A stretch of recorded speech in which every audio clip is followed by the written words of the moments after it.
This meant that 13 tons of arcanite steel equated to at least 130 million arcane cannons.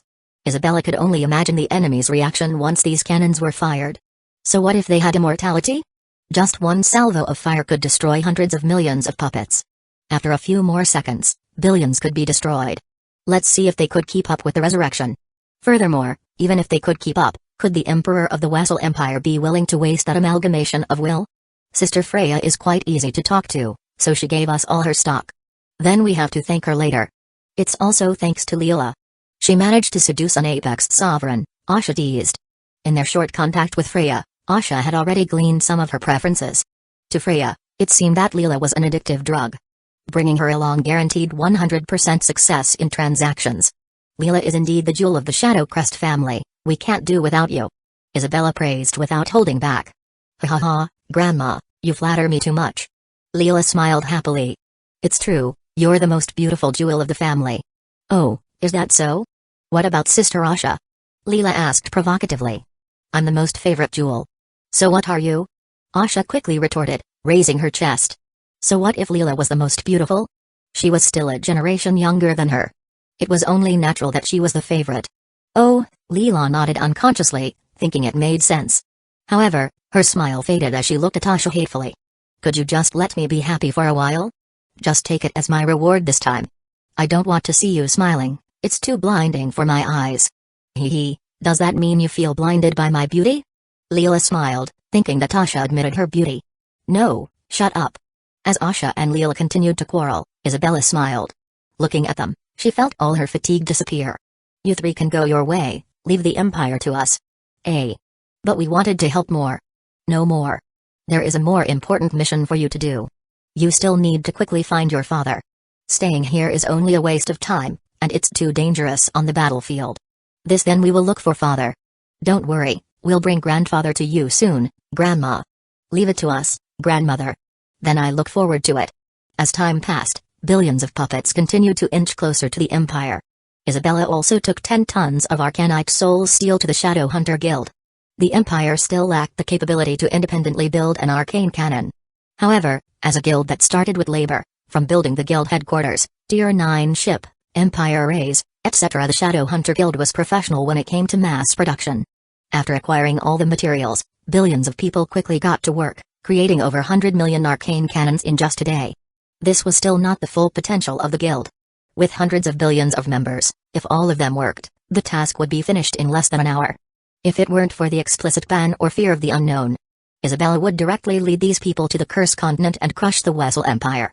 Unfortunately, the unknown powerhouse hiding in the Cursed Continent was like a sword hanging in the sky. Without her husband, she didn't dare to be arbitrary and provoke such a powerhouse. After obtaining the arcane cannons, Isabella quickly returned to the Moonlight Empire. Summoning Smith, the general of the infantry army numbering over 1 trillion, she gave the arcane cannons. So many. Smith muttered in shock. Johnson, who was managing the navy, only had about 25 to 26 million arcane cannons. Yet, looking at the pile in front of him, Smith estimated that there were about 100 million of them. This is necessary, only you have enough people to get this thing started, Isabella said, patting him. Hearing this, Smith fell silent and sighed. Field Marshal, although I'm biased towards my soldiers, I'm afraid I can't take on this task.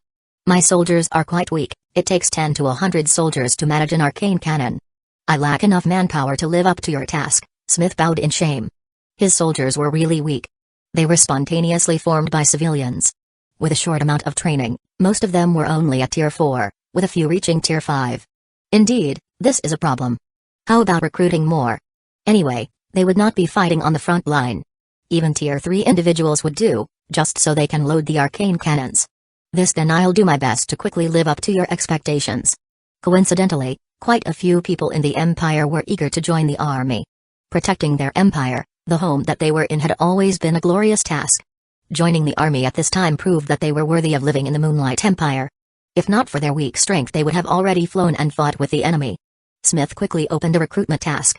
With the convenience of the Moonlight token, the people in the Empire quickly received the news. Recruitment notice? There's still a recruitment notice?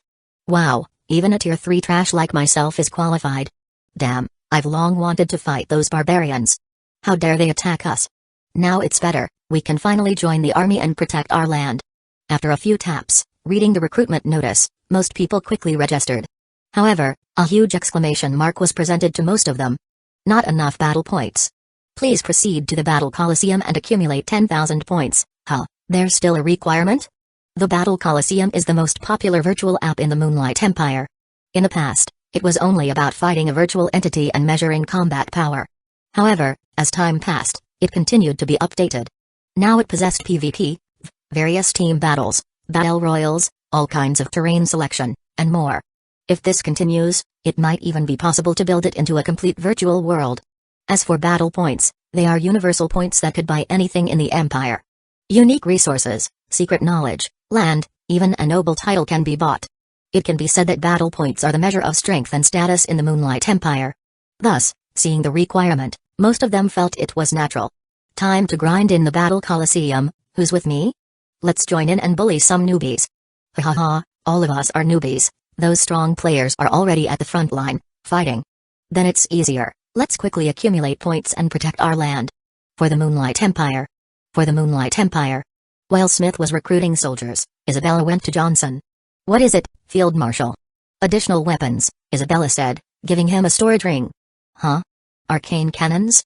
Johnson estimated that there were at least 30 million arcane cannons in the storage ring. With what he originally had, there were over 50 million arcane cannons in total. With the current number of his soldiers, it was just at saturation point. Not too much, not too little. More importantly, with this, he could better cope with the enemy. These days he hadn't even had a wink, staring intently at the enemy. Seeing them getting closer and closer, Johnson felt as if someone was gripping his heart. Now, with tens of millions more arcane cannons, the smile on his lips was uncontrollable. Thank you, Field Marshal. This is really a timely reinforcement, giving the Moonlight Empire a blood transfusion. No, I and the people of the Moonlight Empire should thank you. Without you holding the front, we would even have peace of mind. Hahaha, you flatter me, Field Marshal. Don't worry, leave everything here to me. I promise to make these puppets retreat to where they came from. Then I hope for your success. Chapter 318 War Stalemate. With over 30 million additional arcane cannons, Johnson quickly restructured the army and armed them with the additional arcane cannons. Previously, there were 2 shifts of soldiers, ensuring they wouldn't accumulate fatigue. Although there was a miracle food that removed their fatigue and restored their spirit and will. Long-term exhaustion recovery cycles in a short period of time were detrimental to the potential of an individual. In the worst case, they could even die. After all, this is forcing the body against the rules of the world, and anything against it will suffer sooner or later. Unfortunately, with more weapons now, resting is no longer possible. They all had to work, no matter the consequences, they had to get up and fight. The soldiers also understand this. They needed to protect their land. If it meant they had to exchange their life, they would do it without second thoughts. Picking up the newly set weapons, they resolutely filled them with mana, waiting for the general's instructions. Looking at the enemy about 50,000 kilometers away from them, a smile arced on their lips. With additional weapons in their hands, their originally wavering confidence returned. Even if they died as a result of overwork, they didn't care. Protecting their home was more important than their lives. Their wives, children, and property were in the Empire.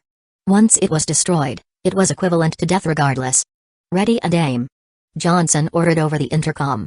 Fire. Like a grand celebration, the sky lit up brighter than ever, sending a death signal to the enemy. Boom. A deafening sound followed, akin to a heavenly note played in their ears. Fire. Without waiting for the smoke to subside, Johnson ordered the arcane cannons to be fired again. Boom. Fire. Fire. Fire. Like a symphony, explosions after explosions bombarded the enemy as if there were no tomorrow. Johnson, who was looking at the status of the enemy puppets, smiled. Ha ha ha, it looks like you can't keep up with the resurrection now. Looking above, the enemy decreased visibly to the naked eye.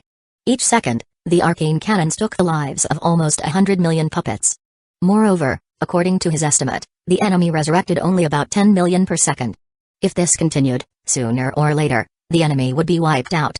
Meanwhile, in the enemy camp, panic ensued as they received various reports of the status of the puppet army. What happened? How could there be more arcane cannons? 30 million more. Who in the world has that many arcane cannons? Have you checked who they bought them from? The Moonlight Empire didn't simply double their firepower, they directly pushed them to despair. Although it might not seem like it, tens of millions of arcane cannons are insane. The materials used for this weapon of war are so rare that no one dared to waste them. After all, even if the arcane cannon reached tier 9, Without hitting the target, they're useless. Even for them, if they are careful, the threat of the arcane cannon is nothing. If that is so, it's better to build a personal or at least an automatic weapon. Although it's more expensive to build and use, at least it will have some threat to them. They wondered who was crazy enough to build tens of millions of arcane cannons and give them to the Moonlight Empire. This is not our problem. No matter where they got the materials for the arcane cannons, there is nothing we can do about it. Our problem right now is how do we proceed with this? Sooner or later, the puppets would run out. How about we call His Majesty? He should be able to solve the resurrection efficiency of the puppets. Now that they are already this desperate, the only person they can think of is Khan. They also wanted to fight, but looking at the domineering Berserk Legion always looming over them, they didn't dare. What they planned was to have the puppets assist them in battle, overcoming the enemy with pure quantity. However, with the puppets dying, not even passing the first barrier of the Moonlight Empire, they couldn't help but despair. Antonio, the commander of the puppet army, looked at this coldly, as if it was expected. Antonio already knew that the Moonlight Empire was a bottomless pit. When you feel that you're close to the ground, another hole would be dug out, giving you despair. After experiencing this for a few years, he was already numb. Thus, even hearing them ask for the Emperor of Wessel Empire for help, he just shook his head. What do you mean, Antonio? Why are you shaking your head? They look at Antonio like it was all his fault this happened. As the main commander controlling the puppet army, Antonio should be the one to quickly think of a solution. Yet looking at him silent as if mute, they felt a bit dissatisfied. Nothing, it's merely because you forgot the root problem. What root problem? It's the arcane cannons. Arcane cannons? What about them? Who knows if these are all the arcane cannons that the Moonlight Empire had? What if there are 100 million, a billion, or even a trillion more arcane cannons hidden there? Furthermore, are the arcane cannons our only problem? The Berserk Legions, and the Imperial soldiers that ambushed us last time, is that all there is? Is there a stronger legion, an army hidden that we didn't know of? No, we know nothing. This is a pointless war, a battle of consumption. Without absolute power to dominate the battlefield, the winner may not emerge in tens, hundreds, or even thousands of years. As Antonio enumerated all kinds of facts, the crowd fell silent. Fighting the Moonlight Empire up until this point had been smooth. They even celebrated as if victory was in sight. Who knew the next day, they would face despair. The enemy had too many unknowns that they felt they were fighting in the dark. Yesterday they were winning, the next day they were losing. They were only mere cannon fodder at this point. A weak helpless being that couldn't affect the war, and could only stall the enemy. Then should we call His Majesty directly? I'm sure with his strength, no enemy is a match for us. Suddenly, one of them spoke, suggesting an idea. What do you think, Divine Priest? Me? Lute was speechless as the question was directed at him. How dare he call the Emperor of the Wessel Empire directly? Isn't that suicide? Teaching an emperor what to do is equivalent to death. What about you, Antonio? Do you have any ideas? Lute didn't answer the question and passed it back. Humphrey. I don't care. I'll hold off here as long as I can. The rest is up to you, bunch of trash, Antonio said coldly, exiting the room. He and his subordinates had been the only ones doing the work. Now the blame is still passed on to him. They can go to hell as they want.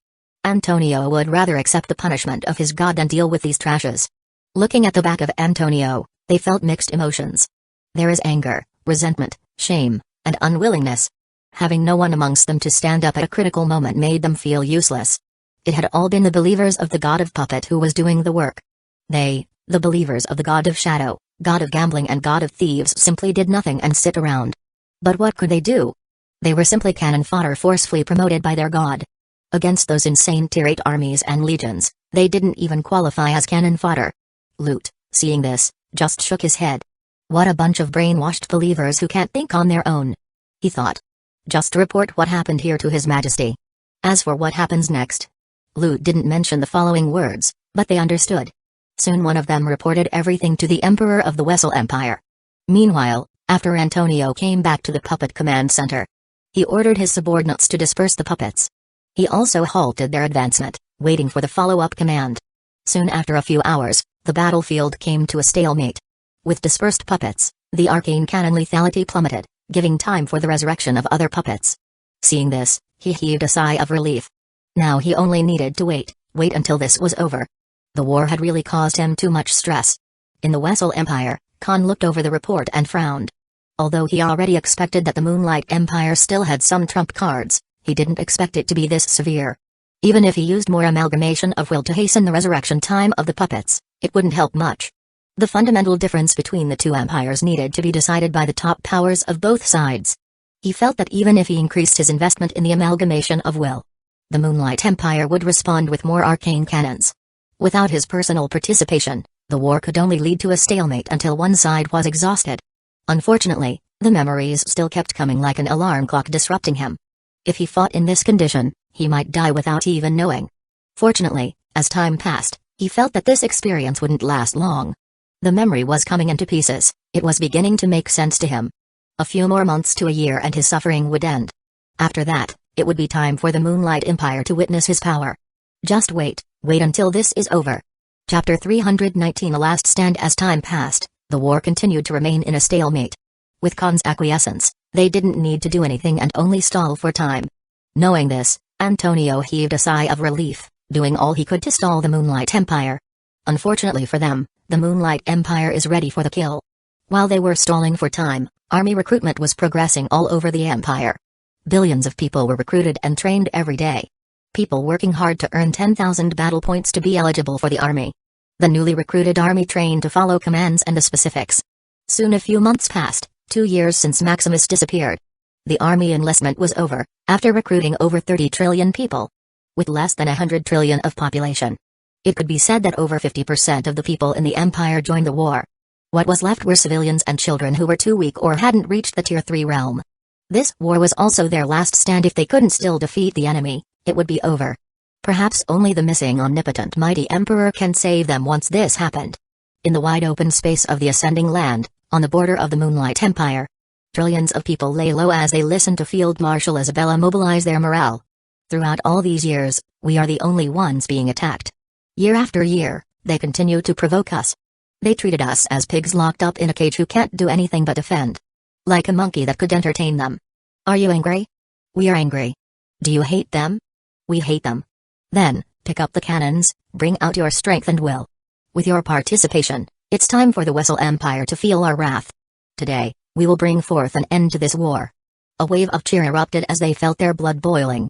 Holding their cannons, feeding them with their strength, they looked far away, eager to crush the enemy. Death to the Wessel Empire. Death to the Wessel Empire. For the Moonlight Empire. For the Moonlight Empire. Destroy the enemy. Destroy. At the front line, after the mobilization, Johnson quickly ordered the army to retreat. Seeing this, the enemy was a little puzzled. Huh? Why are they retreating? Is this a conspiracy or something? Do we follow them? What do you think, Commander? Antonio also fell into deep thought, considering whether they should follow the enemy or stay in place. Let's stay here, it might be a trap, Antonio finally decided. As he saw the enemy retreat, he felt the threat of death. Antonio was sure that once he followed, hell would break loose. Anyway, they only needed to stall for time until the Emperor was prepared. Getting back to his cabin, Antonio still felt uneasy. The gloom in his heart didn't seem to dissipate, as his heart thumped wildly. Couldn't it be the god of death? Antonio muttered, remembering the man who killed him in silence. Oh? You're quite keen. Nathan, who was hidden in the shadows, appeared. It's you. Antonio shouted as his body trembled in fear. Indeed, it's me. Surprise? Enough chit-chat, die. Nathan said coldly, ending his life. Antonio didn't seem to notice his life passing away as his eyes still widened with his head falling off. Looking at the dead body, Nathan clicked his tongue. This time, Nathan used his power of law in conjunction with his physique to kill Antonio. Unless Khan invested heavily, Antonio would forever fall into darkness. 5 more to go. Nathan quickly shuttled around the ship like it was his home, finding all the backup commanders. With the key information from Neo, Nathan quickly found his target. Soon, all the people who could quickly take over the puppet army welcomed their death kiss. Meanwhile, in the puppet control center, as soon as Antonio died, an emergency protocol was quickly prompted. The commander is dead. What? An enemy ambush. Not good, we've lost the key control to the puppets. Call the other commanders. Earlier, because of Antonio's death, the puppets didn't activate, rendering them useless. Thus, a few backup commanders were set up to quickly take over control of the puppet army in case of emergency. However, as seconds and minutes passed after calling the backup commanders, the only thing they received was silence. Could it be that they're also dead? Dead? It's over. No, we still have a choice. Whether to disable the puppet army or push them out to the enemy. That's right, there's still this option. Anticipating this event, before Antonio's death, he set out the command do or die to the puppet army. The remaining personnel on board could choose one of the two commands depending on the status of the battle, whether to do, which meant fight the enemy to death, or die, wait for the follow-up reinforcement and wait for death. Thinking of the last command of their commander, they couldn't help but hesitate. Should we leave the puppet army be or attack? Do you think we have a choice? No. The enemy could kill us at any moment. Instead of dying like this, it's better to die fighting. Even if it's the last thing we do, we must let these bastards know the power of our god. For the glory of the puppet god. After operating the puppet army, the puppet's mechanical eyes went red and went berserk. The control command also lost control over them. Now unless the puppets get destroyed, they would destroy everything in their path. Looking at this, Nathan couldn't help but nod. Since you're so obedient, I'll let you die peacefully, Nathan thought as he brandished his blade. Soon, blood flowed in the room as they witnessed the heads of their comrades fall one after another.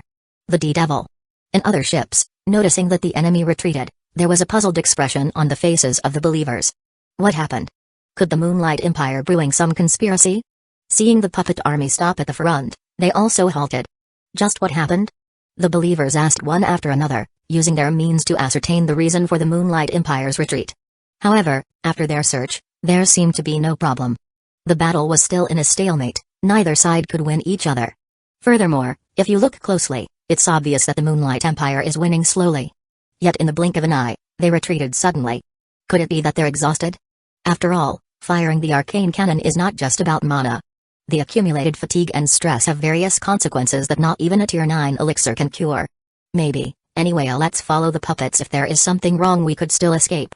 Not finding anything wrong and seeing the puppet army advance again, they followed unconsciously. Getting close to the Moonlight Empire was their main goal. Once they were on the land, those hateful army legions wouldn't be able to use their heavenly formation unscrupulously. It was so destructive that it could harm a tenth of their land if they were not careful. Judging by the attitude of the inhabitants of the Moonlight Empire, destroying their land just to defeat the enemy is a losing situation. As they got closer and closer to the Moonlight Empire, they didn't notice that the ships controlling the puppets stopped moving. They were still leisurely, thinking that it was their time to finally fight. However, Divine Priest Lute had a bad premonition. He felt his heart getting tighter and tighter as they were entering the mouth of a beast. Just as he was about to speak and warn the others, the sky lit up, overshadowing everything like a signal to an apocalypse. Boom! The shockwave made the sea shake, forming tsunamis and wormholes. Not having the chance to utter another word, another explosion was heard. Boom! No, it's a trap. Each second, explosions were heard, like a hammer beating their hearts. The puppet army was like a locust against a fire. Despite hundreds of millions of casualties, they didn't retreat. Where is Antonio? Make the puppet retreat. At this point, the puppets could only last a few seconds. Billions of puppets will be pulverized when bombarded to this degree. Looking up, the sky seemed to be raining fire of destruction. Not good, Antonio can't be contacted. What about the others? They can't be contacted either. Furthermore, the commanding ship doesn't seem to be with us. Damn. What a conspiracy. What a cunning Moonlight Empire. Just what evil method did they use? Humphrey. Now that we are close to the land, let's fight. His Majesty is with us, we are immortal. That's right, we are immortal. Suddenly, they seemed to be enlightened. The fear in their hearts dissipated, replaced by confidence, overwhelming confidence. They seemed to be omnipotent beings who could destroy everything in their path. Since the puppets were useless, then it's time for us to prove our strength. Chapter 320 Last Stand, 2, with no other choice, they can only fight. Escaping is not possible. Looking behind, the Imperial Legion that killed them earlier was already stationed. Their only choice is to cause a rampage that the Moonlight Empire wouldn't dare stop them from leaving. Soon, hundreds of thousands of Tier 8 believers flew towards the enemy regardless of life and death. Seeing the arcane cannons aiming towards them, they just sneered. Too slow. Maneuvering around, they dodged the array of bombardment by a hair's breadth. Soon, another array of fire was aimed at them. This time it was more concentrated, not giving them time to dodge. Boom. Flesh and blood splattered, killing them in an instant. Tens of thousands of believers dyed the sky red with their blood. However, a few seconds later, they quickly resurrected as if nothing had happened. Still alive. The divine protection of His Majesty is still with us. Do not fear death, destroy the enemy. Kill. Witnessing the miraculous power of resurrection, death seemed to be removed from their minds. As long as they could destroy the enemy, it was a win. Finally, After a few deaths, they passed the enemy bombardment area. Looking at the soldiers in front of them, there was a smirk on their lips full of killing intent. Hee hee, it's your turn to feel death. Although they could be resurrected each time without fail, the pain they felt was as real as it could be. Feeling their flesh explode into pieces and their souls burn like hell, the killing intent in their hearts magnified. They wanted to torture these people. Let them feel what they felt. Let them know why one would want to die rather than continue to feel pain. However, before they could enact their plan, the Berserk Legion began to move. You wouldn't have a chance to do this. Rose muttered emotionlessly. Humphrey. Damn woman, just try to kill us. They didn't care anymore. After a few deaths, they were already numb. What more could the enemy do to them? Kill them. With immortality, they could make countless mistakes, but only needed to kill one to secure victory. Not fearing anything, they quickly flew up and fought the Berserk Legion without scruples. Looking at this, the 1,000 Berserk Legion soldiers smiled as if looking at prey. Battle formation. Rose commanded. Different from Isabella's legion, the Berserk Legion formation didn't combine many into one. It magnified their individualism, worthy of a berserk warrior. Clenching their heavy weapons like hammers, great swords, giant staffs, etc., they felt power coursing through their bodies. Equipped with armor covering their whole body, a blood-red aura began to spread, as they resembled soldiers from hell. Kill. Like an order from the god of death, the Berserk Legion moved. As the enemy came into their range, they twisted their bodies, hammering the person before them with their weapons. Thud. A dull sound resonated, splattering the enemy like mosquitoes. A rhythmic breath sounded as they retracted their weapons, waiting for the next prey. Looking at the enemy who had unconsciously stopped, they licked their lips. Not enough. More. Eager for blood, the Berserk Legion flew toward the enemy. Like demons, each attack splattered the blood of the enemy everywhere. Thud. Thud. Thud. In just a few minutes, hundreds of thousands of believers were wiped out. The sky reddened as the blood of the enemy fell slowly like clouds and rain. Each second they resurrected, a Berserk Legion soldier would quickly solve it. Like playing whack-a-mole, the believers who had gone crazy grew numb. This was not a battle at all, this was a massacre. A massacre between a god and mortals. Each time they resurrected, a bloody hammer or sword would greet them like the sun. Many times, they didn't want to resurrect. The pain of their bodies smashed like a pile of meat hurt more than the arcane cannons. Every time, they felt their bodies crumple one by one until they returned to darkness. Meanwhile, the puppet army also disappeared, clearing the sea. Every second, as 10 million puppets were resurrected, an arcane cannon would lock onto the play, destroying the enemy. Lute, who escaped at the first notice, witnessed all the massacres and trembled for his life. Looking at the other believers being tortured repeatedly, his will to fight already dissipated. Once I come back, I will never return to this damn place. Disregarding the ship, he quickly swam through the sea. With the chaotic property of the sea, the deeper he went the less the chance of anyone finding him. Although it's a bit dangerous, it's safer than flying through the sky. Unfortunately for him, if fate wanted him to die, he would die. Above, Nathan already locked him before he even got out of the ship. As the man who survived his sword, how could Nathan let him get away easily? This time, no matter what protection you have, you will die. Lute seemed to have heard it and looked up. It's you. Lute shouted in despair. Nice to meet you and goodbye, Nathan smiled slightly. With a swoosh, Lute only saw a knife coming down to his neck before he was swallowed by darkness. Deep in his mind, he was puzzled as to why the protection amulet given by his god didn't work. This tier 9 weapon is indeed insane, Nathan muttered, admiring the knife in his hand like a piece of art. A tier 9 dimensional weapon gifted by his father, that could disregard any defense and slash through everything. Coupled with his physique that could kill anyone as long as he triggered the mark of death.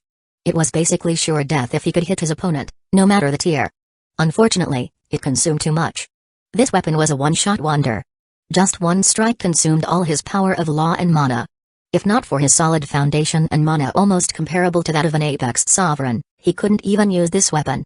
Done with his task, he quickly teleported back to the Empire. In the Wessel Empire, Khan quickly noticed the spike of amalgamation of will being consumed. If previously it was 1, now it quickly reached 1,000. Deploying the amalgamation of will, he investigated what happened. Huh? What in the world? Looking at his soldiers being refreshed and killed like mobs, Khan frowned. After a bit of watching, he quickly analyzed what happened. What overwhelming firepower! What astonishing combat technique! There is only one thing, the Moonlight Empire is insanely strong. What dissatisfied him more is that those useless believers. They couldn't even last a few minutes under a legion of the Moonlight Empire. Those gods really didn't take him seriously and only sent a few cannon fodder. Like a beggar, those gods only gave him a few coins to satisfy their vanity. Just a few more months, Khan shook his head in pity. Just a few more months, and he could fully piece the memory coming to his mind. Unfortunately, these weaklings couldn't even last a few months. TSK, it seems I need to spend more. Mobilizing a huge quantity of amalgamation of will, he turned his attention towards the Moonlight Empire. Time to fight.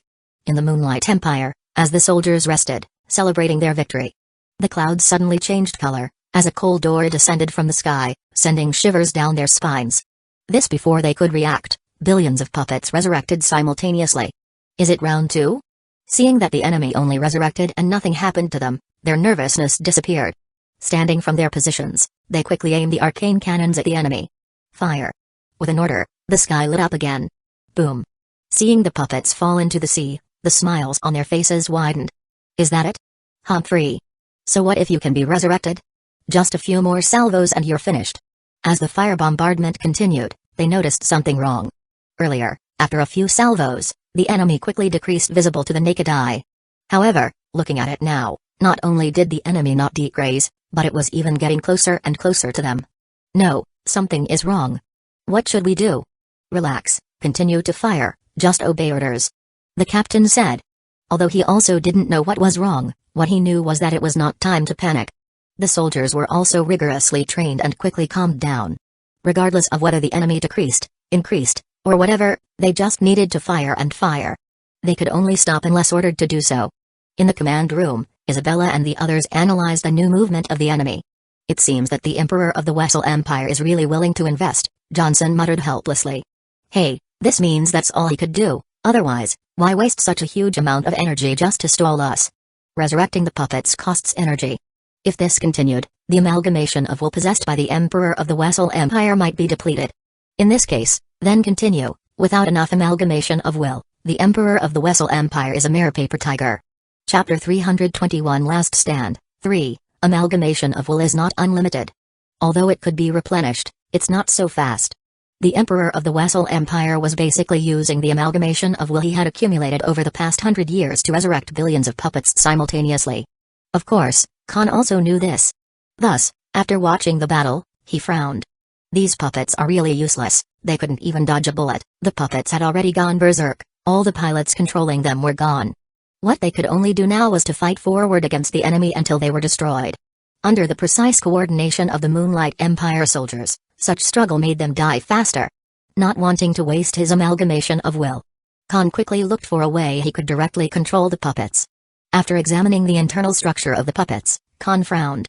Damn puppet god. He cursed. Is that puppet god a lunatic or something? Looking at the dense runes of encryption. If one didn't know anything, one would think these puppets were a peerless treasure. Putting such encryption is not only resource extensive, it's also time consuming. Just a few trash puppets had these dense inscriptions. He could only imagine how cheap and stingy the god of puppets was. If someone got these trash puppets, they could only destroy them and put them where they belong. What a dog. Khan clicked his tongue with his limited rune and encryption knowledge, looking at it was like deciphering unknowable scratches. Giving up, Khan could only use brute force to control the puppets. Gathering the amalgamation of will, he slowly cracked the encryption, destroying it bit by bit. Soon after a few minutes, wasting a vast amount of amalgamation of will. The central command of the puppet was under his control. Damn. What a waste of amalgamation of will. Although he successfully cracked the encryption, the cost made his heart twitch in distress. Humphrey. I can only vent my anger on you. Meanwhile, on the battlefield, the stalemate continued. This is too easy. With each fire of the cannon, hundreds of millions of puppets are destroyed. Although the puppets would immediately be resurrected, wasting their effort. They were already informed that the enemy was also consuming a lot of energy. Thus, although it looked like a stalemate, as the battle continued, their chances of winning grew geometrically. Don't be too complacent, the enemy wouldn't be that simple. Captain, you worry too much. What haven't we seen? These puppets are mere cannon fodder, like insects to a fire. No matter their number, they'll die out sooner or later. I hope so. Unfortunately, like a curse, the puppets suddenly stopped advancing and quickly backed out. The sudden situation made them momentarily pause. They had been informed that the puppets had already lost control and were merely running on automated programs. However, looking at it now, something seems to have changed. This is? What happened? Don't worry, just fire. Knowing that they couldn't think much, they just fired. However, another miraculous scene appeared. The puppets that the arcane cannon lock dodged. Each puppet seemed to have a mind of its own and dodged like an independent unit. In the past, each believer controlled thousands to millions of puppets. The puppet could only follow simple and rough commands. Yet, looking at the extreme movement, dodging a bullet at the speed of light, they couldn't help but be shocked. Is this still a puppet? Did they gain a mind of their own? Soon, with each fire, they grew in despair. Although the puppet couldn't dodge all their fire bombardment, all extreme operation minimized their casualties to less than 1 million. From hundreds of millions to less than 1 million. The disparity made their hearts thump, feeling fear of the enemy.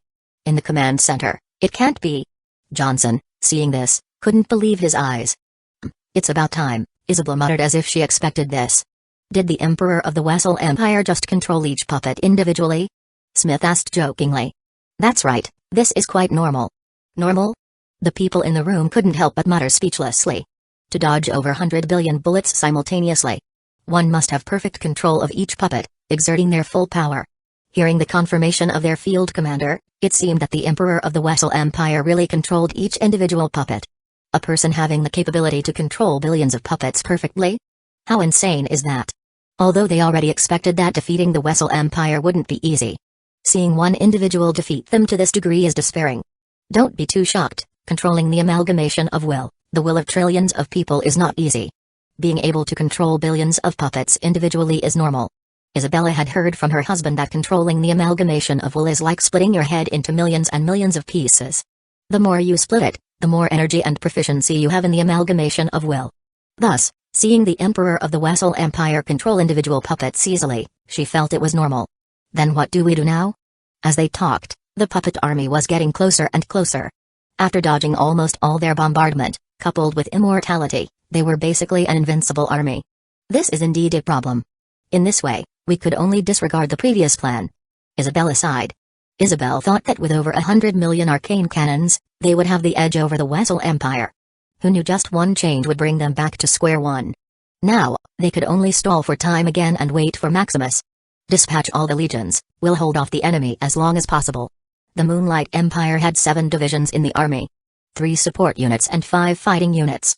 The 3 supporting divisions were, headed by Hazel, Erica, and Zoe were the supply and food division.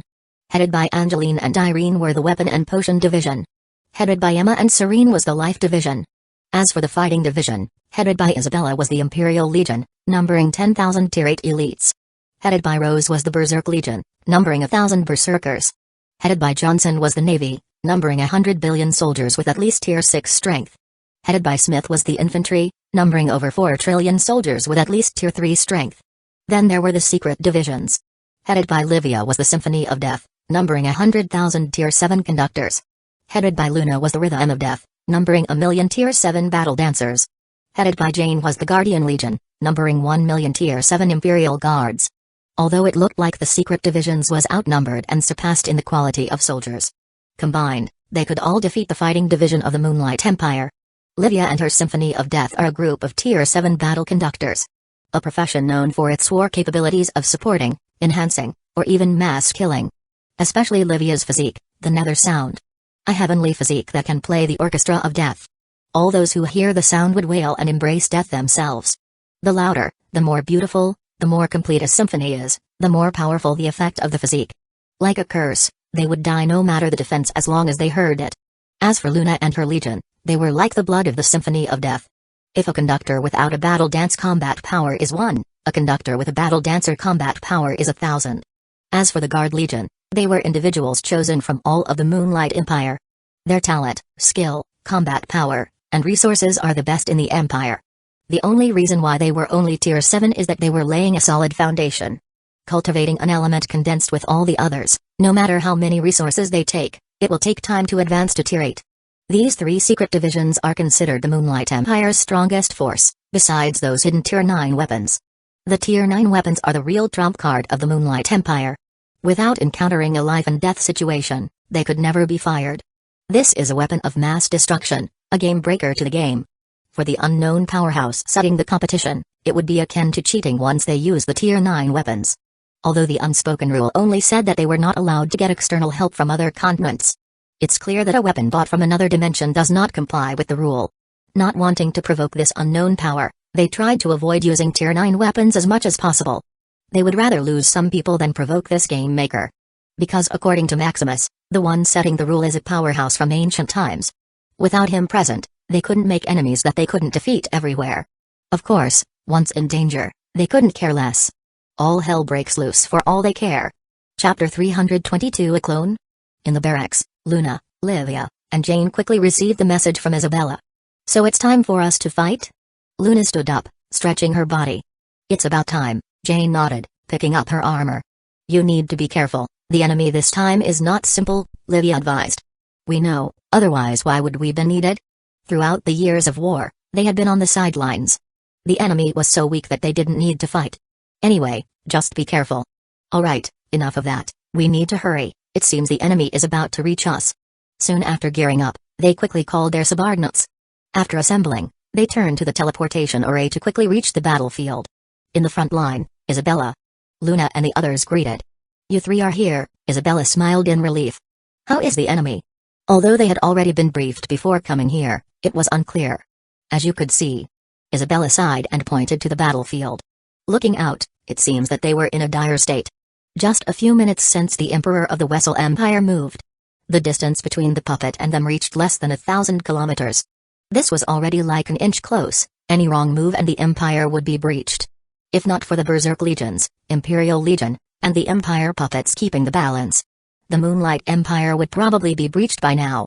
After explaining the specifics, Luna and the others just nodded. Don't worry, leave it to us. Just mere puppets, even if every one of them had a will, so what? Then it's up to you. On the battlefield, the three newly arrived legions caused some commotion. Is this the secret legion of our empire? It's great. Our backup is here. How we're safe. The soldiers, who were already crumbling from firing arcane cannons, muttered in relief. The closer the enemy got, the more pressure they felt. Just a touch from the enemy, and they would be finished. It's unlike in the past, where even a Tier 7 individual could fight back-to-back with a puppet.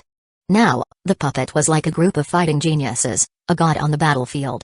The Berserker Legion, who was the first to support them, already confirmed this. After defeating the believers of gods and seeing they no longer got resurrected, the Berserker Legion quickly came to support the battlefield. At first, the puppet was like trash that the Berserker Legion could easily eliminate. Each strike they made took thousands and thousands of puppets. However, as time passed, the puppets quickly adapted and formed a mini-formation. They were like nimble monkeys that even the elites of the Empire could be played in applause. Fortunately, the Berserker Legion was not vegetarian. After seeing that the enemy was not easy, they quickly coordinated and suppressed the enemy. However, this is not enough. Seeing the puppet couldn't take them on, the puppets decided to stall time, isolating the Berserker Legion from the rest. With crowd control, the puppets continued to advance into the Moonlight Empire. Fortunately, just in time, the Imperial Legion led by Isabella arrived on the battlefield. After getting into formation, they became like a giant beast on the battlefield. No matter the strategies, the giant beast continued to rampage, barely suppressing the puppets' advancement. However, they knew this was not long-term. Given how quickly the puppets adapted, casualties would appear sooner or later. Thus, seeing the alleged secret legions, they couldn't be happier. Soon, Jane and the Guardian Legion flew in front as the last wall against the Empire. After settling, they didn't move like a wall whose only role is to guard. They were not here to fight, they were here to ensure the safety of the regular soldiers so they would not get caught up in the coming battle. On the other hand, Luna and her legion flew into the center of the battlefield. Rose. Luna greeted, seeing Rose silently watching the battlefield. You're here, Luna. Rose smiled lightly. Why are you standing still? Don't you want to fight? It's too boring and a waste of energy. The puppets were too weak for Rose to arouse her interest. Standing on the battlefield already gave her legion belief and confidence, which was more than enough. A mere cannon fodders didn't deserve her effort and skills. Unless it were life-threatening, she wouldn't move to do anything. Oh, then let me stretch my body first. Luna smiled, waiting for the cue. Unlike Rose, they weren't here to hold off the enemy. Isabella called them here to go for the kill.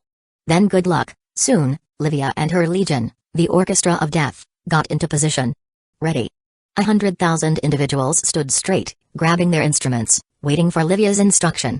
Begin. Livia shouted, activating her special physique. Twang with a wave of her hands, a music note rang, sending the battlefield into a brief pause. The nether-like energy then begins to spread around the battlefield like a mist. Finally hearing the sound, Luna smiled. Hold steady. Tang attack. Like a percussion of death, the legion led by Luna dashed forward without regard to the enemy. They didn't seem to know they were only a Tier 7 dog fighting billions of Tier 8 puppets controlled by a god. Following the flow of melodies, they quickly shuffled through the enemy effortlessly. As they came face to face with a puppet, the sound of string and drum seemed to control their body, dodging any attack. As the nether encroaches on the battlefield, the sound of music suddenly changed. From melodic to the sound of death, holding their weapons, they flawlessly destroyed the puppets simply with a flip of a hand. The nether-like energy seemed to make the puppet so brittle that a gust of wind could break it. It was like a poison, making a million Tier 7 individuals defeat a dragon without fangs and wings. Like music to the ears and feast to the eyes, they moved elegantly while harvesting the enemy. As the minutes passed by, hundreds of millions of puppets died unconsciously. In the Wessel Empire. Khan also noticed this and was a little surprised. This empire is insane. He had just adapted to the Berserker and Imperial legions. Now, there's another one? Just how much power and potential does this little empire have hidden? As he felt his amalgamation of will being consumed wildly, Khan quickly ran his mind to think of a solution. However, a few hours later, after various trials to cope with the enemy, nothing changed. Try after try, no matter what strategies he employed, none worked. What a damn Moonlight Empire! Khan muttered, gritting his teeth. As the battle continued, he felt his amalgamation being drained faster and faster. Just a few hours of battle and almost 10% of his accumulated amalgamation of will is gone. I guess I can only wait. Khan gave up.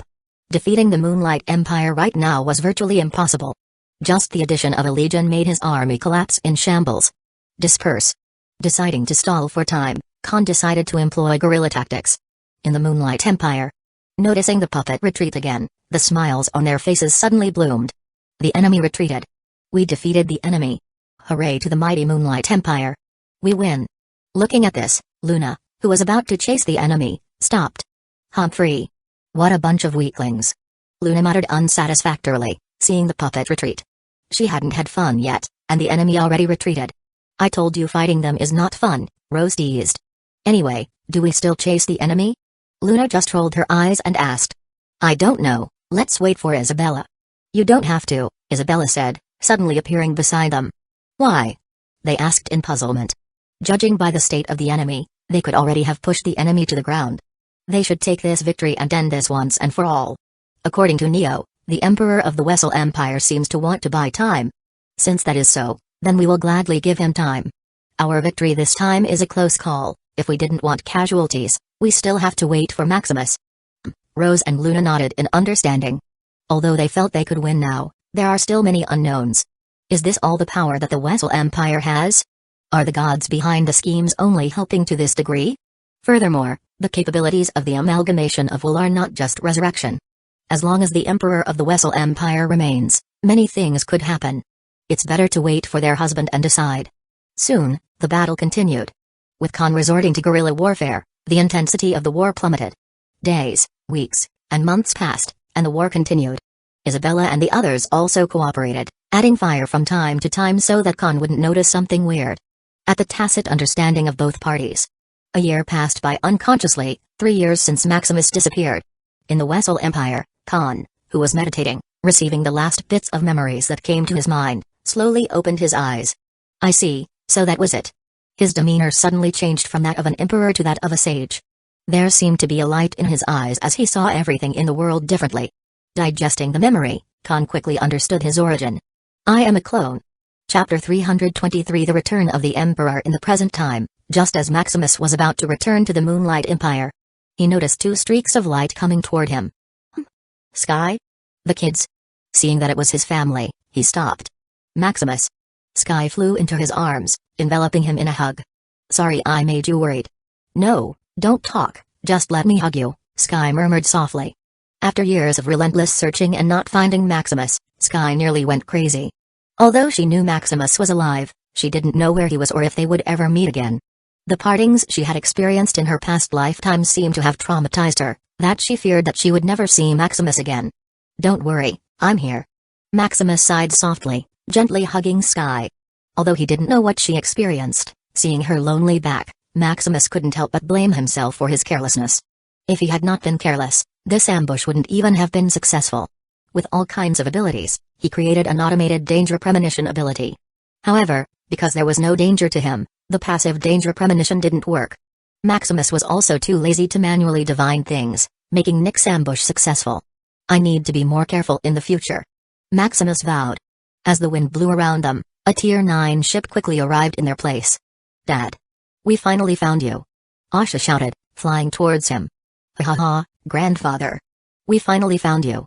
Leela laughed happily, finally locating Maximus. Maya also smiled as they found their grandfather. You found me so quickly. Maximus smiled. It seemed that Sky had found him using her vague connection with the system. As for the children, it was much easier. Asha's luck was so overwhelming that she could find anything she wanted. The only reason they hadn't found him earlier was probably because of the reverse time barrier. This was an innate treasure formed by the world that could trap gods. Although it had little lethality, it was quite effective at trapping someone. Dad, you disappeared for so long. Were you cheating on mothers? Asha asked teasingly.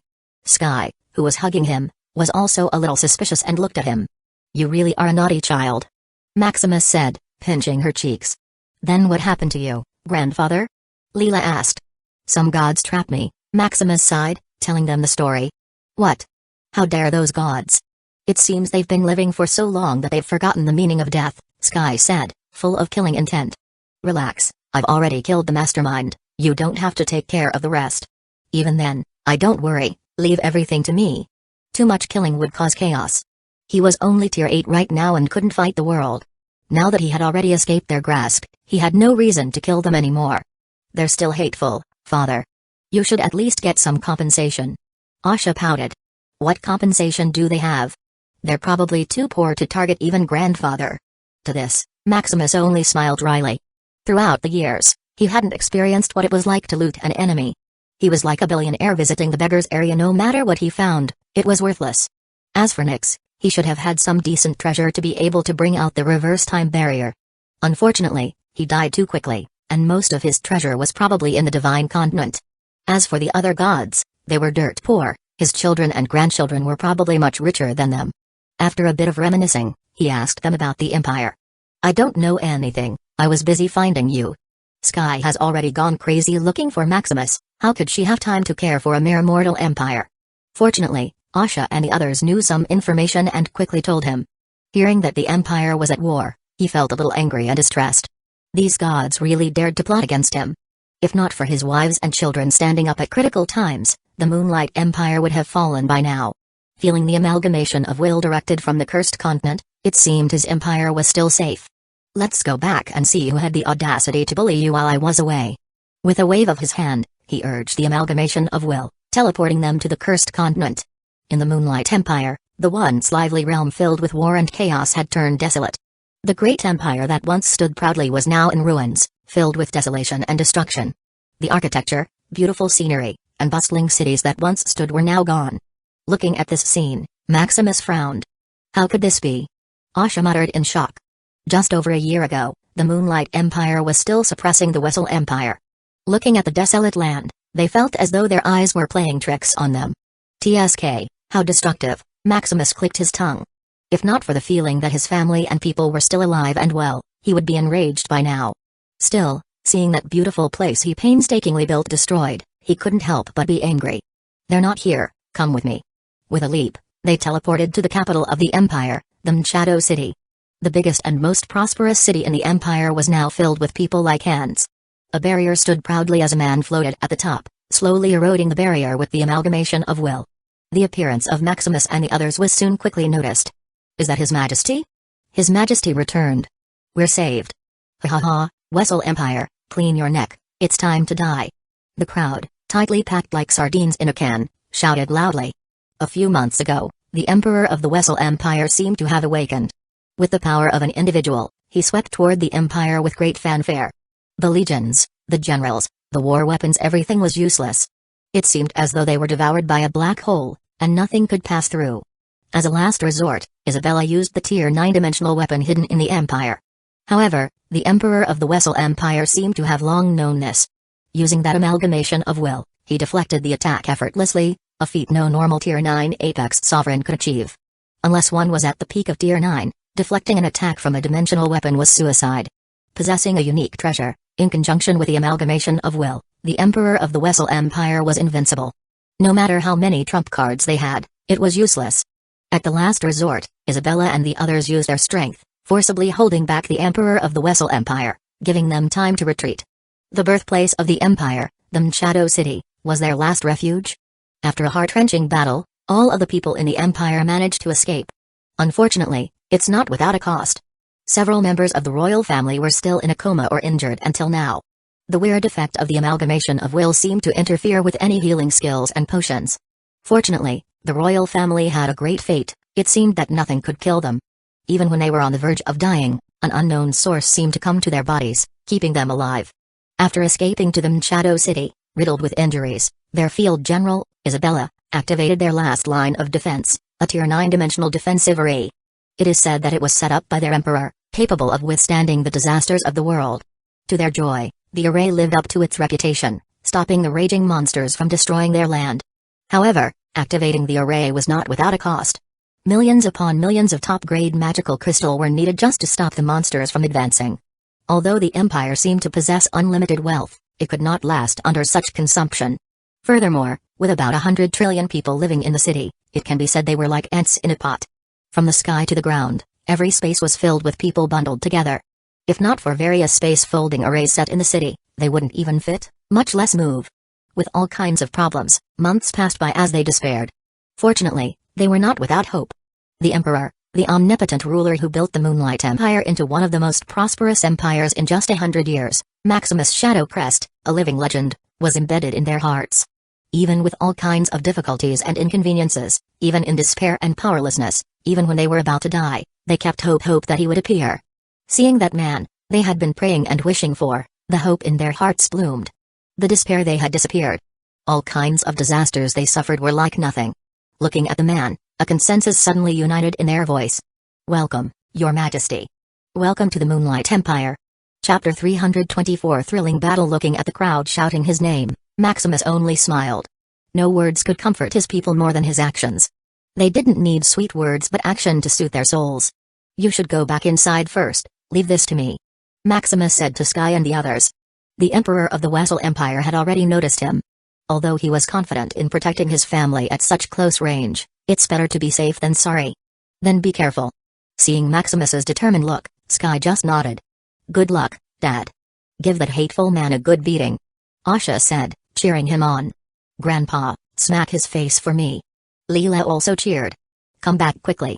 After they retreated inside the barrier, Maximus turned his gaze toward the Emperor of the Wessel Empire, who teleported before him. "So you're the famed Emperor who started this era," Khan slowly said. Maximus didn't answer and just frowned, feeling a different aura from Khan. He had already investigated the ins and outs of this man. Looking at him now, it felt like a different person. "Oh, it seems that you've noticed?" Khan chuckled a little, seeing Maximus's change of expression. "Enough chit-chat, it's time to end you." He didn't care anymore if Khan was a different person. His anger was already boiling, and he needed someone he could vent on. Seeing a perfect target in front of him, Maximus didn't hesitate much. Deploying the amalgamation of will, he dragged Khan out into the sea. Fighting in his territory is too destructive. Although he is angry, he is still sane. Khan didn't struggle much and let Maximus take him to the battlefield.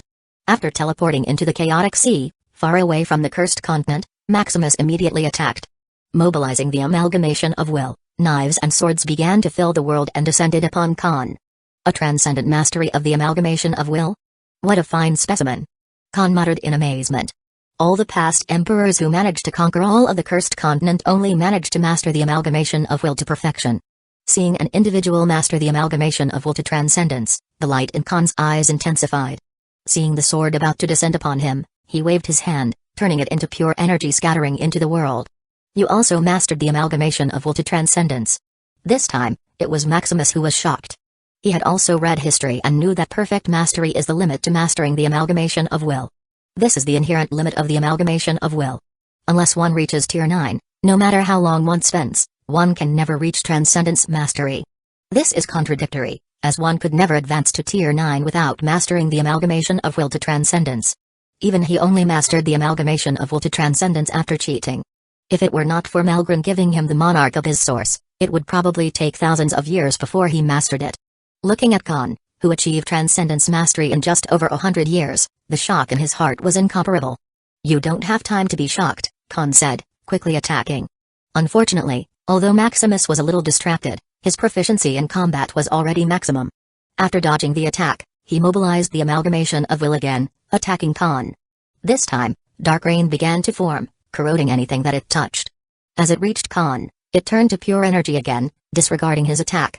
Not giving up, Maximus deployed different attacks using the amalgamation of will. Wide-range attacks, concentrated attacks, close-range attacks, all kinds of skills passed through his hands. However, no matter how skilled he was, every attack that came to Khan was easily dissolved. "His mastery is much higher than mine?" Maximus suddenly thought. Although it was impossible, seeing Khan easily solve his attacks, it was quite evident that his control was much higher than his. His system can only help him comprehend up to transcendence. After that, it was up to his comprehension to proceed. Not having time to waste on such an enormous task, his mastery was still stuck. Stopping his barrage of attacks, he began to think of a solution. As things went on, his amalgamation of will would sooner or later be depleted, leading to his defeat. If he couldn't think of a solution, he would be domed. "What's wrong? Are you giving up?" Khan said, taunting him. Khan looked as though he was an experimental subject struggling in his palm. Maximus saw the indifference of the other party, which made him clench his fist. His strongest attack is the amalgamation of will. His physique, mana, and even the power of law were only comparable to Tier 8. As Maximus thought was running, Khan swooped in and attacked him. The world suddenly darkened as the amalgamation of will turned into various fragments attacking him from all directions. As Maximus tried to mobilize his own, it suddenly got stuck. Knowing that it was Khan's doing, Maximus didn't panic. Not having the time to parry, he mobilized his power of law to dodge the attack. With various maneuvers, Maximus managed to dodge gracefully, dancing at the tip of a blade. Amazing combat awareness. Khan praised truthfully. The amalgamation of will was comparable to the essence of law. Naturally, its speed was just as fast. Using the power of law, a lower-level energy, to dodge continuous fragments of his attack was like seeing God. He felt as though Maximus was immortal dodging a barrage of rifles from a squad of well-trained soldiers. While Khan was admiring a piece of work, Maximus was already sweating bullets. Although he could keep up with the attack of the enemy, his energy couldn't. By the way, the amalgamation of will. Since he can't use it, then absorb it. Mobilizing his power of law, he devoured the dormant amalgamation of will in his body. Initially, this was not possible, devouring a lower energy than itself. However, because the power of law he mastered was the origin of everything, everything can be turned interchangeably. Full of energy, he burned his power of law without regard to cost, increasing the frequency of his movements. As his power of law burned fiercer and fiercer, cracks began to form in his body. All the regenerative special physiques he formed in the past began to work, keeping his body intact. Getting a slight respite, Maximus looked at Khan. It's time to return the attack. With a leap, Maximus quickly teleported near Khan and initiated an attack. This time, it was not the amalgamation of will but the pure power of law. Seeing this, Khan also got more serious and prompted a defense. Thud. Like a rock hitting an iron wall. Maximus's attack didn't do any damage. Seeing Khan standing in place, watching him like a clown, the anger in his chest burned further. Not caring about his body, he burned the power of law further and further. The various regenerative physiques he formed also began to fail as the cracks in his body got bigger and bigger. Kill. As a huge power of law gathered, it began to boil, causing the barrier that Khan set up to melt. Seeing that it was effective, Maximus smiled. "You're dead." Maximus muttered as his brain overclocked, making the world slow down. Although his mastery of the amalgamation of will is lower, Maximus quickly analyzed the properties of the defense Khan had set up. After identifying the specific property of his barrier, the boiling power of law quickly changed properties, tearing through the barriers Khan set up. Boom. An explosion occurred as his attack hit its target. Looking at the ragged Khan, who managed to escape at the last minute, Maximus smiled. "What's wrong? Scared of my little attack?" "What a cheap trick," Khan said coldly, feeling the damage to his body. This body of his was a mere Tier 8, receiving such an attack was life-threatening. If not for his reaction and proficiency in the amalgamation of will, he would probably have died. Such talent, I can't be careless, Khan thought seriously. Let's see if you can still afford this cheap trick. Repeating his trick, he swallowed all the amalgamation of will in his body, converting it into the power of law. With another attack, Khan's face changed as he set up another barrier. Maximus's attack was too fast and unpredictable for his body to respond that he could only defend. Unfortunately, Maximus already knew what was effective, sealing his victory. After analyzing every fragment of the amalgamation of will of the barrier, Khan had set up. The power of law he released changed correspondingly, tearing through Khan's defense. This time, Khan was not so lucky, as half of his body disintegrated before he escaped. Urging the amalgamation of will, Khan hurriedly healed his body. However, it seemed that Maximus did something in the attack as the healing ability of the amalgamation of will became ineffective. "What did you do?" "Just die," Maximus said emotionlessly. This time, with barely an intact body, Khan couldn't dodge and disappeared with his attack. Looking at the scene, Maximus just shook his head in disappointment. "Unfortunately, you're too far off." Although the battle was thrilling, it wasn't near death. Just a tier 10 poison was enough to kill Khan, what more for his other trump cards. Although these trump cards cost him almost all his money, they're quite effective. "Now, let's meet the mastermind," Maximus muttered, looking at the center of the cursed continent. Chapter 325 End of War. Here it is, Maximus muttered, looking at the depth of the sea. The Forbidden Forest constitutes up to 90% of the landmass of the cursed continent. A forbidden land even for the holy emperors of the past dared not to explore. In the event of war, this landmass always sank into the sea, disappearing from the world's sight. It would only reappear after the holy emperor died and the unification of the cursed continent was disbanded. Valeros, the battle sage. "I didn't expect you to participate in the war you initiated." That's right, Khan, whom he had fought earlier, was somewhat related to Valeros. After all, who would have a much deeper mastery in the amalgamation of will other than the creator? "Come out. I have something to tell you," Maximus yelled domineeringly. Although he didn't want to fight with a peak apex sovereign, it didn't mean he was scared. He had nothing but money, with a myriad world mall, all kinds of tier 10 items were at his fingertips. To dare to harm his family, one should be ready to face the consequences. Even if he was a close confidant of Malgrin, there was no escaping due punishment. Soon, the sea boiled, as 90% of the continent slowly emerged from the sea. What power, Maximus marveled in amazement. Although the cursed continent didn't have even 1% of the former prosperity of the Nexus continent, it's still measured in light years. To control it with just raw power, Maximus could only say it's worthy of a peak apex sovereign. "You called me?" A sound echoed in the sea as colossal pressure descended upon him. "What a good dog. You came out quickly." Maximus taunted, resisting the pressure descending upon him. He had already learned his lesson and didn't foolishly use the amalgamation of will against its creator. Burning his power of law, he was like a stubborn fire against the sea. What a daring young lad, Valeros finally appeared, looking at Maximus with interest. To be able to defeat his clone, it could be said that Maximus was already close to his first test subject. "You. It seems that you are not from this dimension," Maximus suddenly said in shock. After scanning Valeros, he noticed elements that shouldn't exist in the Ethereum realm. Practicing the origin, he was quite sensitive to different energy. No matter how Valeros had hidden it, it was like a light bulb in the dark. This discovery also made his body tense, ready to use all he could. Valeros was also a little shocked, hearing Maximus discovered him. More importantly, his intuition was eagerly warning him of impending danger. "Wait, young man, don't be impulsive," Valeros hurriedly said. He didn't expect an aborigine from a tier 9 dimension to make him feel danger to this degree. Although he already knew Maximus possessed some connection with some dimensional merchant, he was still shocked. Looking at his clone's memories, it seemed he was killed by a tier 10 poison, preventing any energy beyond the origin of law from having any effect. Suddenly, it dawned on him, perhaps Maximus didn't have a connection with a dimensional merchant whatsoever. But Maximus owned one of those hateful transdimensional system. Thinking of this, everything suddenly made sense. Maximus's rise? And the Moonlight Empire's outrageous capabilities, all these illogical events suddenly came together. Before he could think anything, Maximus's cold voice, full of killing intent, reached him. "What happened to the previous Valeros?" Maximus asked, ready to end the man in front of him at any second. As for the question he asked, it was all a guise to distract him. He was not interested in whomever, after he killed him, he could find out everything later. "Relax, I and Valeros are one. I was born and raised in this dimension, and more importantly, I mean no harm."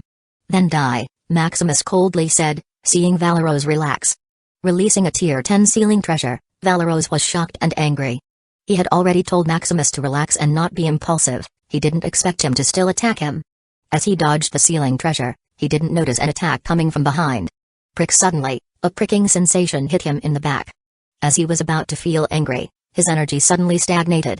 What to do before he finished speaking, two needle-like items came flying to him. Urging his energy, He activated the treasure left by his other body. Clang. The two collided, slowly cracking after blocking the attack. Seeing that he can no longer talk sense to Maximus, he attacked. A mere test subject dared to attack me. Die. Resisting his numbing sensation, he urged his origin of law to attack Maximus. However, before he could release the attack, another needle-like item came flying at him. This time, it's not one or two, but a dozen of them. With a clear picture, Valeros finally remembered what the needle-like item was. A tier 10 divine sealing needle? Valeros nearly cursed his mother. What the heck? What hatred did this brat have with him? Just one of these needles can only knock out those tier 10 creatures. Yet Maximus fired a dozen of them. Under such an attack, his tier 10 barrier disintegrated like paper. It didn't even last before he could cast his attack. It was too fast that a tier 9 body reaction couldn't keep up. Damn. Valeros cursed in despair as he slowly lost control of his body. You could still speak? Maximus muttered and threw another dozen tier 10 divine sealing needles. Prick, seeing another dozen divine sealing needles felt into him, Valeros already gave up. His vision, hearing, and all of his senses were blocked. Even the origin of law he was brewing, ready to use, stagnated. Soon, even his thoughts stopped, as if he was brain dead. TSK, what a waste. This thing is a defective product. Maximus said in distress. These divine sealing needles were the most expensive of his trump cards. Furthermore, they were one-time use consumables. He only had 100 of these, now, only 40 remain. However, seeing Valeros out cold, Maximus smiled in relief. This black sheep is finally gone. Let's see what secrets you are hiding. Putting his hand on Valeros's head, he activated his system. The family and power system is a tier 11 treasure that can search and scan everything. Digging some memories of some apex sovereign should be no problem. After a few seconds of his system digging deep into Valeros's memories, Valeros suddenly exploded. Maximus felt Valeros's cause and effect in the Ethereum realm suddenly disappear. Valeros's battle will, which could be used to resurrect him, dissipated. Everything about the Valeros seemed to be gone. A defense mechanism? Maximus guessed, seeing the phenomenon. Fortunately, his system was quite capable and still absorbed a vast amount of memory. Millions of epochs worth of memory should be enough for him to know the origin of Valeros. Let's see, Maximus urged his system, infusing the memory into his mind. Soon, huge surges of memory quickly descend, making his head hurt. Not wanting to die, he hurriedly stopped his system. It seemed I still underestimated a powerhouse of memories. A memory isn't just a picture of videos in play. It combines emotions, insights, everything one senses during memory. As a tier 9 being, their sense of the world is in a whole other dimension. Absorbing such raw information is nothing but suicide. He would probably explode by now if not for his quickness and a little toughness. Sort and transfer all key memories, Maximus ordered. He only wanted to know Valeros's main ideas and origin. As for the rest, he would slowly study it in the future. This time, the memory infusion was more gentle and precise. A few days later, Maximus slowly opened his eyes, digesting the massive memories. Maximus breathed, wiping his non-existent sweat. He was nearly assimilated by the memories infused into his mind. If not for the system and being used to accepting massive infusions of different knowledge, he didn't know if he would still be himself. However, this is quite interesting. A clone of a higher being? That's right, even Valeros was just a clone. This higher being's goal seemed to be studying, or should he say experimenting. Valeros's origin was much more grand than expected. The Ethereum realm, a dimension made up of 4 massive continents, wasn't previously like this. The Arcane continent, the Nexus continent, the Divine continent, and the Beast continent were in their own tier 9 dimension, which merged to form the now known Ethereum realm. This should be the reason for the illogical diversity of the Ethereum realm. There are gods, beasts, magicians, and warriors. Each has its dimension and culture before merging with each other. This is also why each continent could accommodate over 1,000 apex sovereigns, despite the Ethereum realm's only 1,118 laws. He had read from the book he bought in the Myriad World Mall that each law could only be occupied by an apex sovereign. There could only be one apex sovereign responsible for each law. However, the Ethereum broke this rule, as each continent could have one controlling a law. The one responsible for merging the 4 dimensions is Valeros, or should he say another clone of the higher being. Using a power beyond his imagination, he fused the 4 dimensions like Play-Doh. As for the goal, Maximus had no idea. Valeros died too quickly before he could dig up some more information. What a pity. Digging up a memory of such a powerhouse was like digging for a gold mountain. It had all kinds of novel knowledge that he didn't think of. Chapter 326, Looting treasures in an unknown dimension shrouded in chaotic energy. A man slowly opened his eyes, sensing the abrupt disappearance of his clone's connection. Valeros, the Etherium realm? The man read the memory of the clone. The unification of dimensions, Malgren, the amalgamation of will. 3 successful experiments, not bad. Unfortunately, the clone died too quickly, the amalgamation of will isn't finished yet. What a pity, the man frowned. Spreading his clone in all dimensions, it can be said that this clone of his was one of the most efficient. 3 successful experiments in just one dimension? How efficient is that? The amalgamation of will seemed to have some potential. It's a pity the clone died too quickly. Looking at the man who had killed his clone, a hint of anger flickered within him. Just as he was about to retaliate in anger, he suddenly felt a shift in the origin of law. Not now. Advancement to the ultimate realm takes priority. In the Etherium realm, on the Cursed Continent, Maximus felt excitement surge within him as he gazed at the forbidden forest ahead. According to Valero's memories, this land was a veritable laboratory, filled with all kinds of lab equipment, experimental subjects, data, and more. Just right. It can replenish my expenditures. Maximus muttered happily. Dealing with Valeros wasn't easy. Though the battle was brief, the resources he expended nearly depleted his entire property. If calculated, it could probably buy a complete Tier 8 ultimate treasure set for his foundation. Unfortunately, he had yet to find one for sale in the Myriad World Mall. Maximus could only wait for it to be updated in the full version and explore other trans-dimensional platforms. Flying across the continent like land, Maximus scoured the entire place with his domain, which now spanned over 1 trillion kilometers in radius. The continuous expansion of his domain even surpassed the range of his divine consciousness. However, after reaching 1 trillion kilometers, it seemed that the expansion slowed down. After all, the expansion was in radius, not in area. Each meter was equivalent to trillions of kilometers. A few days later, after Maximus had turned the forbidden forest upside down, he looked at his harvest. TSK, what a harvest, Maximus muttered with a light in his eyes. Valeros possessed the most advanced mechanic and alchemy apparatus Maximus had ever seen, even surpassing the Tier 9 equipment he was proud of. It had to be said that the foundation of an apex sovereign living this long isn't something a nouveau riche like him can imagine. This is still because Valeros live in seclusion. If those were the likes of Dean Phelan, Maximus couldn't even imagine. In addition to the mechanic and alchemy apparatus, Valeros also had the largest collection of ethercore he had ever seen. 1,000 Tier 9 ethercores?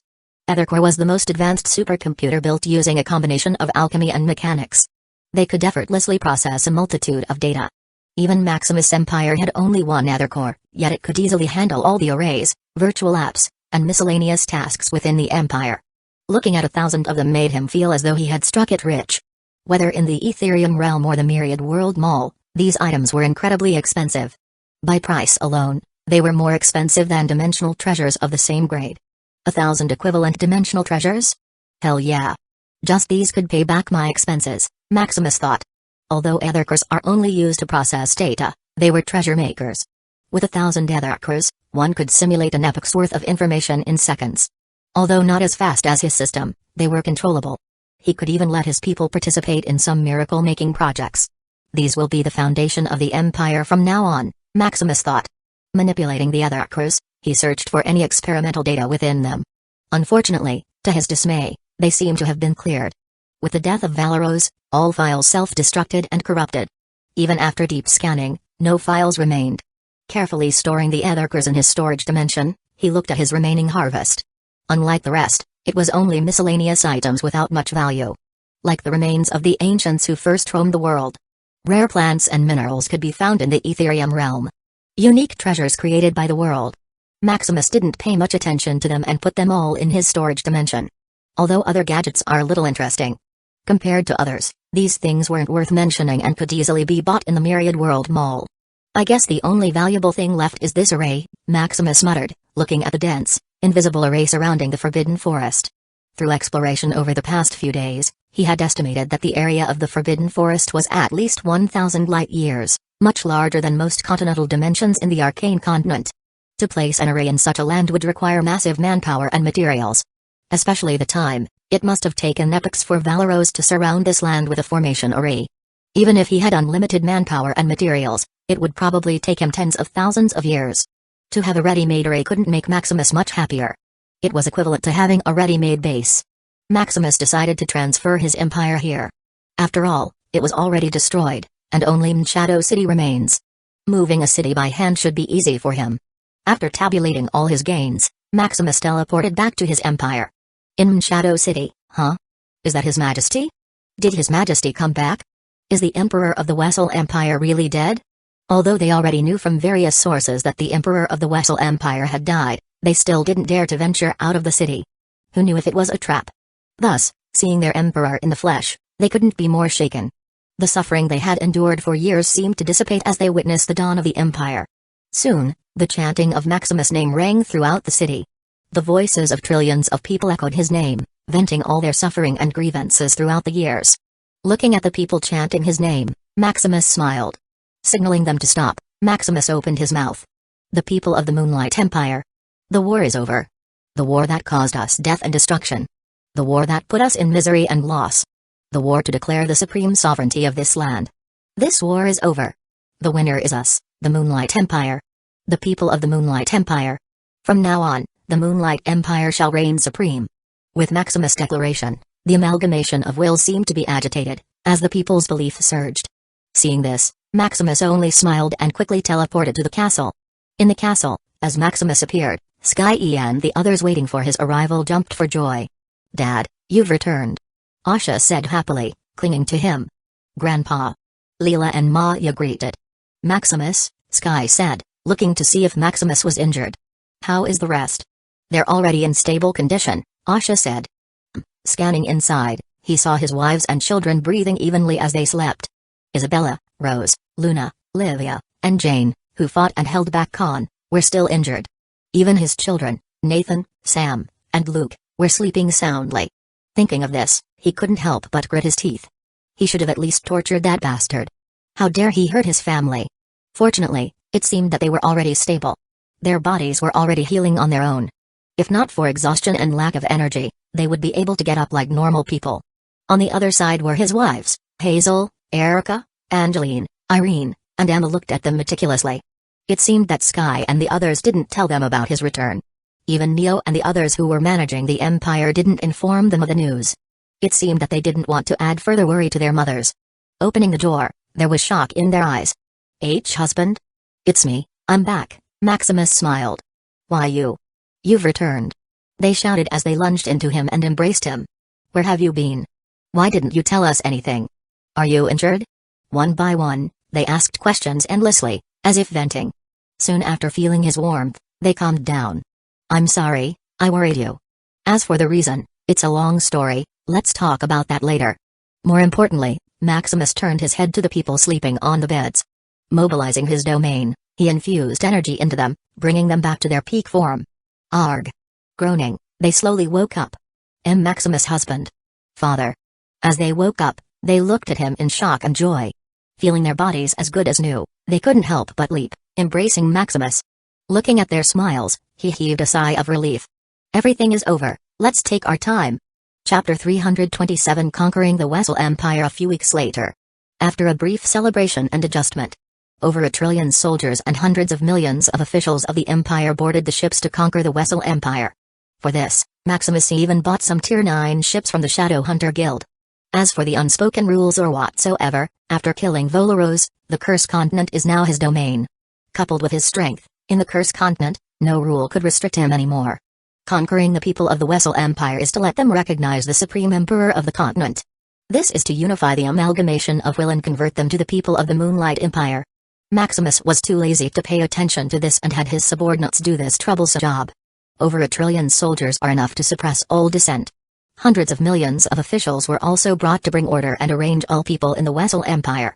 After everything was arranged, Maximus continued his reunion with his family as he planned for the future of the Empire. A few days later, the Tier 9 ships docked on various borders of the Wessel Empire. What is that?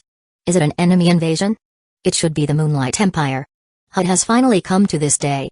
Although the appearance of the Tier 9 ships caused commotion, it didn't cause much panic. They already knew about the death of their emperor for weeks. They were devastated at first. However, after thinking about it, they realized they were worried for nothing. They were just ordinary people living in this cursed world. Some of them were from little kingdoms, unknown empires, and even top empires. Yet, just like a snap of a finger, they became the people of the Wessel Empire. Though unwilling at the start, they slowly accepted their emperor for his righteousness and generosity. They also forgot about their origin and fully supported their emperor. What is happening now is just another change of rule. This is the time of war, and the winner is the king. They, as ordinary people, just needed to follow who was in the lead. They could only hope that this new emperor of theirs would be as generous as their previous ruler.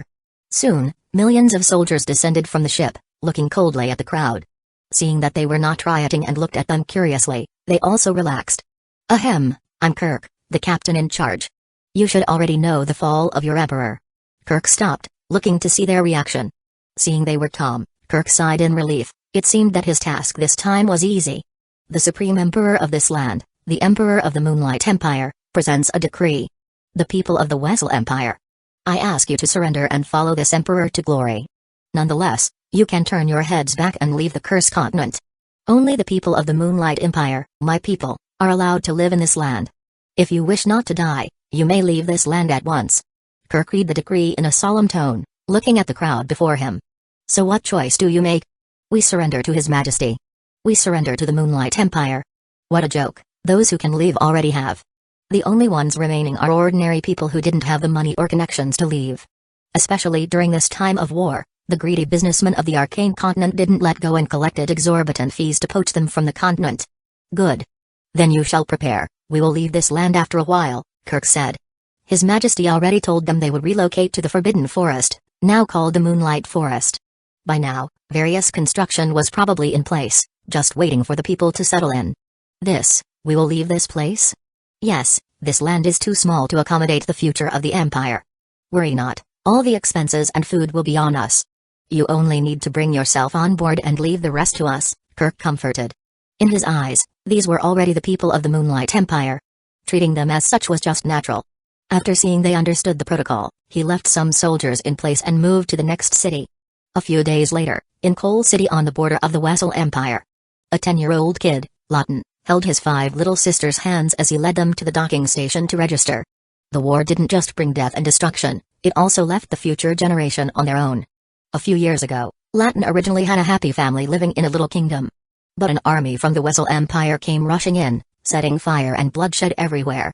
That event took the lives of his parents, leaving him and his newly born quintuplet sisters. As a child, taking care of his siblings was a daunting thought. Taking care of them was a problem, much less feeding them. Fortunately, upon arriving in the Wesel Empire, the benefits were enough for even a child to live by. A house to live in and food given to them was enough for him and his sisters to survive. From time to time, some nannies also visited, instructing him what to do. As time passed, he also forgot the hatred brought by the death of his parents. After all, life had to go on. However, after the fall of the emperor, their lives turned into a nightmare. The food didn't come, and evil neighbors troubled them. After a few weeks of despair and hiding, fortunately, help came to them. The soldiers of the Moonlight Empire provided the city with food and safety, which they lacked. All the people who had done evil were either locked up or killed on the spot. During this time, Lawton felt alive again, laughing and smiling with his sisters. This also made him realize his lack of strength. If only he could be as strong as those soldiers, he could always see his sisters smile, providing them with a home that could protect and nurture them. Lost in thought, Lawton continued to walk to the docking station to register their identities. A gentleman told him that this was necessary to become an official citizen of the Empire. Furthermore, once they were registered, they could board the ship and wait for departure. Lawton didn't want to wait any longer. Once these soldiers left, they would be on their own again, trudging alone through the dangers of society. As they were walking, a soldier approached them. You kids, where are your parents? No, we don't have any, Lawton shook his head. The soldier also understood and looked at them with pity. Are you going to the dock? Yes, mister. My brother said the food there is delicious. Is it really delicious? It must be, my brother doesn't lie. Delicious. Delicious. Okay, stop talking. You're making me hungry. Soon, the 5 sisters started arguing, making Lawton and the soldier smile. Come hop in, I'll take you there, the soldier said, taking out a mechanical car. Is this appropriate? Lawton asked, not wanting to disturb the soldier. No worries, I'm off duty anyway. And you don't want your sisters to walk all the way, do you? Hearing this, Lawton also looked at his sister's swollen feet after walking for a few kilometers. As delicate children aged 3 to 4, it was already a miracle they could walk a few kilometers and still smile. Looking distressed, Lawton urged his sisters to board the mechanical car. Sit tight, we'll arrive there shortly. With amazement and wonder in their eyes, the car zipped through and reached the dock after a few minutes. Whoa, that was fast. Fun. Fun. Fun. Can we do it again, mister? I'm dizzy, can we get out? Ugh, I'm going to puke, haha, we're already here, just follow the gentlemen who wear clothes like me. They will take you to eat delicious food. Getting out of the car, Latin and his sisters thanked the soldier. Looking around, Latin didn't know where to go. The place was full of people from all over the city getting rations or registering to be citizens. Brother, hurry, the delicious food is waiting for us. I smell delicious food. Hurry, hurry. I'm hungry. My stomach is calling us, brother. Latin looked lost. Finally, some kind-hearted people pointed the way to Latin. After walking for a few minutes, they arrived at the registration point. Earlier, after asking around, it seemed that you could only get food after registering. Although they were given food, it was only to pad their stomach. Only by being an official citizen could one avail its benefits and eat delicious food. You kids. What are your names? The registrant asked after a pause. Seeing many situations like this, the registrant already knew what to ask and what to expect. He was just shocked to see a kid carrying young kids around him. I'm Latin, this is Lucia, Elena, Sophia, Clara, and Maria, Latin introduced. Good, now put your hand on this. Soon after complicated procedures, the siblings registered, getting their tokens of identity. From now on, we are people of the Moonlight Empire. Latin murmured, looking at the token. Chapter 328 Various benefits. After obtaining the token, Latin quickly took his sister to find food. While walking, Latin studied the token. The tokens had different shapes and sizes. For them, Latin picked up a necklace-type token. Seeing no grooves and notches, Latin didn't know how to activate it for a while. Fortunately, the token seemed to sense his thoughts as a virtual panel appeared. Latin, Class 3 Citizen Address, Non-Properties, Non-Profession, Non-School, Non-Class. Thinking about it, descriptions of citizen classes appeared. Class 3 citizens are the lowest tier of citizens, made up of various refugees who have just joined the empire like them. Class 2 citizens are the second tier, made up of original residents who were born and raised in the empire. Class 1 citizens are the first tier, which is made up of various officials and soldiers who made some contributions. Then there are star citizens, who are made up of special people who made significant contributions to the empire. Unlike the others, star citizen status is only bestowed by the emperor and cannot be obtained elsewhere. As for others, there are many ways to increase ranks. Like fighting in the battle coliseum, inventing new things, accumulating wealth, having top potential, graduating from the academy, and many more. Although he didn't know the meaning of most of it, Latin tried to keep it in his mind. Glancing at his current citizen rank, he looked through the benefits that he would receive. First, the housing. Each Class 3 citizen could receive an apartment for 25 meters in size. There was also an option to combine the benefits of the same family, obtaining a much more spacious apartment. 6 of them could live in a 150 square meter apartment, which is pretty spacious. As for food and supplies, they were not free, like he thought. Instead, they were directly given moonlight coins for expenses. As a 10-year-old child, he was eligible for 1,000 copper credits per day. Although he didn't know its value, it should be almost the same as copper coins. It may not look like much, but this was already a lot. Based on the previous standard, 1,000 copper credits were enough for 10 days of food for a single adult. As for why it was given daily, it must be because other people were irresponsible spending the money all at once. Besides housing and money, there are various benefits, such as spiritual fields, business acquisitions, transportation discounts, etc. However, what struck him the most was the free education. Each citizen, no matter their age, was given free education regardless of the field. Thinking of his weak strength, he clenched his fist in excitement. Even the previous Wessel Empire didn't have these benefits. It didn't even have enough resources to provide education for the majority of its people, let alone for free. While studying the token, he was unknowingly dragged by his sister to a food stall. Brother. We want this. We want. This smells so delicious. It looks so fluffy, it must be delicious. Brother, do we have enough money to buy this? Being asked questions one after another, Latin turned his attention to the stall in front of him. The food being sold looked like cotton made of various colors. Smelling such a fragrance, Latin subconsciously gulped. Excuse me, how much for those? Candy clouds? They are 30 copper credits each. Give us 6. Hearing the price was cheap, Latin quickly bought one for each of them. After getting the candy clouds, they took a big bite as it melted into their mouths. Yum. The green one tastes like delicious grass. This one tastes like meat. Sweet. Sweet. Sweet. This one is weird, it cooled my mouth like ice. Mine also tastes weird, it's like there is an explosion in my mouth. Seeing they were enjoying their snack, Lawton found a place to sit as he continued to study the token. Soon, a week passed by. The first batch of immigrants was about to leave to go to the Moonlight Forest. Brother, are we going to board that big boat? Yes, we are going to our new home. Lawton smiled, pinching their fluffy cheeks. This week, using the daily subsidies given to them, he fed his sisters fat. Looking at their bulging and red cheeks, he couldn't help but smile. Brother, don't tangle my dress, it's my favorite. One of his sisters pouted, seeing her dress a little tangled. The daily subsidies given to them were too much, so in addition to food, he bought all kinds of dresses and toys they liked. Not only was his sister well fed, but they also became more lively and cute. Alright, you don't love your brother anymore. Soon, hundreds of millions of people began to board the ship. With such a crowd, Lawton became worried about their safety. Fortunately, everything was orderly, thanks to the soldiers and officials. Entering their assigned room, Lawton took his sister to explore the ship. After a few days, the ship quickly reached the Moonlight Forest. We arrive at the Moonlight Forest. Please leave the ship in an orderly manner and follow the subsequent instructions. Once again, welcome to your new home. After following the various virtual guidelines, Lawton and his sister quickly disembarked from the ship. Around them were other ships and a sea of people. Taking out his token, he looked for the follow-up instructions. Let's see, our destination is the Spirit City. Board Akara C-385, departure 17:00. Seeing the instruction, Lawton quickly took his sister to the automated vehicle park alongside the Tier 9 ships. With the guidance of the token, they quickly found their ride in a few minutes.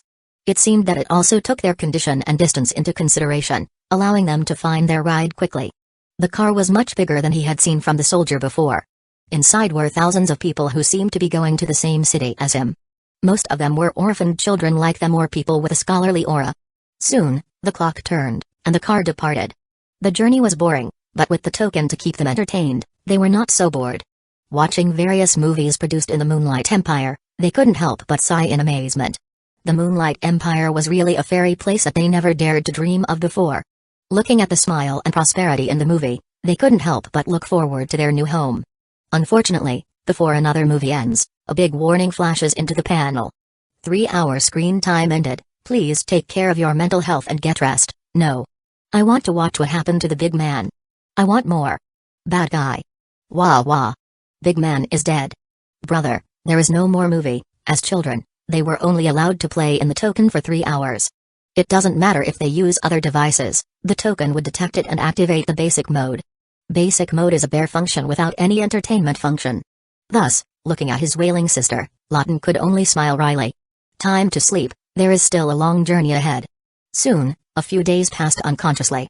Although their ride was fast, and they were docked near the cities, the Moonlight Forest was too vast, and the cities were too scared that a few days of travel was the norm. Arriving at the city or perhaps a construction site, they disembarked from the car. Is this where we are living now? It looks dilapidated.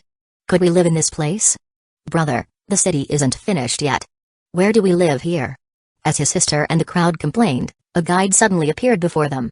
Lights VLCM, don't worry. A place was specifically set for you. Although it's not as comfortable as your assigned house, it should be able to accommodate you for a few months. After a bit more explaining, they understood. The Spirit City and most of the city were still being built. Although the Moonlight Empire had a huge number of magicians and warriors to do work, building a place for hundreds of trillions of people wasn't easy. Furthermore, the Emperor seemed to be quite strict, wanting each city to be more beautiful than the previous one. To this, Lawton and the others were non-committal. This is where they will live from now on, so the more beautiful it is, the better. As for the temporary living environment, in this kind of time, having a place to sleep and food to eat is enough. By the way, sister, could we still study in this condition? Lawton asked. The reason why he chose Spirit City as a destination, among others, is its educational environment. According to what he had read, the Spirit City is a planned place for enlightenment and primary education. This is also why most people eligible to go here are children, orphans, and people who would teach. Good question. It seems that this little brother is smart. The Spirit City is one of the planned educational cities in the Empire. Of course, it cannot lack education just because of the ongoing construction. Thus, while the city is in construction, all of you would help and learn at the same time. For those interested in cooking, you would help the chef. Those interested in the array would help. Those interested in alchemy would help. Anything that should be done in the city, you must help. Don't worry, It will be fun. Hearing this, Latin and the others just rolled their eyes. Isn't this just forced labor? Most of them didn't even know how to read and count. How could they help with such complicated tasks? Ha ha ha, the best education is applied education. I'm sure once the city is finished, you would be proficient in one or two things. Chapter 329 Unification of Amalgamation of Will. 3 years later, in the floating castle, Maximus, who was leisurely reading a book, suddenly felt a movement in the amalgamation of will. Huh? After careful inspection, he noticed the amalgamation of will seemed to improve, forming a complete cycle. In the whole Cursed Continent, he felt the dense will of people coming to him. Is the great immigration done? 3 years ago, he moved all the people in the Wessel Empire to the Moonlight Forest. Maximus thought this would be an easy thing, as a single Tier 9 ship could accommodate trillions of people. However, he underestimated the difficulty of moving. Loading and capacity are different.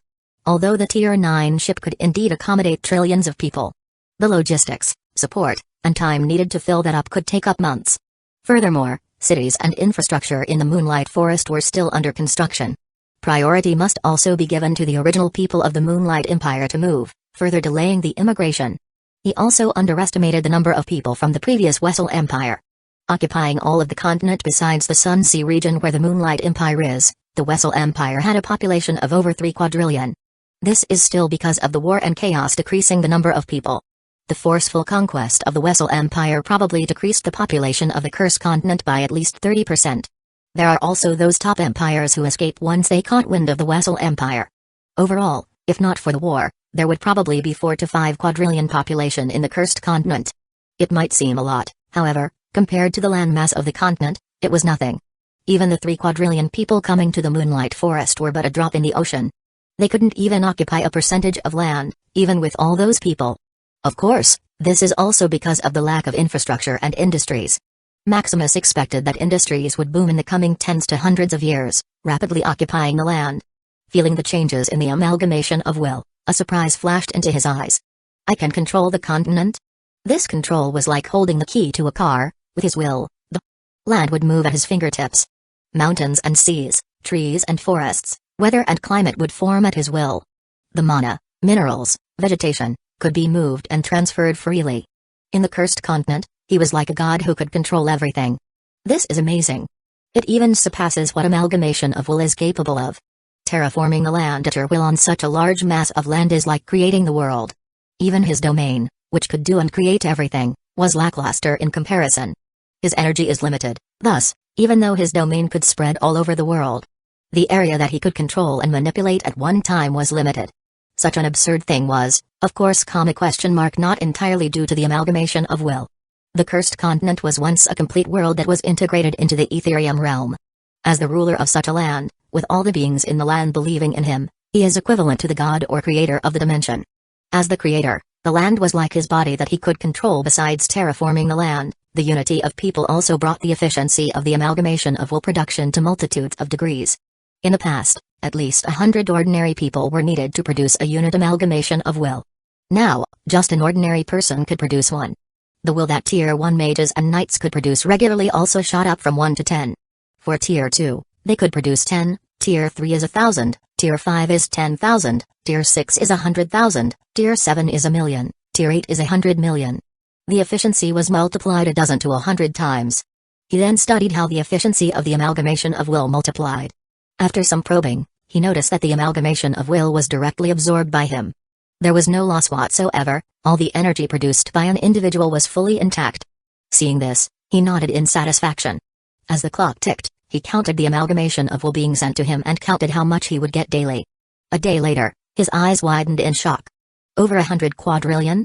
One had to know that a monarch abyss crystal could only produce about a quadrillion units of energy equivalent to system points. With a 1-to-1 ratio, 100 quadrillion amalgamation of will is equivalent to a monarch abyss. Crazy. This is still because the majority of people were mortal. The one who gave him the bulk of the amalgamation of will was the original residents of the Moonlight Empire. With over 1 trillion people in at least Tier 3 realm, it was already 100 quadrillion in an instant. Initially, he was worried about the coming invasion of the Abyss, not giving him time to modify the Myriad World Mall.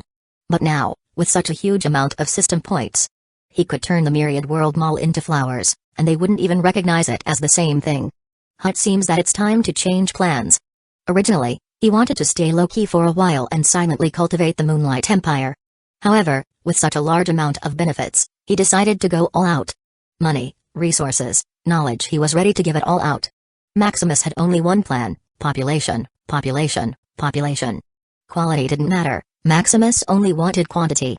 More people mean more talent, and more talents mean more system points. He planned to incentivize giving birth with generous rewards. If the children brought were talented enough, Maximus could even increase the reward. Maximus also planned to poach people from various continents, whether the Arcane Continent, the Divine Continent, or the Beast Continent. Poaching people is the way to go, slowly nurturing them is time-consuming. Of course, this would also cost much more, but with the reward, he was willing to bear this cost. The only problem is how these continents would react. Poaching people from different continents? This was such an unconventional idea that he didn't know how they would react. Although it seemed that each continent was open and free, the differences between them were enormous. Even the closest continent to them, the Arcane Continent, had significant differences. It's like a first-world country compared to a barren village. Even if he took out a large sum of money, he may not even poach several people from that continent. After all, although the rewards are high, who would be foolish enough to live in barren land? As for the Divine Continent? Those gods were crazy about population, how could they just hand it over to him? Even more so for the Beast Continent, they were a different species. Immigrating out of their land to live in his human empire? Isn't that looking for abuse? However, despite these difficulties, Maximus planned to take a long-term look at this. Maybe by then, he could think of a solution to this problem. Thinking of this, the land construction needed to be hastened. He can't have people living in the woods any longer. After all, without a place, how could they have time to make children? Earlier, he prevented the Shadow Hunter Guild from helping because it's costly. Furthermore, he wanted the city building task to enhance people's sense of belonging. But now, with the benefits in front of him, screw it. He would use all his power to become the most populous continent in the Ethereum realm. However, thinking about it, he realized the land in the Curse Continent was not enough. It couldn't even reach a percentage of the Arcane Continent, much less the ever-expanding Divine Continent. If the population continued to grow without living space, it would ultimately be all for naught. Digging the land under the sea is inefficient and slow. By the time they dig enough, the population would be overflowed.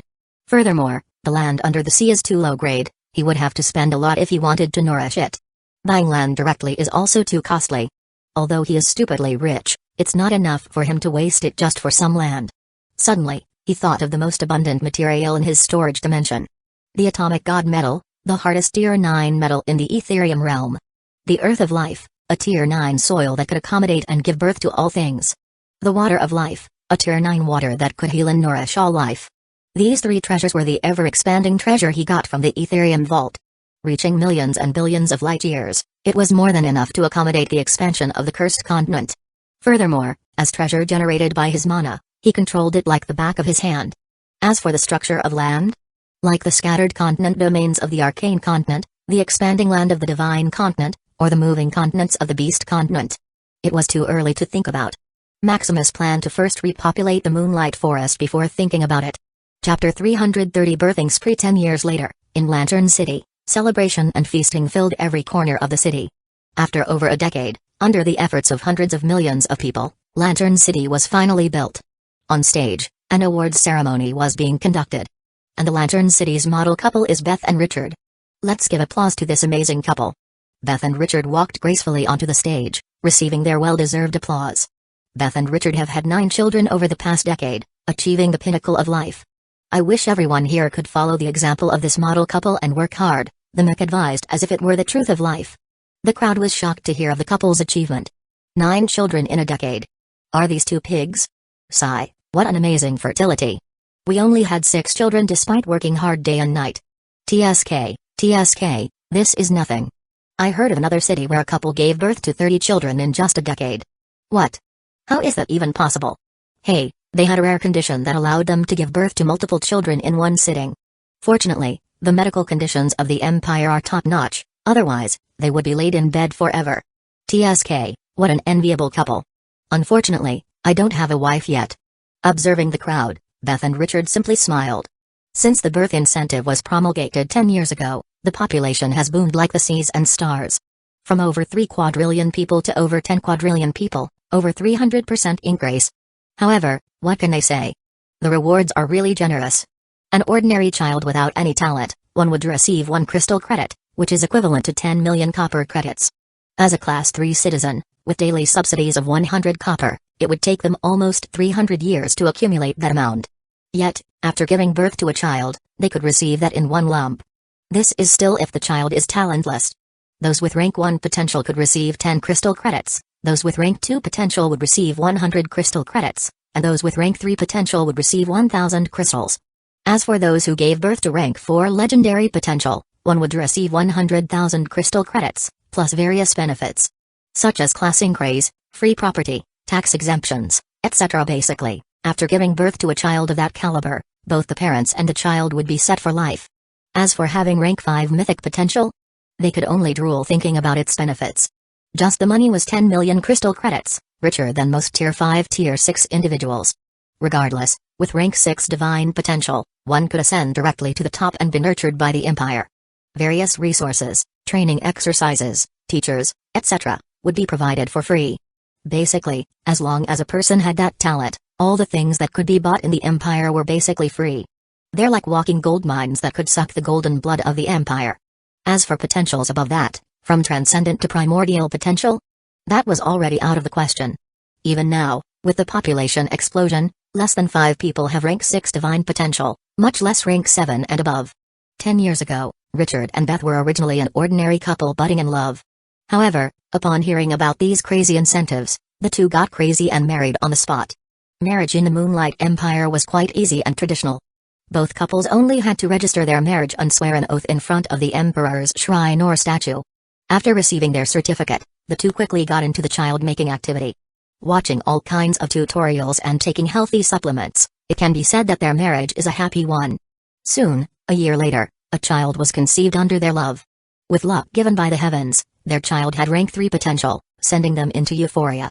1,000 crystals. The child they were holding was equivalent to generations of wealth. One has to know that although the daily subsidies can provide them with enough food and even indulgence from time to time, it's not enough. The past is different from the present. In the past, they were only thinking about survival. As long as they had food and a home, they were already satisfied. However, after being exposed to the glamorous life they see and hear about in the token, they also wanted to live like it.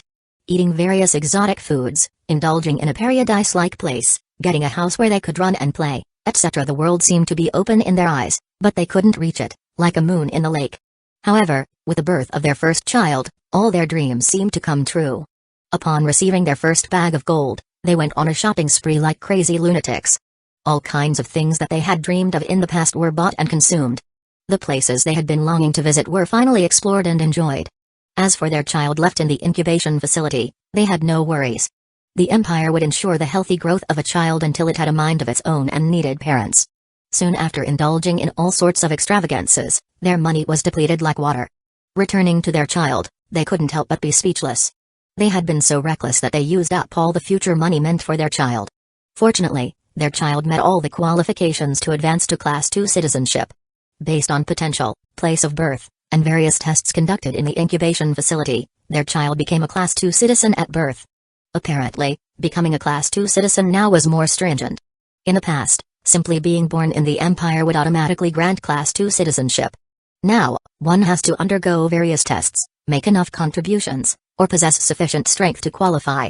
Nevertheless, the benefits had also increased. Just the daily subsidies reached 1 gold credit, which is 10,000 copper coins, 100 times more than before. This amount alone had quadrillions of people striving hard just to qualify. 1 gold per day? Isn't that the meaning of life? With it, one no longer needed to work and could still live a middle-class life full of delicious food and beautiful clothes. Unfortunately, they were too lazy and lacked patience, otherwise, they could have taken advantage of those free classes. With 1,000 crystal credits, they would probably be a tier 1 mage or knight by now. Achieving that, they would reach the peak of life in an instant as a Class 2 citizen. Now, they could only rely on their child to get by.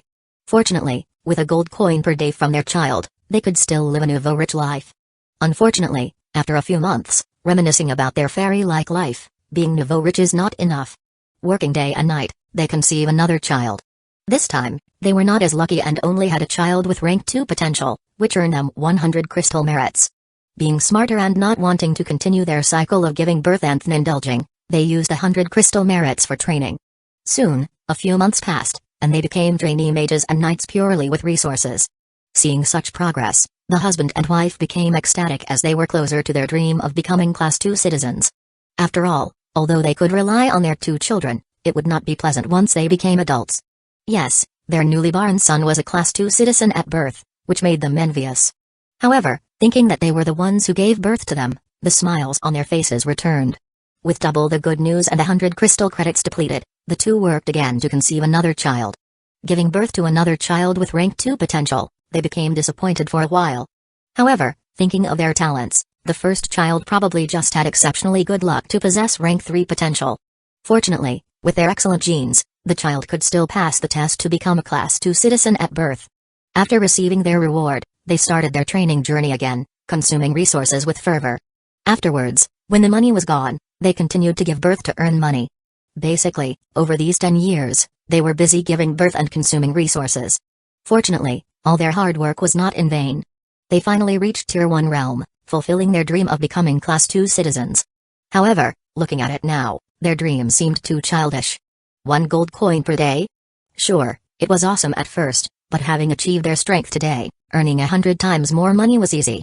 Furthermore, with all their children qualifying to be Class 2 citizens at birth, their original obsession with money and pleasure diminished to a large degree. Now, they only wanted to train and live a longer life. After all, materialistic things are nothing if one has no life to enjoy them. Chapter 331 Education Sector in the Moonlight Empire, in Shadow City. I'm finally back. Tesoro yelled out. After near-death adventures in the Arcane Continent, he made it out alive and finally returned home. Around the teleportation array, people kept looking at him as if he were a weird species. Tesoro shook it off, exploring the ever-changing city. This city is as amazing as ever. I don't know how big it has become, Tesoro sighed in amazement. In the past, when he was studying at the Moonlight Academy, coming to the capital of the Empire, each scenery he saw seemed to be different. Fortunately, various landmarks didn't change much, if not, they became more luxurious. Taking out his token, he called his friends. In a certain restaurant, Tesoro's friends came one by one. Long time no see. Where have you been? His friends Exel asked. During the war, all the former students of the Moonlight Academy were called to support the war. Seeing that Tesoro didn't return, they thought he was dead. Thus, seeing he was still alive, they couldn't help but be shocked and happy. When I was exploring one of the treasure lands in Golden Domain, I got lost. Tesoro scratched his head in embarrassment. Unlike the Moonlight Empire, where everyone had a map ensuring you'd never get lost, in the Arcane Continent, only a selected few can have this privilege. The treasure land he was exploring is famous for being not dangerous yet containing dazzling treasures. The only catch is that the land is very big, full of puzzle-like arrays. If one was unlucky, they could even get lost in the land for hundreds to thousands of years. Fortunately for him, in just 30 years, he spotted a patrolling squad and managed to squeeze in. Hearing his story, his friends laughed in understanding. Then you should have at least found some noteworthy treasure, right? Diego asked. Yes, of course. I got this. Tesoro took out a gold coin. A gold coin? Are you joking? Don't underestimate this. This is a Tier 9 Initiate treasure, the gold coin of wealth. What can it do?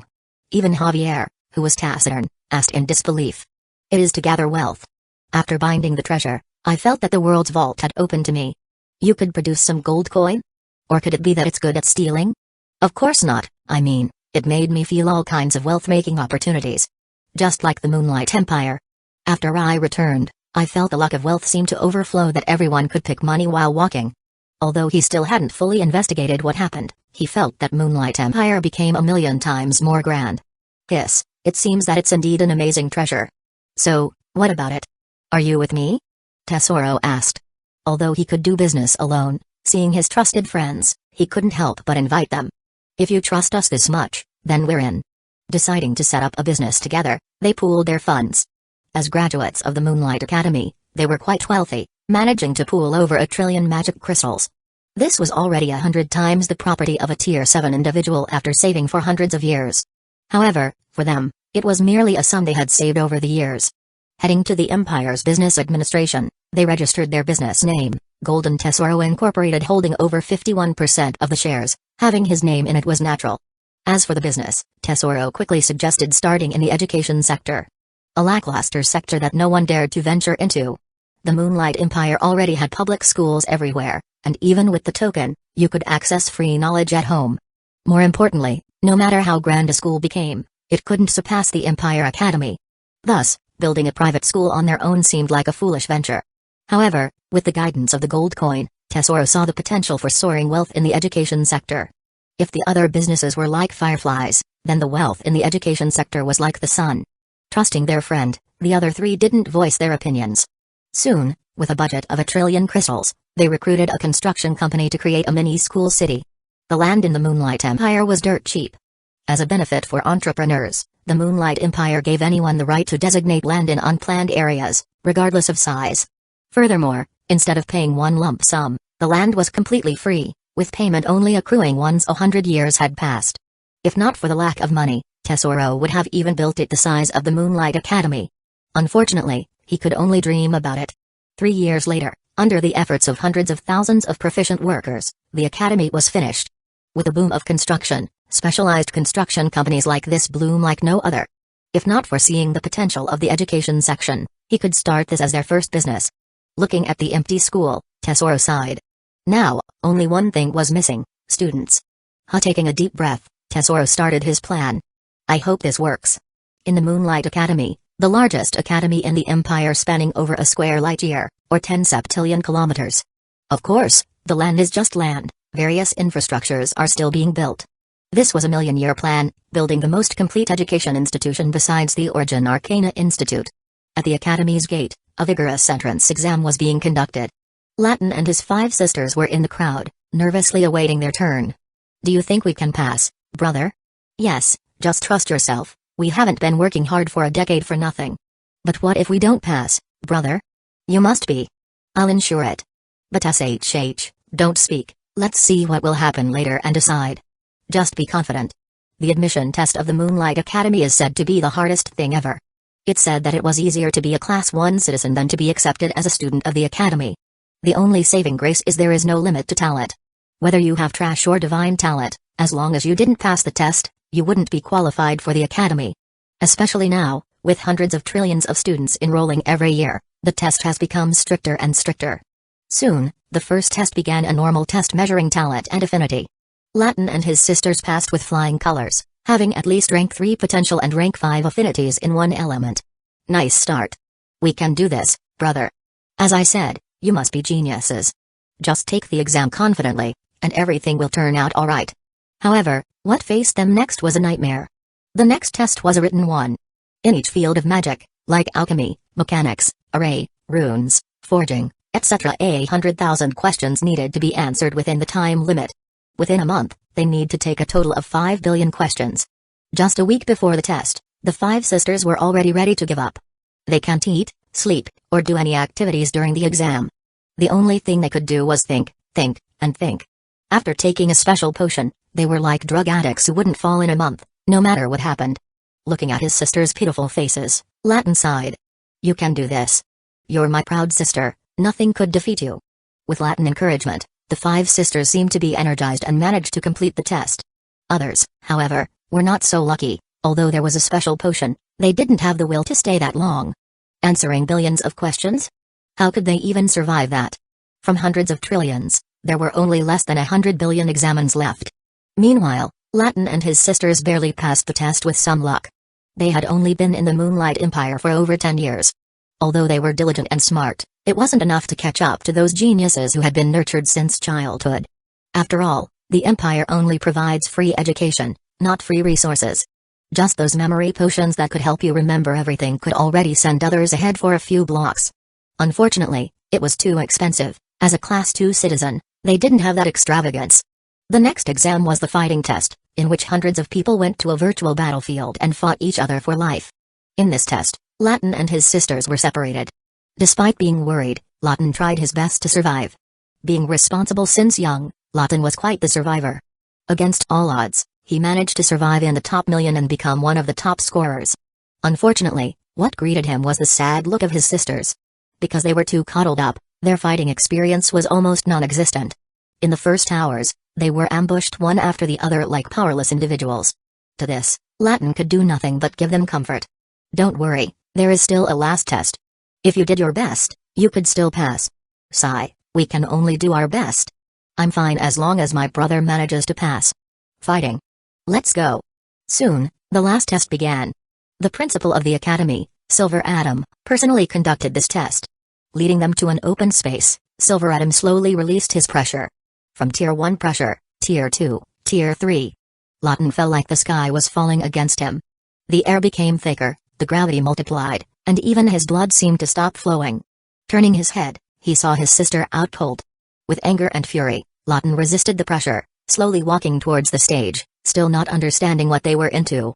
Unfortunately, the pressure the principal released slowly increased. Before he could even take a few steps, he was knocked out at 5th tier pressure. Soon, all the students were knocked out. Looking at the students who survive up to 7 tier and some interesting individuals, Silver Adam smiled. Not bad, the examinees this time are quite interesting. Chapter 332 Borrowing money. A few days had passed since the entrance exam. In the dormitory, Lawton and his sister nervously opened their report cards. Soon, frowns replaced their faces. I didn't pass. Me neither. I guess we didn't pass. The 5 sisters looked at each other with similar expressions on their faces. Meanwhile, Lawton was greeted with a congratulatory letter welcoming him to the Moonlight Academy. However, looking at his sister, Lawton smiled dryly. With hundreds of trillions of individuals, passing was already a miracle. Hoping for his sisters to also pass is like reaching for the sun. You can do it, brother. We are proud of you. His sister cheered happily. But don't even think about not attending the academy because of us. But I told you I would ensure that you would pass. Humphrey. Brother needs to be strong and support us later. That's right, who knows if our husbands will bully us if you're weak. His sister jeered, causing him to pause. You're already seeing someone? His sister was his blood and flesh, and hearing the term husband hurt him more than the result of the entrance exam. Of course not, brother. We will be with you forever. Huh, that's good. Lawton unknowingly heaved a sigh of relief. Seeing this, his sisters laughed with a giggle. But what will you do? You can't just stay stuck at home, can you? Lawton asked with a frown. Although the benefits of becoming a student at Moonlight Academy were good, they were not enough for them to share. Becoming a student at Moonlight Academy automatically advanced you to a Class 1 citizen. With a daily subsidy of 100 crystals, there was no way it could support his and his sister's training. He figured he could also work in the academy to earn money. However, it was still unknown if he could earn enough. Don't worry about us, brother. We anticipated this, so we already chose a school. A school? Where? In the Arcane Continent? As far as he knew, all the schools in the Moonlight Empire were just free education institutions. Besides teaching, they didn't regulate students whatsoever, much less provide resources. No, it's in the Moonlight Empire. Furthermore, the school would give you free resources as long as you didn't drop out of the school. A school? What's its name? Could it be a scam? Lawton's worry deepened. No, the name of the school is Golden Academy, and it was established by a group of alumni from Moonlight Academy. Huh? Let me see. With doubts, Lawton opened his token and looked through the information of the Golden Academy. As his sisters said, the school was just established recently. As of now, it doesn't even have any students. Their registration time was opposite to that of the Moonlight Academy, aiming to garner more students. Furthermore, unlike the Moonlight Academy, the entrance test of the Golden Academy was based solely on potential. Anyone with rank 3 potential was eligible for entry. As for benefits, they were also generous. All kinds of special potions, elixirs, weapons, training facilities, etc., were available for free. The only catch was that the Golden Academy was entirely based on ratings. Each day, students at the school had various tasks to complete, ranging from improving a certain percentage, studying a course in a designated profession, defeating an opponent designated by the school, etc. Failure to comply meant your rating would decrease. Once it fell below average, you would be kicked out of the school forever. Interesting. Lawton muttered with interest. This school basically made its whole compound a jungle with all kinds of rules. All those defeated would be killed, aka kicked out. However, the school seems to be built upon pressure. Lawton thought with worry. With his sister's soft character, they probably wouldn't even survive for a month. Seeing his expression, his sisters understood what he was thinking. Don't you dare stop us. This is our chance to catch up to you. Don't think that we are always helpless little girls. That's right. These little girls are also strong. Brother is bad. But brother, don't you want us to stay with you forever? His sisters said softly. Hearing this, Lawton's heart melted as he suddenly realized something.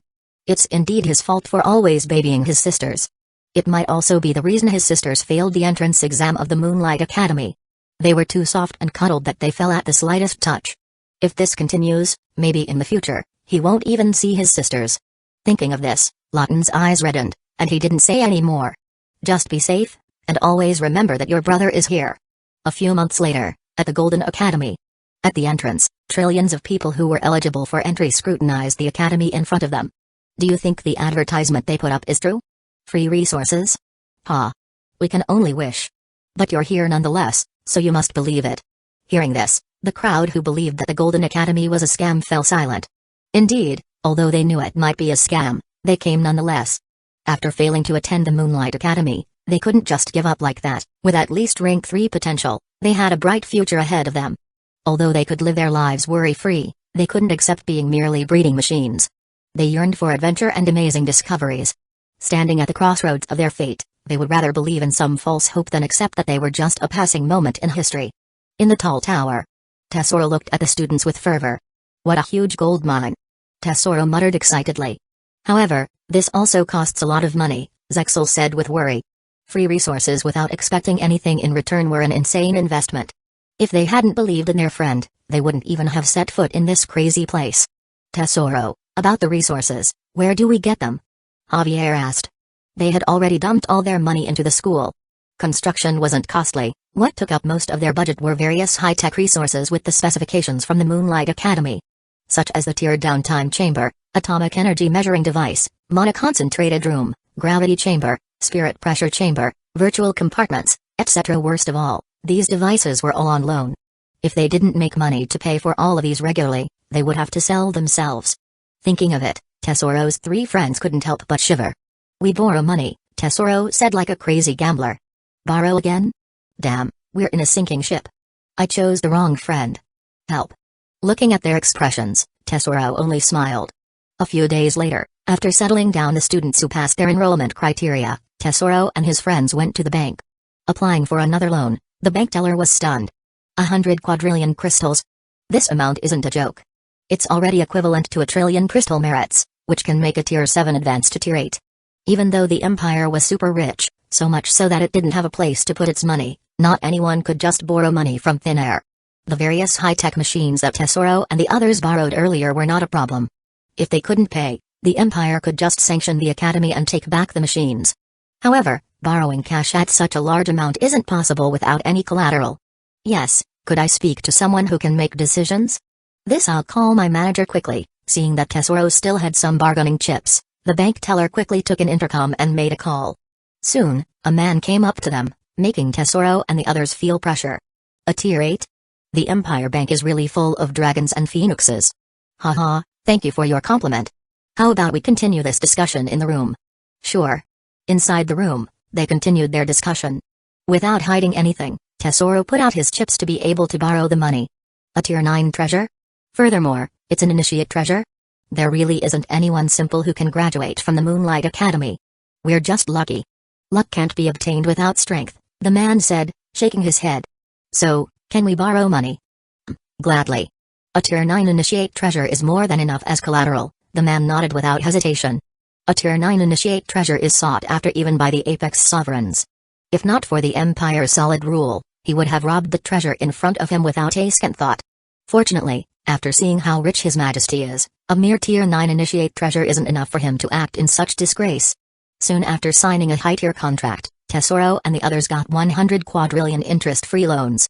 This is also one of the benefits of the newly budding Moonlight Empire. As long as one had enough collateral, they could borrow money in unlimited amounts without any interest. For Maximus, the development of the Empire was the first priority. For money, he could rely on his transactions in his dimensional shop and reselling resources of the Myriad World Mall. If not for it being troublesome, he would just build everything beneficial to the Empire. Unfortunately, it's too inefficient. If he did everything himself, it would be too slow. The people's competition is what truly drives a civilization to advance. Maximus just needed everyone to be in line, and he could sit back and relax.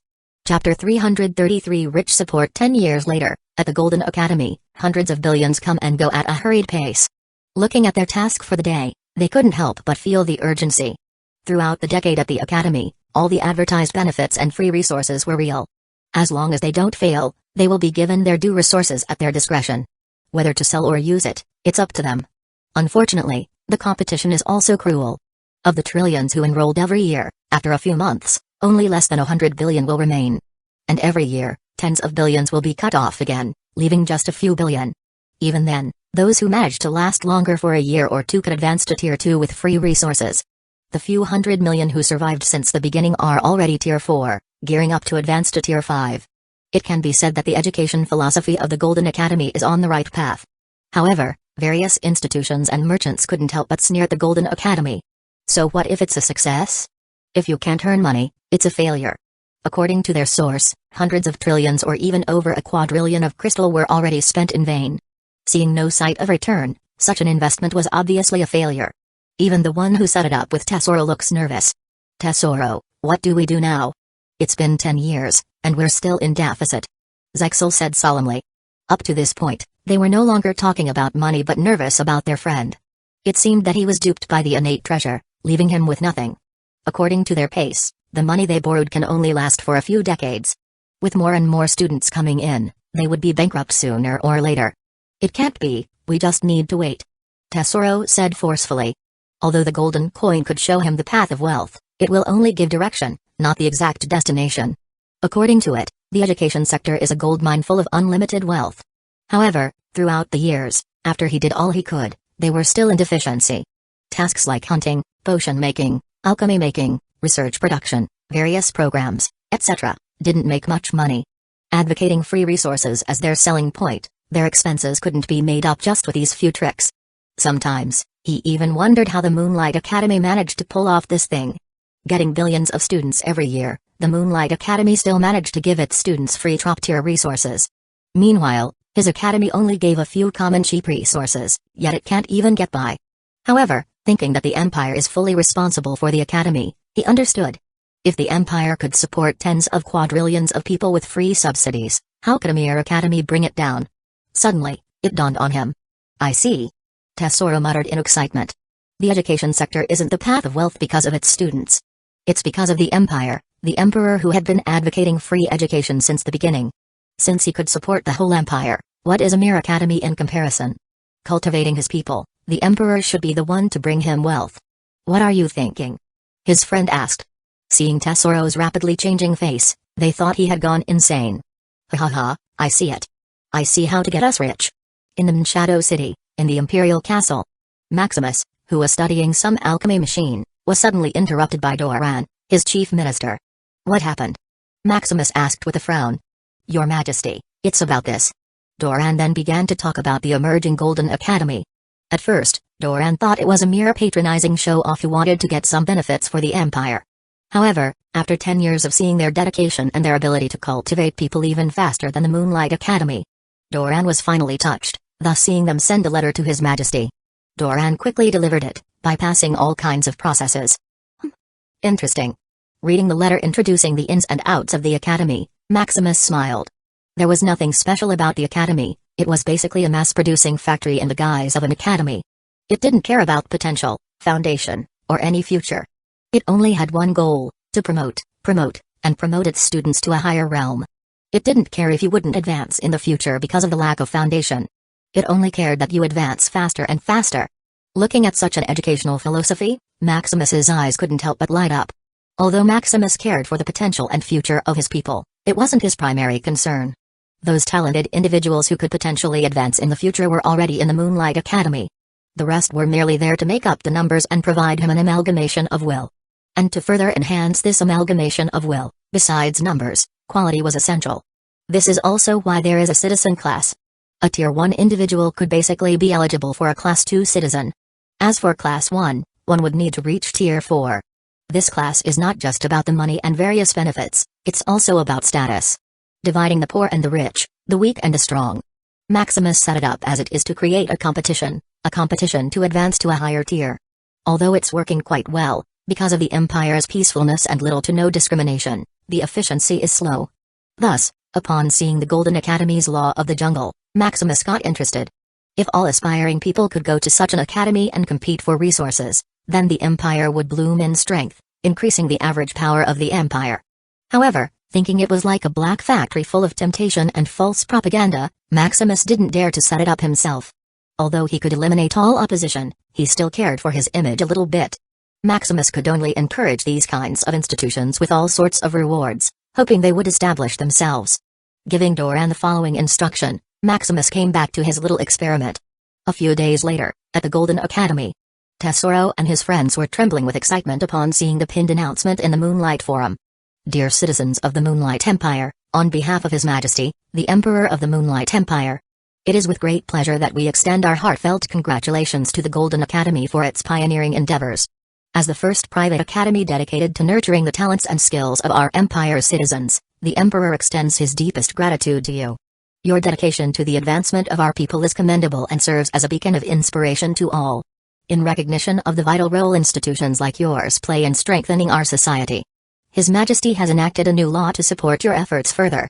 Firstly, citizens who ascend from mortal status to Tier 1 will receive an additional incentive of 1,000 crystal credits to encourage their progress. Those reaching Tier 2 will be granted 10,000 crystal credits, while those achieving Tier 3 will receive 100,000 crystal credits. Similarly, those ascending to Tier 4 will be rewarded with 1 million crystal credits, and so on. Secondly, any institution contributing to the advancement of our citizens will share in the encouragement bonus. The distribution will range from a minimum of 30 out of 70 to a maximum of 50 out of 50, based on the institution's level of support and involvement. Thirdly, individuals or groups interested in establishing such institutions will be eligible for loans up to 100 quadrillion crystals, following a thorough assessment process. Fourthly, the Empire will regularly evaluate these institutions and take necessary action, including closing them, for those failing to meet established standards. Fifthly. Sixthly. Seventhly. Furthermore. Moreover. Lastly. Thank you for your unwavering commitment to the prosperity and advancement of the Moonlight Empire.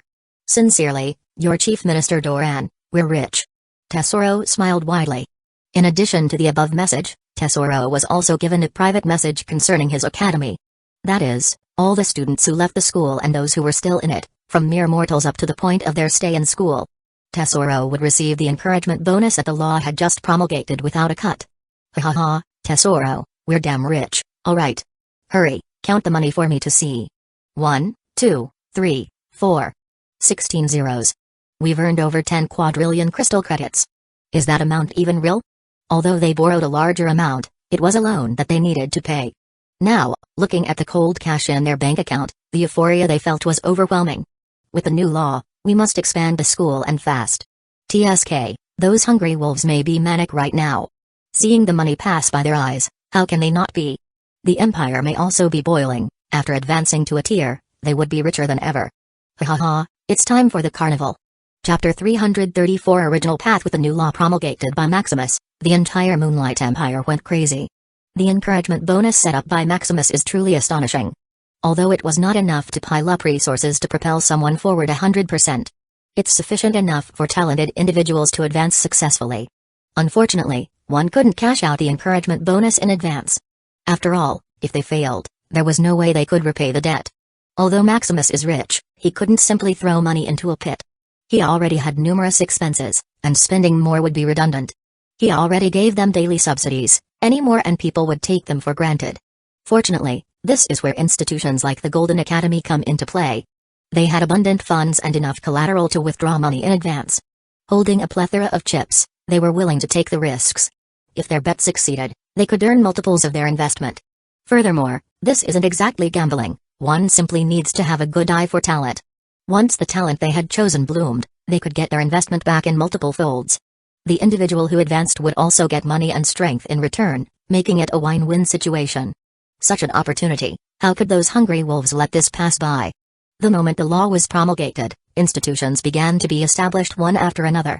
After undergoing assessment and obtaining approval from the academic committee, they borrowed loans ranging from trillions to quadrillions.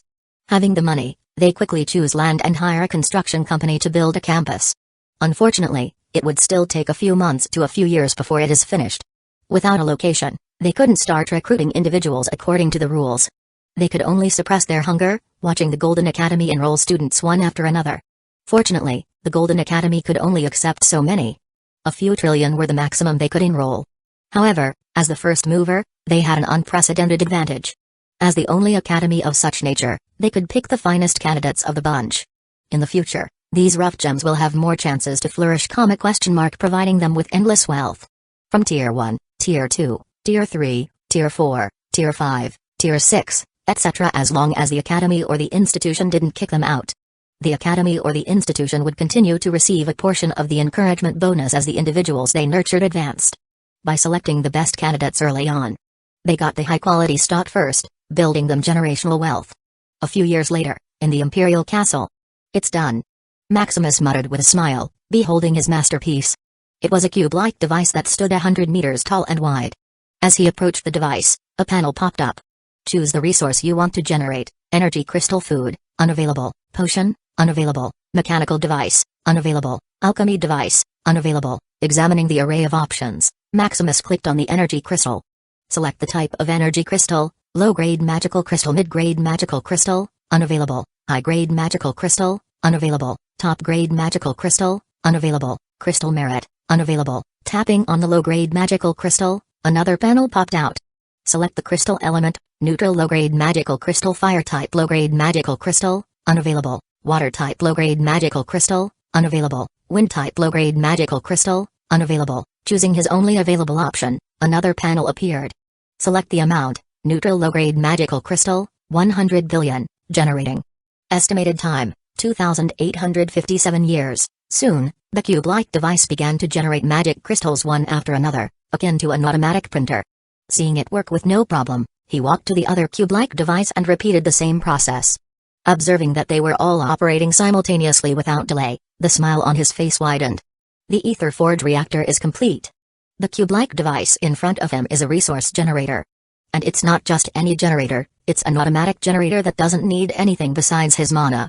As soon as Maximus reached Tier 7, practicing the origin, he could generate anything with his unlimited mana. However, a problem was presented in front of him. His mana discharge capacity is slow. It's like having unlimited water, but it can only be released through a tap. No matter how vast the amount of water you have, it's useless. Even after he advanced to Tier 8, his mana discharge capacity only upgraded from a tap to a dam. Although it's faster, it didn't satisfy Maximus. After all, what's the use of his unlimited mana if it couldn't be released as he likes? Especially now, advancing to Tier 8, he had the power of law and amalgamation of will. Although it was not unlimited, it was stronger and more useful. This made the already useless unlimited mana even more useless. Maximus even thought that an ultimate dimensional physique was just like that. After all, by copying others' physiques, Maximus could unleash greater power than this so-called ultimate dimensional physique. Even if it were upgraded to rank 10 physique, making his power of law unlimited, it would still be useless. He had origin, which can interchange the amalgamation of will to recharge his power of law. Furthermore, more power of law is useless because of his limited discharge speed. Since knowing this, Maximus began to think of a solution. After all, an ultimate dimensional physique couldn't possibly be this useless. This only means that Maximus didn't study it enough and exploited its uses. Finally, after some time, he was inspired by the unlimited expanding treasures. Like the atomic god metal, earth of life, and water of life. These special treasures seem to suck his mana individually. Each piece can bypass his discharge speed and directly suck at the source, breaking all the previous logic. Unfortunately, he was only Tier 7 then. No matter how he studied this phenomenon, he was clueless. Now, after advancing to Tier 8 and having system points as much as he wanted, Maximus finally had a glimpse of this illogical phenomenon. The origin of law, the rules that run through all dimensions. These special treasures seem to be laced with an origin of law. They were tasked to expand in the universe, filling up the dimensions rapidly. Seeing this, Maximus understood. His physique is equivalent to a complete origin of source, the dimensional source of all energy. Naturally, the only one who could exploit an origin of law is, of course, another origin of law. Unfortunately, with his current realm, he still can't use energy that is close to the origin of law. Even the amalgamation of will was barely on par with the essence of law. Back to square one, Maximus was a little helpless. Despite all the studying, he still can't exploit his unlimited mana. However, seeing all the system points lying around, he went crazy. Spending hundreds of quadrillions of system points every day, Maximus slowly deduced how he could maneuver around his unlimited mana. Knowledge after knowledge, profession after profession, Maximus was like a tireless machine absorbing so much information every day. Finally, like water grinding a rock, he found a solution. Using the atomic god metal and other Tier 10 auxiliary materials, he created the Ether Forge reactor. With Tier 9 arrays, Tier 9 runic language, Tier 9 composition knowledge, Tier 9 circuit knowledge, etc., he managed to create a device capable of absorbing his mana individually. Each of these Ether Forge reactors could absorb his mana directly from the source. It was no longer limited to his release speed but the speed at which the device absorbed his mana. To this, Maximus was also a little helpless. A single Ether Forge reactor could only generate 1 million low-grade magic crystals or equivalent matter per day. With his current discharge speed, he could probably create over 100 billion low-grade magic crystals if he put all his thought into it. Still, despite its limitedness, creating such a device is a major milestone. Just 100,000 Ether Forge reactors are already equivalent to his discharge speed. Creating 1 million is 10 times, and creating 1 billion is 10,000 times. As long as Maximus had enough material, he could create the Ether Forge reactor unlimited times. And the Ether Forge reactor is not the limit. Ether Forge reactor is only a resource generator. Soon, Maximus would create weapon-type reactors, auxiliary-type reactors, puppet-type reactors, and many more. Thinking of the possibilities, Maximus finally found his path. His physique, the dimensional source, was no longer useless but would become his main source of power and wealth. The myriad world mall and the family and power system are not his. Sooner or later, they would disappear and be useless. However, his ultimate dimensional physique was his and his alone. It was a unique mark in his very origin, his system only helped awaken it. Coupled with the ultimate cultivation manual he created, Maximus felt a wide path open before him, a path that personally belonged to him. Chapter 335 Ethercore Tower. Looking at the Ether Forge reactor before him, a smile appeared on his face. The resources of the Empire would finally be free. Although Maximus was rich, with hundreds of quintillions of dimensional coins in his bank, the cost of raising an empire was still significant. Initially, the Moonlight Empire only had trillions of people and not much expenses. A few billion dimensional coins equivalent to a few quadrillion crystal credits were enough to run his empire for years with a lot of surpluses. Maximus even had the budget to build extravagant things for the entertainment of his family. Now, with tens of quadrillion citizens, the budget didn't multiply by tens or hundreds of times but increased a billionfold. Maximus needed to pay about a quintillion dimensional coins every year out of his own pocket just to run the empire. The empire is being built from scratch. The home of tens of quadrillions of people isn't cheap by any means. Furthermore, he couldn't just build a home for them. He had to think about the future, fully reinforcing the whole cursed continent. From arrays, sturdiness, defense, attack, etc. These cost the majority of the quintillion budget yearly. He was also a bit picky, wanting everything to be perfect to every detail. He didn't want some ragtag building and called it a city, it would be an embarrassment to his ambition. The salaries he gave were also immense. Not wanting to disappoint his people and guild members in vain, the salary is quite generous. Plus, the benefits he was giving, just the daily subsidies were already pulling his pants down. Much less, the encouragement law he just promulgated. With a quadrillion people advancing to Tier 1, that's already 1 quintillion crystal credits or equivalent to 1 trillion dimensional coins. What's more for Tier 2, Tier 3, Tier 4, and so on. As for the loan, it was an unlimited pit. So far, over 10 quintillion dimensional coins have already been borrowed from him. With the development of the empire, he could only hope they could pay it back in 1,000 years. However, despite the pain, it was a necessary expense. Money could be earned back any time he wanted. Just the reselling of the products from the Myriad World Mall from the powerhouse of the Ethereum realm was enough. There is also the dimensional library that could earn him over 10 quintillion dimensional coins every year. With all this excess money, why not spend it on his people? Not only could he create the paradise of his dream, but more importantly, the amalgamation of will he could earn would skyrocket. Just hundreds of quadrillions of units of amalgamation of will could make him do wonderful things. What about more? Quintillion? Sextillions? Septillion? Although his system had a limit, with enough quantity, he could break this limitation. As for the sentiment of currency that the previous digital currency could convert into system credits, it was no longer possible. The so-called sentiment that made the useless currency possible to convert into system credits was just another type of will. With him absorbing all the excess will of his people into the form of amalgamation of will, this phenomenon no longer worked. Maximus had to rely on real currency with value or trade to obtain dimensional coins. Fortunately, he had unlimited mana, and now, with this Ether Forge reactor machine, it was equivalent to having a money printer. Of course, he still needed to invest money to create this cash machine. Moreover, each Ether Forge reactor costs about 100 trillion dimensional crystals per unit. With an efficiency of 1 million low-grade magical crystals or 1 dimensional coin per day. It would take him 300 epochs or 300 billion years before he could make the money back. Fortunately, he was not building the Ether Forge reactor to earn quick cash. It was merely so his empire could be self-sufficient. However, thinking that he needed about a quintillion dimensional coins every year, Maximus realized he needed about 3 quadrillion Ether Forge reactors to be self-sufficient. Thinking this, Maximus shook his head wryly. This prototype couldn't work. It was too inefficient, costing 100 trillion, yet it was only able to generate a dimensional coin worth a day. Even if he were picking money, he couldn't make this money-losing investment. Fortunately, it was only the first successful prototype. With more iterations, Maximus would try to make it cheaper and more efficient. At least a single Ether Forge reactor should create 1 billion low-grade magical crystals before he mass-produces it. However, for now, this is sufficient. The main purpose of this is not to print money but to print resources. A Tier 1 plant containing a magic crystal worth of energy is worth 3 to 5 times more. A potion made from the synthesis of various herbs would probably be worth 10 to 100 times more. There are also weapons, puppets, alchemy, and many more. The main use of the Ether Forge reactor isn't to print magic crystals but to print rare resources. However, another problem cropped up. To print resources, one needed to inscribe runes containing the very origin of the subject. From the material composition, magic properties, law properties, weight, effects, etc. for the information on the origin of the subject, Maximus had no problem. He had his domain to analyze the origin, public free resources in the Origin Arcana Institute, and the Myriad World Mall. The problem is that to inscribe each rune would be too time-consuming. With an infinite amount of resources appearing every second of the day, inscribing all of it would be impossible.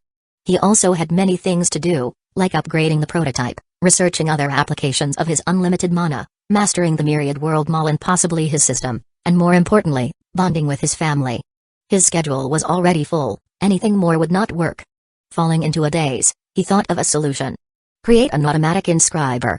If he couldn't do it, then create someone who could do it. With overflowing system points, Maximus could do whatever crossed his mind. Let's work. 10 years later. After spending hundreds of quadrillions system points every day, deducing, confirming, and studying, Maximus was finally able to create another masterpiece. Looking at the large building made of ethercore before him, the light in his eyes intensified. The ethercore tower. How magnificent. This sci-fi-looking tower in front of him, full of pulsating light of information, is made of the 1,000 ethercores he looted from Valeros. If previously the 1,000 ethercores were independent supercomputers doing tasks and calculating all on their own, after Maximus modified them and added some touches, they became the mother core of supercomputers.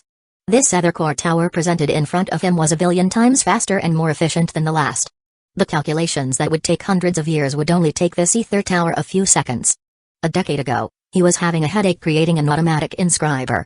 However, he forgot about the most abundant thing he had, the people. Having tens of quadrillions of people, why would he waste his time creating an automatic inscriber? Not only would it be inefficient, but it would also cost a lot of money. Although using his people would also cost money, it was not a problem since he was already spending a ton on them.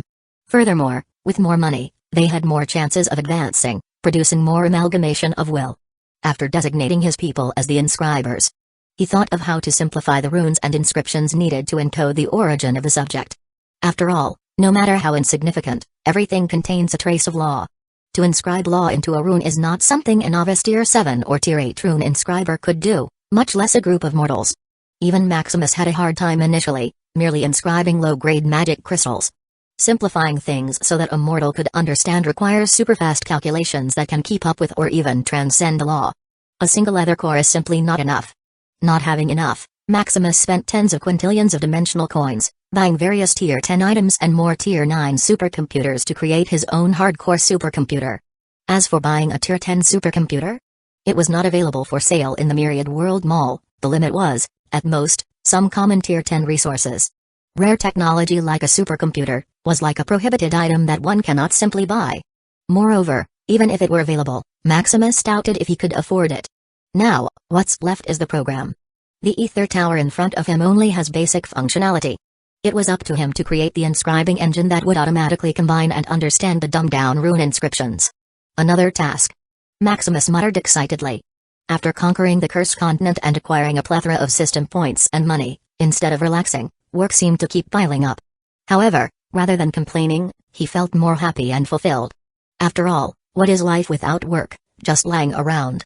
As for the people outside the Cursed Continent, Maximus was too lazy to contact them now. After selling them the resources he bought from the Myriad World Mall, he secluded himself in the Cursed Continent. Thus, although they knew he had already conquered the Cursed Continent, they were unaware of its progress. Maximus banned all outside involvement for now, hoping to develop his empire to its full potential before others intervened. Furthermore, he didn't forget about the upcoming invasion of the Abyss. Not wanting to disturb himself with a bunch of ceremonial stuff, he kept himself shut. There was also the death of Valeros, although it seemed that the ancient Apex sovereigns didn't notice. Who knows what they were thinking? Without enough strength and means, the Moonlight Empire and the entire Cursed Continent wouldn't be open to the outside world. Chapter 336 Awakening of the Ancient Powerhouse 30 years later. In a luxurious house, a young man of 12 or 13 years slowly opened his eyes. Huh? Where am I? Looking at his little body, Draven was in a daze. Did the reincarnation succeed? Draven muttered in shock. Draven was the former powerhouse of the Nexus Continent. The divine forger, who could fight and kill with a hammer. I wonder how long it's been.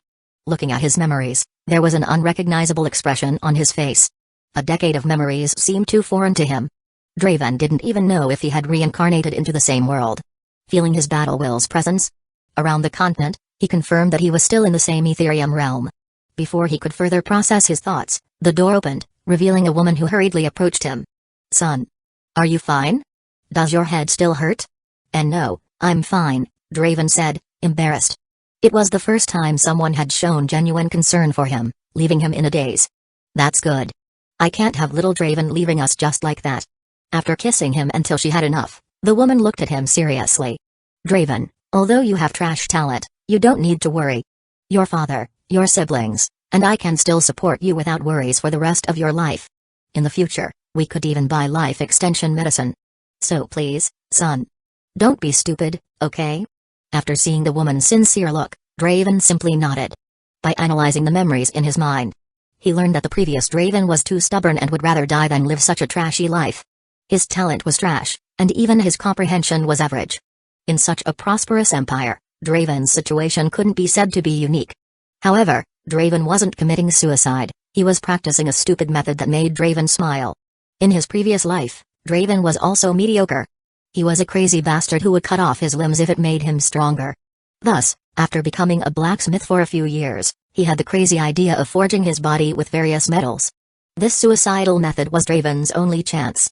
Picking up his hammer and a piece of iron, he mashed it bit by bit into his body. Of course, as a mediocre individual, Draven nearly died. If it weren't for Malgren passing by and taking an interest, he wouldn't even be alive to become the top powerhouse of the Nexus Continent. As for the former Draven of this body, he also used a similar method. Using his parents' money, he bought some cheap nanobots and injected them into his body. This should have been safer and more successful than what he did in his previous life. Unfortunately, the nanobots that Draven bought were just cheap imitations. They could only be used for big industrial projects, not in the body. With a scan of his consciousness, he could still feel the little nanobots on the verge of exploding. Fortunately, he had powerful consciousness and easily suppressed them. After calming down his mother, Draven began to think about his future. According to the agreement they had with Malgren, they would meet in the Abyss once they were resurrected. However, looking at his feeble body, he couldn't even go to the Abyss in this condition. Moonlight Empire. It seems that you're my only chance. Setting his goal, Draven spent months studying the history and current situation of the Moonlight Empire. After studying, Draven still couldn't believe that this was the former Nexus Continent. Although it's not as prosperous as the Arcane Continent, the potential is huge. Draven can't take his mind off the previous barbaric continent, now replaced by the peaceful empire. However, times like this can only create a bunch of weak powerhouses. Draven thought with a sigh. The Nexus Continent was barbaric for a reason. Hard times create heroes. They are made to survive and thrive in the toughest times, like a sword forged in the flames and coldness of war. However, looking at his mother, who was spoiling him like a little kid, Draven unconsciously smiled. What happened, darling? Is your body still hurt? No, Mom. I want to work. Work? What's wrong? Are we not providing enough food for you? Don't worry, I'll ask your brother to send some allowance back. That brat has been addicted to games, he didn't even come back even if something happened to his brother. No, I want to work because I don't want to be a burden on the family. Furthermore, staying at home and doing nothing is boring. To regain his past strength, some allowance is not enough. He already found all the materials that he needed for his early training. However, Looking at the combined prices, Draven just cringed at the price. "But you can't work, you're only 13, his mother asked in confusion. In the Moonlight Empire, the years from 1 to 14 are considered the years of enlightenment. During these years, individuals are limited in almost every aspect of their lives. They aren't allowed to attend school, their practice time is limited to a few hours a day, their screen time is also restricted, and working is prohibited. All these restrictions are intended to ensure that children are carefree and can better integrate into the empire during their childhood. This law, which borders on brainwashing, was, of course, promulgated by Maximus. He aims to nurture his people from childhood so that in the future, even if they reach unimaginable heights, all they could think of were the happy memories from their childhood. Upon hearing this absurd rule, Draven clenched his fists. Who's the bastard who created this rule, preventing him from making money? Oh, I know. What about joining your brothers and sisters in the game? A game? Will that make money? Ha ha ha, of course. Otherwise, why do you think we are rich? Although their wealth mainly comes from various benefits provided by the Empire, there is no denying that the game played a significant role in their family's success. What game? Draven asked doubtfully. Their screen time was limited, let alone digital games. All that was available to them were some movies, forums, and a few basic functions. That's right. You just turned 13 a few months ago. Games aren't allowed for children aged 1 to 12, which made Draven curious about their family business. Don't worry, your brother will run you through the details later. A few days later, Draven looked at the pod before him, still clueless about the so-called games that could make money. You're here, Draven. His brother greeted, patting him on the back. Brother, just get into the gaming pod, I'll explain to you inside. Getting into the pod, Draven felt his consciousness sink, taking him into a new world. The ground and the sky were white. Looking around, crowds and crowds of people seemed to fill this infinite space. In the distance, Draven saw a gigantic coliseum, a majestic temple, and a tall building filled with lights. Before he could think anything, a panel popped up in front of him, showing his brother's indicator. David wants to teleport to you. Accept or decline. Tapping on accept, he saw his brother suddenly appear in front of him. How is it, Draven? Isn't it just a virtual world? Draven rolled his eyes. The Arcane Continent had this product countless epochs ago. Although he didn't try it, a mere virtual world was not his concern. Anyway, how could we earn money in this world? You're so boring. His brother said, seeing his nonchalant reaction. First, let me tell you about this world. This is the Moonlight Plane, the virtual world you mentioned. The three architectures you see from afar are the Battle Coliseum, Moonlight Engine, and Codexia. The Battle Coliseum, as the name suggests, is a place to fight. Really? Draven clenched his fist, wanting to give it a try. Not so fast, it's an adult-only game, you need to be 15 before you can use it. Oh, Draven's eyes dimmed, hearing this nonsense rule again. The Moonlight Engine, on the other hand, is the creator's dream. In it, you could create anything and upload it to the Moonlight Ethernet. Unfortunately, until now, no product has been completed. Does that mean if you could create a popular app, it would make you rich? Duh, of course. With over 100 quadrillion of population, even if 1% of people use your app, it's already a quadrillion. Just imagine the money flowing through your pocket. TSK, what a dream. Let me guess, I'm also not allowed to use it? Ha ha ha, how did you know? Are you a genius or something? Draven, anyway, even if you are allowed to use it, an individual simply cannot stand a chance within the market. By now, there are already millions of companies racing in this blank area to compete for the market. These companies aren't just made up of hundreds or thousands of people. To even have a chance of survival in this emerging market, a company must have at least billions of people. Oh. Draven nodded, understanding that this route didn't work for him. For a musclehead like him, it's easier to hammer billions of metal than to manage billions of people. As for Codexia, this is where we will earn sacks of money. Chapter 337 System Mastery. Codexia is a world personally crafted by the Emperor using the Moonlight Engine. Codexia is an infinite open world made of inscriptions and runes, created to enlighten and teach us about it. Furthermore, playing this game could gradually strengthen your soul, David explained. The Emperor. Draven fell into thought. From birth to death, everyone in the Moonlight Empire was marked by this so-called Emperor.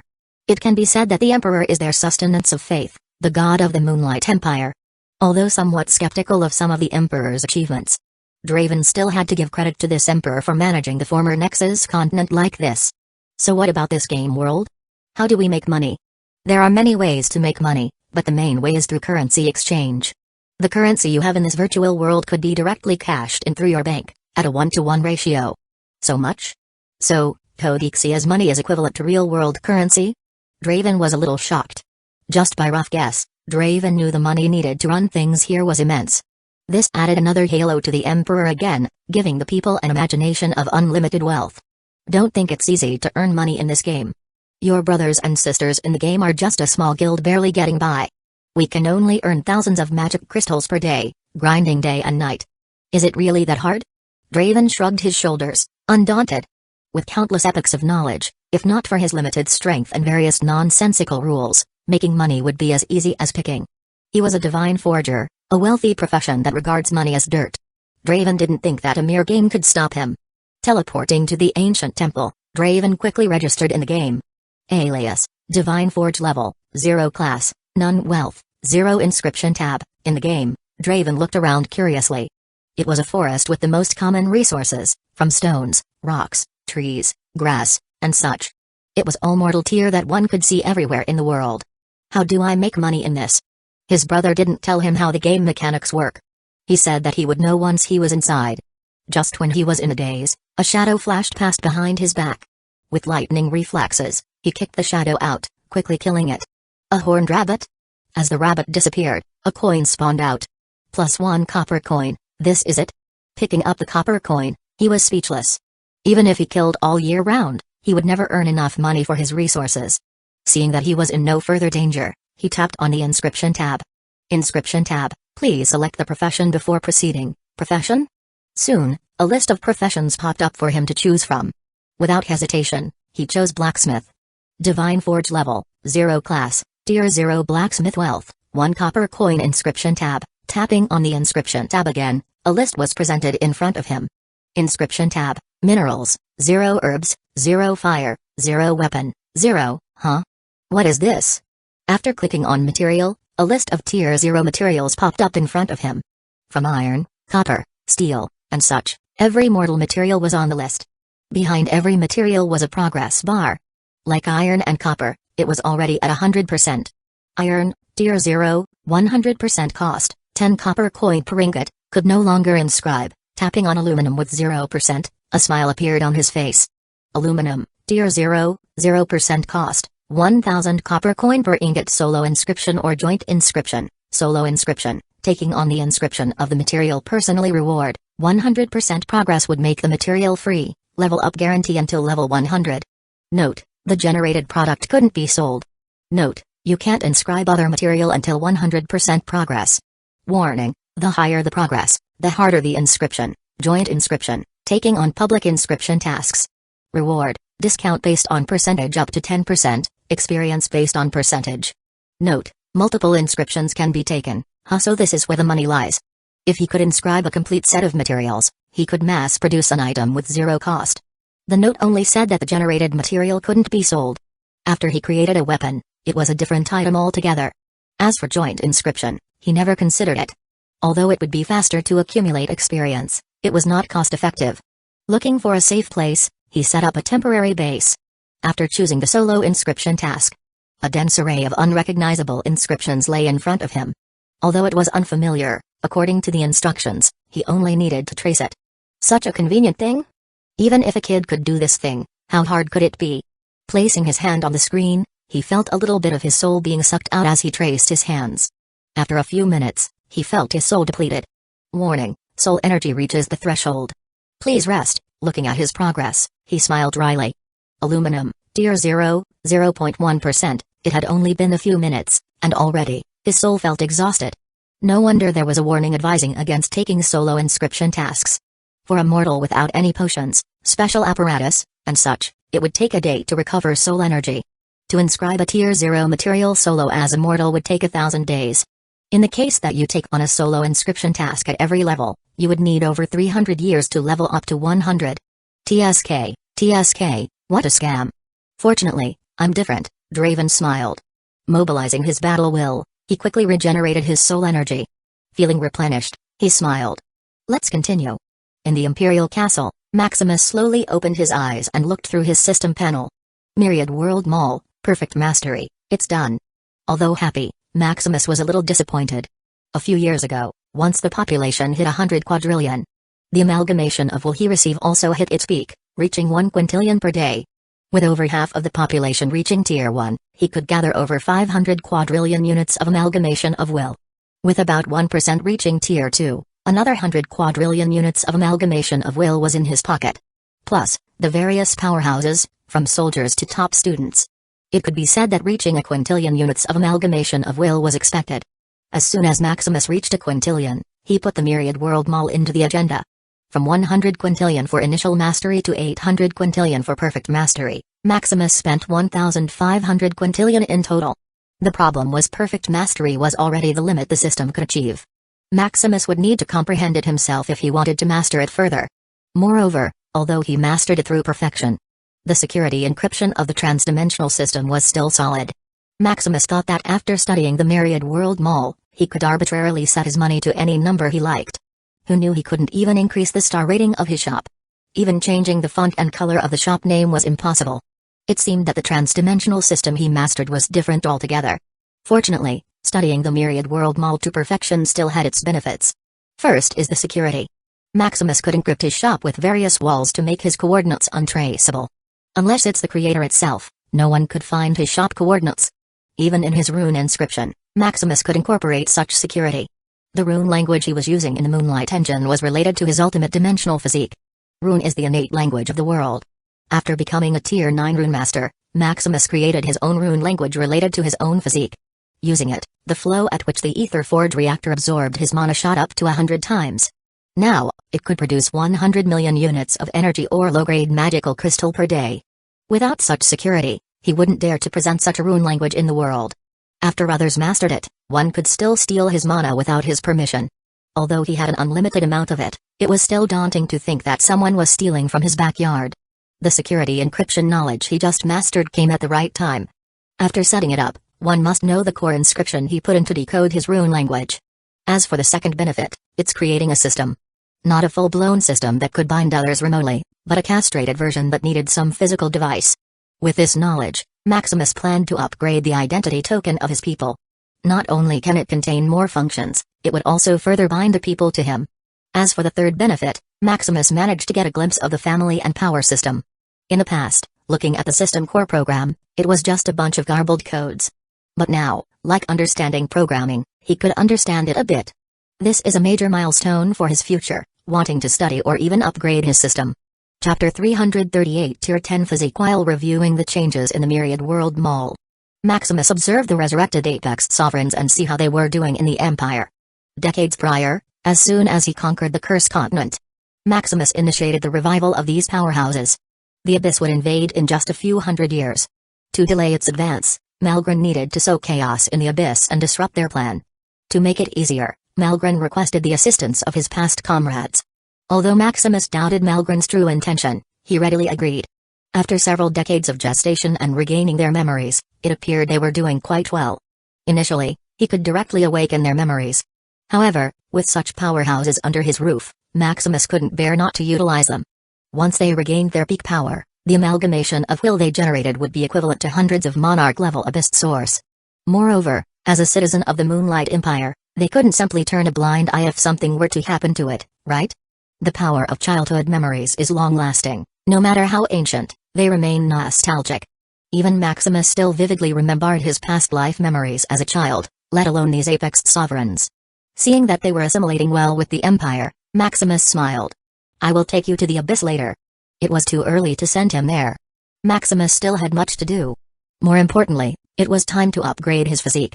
Dimensional source, 0 out of 1 sextillion, with a quintillion every day, it would only take him a few years, and he would have unlimited power of law. Although he possessed an amalgamation of will that nearly made his power of law inexhaustible, having a conceptual infinity was still a plus. With his experiment into the device that could directly extract energy from him at the source, he could also create a weapon utilizing his power of law. Imagining millions of weapons attacking with his full power at once excited him. At that point, Maximus would no longer need to rely on expensive Tier 10 items and could combat a Tier 9 Apex sovereign alone. He also needed to upgrade the Empire's token system. Since the Moonlight Empire plans to open to the outside world soon, updating the token system was imperative. Furthermore, to accommodate other apps created by those companies, A mere jade token wouldn't suffice. The processing capacity of such a token would crash once millions of small apps were uploaded to it. Currently, they were still conceptualizing their little games, affording him plenty of time. 10 years later, Maximus quietly admired his work, feeling its power. The Orb of Destruction. How domineering. The crystal ball brimmed with the immense power of law, eclipsing even the essence of law. 1,000,000 units of power of law concentrated in a small ball. Maximus doubted if an apex sovereign could even survive being struck by this thing. Years ago, after he upgraded his physique, his power of law became unlimited as expected. Dimensional source, tier 10, unfortunately, not seeing points beside it, Maximus was a little disappointed. Although he already knew that the system limit was tier 10. Seeing that it could no longer upgrade his physique further disappointed him. His system was a fragment of a tier 12 treasure, barely reaching tier 11. To manipulate knowledge and all kinds of things up to tier 10 was already good. He can't task it further than its ability. He could only be thankful that he even possessed such a system. In the future, it would be up to his hard work to advance. Fortunately, he had already found his path. With power and wealth, Maximus didn't believe that anything could stop him from reaching the top. Having unlimited power of law, Maximus felt itchy and went to create a weapon to utilize it. Unfortunately, to utilize the power of law, a mere tier 9 expanding item like the atomic god metal was not enough. Even uniting the components of various tier 10 items would get destroyed easily after a few uses. Not having the time and enough money to continue such experiments, Maximus pursued another path. Maximus created an item that could store his power of law in large quantities without getting destroyed. After a decade, he finally created the Orb of Destruction. This device could store up to 1,000,000 units of power of law, boosting an immense power. The only problem was that it couldn't directly draw mana from his source.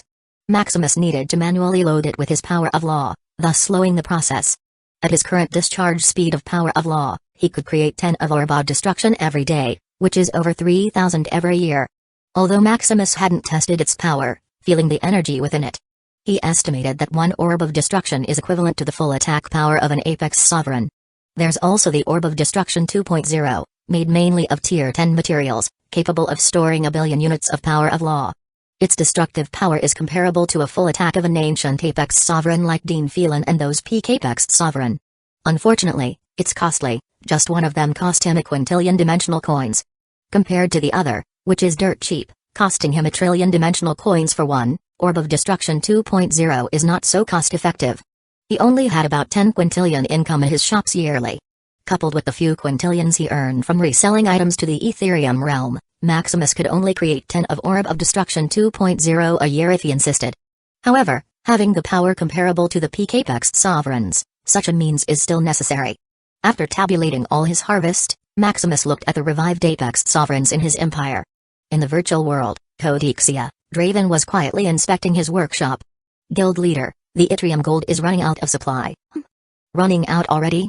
Our members were quite diligent. Furthermore, the swords made of Yttrium gold were quite popular. Popular?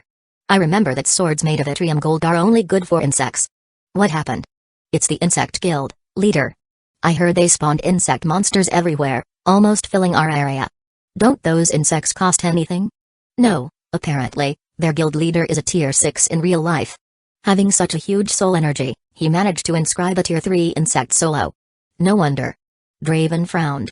After decades of playing the game, Draven accumulated many solo inscribed items, making them free. Having leveled up to over 300 and possessing over 300 free items, he was as rich as he could be. In real life, he also managed to reach tier 5 without any problem. Wanting to earn more money, Draven formed a workshop guild. As for the insect guild, it was an emerging guild of lunatics. Their professions were not something decent, like insect master, slime master, slug master, etc. They spawned monsters, causing chaos in the Codexia world. Dying in this world came with heavy punishment. Aside from leveling down, you would also lose all progress on your current inscription task. One had to know that leveling up in this world is insanely difficult. From 0 to 100, it could take a few months to a few years just to level up. As for 101 to 200, it could take a few years at minimum. As for mortals, they could only wish to advance after reaching tier 1 in real life. The soul energy needed for these levels is not something a mortal could come up with. As for 201 to 300, it could take decades just for a level up. Even Draven, with the cheat of inexhaustible soul energy, was only over level 300. In real life, he was already tier 5, yet was only over level 300 in this virtual world, proving the difficulty of leveling up. As for the insect guild, causing chaos had its merits. For every one they killed, they earned coins, progress, and items at a certain percentage. It can be said that killing people is more profitable than mindlessly grinding and doing inscription tasks. As for the other players, the chaos they caused also benefited them somehow. Like the surge in sales of his weapons. Draven could be said to be earning dozens of times his normal income during this wave of chaos. There were also coins spawned by these monsters. Unlike the previous horned rabbit, killing these monsters was hundreds to thousands of times more profitable. There were also items that could be dissected from these monsters, which was a huge profit. While Draven was instructing his guild members on the following task, a notification tab appeared in front of him. Draven Hammer, by the decree of His Majesty, you are summoned to present yourself at the Imperial City immediately. Your presence is requested to address matters of significant importance to the realm. Your dutiful attendance is both expected and required, as your expertise and counsel are deemed invaluable in the deliberations to ensue. With utmost respect and anticipation, Chief Minister Doran, what is this? Chapter 339. Go back to Abyss. A few days later, Draven arrived at the Imperial City with haste. Although he didn't know what the Emperor wanted from him, he had to go nonetheless. All the things he cared about were in this empire. If he didn't want things to go haywire, he needed to participate in this discussion regardless of the situation. Looking at such a prosperous city, he still couldn't help but sigh. The Shadow City is indeed different from the rest. The city was like a roaring dragon floating from the ground, infinitely extending as if there were no end. Above was the Imperial Castle, floating above all, overlooking the whole continent. At the city gate, after showing his invitation, Draven was formally escorted up to the castle. After a bunch of ceremonial stuff, Draven was finally let inside the castle. There, he saw 9 others with the same shocked expressions, looking at each other. You're Draven. Raven, damn. Is that you? Draven also greeted, seeing his friend. It's really you. Does that mean the others are also? That's right, all the people from Epic Saga were gathered here, Raven said solemnly. But there are only 9? In the beginning, there were 12 Apex sovereigns in the Nexus continent, coupled with Alistair. There are 13. Seeing that there were only 9 made Draven think that something had happened to them. They were probably late or something. We can only hope so. By the way, when were you resurrected? Draven asked the group. About decades ago. As for my memories, I regained them 10 years ago. Me too. It seems that we are all the same? Draven muttered, looking at their expressions. Their reincarnations should be staggered. The weaker the strength, the faster the reincarnation. However, seeing they are reincarnated at the same time, they couldn't help but doubt. It's probably the Emperor. They suddenly realized. For the Emperor to invite them all here. It seemed that the Emperor had long known their identities. Shaking their heads, they began to talk about what they had been doing in the past decade. Seeing that they all reached Tier 6, it seemed that they were all doing well in the Empire. I'm just playing the game, Codoxia. My guild workshop was earning quite a lot of money, Draven started. TSK, you're quite a hard worker. I tried it in the beginning, but it's hard to grind all day long, Raven said, sighing.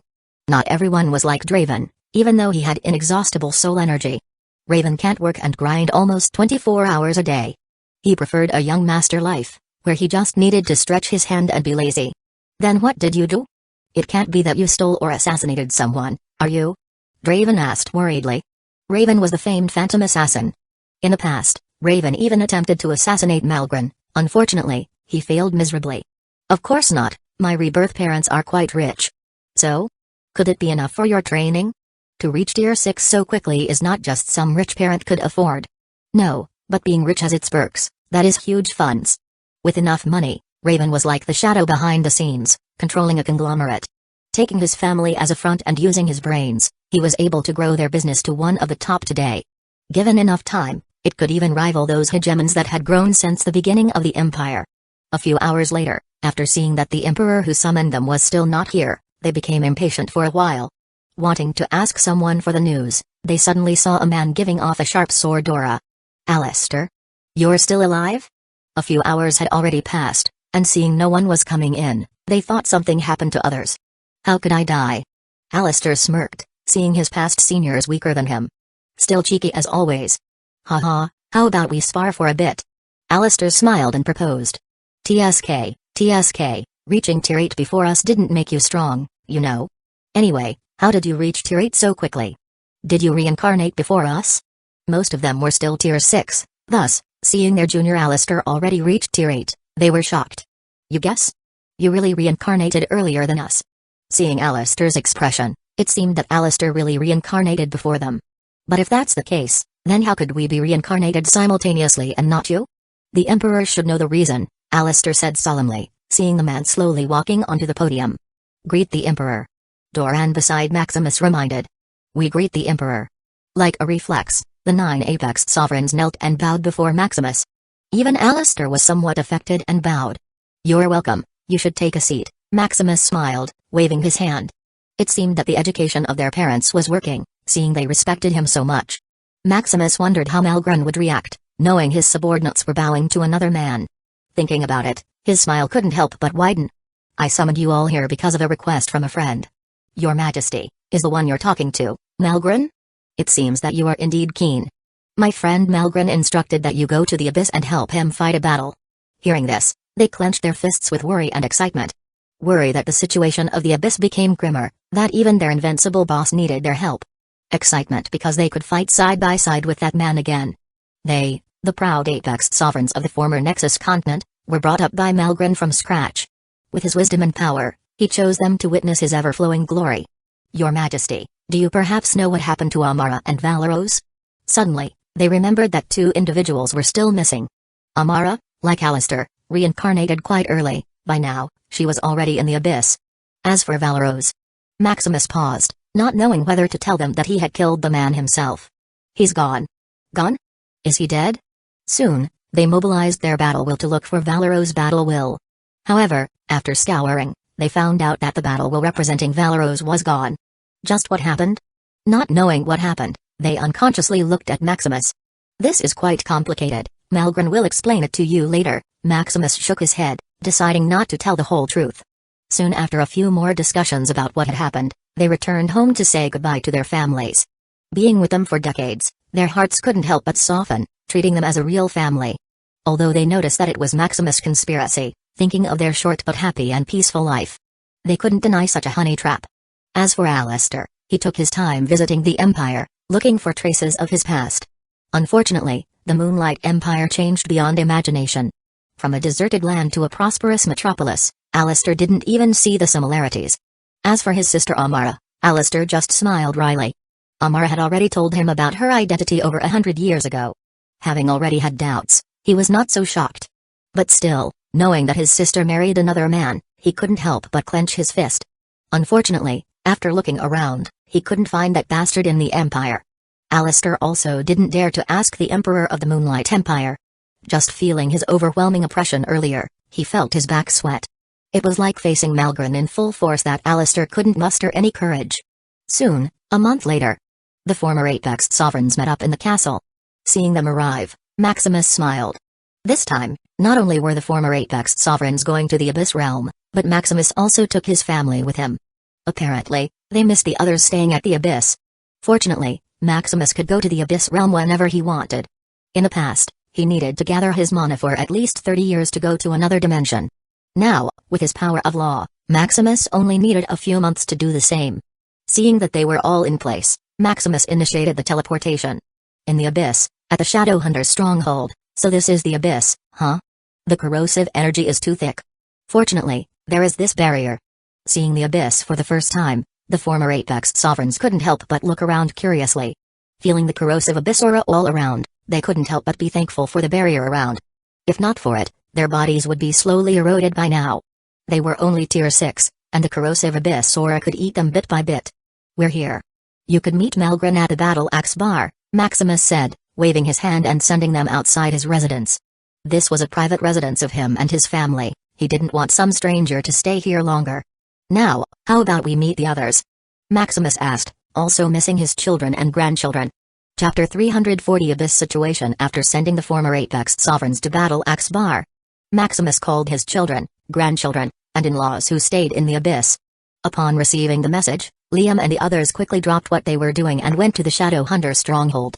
A few days later, Maximus and the others looked at the people who arrived with smiles. Welcome back, Dad.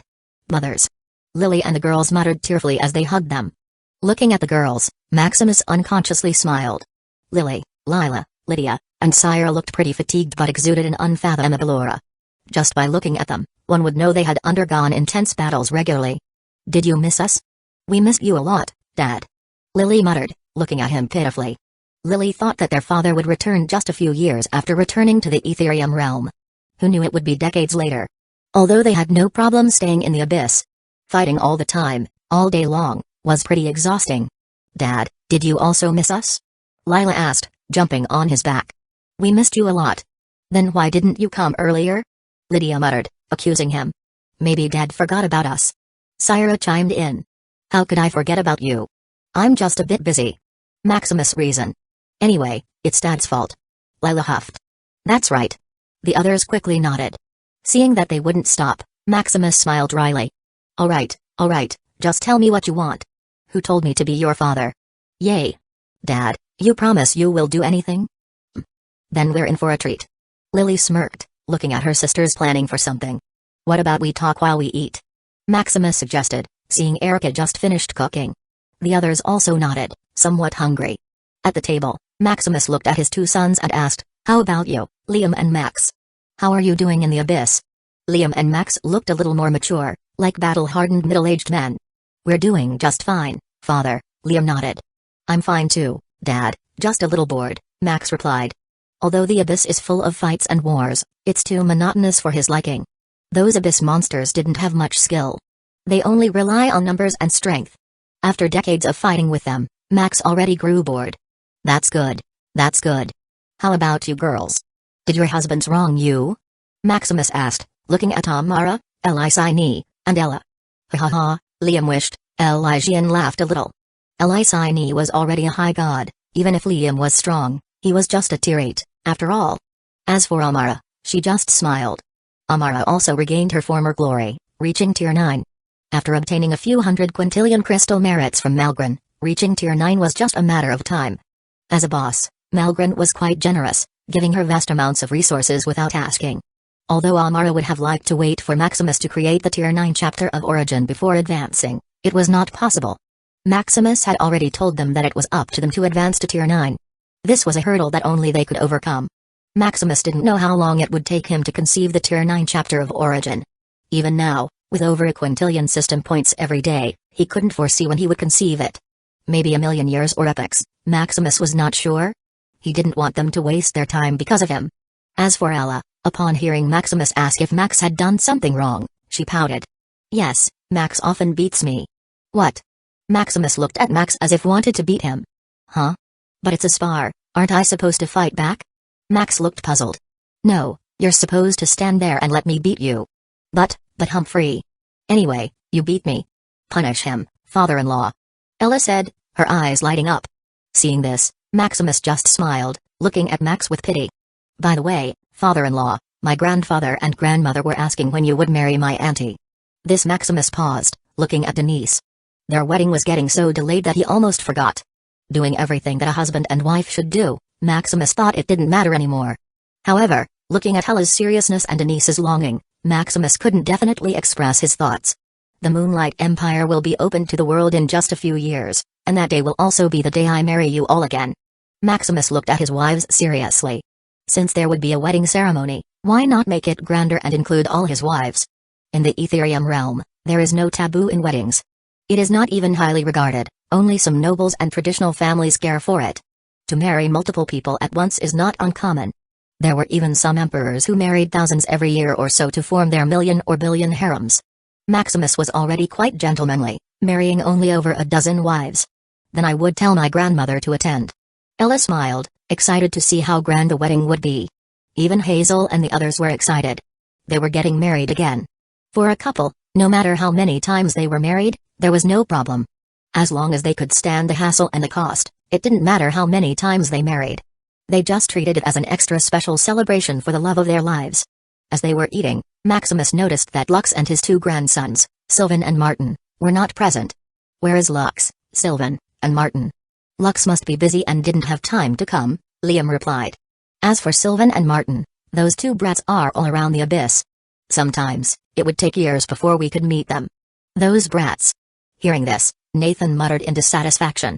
It was already the family gathering, yet his two sons didn't even have time to look for their mother and father. Thinking of this, he couldn't help but look at Zoe, planning to have another child. Humphrey, we don't need those brats, we can create another one. He thought. Nathan. Zoe blushed, seeing the meaning in his eyes. Unfortunately, in their current state, it's not so easy to give birth. They already have 3 children, and at their current tier, having another one would be a miracle. Could you tell me about the Abyss? Maximus asked Liam. The Abyss has become pretty chaotic these past few decades. Chaotic? Isn't it always chaotic? No, the Etherium realm and the Abyss are already in an all-out war. A few years after his father left, the Etherium Council decided to conquer the whole boundary layer. Because of the arrival of Tier 6 powerhouses from the Etherium realm, the living space in the Abyss continues to dwindle. An outpost can only do so much, not to mention it's too expensive to build. Wanting to have more people in the Abyss and dig more resources, the Etherium Council put out a crazy plan to conquer the boundary layer. It has almost limitless space, filled with various resources. Furthermore, it was not like the chaotic sea, where one needed high-tier means to get resources. In the Abyss, where resources are scattered all around, one just needs a little digging. With huge profits ahead of them, they launched a crazy war against the Abyss. So, did they succeed? Yes, just after a decade of resistance, the boundary layer was captured. Capturing the boundary layer and cleaning up all the high-tier monsters and dangers. Those powerhouses built arrays all around to keep the Abyss aura to a minimum. After years of construction and millions and trillions of individuals working, the boundary layer was formally captured. Now, the Abyss aura around was so negligible that a mortal could survive with their bare body. In the past, they could never dream of doing this. After all, even if they had enough manpower and strength to do so, they didn't have enough materials. However, with Maximus's help, getting the materials just needed some money. Hearing this, Maximus nodded in understanding. No wonder decades ago, Phelan bought various materials from him, costing magic crystals worth hundreds of quintillions of dimensional coins. What about the middle layer and purgatory layer? The middle layer was the crossroads of war between the 2 dimensions. It was too chaotic that even some apex sovereigns died, Liam said with a sigh. Seeing that the boundary layer was conquered, how could the Abyss monarchs let it be? Unfortunately, with Malgren lurking around, they couldn't get out of the core layer. Their only choice was to send the subordinates they had cultivated to suppress these maggots from eroding the Abyss. Thus, the biggest battle since the Etherium realm faced the Abyss began. As for the purgatory layer, it became a forbidden ground. It became the breeding ground for the Abyss monsters who were fighting for war. Only strongholds with hidden futures, such as the Etherium Citadel, Shadowhunter Stronghold, and Eternal Outpost, were capable of venturing the purgatory layer. They were the hidden blade of the Etherium realm, ready to cause a fatal blow when needed. All in all, the Abyss was more chaotic than ever. It was also the prelude that would open the world to higher dimensions for the time to come. Chapter 341. Rich Son's return. Meanwhile, at the Battle Axe Bar, seeing a bunch of people teleport in front of him, Malgren raised his eyes. "You are here," Malgren said, quickly recognizing them. "Boss." Malgren. "Leader." With a tearful reunion, they surrounded Malgren as if they had missed their most beloved person in the world. "All right, sit down first and drink with me," Malgren smiled, taking out his prized wine. After calming down, they began to reminisce, talking about the old times. From when they met, fought, and reached the top of the world. They also told Malgren about their experiences in the Moonlight Empire, showing satisfied smiles. From their parents, various benefits, advanced technology, etc. living in the Moonlight Empire seemed to fulfill their fantasy. "It seems that Maximus is quite a good emperor," Malgren nodded in agreement. Staying in the Shadowhunter's stronghold for decades, Malgren felt that this is how life should be.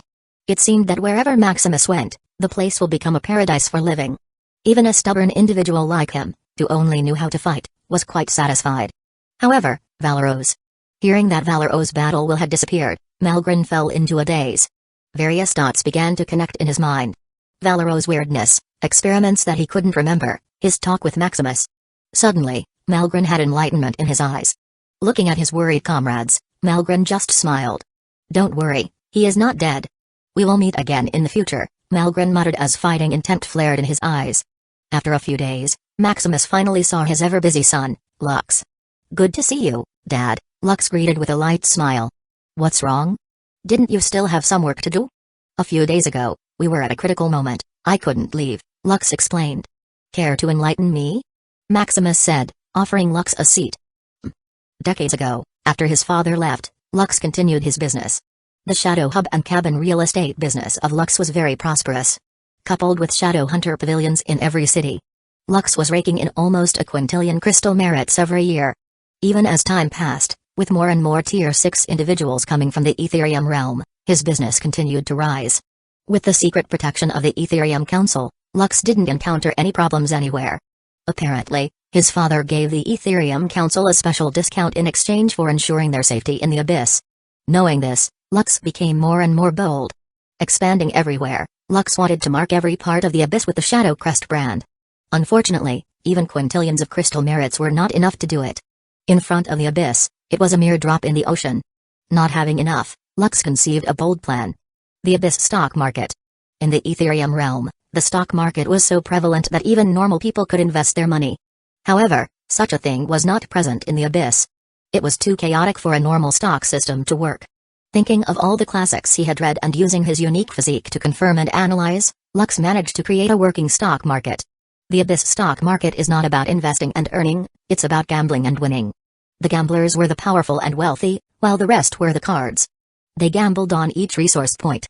Using the resources from the bet, the cards could be armed in advance, funding the expedition. If they succeeded, the resources point would be split to be their profit. With materials they could buy from his father, building and unmanned resources centers was a cinch. Having a money generator created for them after only spending some money. The gamblers were addicted. The cards also didn't care as they could earn much more money in a safer and more efficient way. Soon, resource point after resource point was conquered. It even came to the point that the boundary layer was almost being conquered to saturation. This is also the main trigger of the war. It's not that the Ethereum Council wanted to conquer the boundary layer. It's that they almost got all the resource points, that it would be a waste to leave the rest of the land untouched. Naturally, hundreds of quintillions worth of crystal merits came to construction, transforming the boundary layer of the abyss into livable land.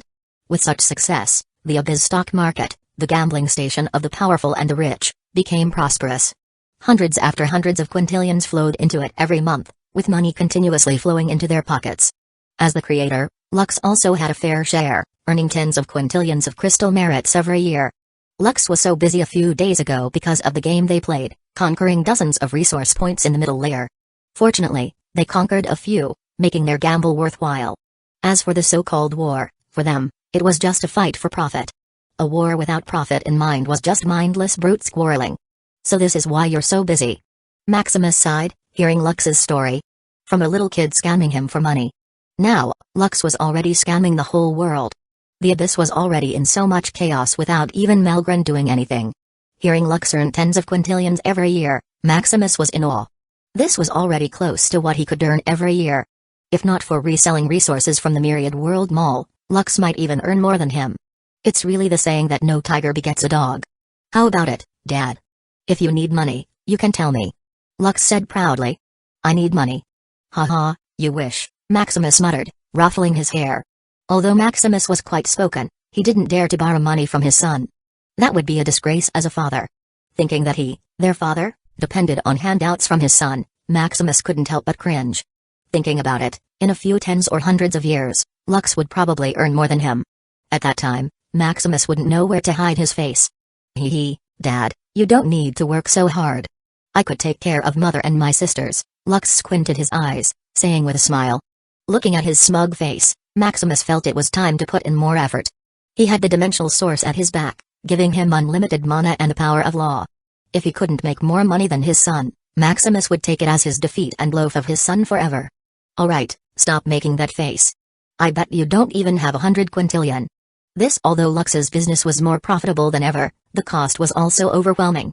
Earning tens of quintillions, Lux also needed to spend the same amount to expand the business further. Hey, you think I can't cure you? Maximus muttered in dissatisfaction. If possible, Maximus wanted to show this arrogant son of his the few sextillions in his system panel. Although Lux almost caught up to his yearly income, Maximus didn't need to spend or do anything. The Dimensional Library printed money for him, and the Ethereum realm gave money to him. It was an investment-free venture that Maximus didn't need to do anything for. In the Shadow Hunter Guild Abyss headquarters. After talking to his son, Maximus took his time to visit his guild. Summoning Silas and Andrew, he saw an unexpected person. Griffin. Maximus. Griffin smiled, punching his shoulder. Long time no see. It's been a while. When did you come into the abyss? A few years after you left. Unfortunately, I heard you already went back to the Ethereum realm. Is that so? Maximus nodded in understanding. By the way, how's the Moonlight Empire? Before I left, The Cursed Continent was too chaotic, Griffin asked with worry. It's all right. Now the Cursed Continent is in my hands. Huh? Hearing this, Griffin's eyes widened. Even Andrew and Siller looked at him with a shocked expression.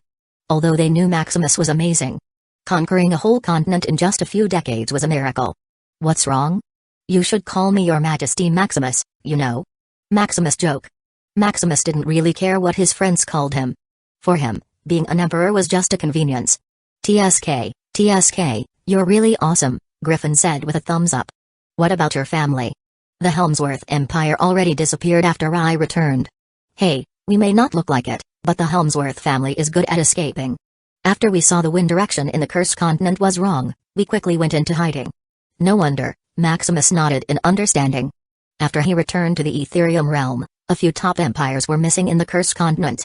Maximus thought the Wessel Empire killed them, but now it seems that they were more nimble than monkeys and escaped. Anyway, how about the guild in the Abyss? Maximus turned to Andrew and asked. Chapter 342 Returning back. The Shadowhunter Guild branch in the Abyss realm currently has over 13 billion members, with 3 billion at Tier 7 and 10 billion at Tier 6. Oh, so few?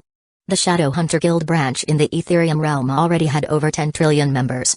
Thus, hearing that his guild in the Abyss realm barely even had 10 billion members made him frown. This guild leader, although we lowered the entry requirement, it was still too tough for most people, Andrew replied wryly. Although many were scrambling to join the guild, the standard Maximus set was too high. Though not as strict as those top forces, it was still too high for the masses. Only elites had some chance to join the guild. Fortunately, the stickiness of the guild was top-notch, few left after joining. The guild's benefits and resources were comparable to or even surpassed those of top forces that they dared not quit. I see. Maximus nodded in understanding. Although Maximus would like all the people in the world to join his guild, it was not possible. There is a limit to the size of a guild, whether external or internal. Maximus can't take in as many people as he wants. The only thing he could do was to slightly lower the requirements so that more had the chance to join. Feeling hundreds of trillions worth of amalgamation of will flowing in him, he quietly shook his head. The Moonlight Empire could produce over a quintillion units of amalgamation of will daily. The Abyss only producing hundreds of trillion units of amalgamation of will made him feel that it wasn't worthy of its name. With over 10 billion guild members and the proliferation of Ethereum coins, Maximus's influence in the Abyss was undeniable. But to only produce hundreds of trillions of units of amalgamation of will, Maximus felt unsatisfied. However, he also knew it was not the problem of the Abyss but the special nature of the Cursed Continent. The Cursed Continent, or the former Nexus Continent, is a continent that centralizes in the use of the will. With the amalgamation of will as a lever, no will could leak through the continent without his permission. The Abyss, on the other hand, was a chaotic, high-dimensional place. Although the energy is more abundant, it's also harder to absorb. Thus, no matter how much his influence in the Abyss, or how much unitive amalgamation of will it produces, the amount that finally comes to him is limited. There is also a dimensional barrier that the amalgamation of will in the Abyss needed to pass through. Receiving it in the Ethereum realm, he couldn't even get a few trillion. As for the amalgamation of will produced in his empire, Maximus didn't absorb it foolishly. He stored all of it in a special apparatus, absorbing it after he returned to the Ethereum realm. This is also why he came to the Abyss, to set up an amalgamation of will storage device. Though a few hundred trillion a day is negligible compared to over a quintillion, it's still a lot. Thinking about it, Maximus felt it was time to move the guild headquarters to the Cursed Continent from the Arcane Continent. Trillions of guild members could send him a few quadrillions of amalgamation of will a day. If they could move to his territory, the Cursed Continent, the amalgamation of will he received would skyrocket hundreds of times. This is hundreds of quadrillions increased. Maximus needed every source of system points he could find now. From creating origin, various experiments, professional knowledge, etc., no amount of system points was too much for him. A few days later, at the Battle Axe Bar, Maximus went to Malgren. Entering the bar, it was quite empty as Malgren was at the counter quietly taking a sip of his wine. Behind the counter were several sealed rooms. With keen senses, Maximus saw that it was the former Apex sovereigns he just sent out. It seemed that they were about to recover their former glory. Maximus? Why have you come here? Malgren asked. I'm going to ask what you planned? Plan? I'll just let my comrades cause chaos while I sit back and relax, Malgren said lazily. He didn't need to do anything. As long as he is alive, he can contain those Abyss Monarchs in the core layer. After that, it was up to others to cause chaos and delay the Abyss Monarchs from gathering energy. Oh, Maximus nodded, thinking it made sense. Once the Abyss Monarchs dared to go to other layers of the Abyss, it would be over. Thus, why would Malgren need some elaborate plan? His strength is enough to bulldoze through everything. But I have to say, your son is quite resourceful. He caused quite a chaos before I even started, Malgren praised, knowing what Lux had done. Hey, of course, he's my son, so it's natural, Maximus replied proudly. Although he mocked his sons from time to time, in front of others, he is as proud as he could be. Malgren just looked at Maximus blankly, seeing his haughty look. It made him want to have an heir to see how strong it could be. Unfortunately, there is still no woman worthy who can catch his eye. How long do you think the Abyss Monarchs need to gather energy now? Just the chaos caused by your son could stall the Abyss for over 1,000 years. With the addition of those little guys, maybe the Abyss wouldn't even survive before they could gather energy. That's good. Maximus muttered in satisfaction. Over 1,000 years was like giving him a super head start. He only lived over 300 years, 1,000 more, and he felt he could conquer the world. Of course, he was not that ambitious. However, 1,000 years was plenty enough for him to fill over the cursed continent with people. With more and more amalgamation of will that he could convert into system points, Maximus could better cope with any problem. A few months later, after touring the Abyss for a few months and gathering enough energy, Maximus and his family were ready to return to the Etherium realm. Now, it's not just them but everyone returning. Liam and the others were also sick of the Abyss. They needed some quality time to relax in the Etherium realm. Even Lux put aside his work. Knowing that Maximus could return to the Abyss after only a few months, Lux thought it was not a problem to have some vacation. Seeing they're all in position, Maximus initiated the dimensional teleportation. In the Etherium realm, within the Moonlight Empire, we're back. Lael shouted, smelling the fresh air. Back home, Cyrus smiled. So beautiful. Lydia muttered, looking outside. This place is really beautiful. Lily nodded in agreement. The others also quietly admired the scenery. The teleportation destination Maximus set was on top of the castle. Thus, they immediately saw the rolling city of Shadow and the grand scenery around. The fatigue they had accumulated in the Abyss seemed to lessen while admiring the beautiful scenery. How about it? This continent is our territory. TSK, what a beautiful land. Soon, this land will also be open to the outside world. Oh? Do you plan to open the Empire so early, Father? Lux asked. Opening the Moonlight to the public is not a simple thing. One wrong move and the Empire could decline or even be erased. Over 100 Tier 9 dimensional weapons have already been set on the continent. Anyone who dares to rampage here should prepare to die. A Tier 9 dimensional weapon costs about the same price as a normal Tier 10 weapon. Each one of these killer weapons costs about 10 quintillion each. 100 already cost him about a sextillion dimensional coins. Besides that, Maximus also had those killer orbs of destruction. It can be said that Maximus is fully prepared for any danger that may happen. What about the economic danger? The Moonlight Empire's economic environment is like that of a mere toddler. Going public means being exposed to all kinds of danger, Lux said with a frown. If top forces were allowed to intervene, even legally, they could swallow the Empire whole without leaving a residue. Going public means just letting people in as tourists. How could I foolishly let them do business here? Besides, do I lack that money? Even then, the danger that the outsider possesses is still great, Lux insisted.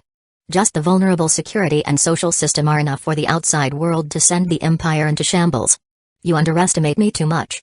But I've already thought of what you thought or are about to think. I'm your father, I'm not so reckless. Furthermore, it's not like I would open the Empire right away, there are still a few years to prepare. During this time, see if your worries are still necessary, Maximus said, patting Lux's shoulder. Lux nodded, planning to warn his father if he found any vulnerabilities. Chapter 343 Empire's Shortcomings. A few months later, Lux explored and investigated the Empire, looking for various shortcomings. What Lux found was worse than he had anticipated. Opening the Empire now was akin to suicide. With hurried steps, Lux went to his father's laboratory. Inside, was like a whole other world, filled with exquisite experimental apparatus, some of which he didn't even recognize. Lux even forgot why he was there and unconsciously looked around. Lux? Why are you here? Maximus quickly noticed Lux and stopped what he was doing. Father, I am here to return to the Abyss and to warn you about the various shortcomings I found in the Empire. Oh? Shortcomings? Care to tell me? Although Maximus knew his empire inside and out, he was still curious about what problems his genius son saw. First and foremost are the vulnerabilities in the Moonlight token system. Unlike the one used in the Arcane continent, ours was too easy to defraud. A while ago, after testing the vulnerability of the Moonlight token system, Lux was shocked. although similar to the one in the Arcane Continent requiring mana and a spirit signature. The one used in the Empire was easy to fake, one just needed to have a ready-made mana and soul signature at hand. It didn't matter if it was yours or not, the Empire's identification capability was too poor. Unlike in the Arcane Continent, where the identification was so strong that without the use of law, one could only dream of defrauding the system. Furthermore, the Moonlight token system was not only used for identification and access, more importantly, it was also used for transactions. Earlier, after Lux tried to hack it, he was nearly successful. If not for the weird garbled code at the end, he would have succeeded. Although he failed, it still scared him that he nearly succeeded. If he were more proficient and knowledgeable about runes and inscription, didn't that mean he could easily change his bank balance? Hearing Lux's statement, Maximus just smiled. This is not a problem. For the Moonlight token fraud vulnerability, Maximus could just change the identification device to something more advanced. With the Myriad World Mall, there should be more advanced devices than the ones used in the Arcane Continent. As for the bank's security, hacking it was impossible. It not only used his rune language, but the security program also used the same as the Myriad World Mall. The one that Lux hacked was just a disguised decoy so as not to attract too much attention. Seeing his father shrug off his warning, Lux frowned. Furthermore, it's not only the Moonlight token system, more importantly, it's the security of the Moonlight Empire as a whole. We couldn't just use dimensional weapons or some destructive weapon against all offenders, right? Due to the expansion of the Empire, security is one of its major problems. From about 100 trillion to over 100 quadrillion, the manpower needed for security is truly insufficient. Even because of this, the Empire is rife with crime. Fortunately, there is security surveillance everywhere, ensuring that no criminal goes unpunished. Furthermore, the Chief Minister, Doran, was doing his best to curb the breeding of crime. Like segregating mortals and powerful individuals into different living sectors. Curfew relative to each individual was also implemented. There are also volunteer security personnel to conduct regular patrols.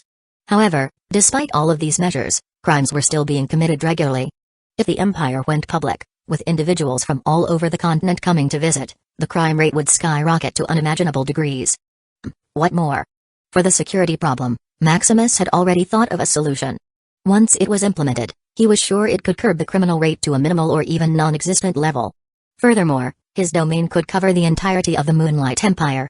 Although not the entire cursed continent, within the Empire, as long as Maximus desired it, chaos had no chance of occurring.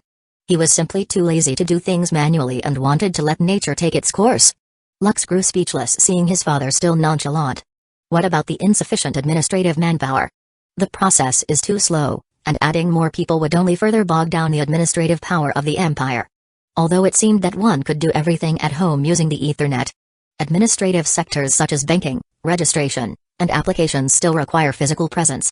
The problem was that if it was not an emergency or priority, it could take years for your application to be approved. Even the business company that he registered is still being processed. Without bribery or status, it might take even decades for his business license to be approved. Don't worry about this. Soon, I will automate most of these administrative procedures. Although some important sectors still need to be manned, some simple tasks should be easier in the future. Oh, Lux nodded, finally satisfied with his father's solution. Although he didn't know how effective this automated administrative procedure would be or if it would even function properly. Knowing his father, this should not be a problem. There is also the transportation problem, Lux said, thinking about the inconvenient transportation option. Although there are teleportation arrays in every city, they are too expensive and overcrowded. To use the teleportation array, one needed to book a few days in advance. In some crowded, high-traffic cities, one even needed to book for a few months in advance. As for mechanical vehicles and the like, they could only be used inside cities. The distance between each city was so vast that it would take a few months just to travel to the nearest one. As for the void train of the previous empire, it is still under construction. Lux estimated that without thousands of years, it wouldn't be finished. Transportation is indeed a problem, but we can't do anything about it, Maximus said. Maximus couldn't just set up more teleportation arrays to ease traffic. Besides the expense, it also required more time and high-tier manpower. With millions of cities in the empire, it would take more time and manpower to construct them than the void train. Furthermore, with the expansion of the population, millions of cities were certainly not enough. What other problems have you thought of? Maximus asked. It seemed that Lux could see through the empire at a glance. Although it's not really a problem, it can give him insights about the shortcomings of the empire. There is also a lack of building facilities. Because the Empire just moved to the Moonlight Forest and had a massive population explosion. Most of the building facilities were houses, markets, city hall, banks, etc., just the bare necessities for society. For specialized infrastructure, unless it was a major city, there was very little or even none of it built at all. Having people outside the continent see this scenery, they may mock or even belittle the Moonlight Empire. This will result in a poor public image, thus causing subsequent problems. Bad public image has been the leading cause of the continent's flow of wealth. Just like the Divine Continent. The continent should have huge potential, having the biggest population and land. Yet because the gods are mostly xenophobic, continental trade has been lackluster. Even the barely civilized Beast Continent had more successful continental trade than them. You don't need to worry about this, my main customers are those top forces. What they want are items outside the dimension, not in this land. As for others, it depends on whether they have foresight and invest in the future of the Empire. If Maximus had the manpower to build those special architectures, then why not build more houses? He didn't need money, he needed people. More houses mean more people. He didn't care about continental trade whatsoever. Besides, how much money could his budding empire produce? It may not even reach a millionth of his income, so why bother? He was in a hurry to open the empire only to get more people in. Especially those oppressed people in the Divine Continent and the wild people in the Beast Continent. Maximus was eager to let them live in his land, giving him more amalgamation of will. To achieve all of this, Maximus needed first to open the Moonlight Empire to the public. If they didn't even know about the Moonlight Empire, how could he seduce others inside? Lux, seeing his father silent, asks, "What about it, father? Would you delay the opening of the empire?" Lux didn't want to destroy his personal playground before he even had the chance to play. Thus, despite returning to the Etherium realm for vacation, Lux did his best to examine the Empire's shortcomings. Could I still back up? I already promised your mothers that we'd get married in a few years. Maximus would also want to delay the opening of the Empire for at least a few decades. However, he had already made a promise. Not wanting to disappoint his wives, Maximus could only do his best to address the Empire's shortcomings before Judgment Day. Oh, hearing his father's reasoning, Lux's lips twitched. What a solid reason. What more could Lux say? Could he still prevent the happiness of his parents? The Empire could be destroyed, not just his family's smiles. However, thinking of his father's helplessness, Lux vowed never to find a wife in this life. Chapter 344 Moonlight Empire System. After sending his son Lux back to the abyss, Maximus returned to his previous experiment. Before him was a floating atomic substance filled with different frequencies of energy. It was so unstable that it exploded from time to time. Maximus needed to stabilize it to make the Moonlight Empire system. This was also his solution to almost all the problems Lux had mentioned. First was the security issue in response to the fraud vulnerability of the Empire's token. Instead of buying a more advanced identification device and wasting money, Maximus wanted to create an Empire system. This time, it wasn't some inscription and runes on a physical object controlled by an array. It would be an advanced system based on the Myriad World Mall. This system could directly attach to one's soul, disregarding any fraud attempt. Of course, he not only created this system to combat fraud but, more importantly, to collect more system points. Maximus wouldn't do anything roundabout if he could solve it with money. Besides the anti-fraud ability of this system, more importantly, it could be remotely connected to his domain. Basically, every one of these systems was an automated command attached to his domain. Maximus got the inspiration for this when he controlled those gods to destroy the reverse time barrier. Each god became his outlet for the amalgamation of will, enabling him to release energy surpassing his energy discharge speed. Thus, each person connected to his domain would be equivalent to his outlet, releasing his unlimited mana and power of law. Every citizen bound with this system would basically have unlimited mana and the power of law. Of course, Maximus wouldn't be that generous, giving people unlimited energy in the blink of an eye. He merely wanted his people to be outlets to release his inexhaustible energy and convert it to his system points. His system could absorb any energy, converting it to his system points. If amalgamation of will were equal to 1 point, then a unit of mana comparable to a low-grade magical crystal was equal to a millionth point. As for the power of law, it was equivalent to 1,000th point. With a discharge speed of hundreds of billions of units of mana and hundreds of millions of units of power of law, Maximus could only produce hundreds of thousands of system points even if he worked all day. However, with all the people working for him, the points he would get were unimaginable. Thinking of this, the fire in his eyes intensified. Although his main goal was to earn system points, the Empire system he was creating was also a great benefit to his people. Maximus planned many things after he created it. First was the mana bank. People could borrow each unit of mana for each crystal credit in advance. Not only would it be great in emergency battles, but it could also assist in breakthroughs. Initially, the Moonlight Empire lacked dense mana, making breakthroughs harder. However, if they could borrow mana directly from him, it was equivalent to having a portable Tier 9 mana intensity environment. This would undoubtedly increase the chances of powerhouses appearing in his empire, thus increasing the amalgamation of will that he would get. Maximus even planned to establish a life bank. Unfortunately, the law of life was beyond his understanding. Although his system could absorb life energy automatically, Maximus needed to directly feed it life energy for manual absorption. However, life energy was too intangible.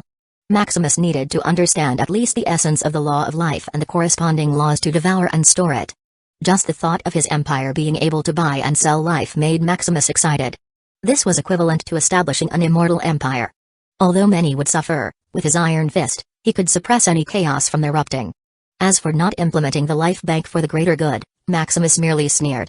He was not a saint. The establishment of a life bank had greater benefits than cons. The second reason he created the empire system was for security. Every empire system was connected to his domain, allowing any holder of it to borrow some of his power.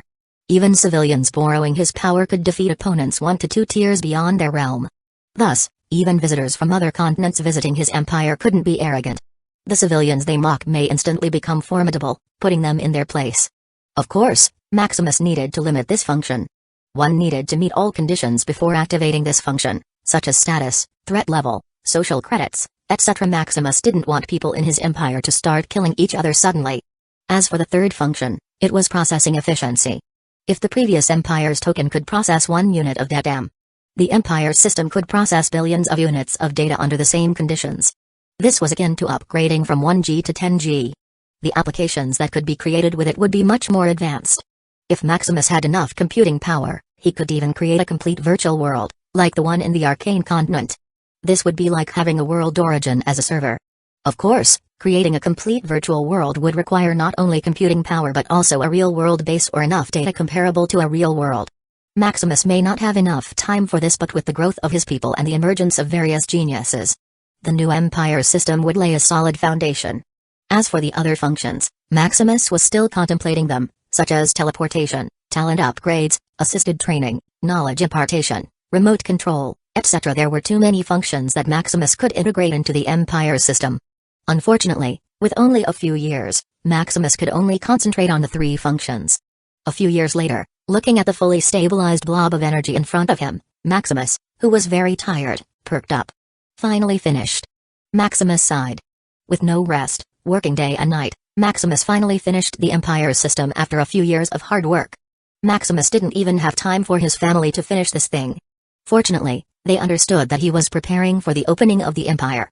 Furthermore, his wives were also preparing for their grand wedding in the coming years. They were too busy to even notice their busy husband. Touching the blob of energy, it quietly entered his body and bound his soul. Connecting. Do you agree to bind? Agree. Binding in progress. Binding complete. Connecting to the Arcane Tower. Moonlight Empire system loading. Maximus Shadow Crest status. Supreme Emperor permission. Admin Moonlight Bank. Shadow apps. Personal information. Customize. Looking at the brand new panel in front of him, Maximus couldn't help but smile. Success. Although it was still rough, given time, this could be the signature of the Cursed Continent. Looking at the various tabs, Maximus paused, thinking if anything was missing. Permission was the authority of individuals to the system.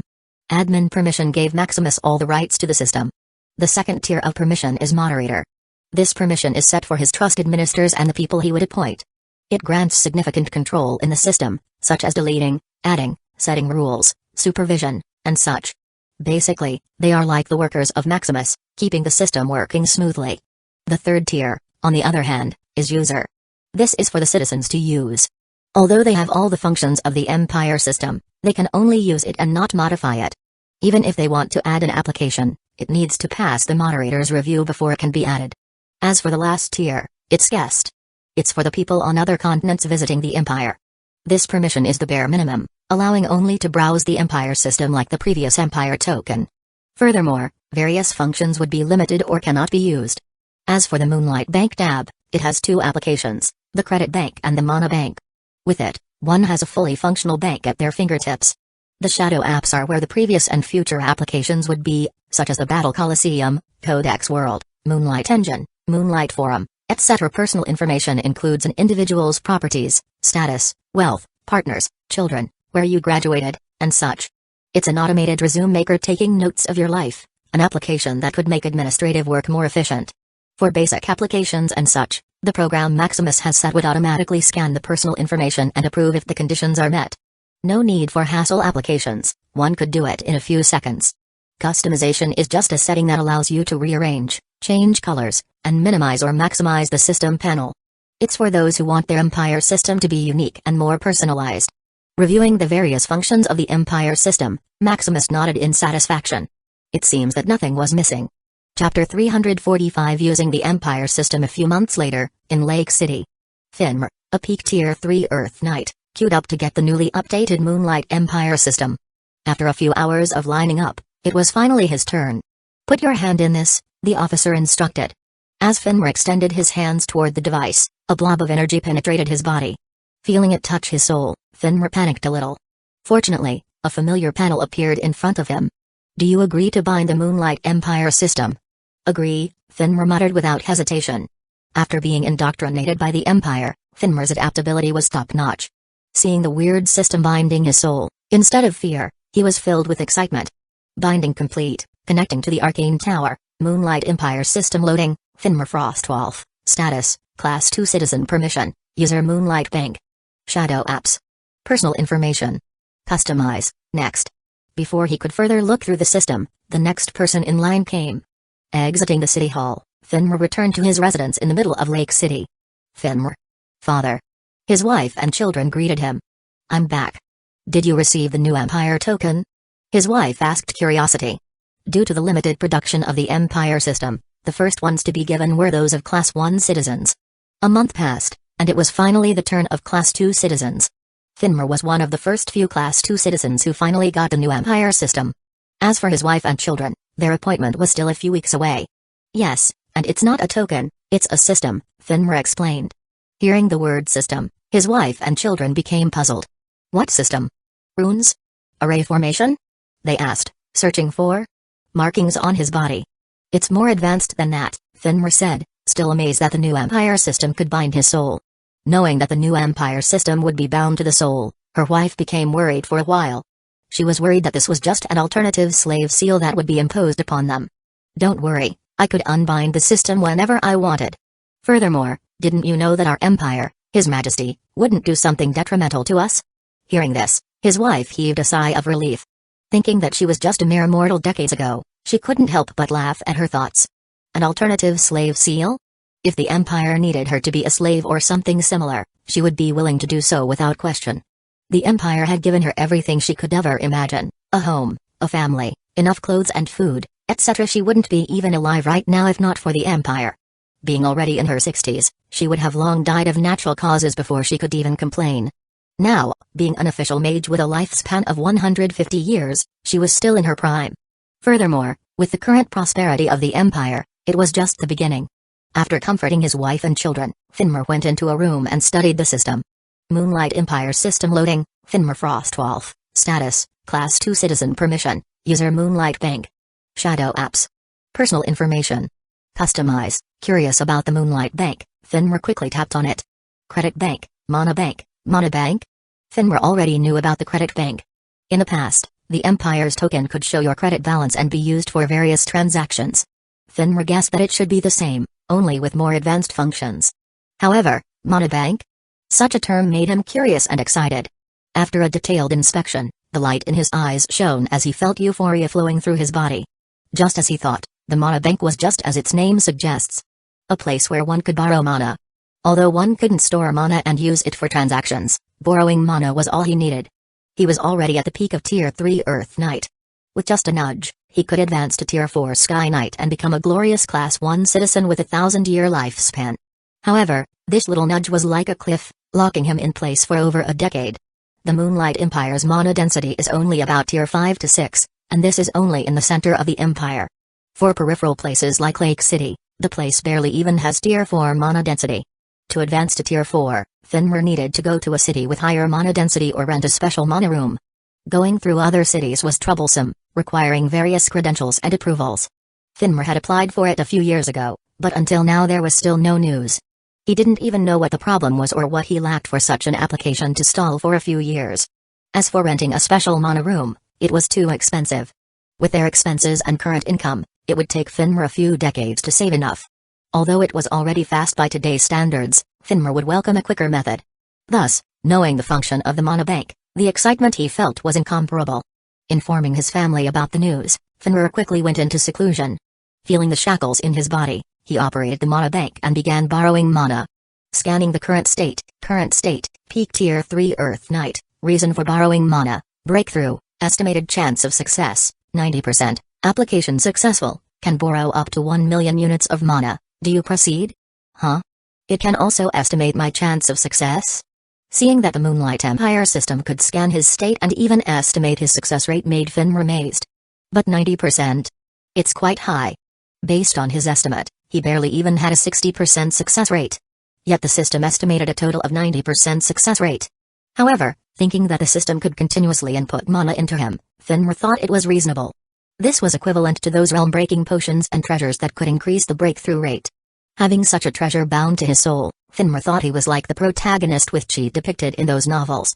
But thinking that everyone in the Empire could have such a system soon, he could only be amazed. Checking all omissions, Finmer initiated his breakthrough. Feeling the shackles preventing him from breaking through, Finmer snorted. Break for me. Using the mana in his body, he began to grind the shackles bit by bit. After a few minutes, feeling the deficiency, the mana bank automatically regenerated his mana, making it back to full. Seeing it work, Finmer continued to grind the shackle. Soon, a few weeks later, Finmer slowly opened his eyes. Tier 4. Finmer clenched his fist, feeling his newly found power. However, thinking that he had spent 300,000 units of mana, he couldn't help but smile wryly. It seemed that his foundation was more fragile than he thought. Without the continuous supply of mana, he could only dream of advancing in his previous state. Seeing the debt of hundreds of thousands of crystal credits, the pain in his heart was immense. To rent a special mana room, one only needed 100,000 crystal credits. Yet he used 3 times that amount just to break through. Fortunately, there was the encouragement bonus. Breaking through tier 4 alone would grant him 1,000,000 crystal credits. Thinking of such an amount, even his newly found strength didn't sound so amazing. This was already generational wealth. It would take him hundreds of years to even save this amount. However, thinking of the cumbersome administrative process, his joy dampened. Over a decade ago, after he advanced to tier 3, it took a few years to receive the bonus of 100,000 crystal credits. Now, with a larger amount, Finmer guessed it could only take longer. Even the advancement of his status to become a Class 1 citizen would also be delayed. He was unlike those from private academies who had connections and only needed a few months to process everything. He was just one of the hundreds of quadrillion people in the Empire. Advancing to tier 4 is just the beginning, barely touching the upper strata of the Empire. Now Finmer could only wait and savor his current strength. Suddenly, Finmer thought of the system. He still hadn't browsed it entirely, maybe there was a solution hidden in it. Taking his time, Finmer looked at the various changes in the system one by one. Soon, after a few hours of searching, he finally found what he was looking for. Personal information, name, Finmer Frostwolf tier 3 Earth Knight status, Class 2 citizen properties. Balance. Birth. Address. Profession. Experience. Scrolling down, he saw what he was looking for.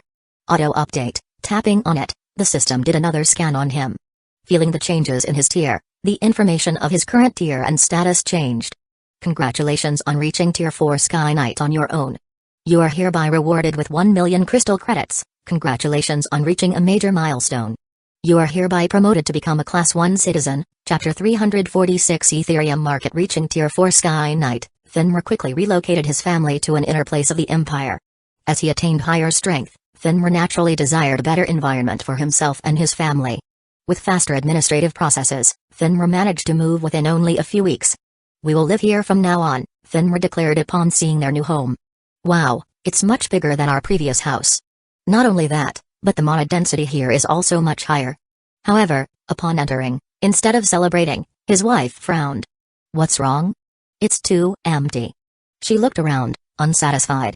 Besides the array, the house didn't even have a table or chair. Don't worry about that, we have money. We can buy whatever we want, Finmer said proudly. The house had been given to them for free. Because of his advancement, no money had been spent, and he still had his 700,000 crystal credits. The benefits of the Empire were truly great. As long as you had enough strength, you could get whatever you wanted. After settling his family, Finmore suddenly noticed a new app appearing in the Empire system. Ethereum Market? Puzzled, Finmore curiously opened the app. Ethereum Market, materials. Weapons. Potions. Food. Puppets, a real market? Finmore muttered excitedly. In the past, the Empire's token also had a market. However, without a unified arrangement, it was quite chaotic. Except for those rare and higher-tier resources, not much was sold in it. However, seeing the items sold in the Ethereum market, it seemed that even mortal-level resources were sold. Furthermore, the app offered delivery services. His wife, upon seeing it, was excited. Originally, they had planned to shop around the city. But now that there was an online shop with complete items, they couldn't help but go on a shopping spree. Around the Empire, there was also a carnival. Although only about 30% of people got the new Empire system. The appearance of the Ethereum market still quickly spread. Having the resources of the entire Empire at your fingertips was thrilling to think about. As for worrying about fraud, they didn't worry. This was the app created by the Empire itself. It wasn't some merchant who would be greedy for their little money. It's not just the ordinary people celebrating the carnival. Various merchants who received the news about the application a few months prior were smiling from ear to ear. Hurry up, there are still over 20,000 orders to go. Hagrid shouted. Originally, his business was a lackluster, without much exposure. But the appearance of the Ethereum market was a lifesaver. The redundant products he sold were so popular in other parts of the Empire that he nearly ran out of stock within a few hours. Thanking the Emperor in his heart, he urged his employees to hasten their work. Faster. There will be a big bonus if we finish our quota for the day. As the merchants were scrambling for their piece of the pie, Doran and various officials who cooked up the pie looked at the growing graph on the screen. Chief Minister, the activity on the Ethereum market is exploding. In just a few hours, over 500 quintillion crystal credits were exchanged. The person monitoring the screen said joyfully. This is over hundreds of quintillions in just a few hours. Imagining such a large amount of money flowing into the application they created, their smiles were uncontrollable. Furthermore, it's only about 30% of people who have the new Empire system. After everyone gets the Empire system and gets used to the Ethereum market, they guessed that the daily transactions would increase at least thousands of times. Don't celebrate too early. If a problem crops up, the consequences would be disastrous, Doran said calmly. It's only a few hundred quintillion. Knowing His Majesty spent at least septillions worth of crystal credits every year, a few hundred quintillions were nothing. The Ethereum market was created not to earn money but to make money flow. This has become a problem for a while. The value of credits in the Empire was falling. If it's not solved, it would greatly delay the development of the Moonlight Empire. Don't worry, Chief Minister. We already checked the inscription program, there should be nothing wrong. That's good. What about the other applications? Did you review them? Yes, so far, about over 100 applications passed the guideline protocol. When should we release them, Chief Minister? Wait until all people in the Empire have the Empire system. Adding more applications now would only add to the confusion, Doran instructed. A few years later, Ha finally finished. After equipping all his people with the Moonlight Empire system and creating some spares, Maximus sighed in relief. Although he could split his mind to create the system, the work involved was still too much for him. Creating over 100 quadrillion systems at one time was harder than fighting day and night for years. Of course, the benefits were too much for him to complain. After equipping every person in the Moonlight Empire with the Empire system, the system points he received skyrocketed. From over 1 quintillion, now he received 12 to 13 quintillion system points daily. Besides the increase in population and consecutive breakthroughs due to the mana bank. His unlimited mana finally found a bottomless hole that it couldn't fill. Just the mana that everyone produced all the time gave him 10 quintillion system points.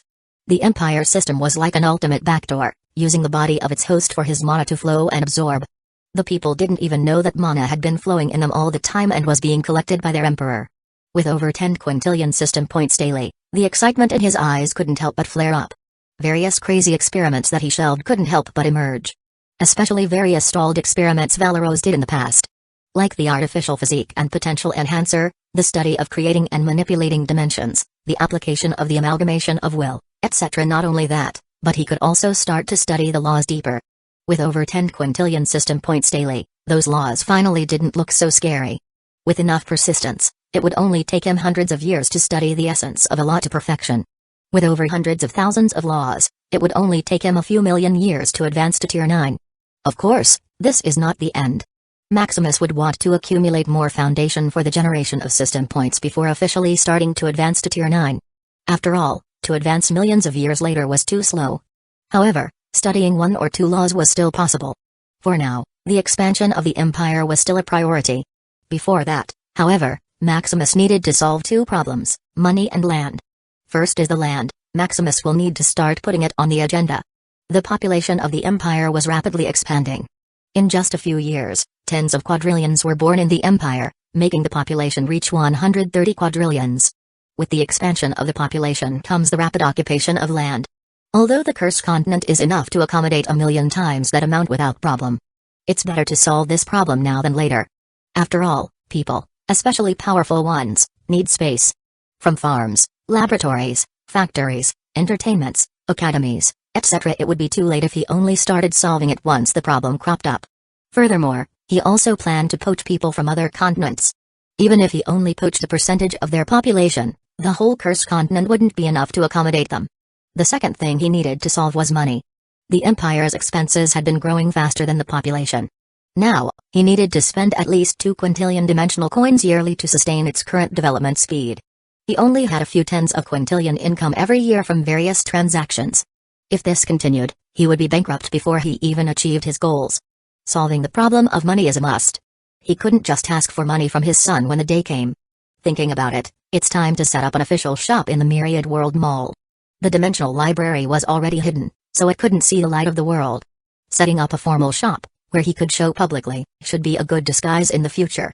After all, his source of money still needed a disguise. The only problem was what to sell. His empire was still too weak to produce anything of worth. Even if he were to sell its produce on other continents, it may not be able to sell well, much less in the Myriad World Mall. As for the Ether Force reactor, he was still working on those. Up till now, it was still stuck on a 100 million discharge speed limit. Without a breakthrough, Maximus was too lazy to mass-produce it. Without thinking of a solution, Maximus turned to his next step. His wives had been urging him to open the empire and start their grand wedding. Maximus promised that after all citizens had their system, the empire would be open. Now that everything was prepared, Maximus had no reason to delay anymore. It's time to open the empire. Chapter 347 Empire's Declaration. A grand celebration unfolded across the Moonlight Empire.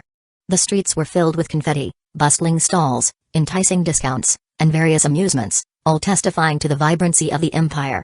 Every endeavor, activity, and significant event halted in deference to this auspicious occasion. This day marked a grand celebration, the official proclamation of the empire's establishment. Upon the vast screens adorning the plaza, a live broadcast from the imperial castle awaited the appearance of the emperor. Soon, amidst the gaze of countless people, emerged the supreme emperor of the cursed continent. "Greetings, esteemed citizens of the Moonlight Empire," Maximus began, his voice commanding attention and respect. "As the supreme emperor of this continent, I extend my salutations to you all." His greeting stirred a commotion, with shouts and cheers echoing throughout the empire. Yet, after a momentary pause, Maximus surveyed his subjects with a solemn demeanor. The Moonlight Empire has ascended from humble origins, evolving from a fledgling state to the undisputed ruler of this vast land, countless sacrifices and hardships. Blood and tears. The Moonlight Empire and its people stayed strong, never gave up, fought to their last drop. Lights VLCM. Under our unrelenting effort, the Moonlight Empire stood the top of our continent. May you, the people of the Moonlight Empire, always bear this in mind, persist without faltering, hesitate not, and fear nothing. Regardless of the trials we face, know that the Moonlight Empire stands steadfastly behind you, and I, as your emperor, stand as your unwavering beacon. As Maximus paused, the populace, moved by his words, silently clenched their fists, etching his words to their very soul. From that day forth, they internalized his words, embodying fearlessness in the face of adversaries yet to come. Be it fending off dimensional invasions or expanding their dominion across realms. They vowed to remember that an empire stood united behind them, guided by a mighty emperor who would lead them to triumph. I hereby declare the Moonlight Empire and its people shall be the rightful stewards of this cursed continent from this day forth. Together, we shall transform this blighted land into the paradise it was destined to be. After Maximus finished his speech, he quickly returned to his wives as they prepared for the wedding a few weeks later. Although the wedding would only invite family and close friends, there would still be thousands of people. Furthermore, the wedding was only the first part, the honeymoon was what they were preparing for. A year of schedule was already densely packed that Maximus had a headache just looking at it. while Maximus was busy with his wives. The silent continental array scattered across the empire started to work. The empire was officially open to the outside world. Goldfiend Vanderbilt, the richest apex sovereign in existence, inconspicuously exited one of the continental teleportation array. "Is this the Moonlight Empire?" Goldfiend muttered, looking around. As the owner and leader of the Ethereum Gold Chamber of Commerce, the creator of the Ethereum virtual stock market, and finally, the richest person in the world, it was his duty to investigate any emerging market where he could further his wealth. No matter how backward or dangerous a place was, as long as there was money to be made, Goldfiend Vanderbilt dared to come. Even the abyss was a territory that he had painstakingly opened. Unfortunately, a greedy brat stole his light and all his hard work. Lux Shadow Crest, this cursed brat, was like a devil who knew the ways of business since birth. Even as the richest person in the world, Goldfiend only had admiration in his eyes. If not for the protection of Rakasha, he would have long killed that brat. Furthermore, the goddess of luck, the little girl who stole his money, was still that little devil's sister. If he wanted to subdue that lucky little girl to be his apprentice, he couldn't harm any of her family. Anyway, in business, it's not the pioneer or the genius who earns the most money. It's the richest, the most powerful, and the most connected who get the most. In the Abyss stock market alone, he received 30% of the profit share, more than Lux. This is also why he didn't dare to kill Lux. Such a money-making genius, Goldfiend just needed to follow, and he could earn endless wealth without doing anything. Looking at the empire that gave birth to such prodigies, Goldfiend smiled with expectation. As he tried to spread his domain to scan the place, a hint of warning flashed past him. Looking ahead, a hidden weapon was pointed before him. Although Goldfiend felt that it wouldn't harm him, the threat still made him stop what he was doing. A dimensional weapon? TSK, this Maximus is really cautious. As the richest man alive, Goldfiend had bought many weapons from Maximus, so he still knew the division of weapons. Feeling multiple dimensional weapons stationed in the Empire, he could only admire the richness of the Moonlight Empire. While Goldfiend was in a daze, a man came up to him. "This gentleman, welcome to the Moonlight Empire." Goldfiend just nodded, not showing his majestic aura. Goldfiend was merely here to investigate the economic potential of the Moonlight Empire, not to cause a scene. "This gentleman, before going further in the Empire, one would need to register their identity." "Oh? Lead the way." He nodded in understanding. Soon after filling out various information, the guide gave him a token. Just like the one in the Arcane Continent, Goldfiend muttered in amusement. Identification tokens were only prevalent in the Arcane Continent because it was the only continent that could afford them and manage them properly. In other continents, it's either too chaotic or too expensive to equip all of its inhabitants. Thus, seeing such a token, his interest in the Moonlight Empire went up a notch. As Goldfiend explored the place, there was doubt on his face. Instead of a token, there was a panel in front of the people. Based on his induction, such a panel was made of a multitude of various frequencies, from elements to law. "What is that?" Goldfiend stopped a pedestrian and asked. "Huh? Are you from another continent?" the man asked. After all, besides infants who didn't have minds of their own, everyone in the Empire knew of the Empire system. "Yes, I just came here." "Oh, that's right, the Empire is open to the outside world now," the man nodded as he remembered. "This is the Empire system, the explanation should be in the Moonlight Forum." "Empire system? Moonlight Forum? It's in your token, you should look at it, there should be a beginner's guide in it." "Beginner's guide?" "Yes, thank you for your help." After finding a place to sit down, Goldfiend took out his token and carefully studied it. Initially, he thought it was a mere token with identical functions to the one in the Arcane Continent. From identification, banking, contracts, and such. However, it seems that it was much more advanced, like those special tokens. Opening the token, he injected a trace of mana. Vanderai each, personal information. Bank. City map. Moonlight Forum, this also has a map? And it's quite detailed, too. Goldfiend muttered in amazement. In the Arcane Continent, only people who have special tokens could access these advanced functions. As for the token given for free, it has mere basic functions. Looking at the bird's eye view of the city, that he could zoom in and zoom out. He was amazed that such a backward empire was capable of such a thing. Opening the Moonlight Forum, Goldfiend quickly found the Beginner's Guide. Beginner's Guide, this is a guidebook created by the Chief of Foreign Affairs for visitors. 1. Don't disrespect the Emperor in any way, any form of insult to the Emperor is punishable by the most cruel death. 2. Any form of harm or insult to the Empire would get you fined or imprisoned, depending on the degree. 3. Looking at the thousands of guides written in it, Goldfiend's lips twitched. This isn't much of a guide, Instead, it's a brief overview of the Moonlight Empire law. Furthermore, it's so strict that Goldfiend feels like he was in the city of Arcana. Goldfiend already imagined many individuals from other continents being fined or punished in the coming months. Fortunately, the Moonlight Empire seemed to have enough force to enforce such rules so that it wouldn't be too chaotic. However, what interested him more was the Empire system. Such a tiny piece of marvel that could do miracles was the first he saw in the world. The monobank, the shadow apps, and the calculation speed. If this thing were spread in the Arcane continent, it might make its efficiency multiply to a huge degree. Such an enormous upgrade would make the Arcane continent the leader of the world, surpassing its competitors by a large degree.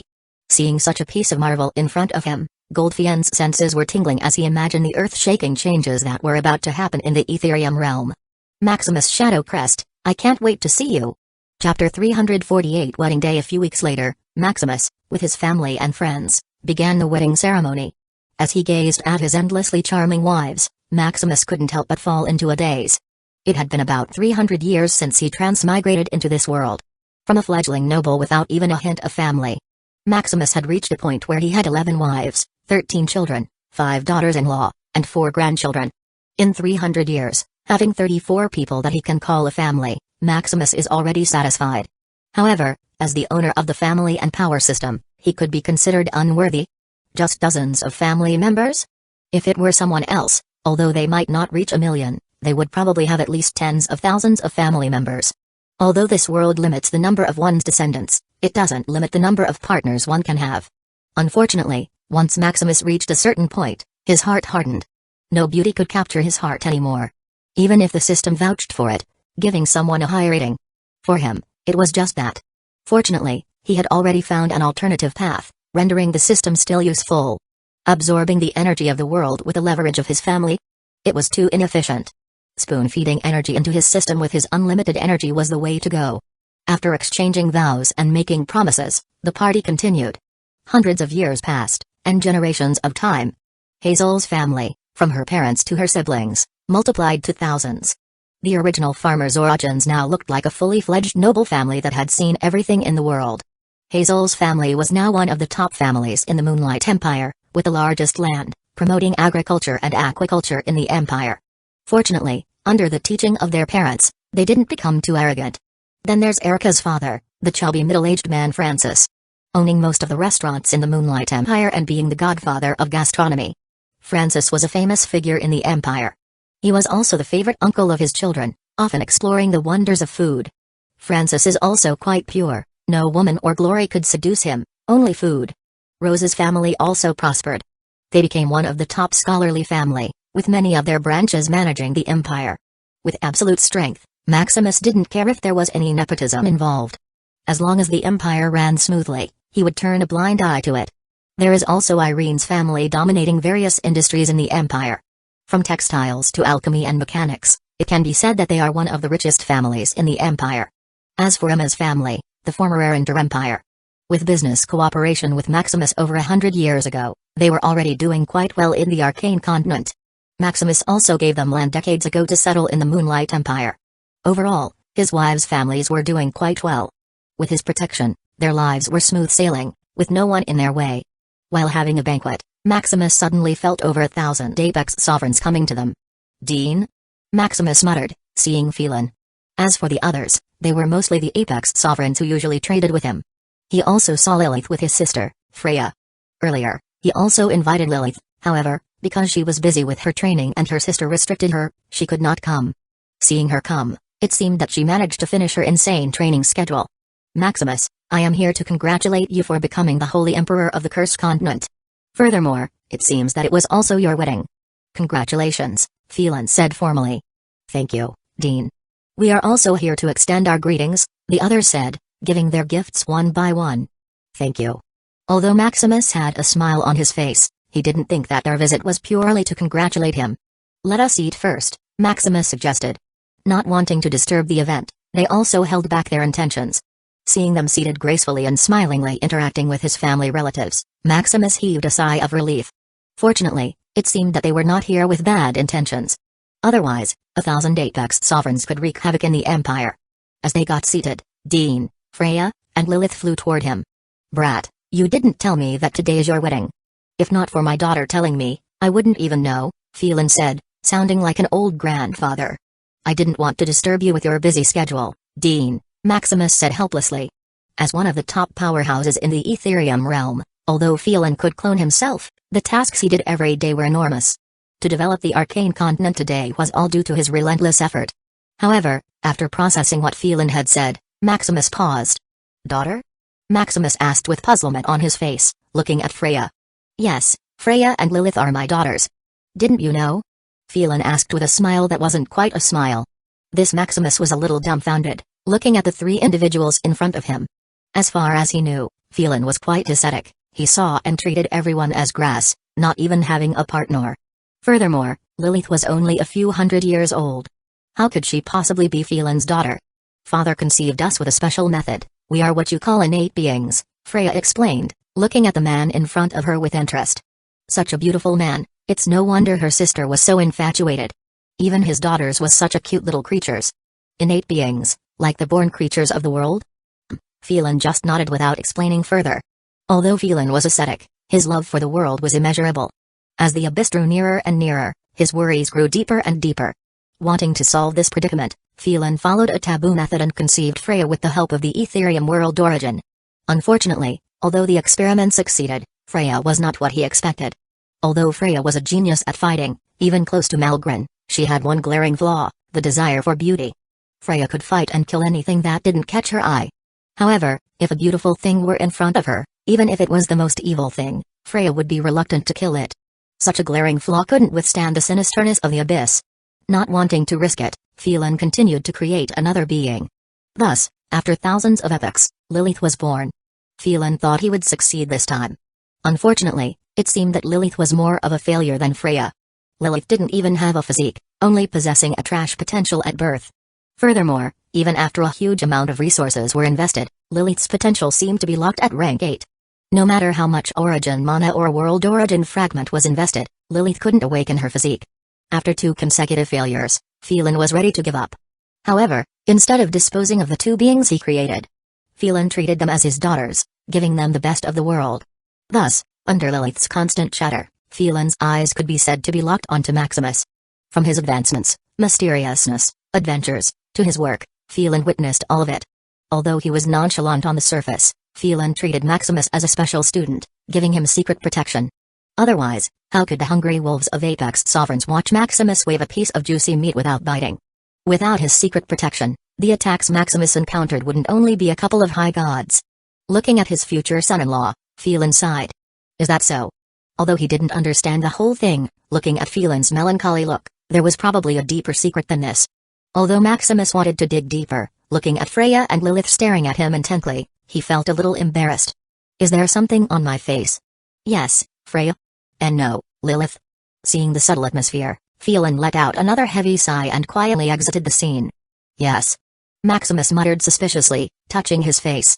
Yes, it's quite handsome, Freya said straightforwardly, pinching his cheeks. Maximus, sister. Lilith blushed, holding her sister back. What? I'm just checking if it's real. Still, don't be rude, sister.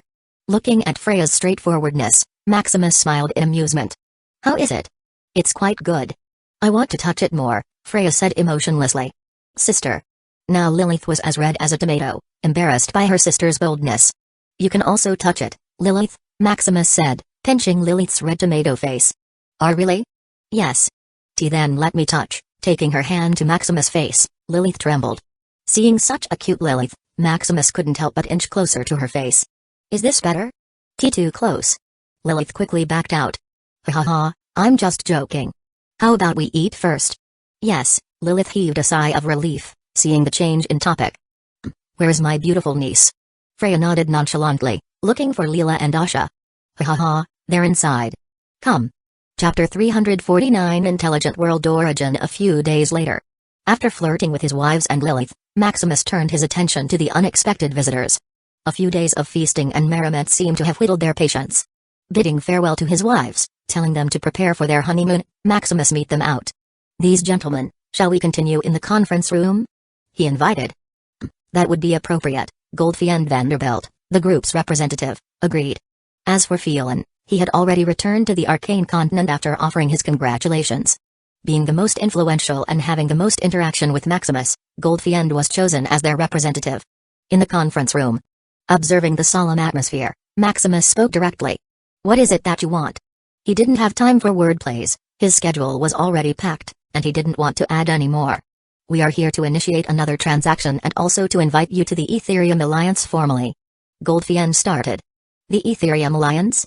The one like Anubis?" "Yes, quite so. Though the Ethereum Alliance is somewhat different. The Ethereum Alliance is selective, allowing only Apex sovereigns to join, but I am not yet an Apex sovereign. Moreover, what benefits would I get from joining such an alliance? Indeed, you are not yet an Apex sovereign, but you possess the power of one. As for the benefits, you will naturally learn upon joining." "Oh, could I disagree?" Maximus asked in amusement. He cared little for the so-called alliance, merely hearing about it sounded troublesome. "Ha ha ha, interesting," Goldfiend chuckled upon hearing his response. Without asking anything, Maximus just disagreed directly. "It seemed that this kid was hiding more than I thought." "What's so amusing?" "You see, we are not asking you, we are informing you. We were merely being respectful in extending the invitation. As for disagreeing, that is impossible. It is not us who are asking you to join, but the World Origin." "The World Origin? Has the Ethereum World Origin gained consciousness to form a group of its own?" Maximus asked in amazement. Though he knew it had some degree of consciousness to interact with the world directly, Maximus didn't expect the World Origin to advance to this extent. What had Valeros done to imbue this dimension's World Origin with such intelligence? From aiding in the creation of virtual worlds, bestowing rewards, condensing crystal merits, to now forming its group, it was much more capable than he had anticipated. It is far more intelligent than you think. Despite lacking a physical form, it is capable of everything an individual can do. Just what is this World Origin? Maximus frowned and fell into deep thought. "Aren't you worried that it would directly attack us? If it had that capability, it would have already wiped out the world's population. Why go through all the trouble?" Goldfiend said helplessly. "After wiping out all of the population, the Ethereum realm would surely advance to Tier 11 dimension. By then, a mere abyss threatening it would be nothing but a side dish. It could then repopulate the world in just thousands of epochs. The capability of the World Origin is truly endless, rendering them helpless. Then why can't it attack us? It should be due to dimensional restrictions. The World Origin can't harm any of its aborigines, much like a human who can't directly kill a virus in its body." "So that's it," Maximus nodded in understanding. "Although the World Origin can do everything and more, it couldn't harm its own body. The only thing it could do was to strengthen itself, utilizing all kinds of tricks. So, how do I join this so-called alliance?" "You should have already been marked." "Marked? Where?" "In your body." "Where could it be?" Goldfiend said, looking for the mark on Maximus' body. They already unanimously agreed that Maximus is capable enough to join the Ethereum Alliance. After officially inviting Maximus, there should be a mark in his arms. "I don't have it. If I had it, I would have noticed." "Huh? You don't have it? Could it be that you have some special treasure?" Goldfiend muttered in surprise. If Maximus really had it, he would want to buy one. After all, no one wants the World Origin to spy on them constantly. "Yes, it seems that the treasure worked," Maximus said softly. However, in reality, there was no such treasure. How could he guard against something if he didn't even know about it? It should be his ultimate physique. In the past, when Phelan took them to the core of the World Origin also couldn't do anything against him and Sky. "You really have it? Could I buy one?" Let me see if there's still some." Maximus didn't know if there was a treasure like that in the Myriad World Mall, so he didn't immediately answer. "Anyway, now how do I join?" "Just deactivate your treasure for a second, and the World Origin should contact you." Feeling his physique, Maximus tried to lower its presence. After upgrading it to rank 10, Maximus's control over his physique also got stronger, speeding his regeneration from milliseconds to nanoseconds. Lowering the barrier of his ultimate physique just meant lowering its mana generation. Soon, Maximus felt some origin energy gathering in his body. Feeling it only latch in his physical flesh, Maximus didn't worry. He could cut off his head and still live, much less an arm. This should also be why those Apex sovereigns didn't worry about the threat of the World Origin. If this energy directly merged with his soul, then he would really worry. Binding, "Welcome to the Ethereum Alliance," Maximus' shadow pressed. Comma panel appeared in front of him. "TSK, this World Origin can also keep up with time. After learning for an endless amount of time, the World Origin is proficient in everything. It can be said that it's a Tier 9 mechanic, alchemist, Formation Master, Forging Master, Rune Master, etc. Any knowledge spread in the world origin knows and masters. What a monster, Maximus muttered in amazement. Fortunately, it seemed that the world origin couldn't peer through him, otherwise, it would also know all of his secrets. Soon after a bit of buffering, a complete system panel appeared. Ethereum Alliance, Ethereum Forum. Merit Hall. Mission Hall. Merits, 1 sextillion 3 quintillion 602 quadrillion 910 trillion 121 billion 927 million 92,678 merits points. Merits? Maximus muttered in puzzlement, seeing over 1 septillion merits in his panel. Furthermore, every second, the number jumped millions of points. Merits are rewards for the contributions you made to the world. For better comparison, every merit is equivalent to a crystal merit in the abyss. Of course, Ethereum merits are much more useful, does higher the exchange rate. Maximus nodded, but thoughts couldn't help but churn in his mind. He somewhat understood what merits were. Like if someone planted trees, it could strengthen the roots of the earth. Or educate a large number of people, contributing to the overall strength of its being. What puzzled him was why his merits were increasing so much. He understood that what he was doing for the Cursed Continent was worthy of merit. However, to have jumped millions of points every second, there must be something wrong. By the way, how many merits do you receive for the development of your territory? Oh? It seems that your merit points are abnormal, Goldfian joked. In the beginning, after setting up the Ethereum stock market, his points jumped so much that he thought it was the end of the world. As the Emperor of the Cursed Continent and seeing the development of the Moonlight Empire, Maximus's points should be insane. Yes, I don't quite have a grasp yet on how these points were generated. Oh, then let me give you an example. An average apex sovereign ruling a domain in the Arcane Continent, with a population of a few hundred quintillion, could earn about a few hundred million every day. Of course, if they are as ambitious as you, expanding the population at every turn, they could earn a few hundred billion to trillion every day. This is just right. Maximus paused, careful not to reveal the anomaly of his system. While others only have hundreds of millions of merit points every day, he could earn hundreds of billions every day. Based on his estimate, even if the Empire's population doubled every day, this would not be possible. Suddenly, he thought of his physique, the dimensional source. The energy he absorbed shouldn't directly go to him. From void energy, it travels to the Ethereum realm, then to him. In this process, the world origin had plenty of time to absorb the excess energy. Furthermore, with everyone in the Empire churning up his unlimited mana, the amount intercepted by the world origin is immense. Using the system points as a basis, the Ethereum realm should be able to absorb at least a millionth of the energy that his physique produces. The Ethereum realm should be urging him to develop by giving him some merits as temptation. After all, the energy it has given wouldn't disappear, but the energy it absorbs from Maximus is permanent. After concluding the ins and outs of the merits points, Maximus heaved a sigh of relief. As for the use of merits, it should be the Merits Hall. Merit Hall. Chapter 350 Merit Hall 350 Merit Hall Opening the Merits Hall, 2 tabs greeted Maximus, the Direct Exchange tab and the Auction tab. Upon opening the Direct Exchange tab, Maximus felt as if he were browsing treasures sold in the Myriad World Mall. From Tier 1 to Tier 9, all treasures unique to the Ethereum realm could be exchanged. However, upon seeing the first few items, Maximus felt a little dismissive. Aside from some rare innate treasures, there was nothing worthy in the exchange. Opening the Selection tab, he noticed a section that made his eyes shine. Growth Treasure. The Growth Treasure section is filled with treasure that could grow. However, what he noticed was the expandable treasures. Earth Core, Mortal, an expandable treasure needed for a dimension to grow, capable of infinitely expanding with mana. Price, 1 quintillion, Steel Core, Mortal, an expandable treasure needed for a dimension to grow, capable of infinitely expanding with mana. Price, 1 quintillion, Gold Core, Mortal, Copper Core, Mortal, Lights VLCM, Coal Core, Mortal, Diamond Core, Mortal. These treasures were expandable materials, like the atomic god metal. With enough mana, they could expand infinitely, forming the foundation of a dimension. Although the expandable treasures listed in the Merits Hall were only at the mortal level, they were already amazing. Maximus had just put the expansion of the Cursed Continent on the agenda.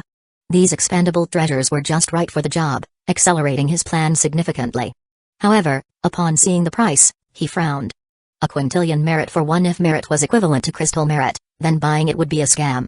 With a quintillion crystal merit, he could ask someone to dredge enough land from the chaotic sea to expand the Cursed Continent multiple times. Furthermore, it would be at least Tier 3 land, nurtured by mana. However, just one of these expandable treasures costs the same. As for buying expandable treasure in the Myriad World Mall, he could only wish. Having an unlimited mana, he had been searching for expandable treasure everywhere. Unfortunately, it seemed to be a precious type of treasure that he couldn't even find anything. Thus, upon seeing that the Ethereum world origin had over 100 expandable treasures, he couldn't help but be amazed. He had read in a book that these expandable treasures were the building blocks of dimensions. It should absorbed by the Ethereum realm at its birth. However, seeing them intact made him curious. To make the Ethereum realm so large without any complications, just what did Valeros do? Unfortunately, Valeros' memories about the merging of the Ethereum realm were vague. It seemed as if they had been consciously erased. Maximus even needed to buy countless relevant books to decipher some of the relevant memories. Turning his gaze to over 100 expandable treasures, Maximus gritted his teeth and decisively bought them. Anyway, he had over 1 sextillion merit out of nowhere. Spending it at once didn't make his heart ache much. Furthermore, his ambition was not confined to the Ethereum realm. In the future, once he needed more land, he would spend money nonetheless. It was better to prepare early and not worry later. Seeing over 100 quintillions removed from his balance, Maximus continued to browse the merit hall. The Apex Sovereign in the room also sat in silence, waiting for Maximus to digest the benefits of joining the Ethereum Alliance. In the past, after they joined the Alliance, they were also stunned. Browsing every item in the merits hall, if it were not for the lack of merits, they would have bought all the items in it. Seeing Maximus's eager face, it seemed that he was reaping a lot of benefits. Soon, Maximus came to the section of small worlds. Small worlds were pockets of space caused by dimensional movement frictions. Looking at billions of small worlds listed in the merits hall, Maximus nearly cursed. No wonder small worlds were so rare. This unscrupulous world origin had collected them for itself. After over 100 of years of traveling across the chaotic sea, the guild didn't even find one small world. One could only buy them at those top guilds owned by some Apex sovereigns. Not only could the world origin earn money, but even those Apex sovereigns could profit by reselling these small worlds. As for buying small worlds in the Myriad World Mall, it couldn't be done. The dimensional laws prevented any small world that was not born from its laws. Even if Maximus bought it, it would be treated as a virus to be destroyed by the dimensional laws. Of course, if a small world had complete laws and was strong enough, it could withstand the dimensional laws. Unfortunately, there was no such thing for sale. Even if there were, Maximus doubted if he could afford it. A small world with complete laws was already equivalent to a small dimension. Of course, Maximus had another alternative. If Maximus isolated the small world in his storage dimension, the small world wouldn't be destroyed, no matter which dimension he was in. Looking at the billions of small worlds, Maximus applied a filter, showing only Tier 7 to Tier 9 small worlds. For Tier 9 small worlds, there were only 3 available: Lattice World, a small world with complete lunar law and a hint of space law. Price: 100 quintillion. Insect Beast World, a mutated insect small world. Price: 300 quintillion. White World, an absolute still world. All matters and laws that didn't surpass the world would be at paused. Price: 700 quintillion. So expensive. Small worlds are divided into 3 categories: comprehension-type worlds, resource-type worlds, and special-type worlds. Comprehension-type worlds are filled with law energy, making it easier for individuals to comprehend in specific law. Resource-type worlds, on the other hand, are filled with resources, such as minerals, plants, biological, etc. Special-type worlds have specific functions, like his timeless world, which can accelerate and slow down time. What caught Maximus's eye was the white world. Absolute stillness, meaning everything is at a standstill. No matter what you put in it, it would behave as if stuck in time. This may be useless for others, but for him, it's a game changer. His timeless world could only slow down time to a huge degree. Studying matter that exceeds the speed of light is of no use, even if it is slowed down a few billion times. Furthermore, some substances behave differently as time passes. However, if it were still or in a paused state, it would be constant without change in its properties, making it convenient for observation. However, looking at the price, Maximus's heart started to ache. 700 quintillion? This was the most expensive single item he had ever seen. Although he could spend sextillions of dimensional coins, it's not for individual items. Shelving the idea of buying the white world, he browsed the lower tier small worlds. There were hundreds of Tier 8 small worlds. From comprehension-type worlds to special-type worlds, unfortunately, they were not too rare. The laws, resources, and function of these small worlds were too common. Other Apex sovereigns must have bought the other rare small worlds. As for Tier 7 small worlds, there were tens of thousands of them. Furthermore, unlike Tier 8 small worlds, the selection was complete. from a complete selection of comprehension-type worlds to some rare special-type worlds. Although he didn't necessarily need them, it would be a great addition to the Empire. After all, the Cursed Continent is too barren. Without his resource infusion, the Cursed Continent would have nothing but its land. After buying these Tier 8 and Tier 7 small worlds, the Moonlight Empire would ascend to new heights. These small worlds would be pockets of resources that would provide continuous output for the Empire. After a little calculation, if he bought all these Tier 8 and Tier 7 small worlds, he would need over 3 sextillion merits. Seeing his remaining balance, he quietly closed the small world tab. He still needed to work hard and earn money, before entertaining his ideas. Opening the magic crystal vein section, Maximus couldn't help but be moved again. The Cursed Continent is really deficient in mana. Even Shadow City, the center of the Empire, only had Tier 9 magic crystal veins. Furthermore, it was used to power the Empire's array, so it didn't have enough energy to feed back into the Empire. Maximus had to invest trillions of dimensional coins every year just to infuse some mana in the Empire.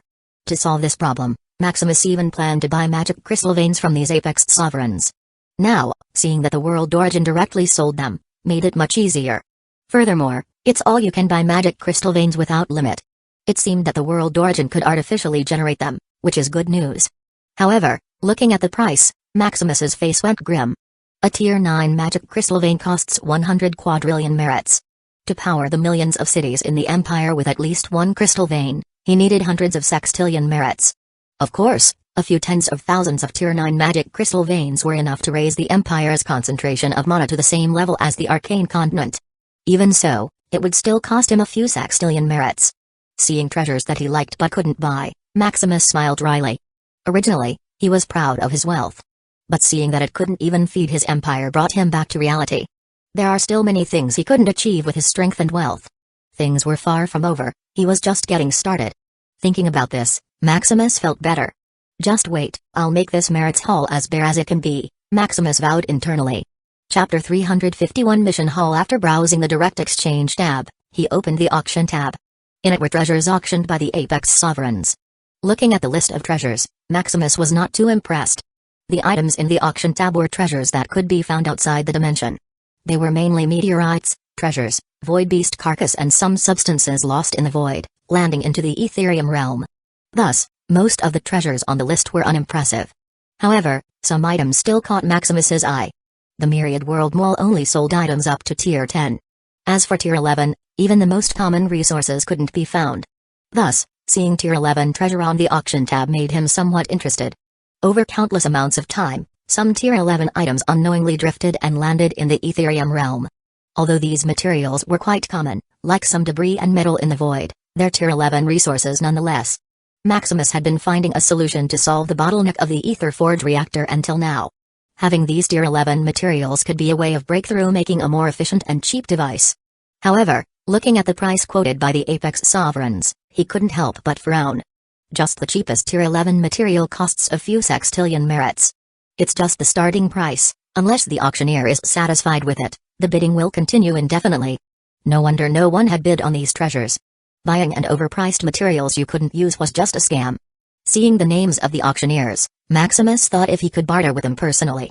Although he didn't have enough merit, he had dimensional coins he could use in the Myriad World Mall. Not only would it solve his problem, it would also be cheaper. Suddenly, he noticed a cheap Tier 11 plant. World Tree? Maximus fell into thought. The World Tree is an ultimate dimensional treasure. In the past, when he still hadn't created the Origin, he considered merging this treasure for his foundation. Seeing that it was for sale in the auction tab, he fell into a daze. Furthermore, it wasn't only for sale, there was also a great selection of it according to age. From the lowest age of billion years to the highest millions of epic year World Tree. Although the World Tree is an ultimate dimensional treasure, it was only in mature form. As for the fragment of a World Tree, it was barely comparable to a common Tier 11 material. Furthermore, it needed to be at least a billion years to be even considered worthy. The branches and leaf of it could only be considered a Tier 9 material at most. After a World Tree reached a billion years, it would form a cubic meter of space like a small world. This small world is not like the small world created by dimensional movements but a small world with complete laws. Depending on what you nurture it with, it could imitate that law and internalize it. Thus, it's possible to create a small world with all the laws in all dimensions, which is over 100,000 laws. However, to internalize even the most common and weakest form of law, The world tree needed to have a small world with a square kilometer of space. For rarer law and higher forms of law, more space would be needed to internalize it. After internalizing over 100,000 laws, it would then be a complete Tier 11 ultimate dimensional treasure. If it could internalize all the laws with their highest form, the origin of law, then it could possibly reach the highest realm. In the past, he once considered nurturing a world tree of his own. Not only could it bypass the dimension he was living in, but it could also be used as one of the ultimate treasures needed for his Tier 11 advancement. However, the time and resources needed to nurture it were enormous. With only billions of system points in the past, how dare he entertain the idea of nurturing this world-devouring plant? Thus, as time passed, he completely forgot about the world tree. Seeing it again made him remember its properties. Now that he could get quintillions of system points every day, wouldn't nurturing a world tree with a few thousand of laws be feasible? He also had enough resources that could buy specific resources to internalize the laws that were not available in the Ethereum realm. Thinking about it, he couldn't help but be excited. Calming down, he closed the merits hall. He couldn't afford anything for now. Maximus needed to think of a solution to earn merits quickly. Mission hall. It should be the place where he could actively earn more merits. Opening the mission hall, he was greeted by dozens of missions. Population expansion. Details, clearance of abyssal aura. Details, professional development. Details, exploration of new knowledge. Details, exploration of other dimensions. Details, exploration of the chaotic sea. Details, expelling the abyss. Details, opening the population expansion. It was filled with various standards and rewards for population expansion. It contained information on how much merit he would get depending on his degree of contribution, the quality of the population, their contribution to the world, etc. As for the clearance of the abyssal aura, it's the abyss leaked from the abyss realm. The cursed continent was merely the most heavily affected area. The chaotic sea surrounding it was too affected that part of the Ethereum realm was teared apart from time to time. These was also the source of abyss fragments near the Ethereum realm. Abyssal aura is like a virus corrupting the world, thus promoting the world's origin to give generous rewards to clear it. Professional development is for individuals to deeply study their profession or create new professions. Not only could it help the world origin comprehend knowledge, but it could also provide the Ethereum realm with new and stronger arsenals. The exploration of new knowledge is for the apex sovereigns to continue to discover and invent things like professional development. From various experiments and synthesis, new knowledge could be found. Another way would be to get books and knowledge from other dimensions. Seeing this made Maximus click his tongue. He now understood the sinister intentions of those apex sovereigns, especially the Lorekeeper Guild. Maximus thought they were a bunch of nerds, thirsty for knowledge that they bought hundreds of quintillions worth of books from him. Now, it seems that it was to earn more merit points. Fortunately, there is a limit to this loophole. According to the description, one needed to understand the knowledge and master it, at least through proficiency, before world origin could give reward. Furthermore, the more mastery one had, the higher the reward. The world origin didn't seem to have the ability to comprehend, needing its inhabitants to spoon-feed it with knowledge. Thinking of this, a smile quietly appeared on his face. No one should know more new knowledge and master it than him in the Ethereum realm. If he shares this with the world's will. Thinking of the merits he could get, he nearly couldn't control his excitement. As for the corresponding danger and consequences, he would think about them later. Calming down, he turned his attention to the new mission tab. For the exploration of dimensions, the world origin would help open projections to investigate dimensions that it found. A virtual world would then be created by the apex sovereigns with the help of the world's will. According to the degree of contribution, the world's will would give merits as a reward. After the virtual world is created, the world's inhabitants would explore this world, treating it as a game, giving their rulers, the apex sovereign, continuous supply of merits. Not only could it bring new knowledge, it could also be a comparison subject of the world origin. Furthermore, it would forge a way for future dimensional invasion and conquest. The exploration of the chaotic sea is simply traveling and exploring the chaotic sea. It seems that even within its own body, the world will couldn't see through the chaotic energy. The world's will even needed the help of its inhabitants to explore the way. The expulsion of the abyss, on the other hand, is about the fight with the abyss. From sentry, information, material contribution, etc. As long as you contribute to the fight in the abyss, the world's will would calculate it and give the corresponding merits. The rest of the mission was nothing noteworthy. It's just about planting domestication, expelling beasthide, and such. After a brief overview, Maximus was not even interested in reading the rest. The reward was too little for his interest. As for the rest, it was simply a gold mine that could continuously give him enormous merits. Calming himself down, he finally turned his attention to the apex sovereigns in the room. Although it felt long, He only took a few minutes to browse through the merit hall and mission hall. His expression was also masked through some disguise, so they didn't notice his expression. Quietly sipping their drinks, they waited patiently for him, investigating through the Ethereum Alliance. After organizing his thoughts, Maximus opened his mouth. Gentlemen. Chapter 352 Profit Negotiation. Gentlemen.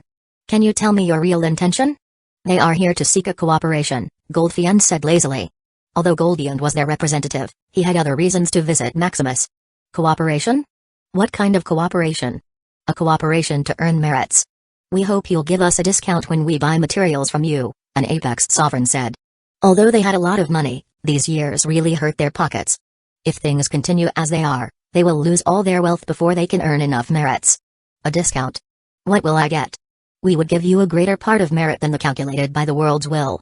The world's will would calculate everyone's contribution, no matter what they did.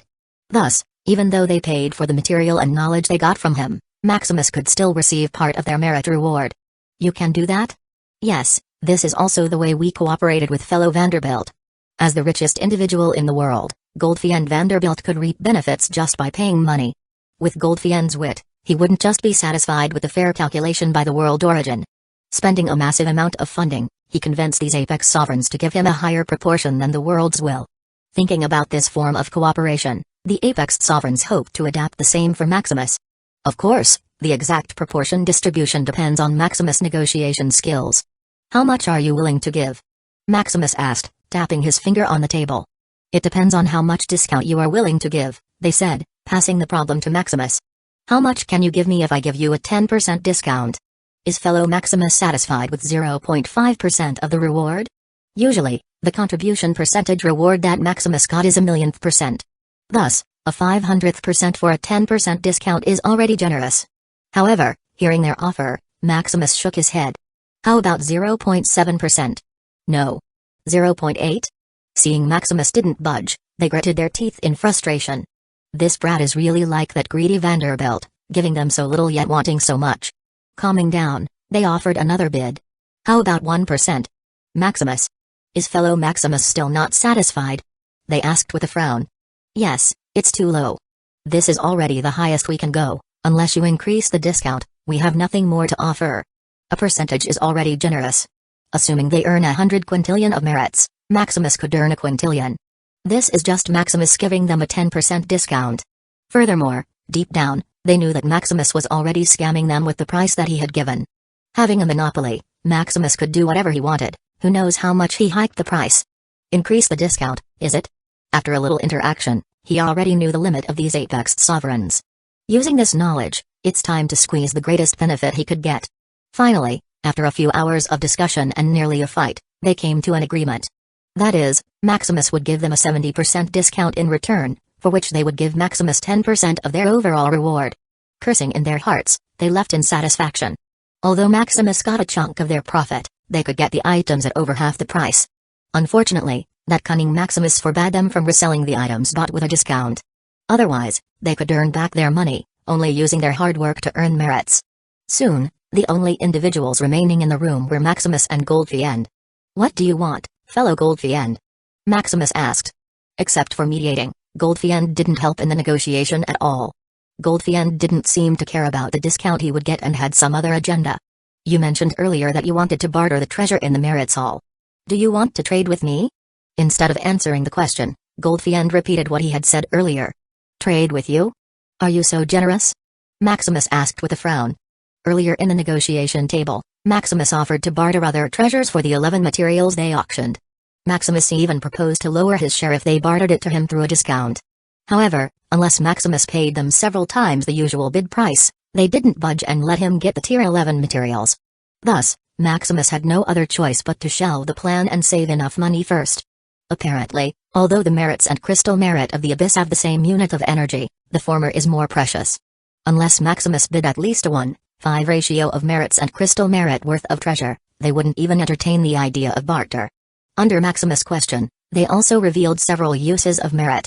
Merits were the manifestation of the dimensional laws and origins of the Ethereum realm. Naturally, using them directly provides great benefits in comprehending the laws and origins of the world.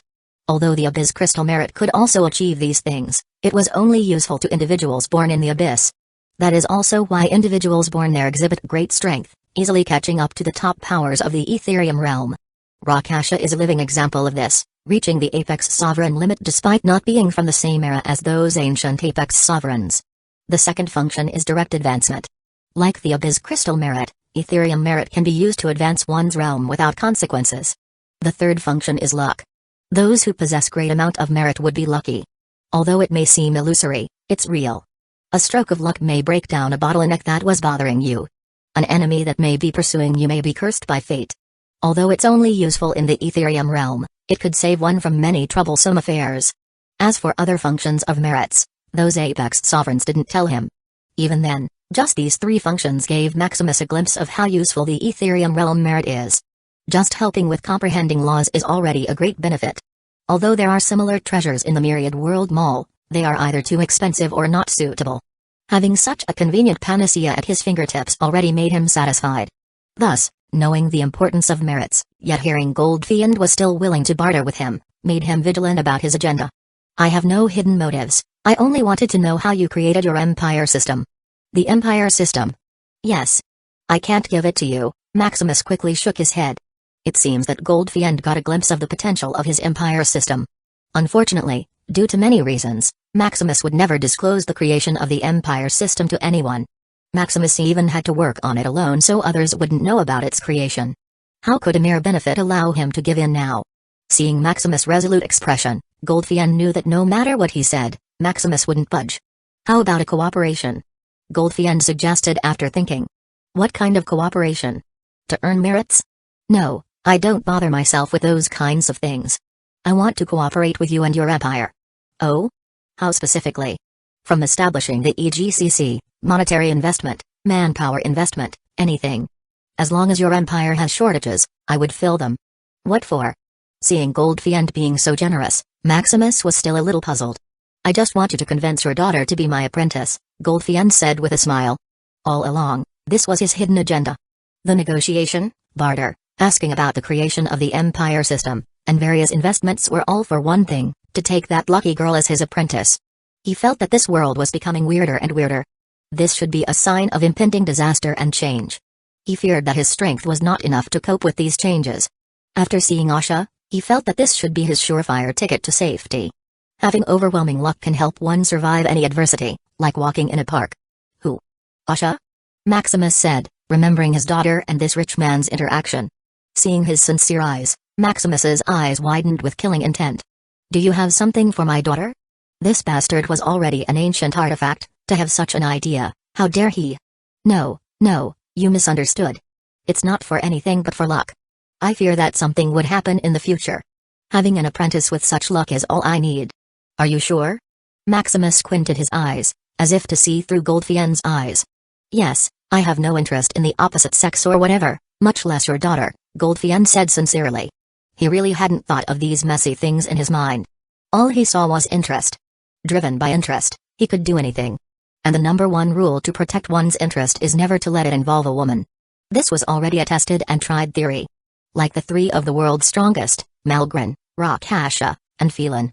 Throughout their lives, they didn't involve themselves in this taboo, thus reaching the apex limit. Although this would not always be the case, like Radius and Alabaster having countless wives. To increase his chances, Gold Fiend would never touch this taboo. Chapter 353 Honeymoon Trip. How is it, fellow Maximus? Could I have your permission to have your daughter as an apprentice? Seeing Gold Fiend push his guts even further, Maximus frowned. No, the children of Maximus, didn't need anyone to teach them what to do. Besides, you are just a mere apex sovereign. What else can you teach my daughter? Hearing the words from Maximus, Gold Fiend grew speechless. What a mere apex sovereign. This is already the peak power of the world. Countless people died on the way to climb here. Reaching tier 9 is not something one could achieve with just resources. One needed talent, time, and resources. Just one missing, and you are doomed to only live a few epochs. Maximus, a tier 8 brat, dared to mock that he was only an apex sovereign? How dare he? If not for the mysterious backer of Maximus, how dare a mere emperor talk to him like this? Calming down, he just smiled at Maximus' ridicule. It seems that I'm not really destined to have an apprentice, Gold Fiend said. However, deep inside, he was hatching some plot to abduct that little girl to be his apprentice. Time is long, that little girl would surely reach the apex, living an eternal life. As for Maximus, his limit is stuck at tier 8. This is not because of the limitation of talent, time, and resources, but simply because it's an impossible task. In the past, all the holy emperors had the peak talent, various life-extending treasures, and the resources of a continent. Yet, no matter what they did, their life was exhausted, not even having a glimpse of what was at the peak. Goldfiend just needed to be patient, and he would surely pocket that lucky charm apprentice. After the discussion broke down, Goldfiend went back to the arcane continent. Naturally, the proposed cooperation didn't continue. However, despite this, Maximus just sneered. He didn't lack money that he would sell his daughter for resources. With the cooperation with the previous Apex sovereigns, merits would soon come rolling in. After a few tens or hundreds of years, he could buy all he wanted in the merits hall. As for cooperation like the establishment of UGCC, monetary investment, and such, it was even more useless. The Moonlight Empire is not yet ready for such a high-quality influx. He also didn't lack this little money to invest in the empire. Sorting his thoughts, Maximus readied for him and his wife's year-long honeymoon. Maximus would think about all these problems later after their trip. Soon after the wedding, Maximus and his wives left the Cursed Continent and arrived at the Arcane Continent. Their first destination was to see the most prosperous continent in the Ethereum realm. Although they had been living here for over a century, they had only visited a few places. Most of the time, they were in the Origin domain. Their first stop was the Gourmet Heaven domain, a domain famous for its delicious food. As soon as Maximus and his wives landed, they noticed a film enveloping them. Is this a protective measure to keep this place from being contaminated? Erica murmured with interest. It seems so. What a unique idea, Maximus nodded, sensing various laws mixed in the film. With interest, Maximus studied the film while they explored the domain. Unlike the food city in the Moonlight Empire, the Gourmet Heaven domain isn't entirely made out of food. The land is still the land, and the city is still the city. However, the culinary atmosphere of the city is overwhelming. Every citizen is an experienced cook with their noteworthy ancestral recipe. This is also why the name of the domain is Gourmet Heaven. It's not the food that made it famous but its cooks. The ingredients are also unique, born in unique artificial environments that enhance their deliciousness. From bizarre plants to unique animals, there were even islands and structures made entirely out of food. Everything is so delicious that Maximus and his wives overstayed for a few months. Disrupting their schedule, Maximus decided to extend their honeymoon trip from 1 year to 3 years. Halfway through their trip, Lilith also sneaked in. Escaping the clutches of her evil sister, Lilith joined them on their honeymoon trip. Fortunately, his wives were quite generous, treating Lilith as already part of them. Furthermore, having one more person would make things more lively. After a year, they visited some famous places in the Arcane Continent. After witnessing all these attractions, Maximus could only sigh at the foundation of the Arcane Continent. The Cursed Continent not only lacked mana and resources but also unique features. The way things were being built, Maximus was barely imitating the prosperity of the Arcane Continent. Continuing their journey, they landed on the Beast Continent, the moving continent of the Ethereum realm. Unlike the gorgeous architecture and artificial attractions of the Arcane Continent, the Beast Continent was like a primitive world. Towering trees, endless lakes, sky-high waterfalls. Entering the Beast Continent was like entering a new world. Furthermore, with just a scan of his consciousness, Maximus saw many high-tier resources, more than most of the land in the Arcane Continent. Where should we go, Sky? Their entry to the Beast Continent was not official. Sky just took them to an ancient teleportation array she had set up previously. Although it was easy to get a visa to visit the Beast Continent, one would be under supervision. Furthermore, most places couldn't be visited, one can only go through designated places created for visitors. However, what's the fun of that? They visited the Beast Continent to see its real culture and magnificence. Taking out a Tier 9 treasure, they quickly disguised themselves as aboriginals of the continent. Seeing his wives with beast parts on their bodies, he couldn't help but fall into a daze. Beautiful, although they are also beautiful in their neutral form, having some special accessories from time to time is a unique experience. Hearing his praise, they nodded in satisfaction. It seemed that a few days of choosing their disguises was worth it. With Sky as a guide, they quickly explored the continent, seeing all kinds of scenery. Unlike on the Arcane Continent, where they were mostly in the cities, Maximus and his wives were mostly camping. To add to the thrill, they even suppressed their strength to that of mortals. Such a new experience is quite unique that even the harsh environment from time to time was also like a game. They also met beastmen tribes flourishing, giving them insights. Especially Maximus, planning how to take these beastmen as his people. After a year of adventuring in the wild and beautiful primitive continent, Maximus and his wives left in satisfaction. Their next destination was the Divine Continent. This time, Maximus had a little trouble going through the formalities. As the Holy Emperor of the Cursed Continent, Maximus's identity is not so simple. Furthermore, a few gods had grudges against him. If taken easily, it may cause some problems in the Divine Continent. Fortunately, there is Lilith. Contacting his father, Phelan, getting a pass in the Divine Continent was easy. Having obtained the pass, they visited the most prosperous domain in the Divine Continent, the God Domain. Upon entering the God Domain, they witnessed the true meaning of holiness. Looking around, they sensed the heavy solemnness and devotion of the people around. Even the gods dared not to be rampant.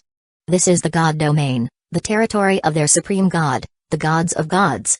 Besides the solemnness, the place is also quite prosperous. Everything one would want is in this land: wealth, power, status. As long as they will it and are sincere enough, the God Domain would grant them their wishes. This is also why this land is known as the Wishing Domain. With enough prayers and sincerity, everything would be at your fingertips. Seeing such an interesting phenomenon, Maximus couldn't help but study it. This is such an efficient way of collecting high-quality faith. Maximus thought of incorporating it to collect more amalgamation of will. Faith and amalgamation of will have the same source, only different in forms. They both come from the belief and will of the people, which is produced by the spirit. If Maximus could implement similar practices in the Cursed Continent, the amalgamation of will he got would skyrocket again. While studying the phenomenon, Maximus and his wives played around the God Domain wantonly. Contrary to other people's thinking, the God Domain is not so strict. Every entertainment possible is in this land. God Domain even has the largest casino in the Ethereum realm. Often some apex sovereigns and gods went bankrupt in this place. Many also won, creating a foundation for their family to come. Splurging, Maximus and his wives won and lost some money. The place was really a heaven for gamblers. Besides a large amount of money flowing, the place also prevented any kind of cheating. No matter if it was the use of law or other treasures, it was useless. Fortunately, the system lived up to expectations, so he didn't lose face in front of his wives. Chapter 354,000 Magic Crystal Vein. After 3 years of visiting the 3 continents, Maximus and his wives returned to the Moonlight Empire. In the days he was absent, the Moonlight Empire didn't cease its activity. Cities after cities were still being built, people continued to give birth, and the Moonlight Empire system kept adding new applications. Furthermore, in the 3 years since the Empire opened, more and more individuals and organizations settled in the Empire. Individuals came to the Empire to experience various entertainments and unique scenes. Although it's not comparable to the top attractions in the Arcane Continent, it's affordable enough. Furthermore, some unique, inexpensive resources in the land were also popular, attracting many business organizations. Although the Empire still didn't allow outside market import, exports were still permitted. By exporting cheap items from the Moonlight Empire to the Arcane Continent, they could earn a lot. Many also found jobs with higher remuneration, attracting mercenaries from the Arcane Continent to settle. If not for the low density of mana, many would want to stay in the Moonlight Empire forever. Upon returning to the Empire, Maximus resumed his busy work. After checking all the changes in the Empire and seeing no major problems occur, he heaved a sigh of relief. It seems that the Empire can finally run without me again. After conquering the whole Cursed Continent, the Empire faced a shortage of manpower. Maximus had to handle every little thing, keeping him incredibly busy. Now Maximus could slow down and let the Empire develop itself. He just needed to set the direction and provide some funds, and he could have all the time he wanted. Thinking of one major problem of the Moonlight Empire, he opened the merit halls of the Ethereum Alliance. Over 3 years, with his cooperation with various apex sovereigns, coupled with the infusion of his unlimited energy into the Ethereum realm, his merits returned to over a sextillion before he bought those infinitely expanding treasures. That meant in just 3 years, he earned over 100 quintillion merit. Such a staggering profit rate made him excited for the future. Calming down, he navigated the merits hall and opened the selection of magic crystal veins. One major problem of the Moonlight Empire is the lack of mana. If Maximus didn't solve this fundamental problem, the Empire would remain barren as it is. Tier 9 Magic Crystal Vein, price 100 quadrillion merits. Note, it can only exist for an epoch. Seeing the price, he quickly spent 100 quintillion and bought 1,000 Tier 9 Magic Crystal Veins. It should be enough for the Empire to sustain for a while. Besides Elysian, who was mostly in the Divine Continent, the highest tier individuals in his empire were still at Tier 8. A single Tier 9 Magic Crystal Vein can support millions of Tier 8 individuals. For Tier 7 individuals, it could support trillions. As for Tier 6 individuals, no matter how numerous, cannot outconsume the regeneration of a Tier 9 Magic Crystal Vein. Having 1,000 Tier 9 magic crystal veins is already somewhat excessive. Of course, 1,000 magic crystal veins are not only for cultivation, otherwise, it would be a waste. The Cursed Continent is like a desert where an abundance of mana is greatly needed. Furthermore, he also planned to relocate the Shadow Hunter Guild to his empire. To not disrupt their training, a dense mana environment is necessary. After selecting the amount and paying, a new prompt appeared before him, revealing the map of the Cursed Continent. Choose a place to plot the Tier 9 magic crystal vein. This is quite convenient, Maximus praised. He thought he still needed to manually plot the magic crystal vein. It seemed that the World's Will was quite meticulous in its work. Choosing the major nodes in the Cursed Continent, the World's Will began plotting the magic crystal vein. Soon, a world-shaking earthquake spread throughout the Moonlight Empire. Surges of mana also spread, affecting all things. From plants to animals, it seemed that everything experienced a second awakening. Mountains and trees also grew bigger and taller, overshadowing the sky. Inside the cities, people started to panic, looking around. Fortunately, with a strong foundation, the huge changes didn't affect the cities. Calming down, they observed the changes happening. What happened? Why did the mana skyrocket all of a sudden? Is this the doing of the Emperor? Yes, look at the announcement in the Moonlight Forum.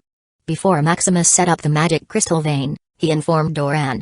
Reading the announcement, instead of calming down, the people went into a frenzy. Tier 9 magic crystal vein. Although they only had superficial knowledge about magic crystal veins, learning that 1,000 Tier 9 magic crystal veins were deployed all over the Empire, they couldn't contain their excitement. Some cities in the Empire only had Tier 5 to 6 magic crystal veins, yet they were already sought after. Now, with 1,000 Tier 9 magic crystal veins directly deployed all over the Empire, it was insane. The Moonlight Empire is about to enter a new era. Not caring about the commotion outside, he silently felt the changes in the Empire.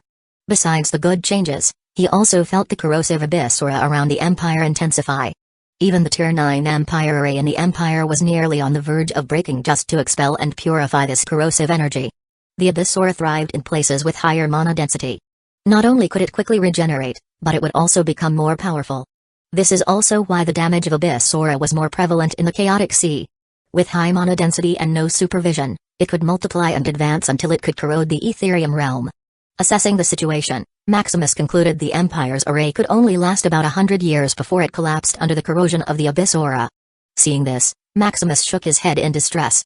Although he was not the one who built the Tier 9 array, he knew how hard and expensive it was to build. Maximus was already lucky that he inherited such an array from Valeros. Now, under his carelessness, millions of years of work would be gone in just 100 years. Thinking of a solution, he thought of the Ethereum Alliance Forum. Years ago, when he had nothing to do, he looked through this section. Initially, Maximus thought that the forum was a mere communication page of the Apex Sovereigns. Upon closer inspection, he was greatly mistaken. Aside from various information and internal trading, it was also a mission board. However, instead of the World's Will issuing missions, it was the Apex Sovereigns issuing them. Depending on the reward, one could even hire hundreds of Apex Sovereigns. As long as it's not fighting and killing, some Apex Sovereigns would do any work with enough merits. They had an eternal life and didn't worry about wasting some time. Sifting through the forum, Maximus thought of issuing a mission to upgrade and modify the Moonlight Empire's array. Letting his people do this job was too slow, and doing it himself was impossible. Mission: upgrade and modify a wide-range Tier 9 array. Reward: up for discussion. Commissioner, Maximus Shadow Crest. After posting an announcement, Maximus began to receive various messages. Who at Beast Continent, Maximus Shadow Crest? Are you the rich man who is conning us? Capo, Arcane Continent, is it the array in your empire? Sure, I would do your job for, Alfonso, Arcane Continent, I'm a Tier 9 formation master. Tell me your price, I can consider doing it for you, Leverdo, Divine Continent, I'm cheap labor. Please hire me, Natalie, Beast Continent, sir, my Fox clan has a soft body. Please pity us. Seeing such a dirty message, Maximus nearly gave in. This is an Apex Sovereign seducing him. Thinking of his wives, he quickly held himself back. After various considerations, Maximus finally hired Alfonso. Alfonso promised that as long as Maximus provided the materials, he would finish modifying and upgrading the array in just 50 years. Although it's more expensive than the rest, the quality and efficiency are the best. For others, even if it's a few times cheaper, they would need thousands of years minimum, and the outcome couldn't be guaranteed. Paying an expensive price, Maximus got what he wanted. Hiring Alfonso, instead of calming down, the Apex Sovereigns in the forum became more active. Learning that Maximus used 300 quintillion to hire Alfonso for a few decades of work, how could they not be tempted? This is a rich man who is willing to spend. At the same time, they also cursed themselves for not learning enough professions. Although they knew every profession in the world, their proficiency varied. Most of them were only Tier 8 formation masters. If only they were competent enough, hundreds of quintillions would be in their pocket. Seeing Maximus so generous, they quickly asked if he had another job. They even lowered their payment rate, giving Maximus various discounts. Unfortunately, Maximus is also poor. He still needed to save money for everything he needed in the merit hall.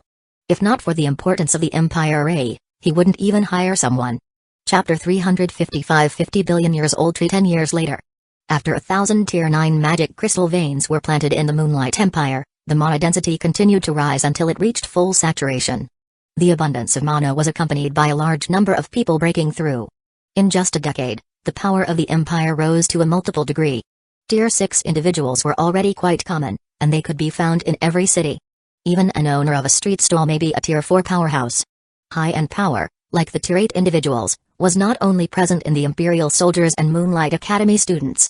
Talented civilians and powerful families also began to produce their protector.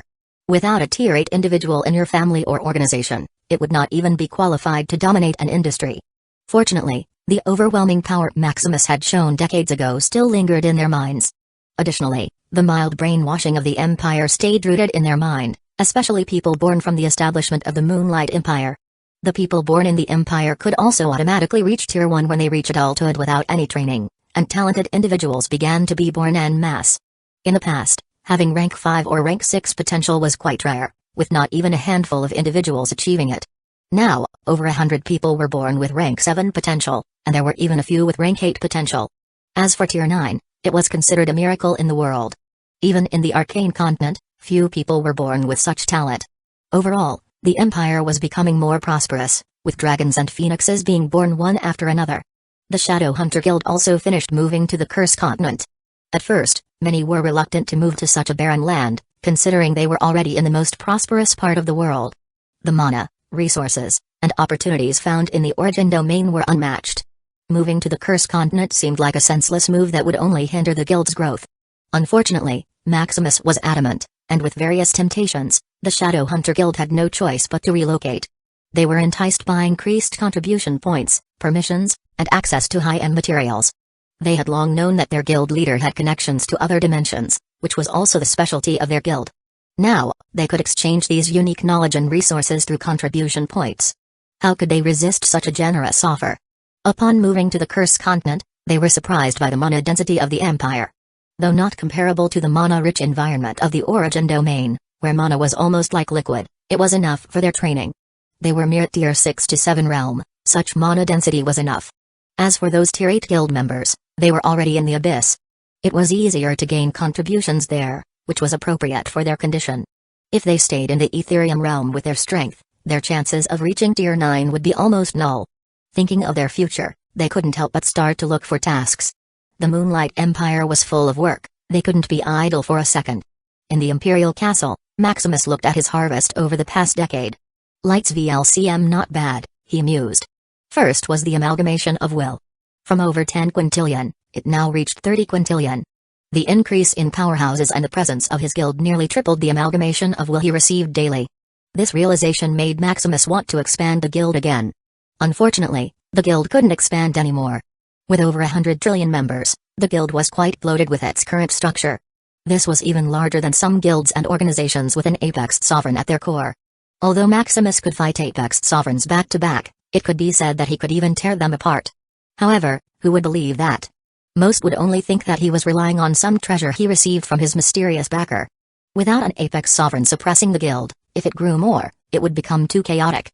Although Maximus could solve it with force, it was too troublesome. Furthermore, he also sensed that some guild members were not producing as much amalgamation of will as the others.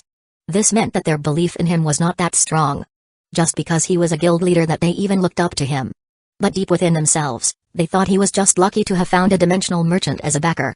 To eliminate this danger, Maximus needed to stabilize the guild first. Using force was not conducive to increasing belief, it could only backfire, creating fear among the members. Maximus could only wait and slowly whittle them down with all kinds of resources. After tens or hundreds of years of living in the Moonlight Empire, their belief would surely increase. Even then, 30 quintillion merits a day was a lot. This was equivalent to over 80 million epochs if converted to life points. In these decades, Maximus was not idle. Besides studying, he also began cultivating a world tree. Every day, he would feed it with over 10 million epochs worth of life points.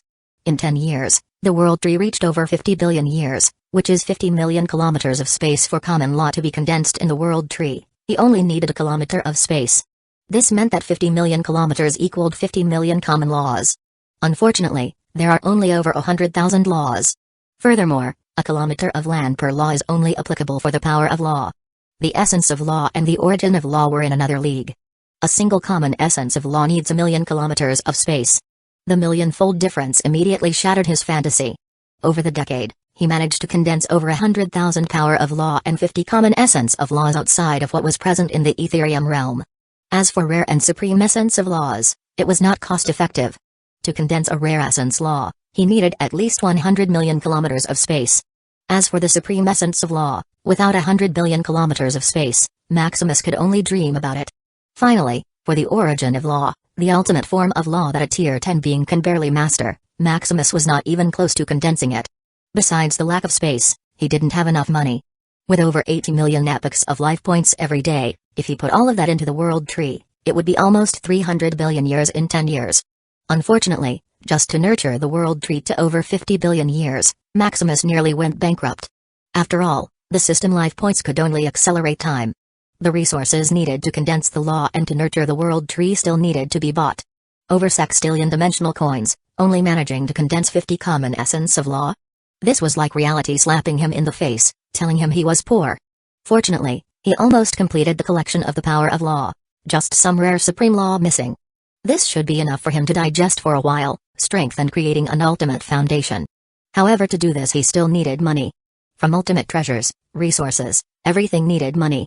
Maximus felt that even if he sold the whole Ethereum realm, it wouldn't be enough to push him to tier 9.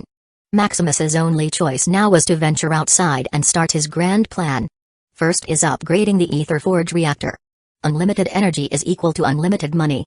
Thus he needed the Ether Forge as a leverage to hasten the process of collecting money. Second was to hasten the inscription of items to print resources. Although the Codexia world was doing a good job, it was not enough. The Moonlight Empire only had hundreds of quadrillion populations. Moreover, most of them were weak and lacked experience. The only thing they could inscribe was low-level resources. To accelerate his plan, Maximus needed to export the Codexia world to the world's origin and have the whole world play his game. At that time, even if he couldn't upgrade the Ether Forge reactor to satisfaction, he could still print high-end resources. Using his unlimited energy, all dimensions would be in his pocket. However, Codexia world is still lacking. The current Codexia world is too lackluster compared to all the great games in the Ethereum realm. At its current state, it would not even reach the top 100,000. Besides modifying and enriching its content, Maximus needed to think of ways to make it popular. Suddenly, he thought of why the people of the Moonlight Empire were addicted to the game. It's not about its quality content or the joy that the game brought. Money. It's all about the wealth they could earn in the game. Directly connected to the bank, all the richness they earn in the game is real. This made the game transcend its original intention. It's no longer about fun and experience but about livelihood. A game that could make anyone rich. No matter how trashy the game is, it would be flocked by the masses. Thinking of a solution, his eyes lit up. Chapter 356 Uploading the Codexia world. It's done, Maximus muttered, heaving a sigh of relief as he tested his work. After 10 years of modifications, the Codexia world finally looked decent. The world view expanded, more functions, jobs, unique plots, etc., being added. For this, Maximus needed to study a lot of games, to the point where he nearly went bald. Maximus didn't just get inspiration from the Ethereum realm, he also studied games from other dimensions. Unfortunately, Maximus's time was limited. No matter how grand he wanted the game to be, he still needed to personally input it. 10 years were barely enough to create a game to his satisfaction. Seeing no bugs in the game, Maximus was ready to put it into the server in the Arcane Continent. The Arcane Continent was the only one capable of storing games and applications for the whole Ethereum realm. The Beast Continent didn't have the capability, and the Divine Continent didn't bother to create something similar. This is also the reason 99% of individuals who could access the virtual world were in the Arcane Continent. It was more accessible as long as one had money. In the other two continents, Unless you are in an important position or powerful enough, you wouldn't even know about virtual worlds. There are two ways to access this server in the Arcane Continent. First, directly go to the Origin domain and upload it physically. Second was the Ethereum forum. The powerhouse in the Arcane Continent directly puts a link in it to upload any application. Please upload the rune inscription application. Soon, a pocket of space appeared in front of him. Is this enough? Taking out a Rubik's Cube filled with runes. This is a copy of the Codexia world inscription. After inscribing it out, making a copy was as easy as creating a rock. Soon, the worlds will begin to evaluate the games, like an administrator. Virtual worlds was of importance, that the worlds will directly evaluate every one of them. Eligible to be uploaded in the virtual world, please fill out the forms. Forms appeared before him, indicating the various intricacies that came with uploading a virtual world. From profit distribution, pricing, rules, contracts, Maximus quickly filled them up. This world's will is really meticulous. Maximus muttered after filling them up. He thought there'd be a loophole in the forms, but there was none. It seemed that the world's will studied it deeply, not letting others exploit it. After uploading the Codexia world, it was at the bottom of the rankings. Millions of applications above it made the Codexia world that he worked hard for look like trash. In countless epochs, billions of applications have been uploaded into this virtual world. However, because of its unpopularity, it was eventually taken down. This is also one of the rules in the forum. If Codexia world didn't reach a certain standard after 1,000 years, it would be taken down. This is so that the server in the Arcane Continent doesn't get overwhelmed. After all, even with the help of the world's origin, the capability of such a server is limited. Having millions of applications simultaneously is already amazing. However, seeing that the Codexia world is at the bottom, he frowned. It seems that I still need to advertise. There are many ways to advertise, but the most common and easiest is to spend merits. Going to the mission tab of the forum, Maximus looked at merits. In these 10 years, his merits had nearly gone up to 2 sextillion. Those apex sovereigns who had a cooperation agreement with him were really efficient. Maximus could earn over 100 quintillion merit every year thanks to them. Not only that, the dimensional coins he earned also skyrocketed, to almost 100 quintillion every year. After all, although there was a 70% discount, the original price of the items he sold was 2 to 10 times the price. Thanks to the discounts, those apex sovereigns thought that they were getting a bargain. Without worrying that he was scamming them, they were more bold in their purchases, which in turn made his profits increase. Furthermore, the war in the abyss was getting heated, and so were the expenses. More expenses means more profit for him. Maximus heard from his son, Lux, who returned from time to time, that they had occupied 10% of the middle layer of the abyss. Compared to the boundary layer of the abyss, the wealth on this layer was more immense. Just 10% of the land was already much more than the boundary layer. With such large profits, they couldn't help but splurge, giving him more money. He estimated that as the war continued, he would earn more and more. Shaking his head, he quickly input the mission. Mission: a year of virtual world game advertisement. Limit: Arcane Continent reward, 100 quadrillion merits per domain commissioner, Maximus Shadow Crest. The rich man is setting a mission again? TSK, 100 quadrillion merits for an advertisement, just how rich is he? Damn, only in the Arcane Continent? This is discrimination. The gods condemn this kind of discrimination. This brat has some vision. What can he get if he advertised in your continent? That's right. There are barely any users of the virtual world in the Beast Continent and Divine Continent. Paying for advertisement is a waste. There goes 100 quadrillion down the drain. I accept it. Such easy money. I also accept it. 100 quadrillion without doing anything? Hell yeah. Brat, I have more population and they're more active in the virtual world. Can you increase the reward? Damn old man, be satisfied. We're not even qualified to advertise here.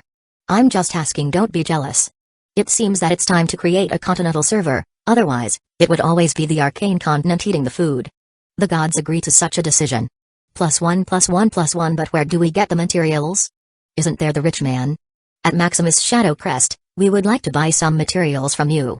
Could we have a discount? We will advertise your game for free if there is a discount. Looking at the comments under his post, Maximus smiled. Over 500 apex sovereigns in the Arcane Continent had accepted his mission. This is already half of the apex sovereigns in the Arcane Continent. As for others, they were either in close seclusion, in the abyss, or didn't care enough about the money, so they didn't accept his task. However, over half already made him satisfied. This is an uninterrupted advertisement for a year. As long as he could keep the players, the Codexia world would surely be a phenomenal game. Seeing that the Apex Sovereigns from the Beast Continent and Divine Continent wanted to buy materials to build a continental server, Maximus couldn't help but be excited. If they wanted to create a continental server like the one in the Arcane Continent, it would cost a few sextillion dimensional coins. This is if it's the original price. With his usual pricing, it would cost them at least 10 sextillion to build a continent server. The continental server in the Arcane Continent is different from the Ethercore Tower in his empire. The Ethercore Tower could barely be used in the empire. However, the continental server in the Arcane Continent could not only be used by them. They even let others from the other 3 continents use and connect to its server. From users to a creator like him, they accommodate everyone with just a fee. This also earned them a ton of money. Like the game Maximus had put, each user that entered his game, Maximus needed to pay a top magic crystal per year.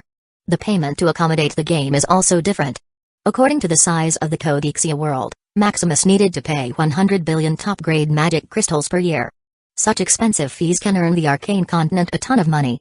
Furthermore, their continental server is not just that. It was also a supercomputer that could analyze the phenomenon up to the essence of law. Maximus had heard that to use this function, one needed to pay a quintillion top-grade magic crystals each time. Knowing these functions, Maximus was eager to upgrade the Ethercore Tower to have such capabilities.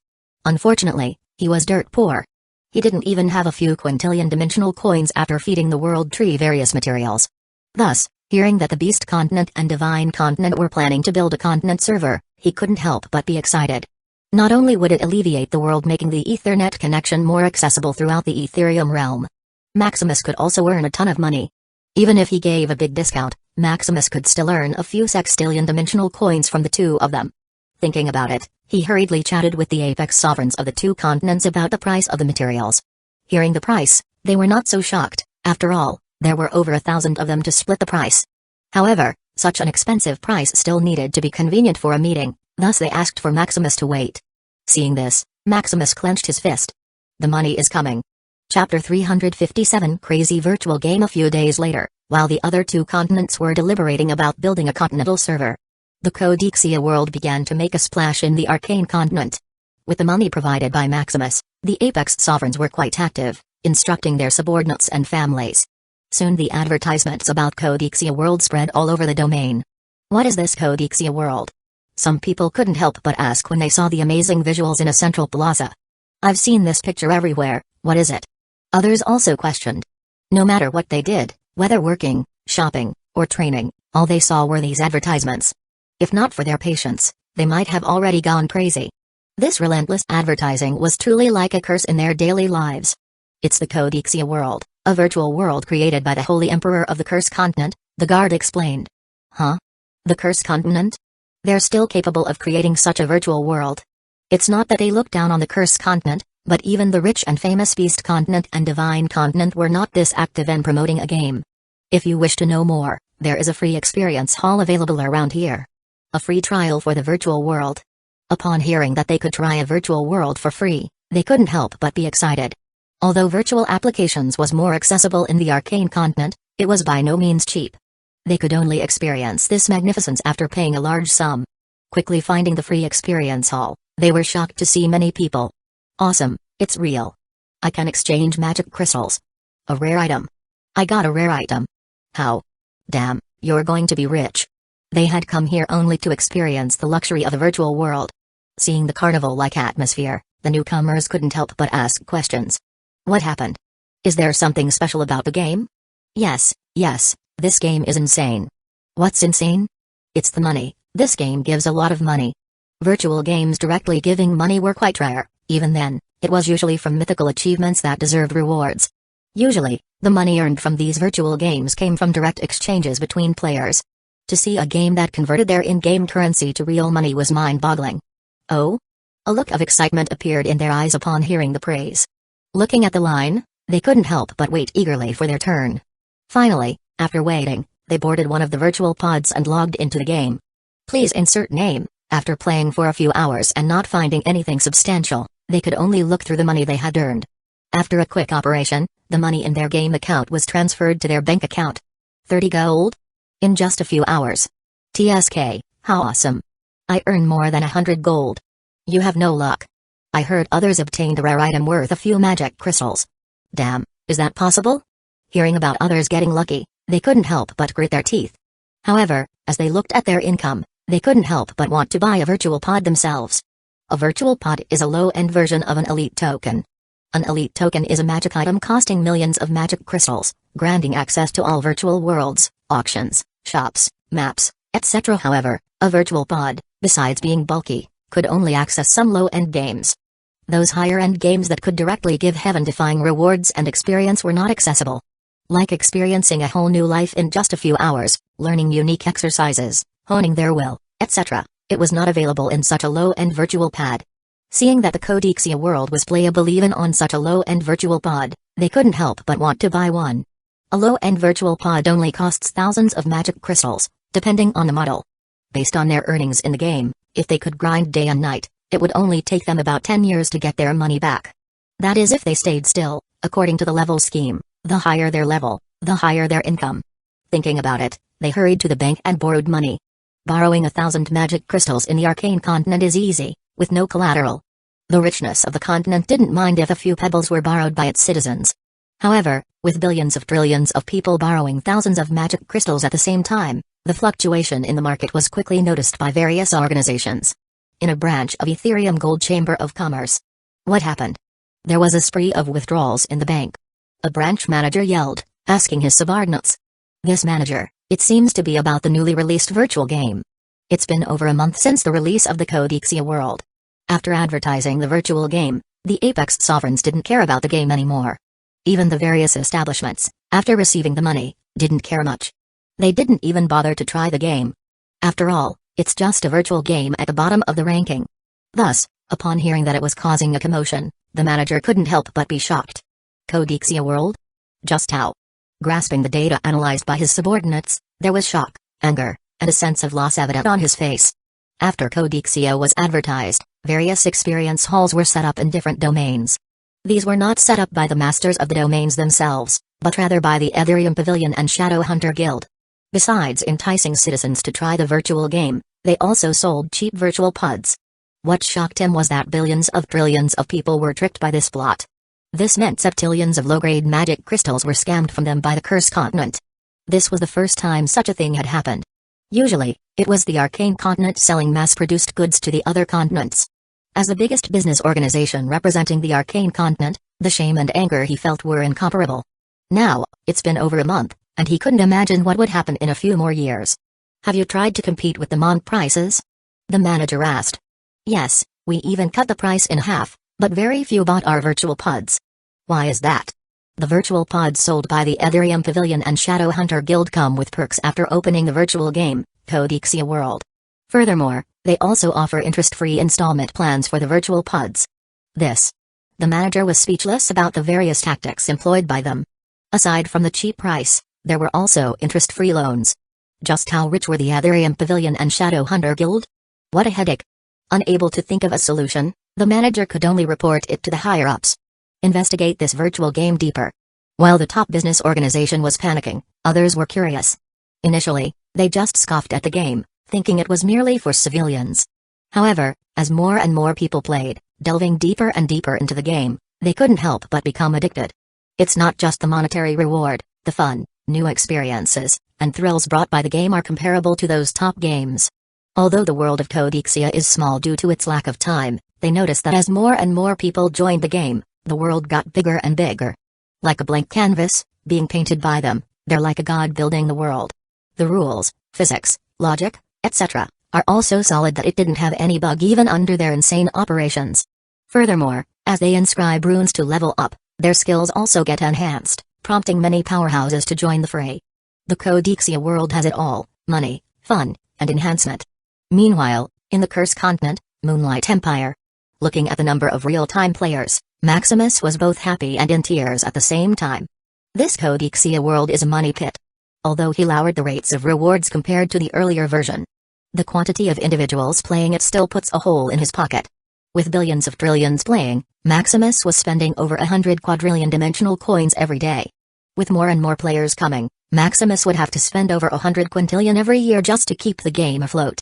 Lights VLCM. This is already all his income from all of his industries, from the Abyss, reselling, and the Dimensional Library. Meaning if he couldn't survive this year, he would be finished. Fortunately, the reward is also incomparable. If the pace that the Moonlight Empire was going earlier was a snail, then having billions of trillions of individuals joining is like taking a rocket. Rare materials after rare materials were being deciphered from the Codexia world. Tens millions of Etherforge reactors also began working, printing these higher-tier sources. Although it's only the 2.0 version capable of printing 100 million units worth of energy per day.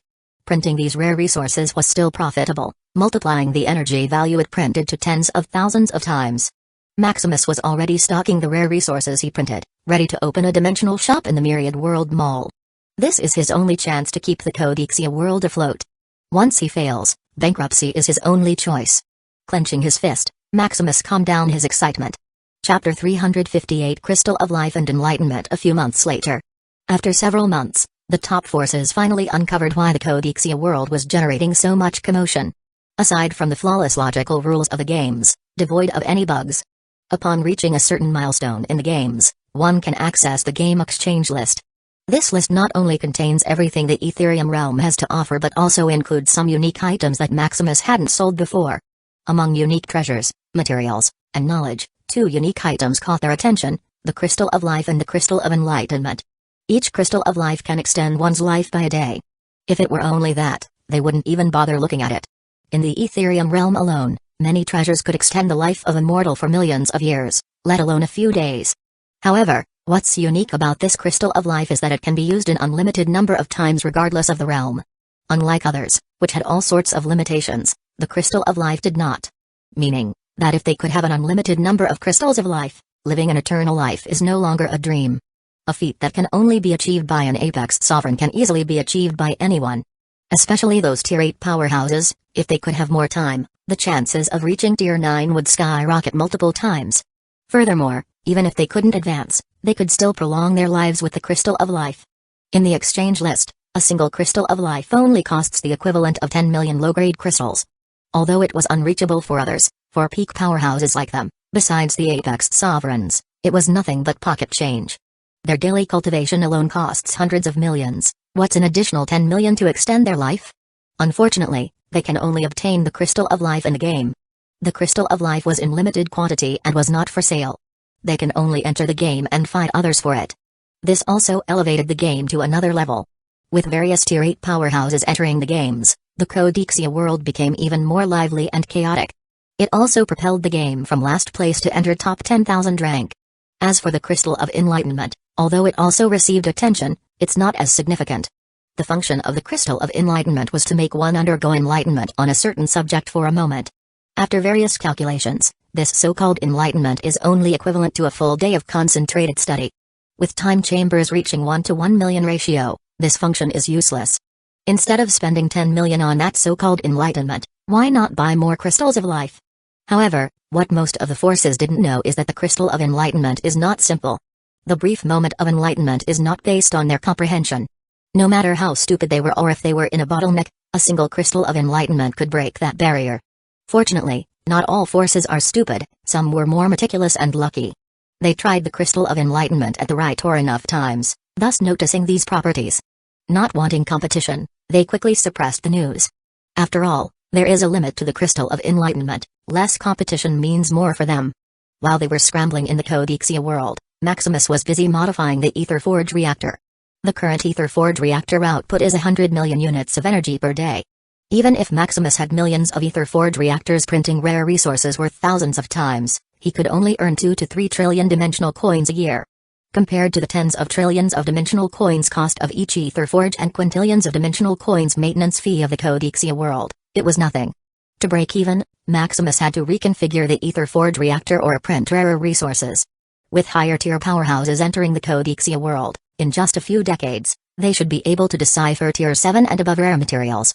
By then, even if the Etherforge reactor remained the same, he would surely turn his income upward. Unfortunately, he couldn't wait that long. With the money-devouring Codexia world, he would be bankrupt sooner or later.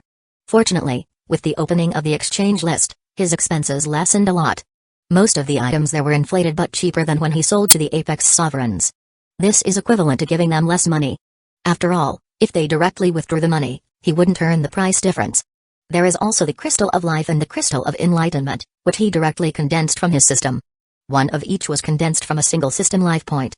He already experimented with the limitations of these items. The crystal of life can only extend one's life, artificially making one older is not possible. There is also the crystal of enlightenment. No matter how much one used, one can only push their mastery to perfection. As for transcendence mastery, it's impossible. One needs to have the system to break the wall between perfect mastery and transcendence mastery. Life points are quite easy to condense, as they are just strands of the origin of time. However, for potential points, that could increase talent and potential, it's impossible. It seems to be a specialty of the system. Unless he fully deciphered it, condensing the potential points is impossible. Fortunately, the crystal of life and the crystal of enlightenment were enough. With all kinds of powerhouses scrambling for them. The money that others originally wanted to directly withdraw was bought by these powerhouses at a high price. All of this effectively lessened his expenses to a few quintillion a year. With no pressure from money, Maximus patiently modified the Ether Forge reactor. Although it may not be profitable in the short term, it has unlimited potential. As for the dimensional library, it was reaching its limits. The Myriad World Mall only sells books up to Tier 9. From Tier 10 and above, he can't even find miscellaneous books. Maximus didn't know if it will be unlocked after he updated his transdimensional system. However, as of now, it's in a semi-retirement state. He also couldn't sell the Tier 9 books he studied. With quintillions of system points every day, Maximus has already studied all professions he is interested to Tier 9. If he sold this knowledge, Maximus would surely have no problem with money in the short term. Unfortunately, as soon as he input it into his shop, he was barred by a copyright warning.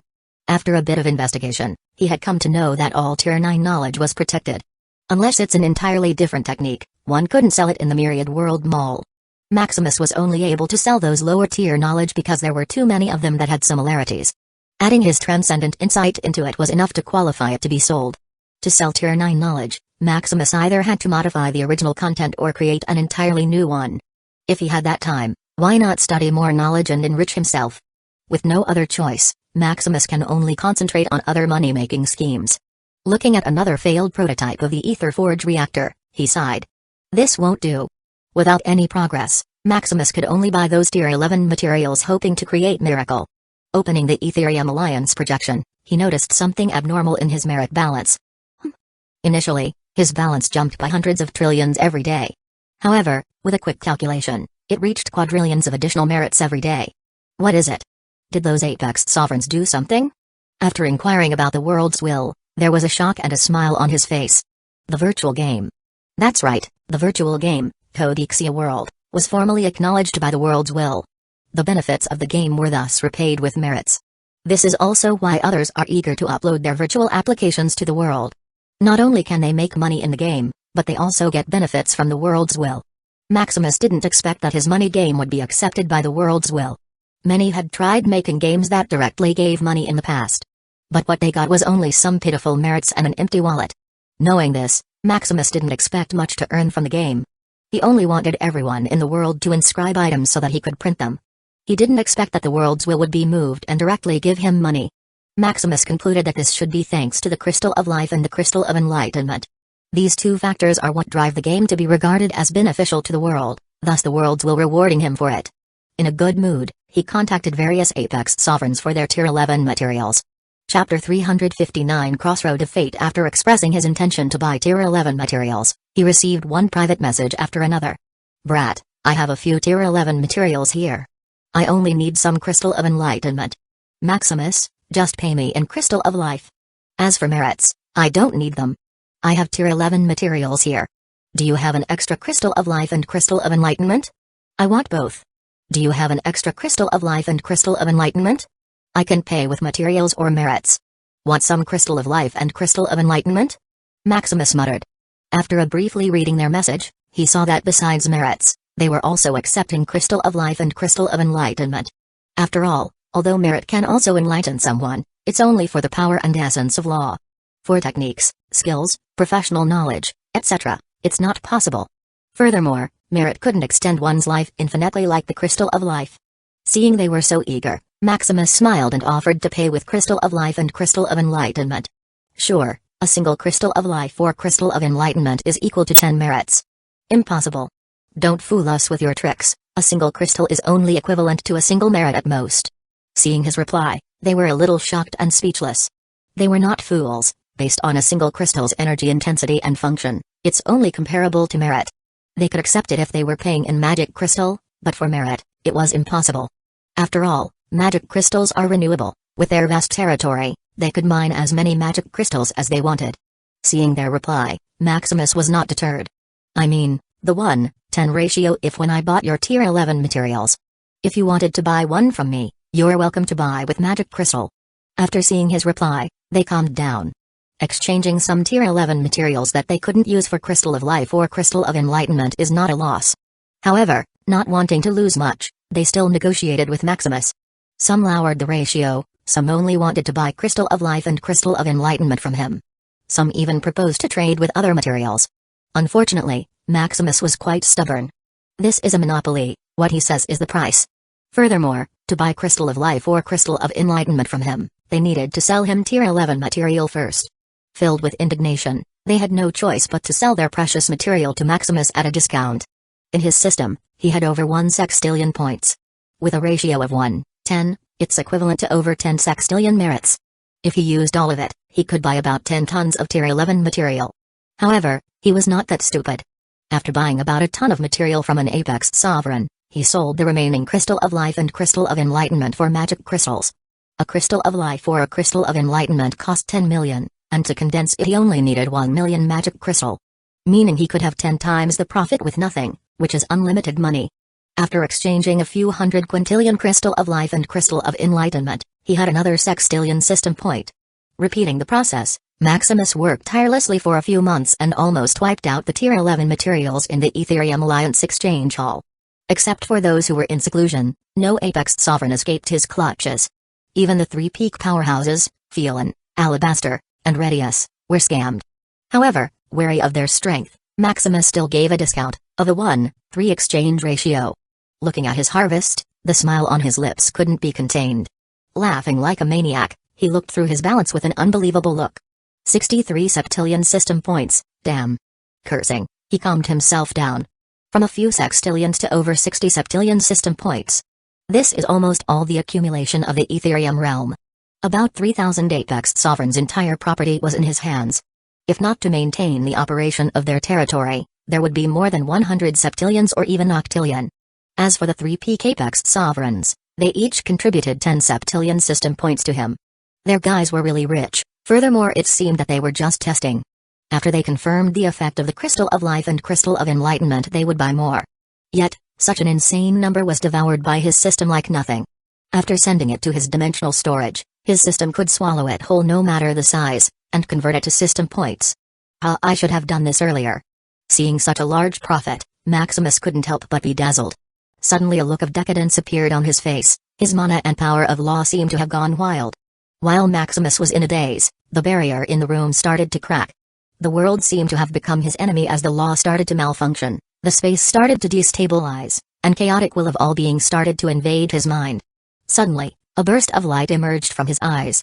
Controlling his very origin, he tried to stabilize his body, hiding it from the dimensional space. Not having a target, everything went back to normal. Just what happened? Is it the so-called demon tribulation? No. The world's will is targeting me? With shock, Maximus quickly analyzed his situation. The only one who could attack him this intensely is the world's will. It should be his because he stole the energy of the world. 60 septillion system points are 16 million low-grade magical crystals when converted. This was enormous, equivalent to the accumulation of Ethereum realm for millions of epochs. Originally, nothing would happen if he just used it normally. However, to directly absorb it with the system is like directly sucking the blood of the Ethereum realm. Initially, the world's will couldn't do anything to him, however too much damage triggered its protection mechanism. The whole Ethereum realm origin seemed to become his enemy, isolating and targeting him with all its means. There is really no free lunch in this world, he sighed. Now what do I do? Frowning, Maximus cursed the world for being stingy. Isn't it just some energy? After he became stronger, couldn't he just pay it back? Now he was in an isolated state, he couldn't even mobilize a bit of energy or the world will would notice him. I can only use these system points as soon as possible. To bring back the equilibrium of the Ethereum realm, Maximus had to absorb these system points. After he used the system points, the energy the system sucked would return to the Ethereum realm, albeit concentrated on him. For the world's will, it didn't matter where the energy in its body was concentrated to, as long as it was there. Good thinking of a solution, Maximus sighed in relief. There is only one way for him to quickly use the system points in his current state: comprehend knowledge. As for the knowledge to comprehend, there are two types: the essence of law or the myriad-dimensional knowledge from Tier 0 to Tier 8. The common essence of laws only requires about 1 septillion of system points. This means that over 60 septillion system points were equivalent to 60 common laws. For myriad-dimensional knowledge, it's the infinite of all dimensions. A few septillions are nothing in front of it. These two paths are the paths of strength and wealth. Studying a few essences of law would surely make him stronger. For the myriad-dimensional knowledge, after he mastered it to transcendence, he would no longer be short of money. In the past, studying myriad-dimensional knowledge was his first choice when it came to acquiring wealth. However, after creating the Ether Forge reactor, his path deviated.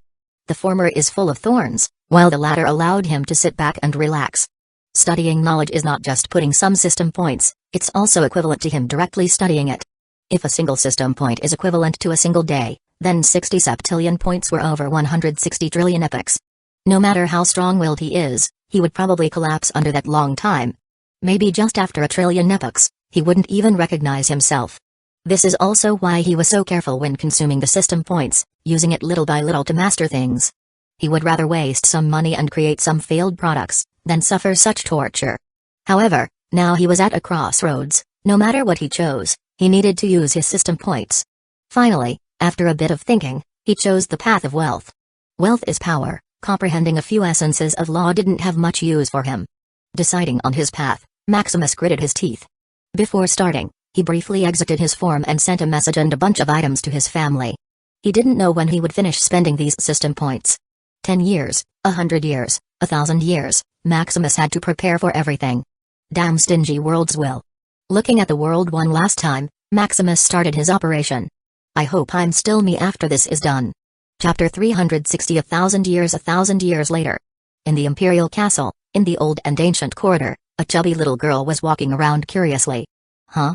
Where am I? The little girl muttered. The castle was too big that she got lost finding the kitchen. Suddenly, an ancient door attracted her attention, making her forget she was hungry. Could it be a treasure house hidden by father and uncle? With excitement on her face, she hurriedly opened the ancient door. To her surprise, even with Tier 3 strength, she couldn't budge the door. Does this door have a password?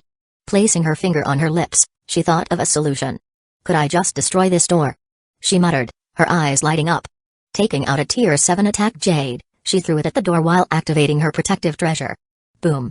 As the smoke subsided, she saw the door was not even scratched. How? Right. How could the castle of my Shadow Crest easily be destroyed? The little girl muttered. How about this? With excitement, she took out a Tier 9 attack jade. Moving further away and setting up the protection array, she began to attack the door. Boom. The little girl thought she would be greeted by destruction, but what greeted her was still the same ancient door. Even the corridor was only filled with some rebels. Impossible. Is this door made of Tier 10 material? With doubt and excitement, she took out a bunch of items and attacked it continuously. Attack after attack, yet the ancient door stood strong without receiving a scratch. Huff huff, just what is hidden behind this door? Tired and exhausted, the little girl sat down. Unknowingly, while resting, the little girl fell asleep. Inside the ancient room was luxurious decoration with high-tier arrays, rich mana, and laws. Yet this room had been unoccupied for 1,000 years. Suddenly, a void silently tore open, condensing a man. Looking around, the man was in a daze, analyzing where he was. Retrieving his memory, he saw the inconspicuous life of a man named Maximus Shadowcrest. So I'm Maximus Shadowcrest, the man said in an emotionless tone. Over 30 trillion epochs worth of memories were like a sea, drowning such a memory like a drop of water. If not for the protective layer, he would even have a hard time finding such memories. Even though he knew who he was, no emotion flashed past his eyes. In his trillions of epochs of memory, the life of Maximus Shadowcrest was insignificant. Sagas and bibliographies, ranging from millions to billions of years, were much more magnificent than it is. Reviewing the memory of this man called Maximus Shadowcrest, he ranked it as a mediocre life. Besides the powerful system and ultimate physique, there is nothing noteworthy about it. Now what do I do? The man muttered. He exited seclusion because his origin was in chaos. It seemed to be telling him to get out and meet his so-called family. But family? What a redundant word. If not for the irritability preventing him to continue digesting knowledge, he wouldn't even entertain this thought. Just meet this so-called family? Whatever. Opening the door, he saw a little girl sleeping in the corridor. Feeling his bloodline flowing through the girl, he stopped. This should be one of them. Approaching the little girl, he poked her chubby cheeks, waking her up. Looking around, the little girl saw a man in front of her. "Who are you? How dare you disrupt this lady's rest?" she muttered in dissatisfaction. Looking carefully at the man's face, she was shocked. You are my grandpa," she muttered in excitement. "What is your name?" he muttered emotionlessly. "I'm Maxine. My father's name is Max and my mother's name is Ella." Maxine introduced gracefully. "Max, Ella. I see," he nodded, retrieving information about them. Seeing his chaotic origin calm down a little, he felt it was enough and was about to return to seclusion. As for looking at the others, he didn't care. What's more important than swimming in the myriad of knowledge? Family? Love? Wealth? Power? None. He felt that learning was enough. He could create and have everything once he mastered the knowledge of myriad dimensions. Just as he was about to go back, he felt someone tugging his sleeve. "What?" "Grandpa. I want to go shopping," Maxine asked cheerfully. "Grandpa should be rich, I can eat whatever I want." She thought. "No," he said ruthlessly, waving his hand and throwing Maxine back to her place. "Huh?" Seeing that she was thrown carelessly on the ground, Maxine was in a daze. She was a pampered lady, everything in the world was at her fingertips. No matter who it was, her cousins, uncles, or anyone else wouldn't be able to reject her request. Seeing her grandfather ruthlessly throw her on the ground, Maxine teared up. Sniff. Maxine looked at her grandfather, sniffling out pitifully. Maximus also stopped in his tracks as he felt his origin become more chaotic. Looking at the little girl, he frowned. Waiting to put the girl in a forever state of happiness, he condensed a spell in his hands. However, before he could cast it out, a wave of energy coming from his origin crushed his spell. "I couldn't even manipulate them, huh?" Putting his arms down, he kneeled beside the girl. "Let's go shopping," Maximus said, dragging her. "I don't want to," Maxine said rebelliously, forcefully taking her hands back. "Humphrey." First throwing her out, then dragging her? Is she trash or what?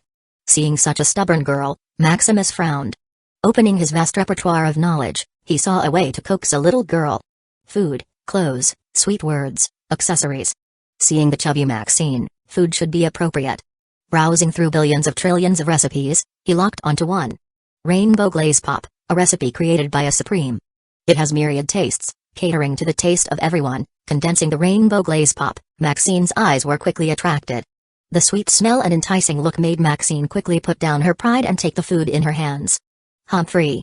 If this doesn't taste good, I won't forgive you," Maxine said coquettishly. However, as she tasted the food, Maxine's eyes widened. This is delicious and sweet, now let's go." Seeing the girl calm down, Maximus quickly dragged her to finish the task. He doubted that if he didn't take this girl shopping, she would continue to sulk, disturbing his origin. In Shadow City, Maximus and Maxine were seen running around, holding food. "Grandpa. Here, I'll take you to the food I like." After buying more food, Maximus looked at Maxine speechlessly. Is this not enough? They had been eating and walking for the past few hours, yet this little girl didn't seem to have enough. He may not be full, but he was tired. If not for scanning this little girl's physique, Maximus would have even thought she was a little monster in disguise. Maxine Shadow Crest, age, 4 physique, dimensional food devourer strength, tier 3, is Grandpa impatient? Maxine asked, tearing up. She had realized that her grandpa was a little tsundere. He was cold on the outside but hot on the inside. Her grandfather looked at her like she was the most troublesome kid he wanted to quickly discard. Yet as long as he saw pitiful eyes, he would pick even the stars to satisfy her. With no other choice, Maximus continued to take Maxine around. Suddenly, while they were walking toward a stall, they saw a man stop them. "Uncle Liam?" Maxine muttered excitedly, quickly recognizing Liam. Hearing Maxine, Maximus quickly retrieved the memory about Liam. Liam. Seeing the majestic man in front of him, brimming with power. He really couldn't connect the child in his memories. "Father." Liam muttered coldly, with some emotion. Liam thought their father would only be in seclusion for a few years. Yet 10 years, 100 years, now 1,000 years had passed. Looking at the man who raised them up, Liam couldn't help but be emotional. "Perfect, take this little thing, I have to go," Maximus said coldly, like finding the perfect tool man. "Huh?" Liam was a little stunned hearing his father. "Don't you want to meet others?" It's been 1,000 years, Liam didn't know how many tears his mothers and sisters shed missing their father. Now looking at his father's emotionless and cold eyes, Liam felt suffocated. It looks like father has gone senile, Liam said forcefully. Although he couldn't feel his father's energy, he should still be tier 8. Hundreds of years ago, with the help of his wives, Liam already reached tier 9. Seeing his father was still tier 8, despite leaving them for 1,000 years, Liam couldn't help but mock. However, Maximus didn't feel anger or anything. Seeing that Maxine didn't cry after being with Liam, he was ready to leave. He couldn't wait to explore the sea of knowledge. This charades had been long enough. Seeing that his father ignored him, leaving her with little Maxine, Liam grew angry. Controlling the Empire's array, Liam teleported him and his father to an isolated land. Humphrey. I'll let you know that a son is always better than a father. Liam murmured. Meanwhile, looking at her uncle and grandfather disappearing, Maxine was speechless. TSK, no more fun, Maxine pouted. Chapter 361 Sealed Memories in a Wasteland, somewhere in the Moonlight Empire, Maximus silently looked at Liam, not resisting the formation array. What do you want? He asked. He thought Liam was the same as Maxine, wanting to do something with him. Don't you miss us? Liam frowned at his unusual father. Miss? Why would I miss you? It's only been 1,000 years, how could he miss them in such a short period of time? It seems that something is really wrong with you. Liam frowned. He had read in the past that those who mastered the amalgamation of will have some shift in their personalities. Using the will of people could also taint you with them. His father should have lost control while in seclusion. Nothing is wrong with me, Maximus shook his head. Now if you'll excuse me. Wait. What? I'll take you to see others, Liam said coldly. If you can. Maximus didn't care and mobilized his domain to teleport out. Suddenly, he noticed something wrong with his domain. However, before he had time to investigate, a foot came to his face. Frowning, Maximus easily blocked the attack. Snap, how so? Liam muttered with shock. Although it was not his all-out power, seeing his father easily block his them, he frowned. Wanting to test his strength, Liam continued to attack. However, to his surprise, his father was like a bottomless abyss. No matter what attack he threw, it would vanish like a puff.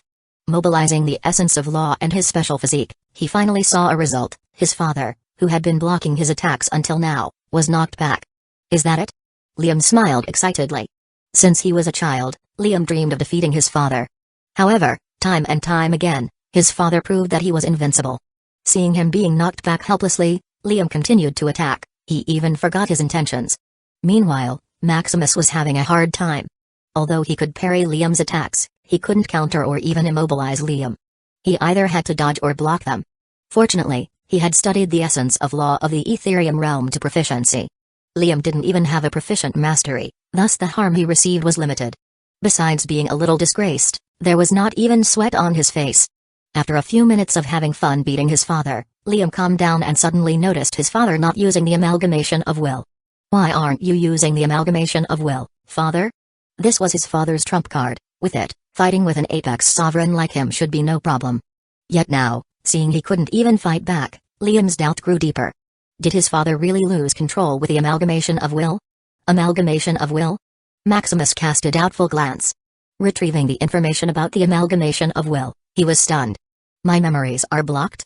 Besides a few pieces of information about the amalgamation of will, he couldn't find anything about it, much less use it. Seeing Liam's expression, he should be able to use it. Yet now, no matter how deeply he searched, there was no such thing in his memories. Suddenly, various doubts began to emerge in his mind. He had been wondering where the energy the system used for him to comprehend knowledge, now it should be this amalgamation of will.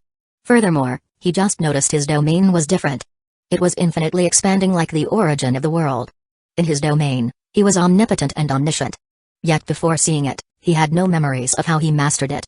Deeply reviewing the life experience of Maximus Shadow Crest, he was shocked to find a few missing nodes. Some time was skipped or didn't make sense at all, as if it was manipulated. Am I not me anymore? He frowned. Although he was rational, something should have changed within him. Otherwise, there would be no phenomenon of his memory being tampered with.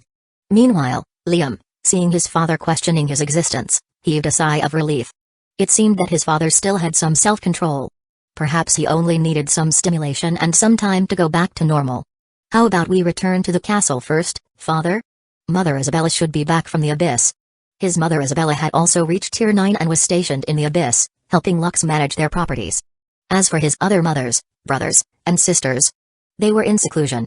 1,000 years ago, they were notified by their father that something went wrong and he would need to go into seclusion for an indefinite amount of time. Initially, they thought it was nothing. After all, Their father had always been omnipotent in their minds. However, as years, decades, and centuries passed, they nearly fell into despair, thinking they would never see Maximus again. However, believing in him, they could only wait. Still, to numb themselves, they went into seclusion one after another. After coming back to his senses, Maximus agreed to Liam. The source of all his confusion should be his origin. It had been chaotic since he could remember. He noticed that as he interacted with these so-called family members, his origin began to calm down as if being soothed. His rational mind told him that the solution to his problem should be with them. In the Imperial Castle, after a few days of tumbling around and investigating his origin, he finally saw Isabella. Husband. Isabella teared up, throwing herself to Maximus. Maximus initially wanted to be perfunctory, however, as he thought so, his origin seemed to want to explode, warning him to be careful. Following his instinct, he could only reluctantly hug Isabella back. Seeing this, Liam heaved a sigh of relief. He was worried that his father would continue his cold attitude toward his mother. Seeing his father's instinct was still there, a smile unknowingly appeared on his face. After having enough, Isabella turned to look deeply at her husband. Seeing his eyes, bottomless like an abyss, Isabella frowned. She seemed to see her husband drowning in the abyss beneath those very eyes. Touching his face, Isabella nearly teared up.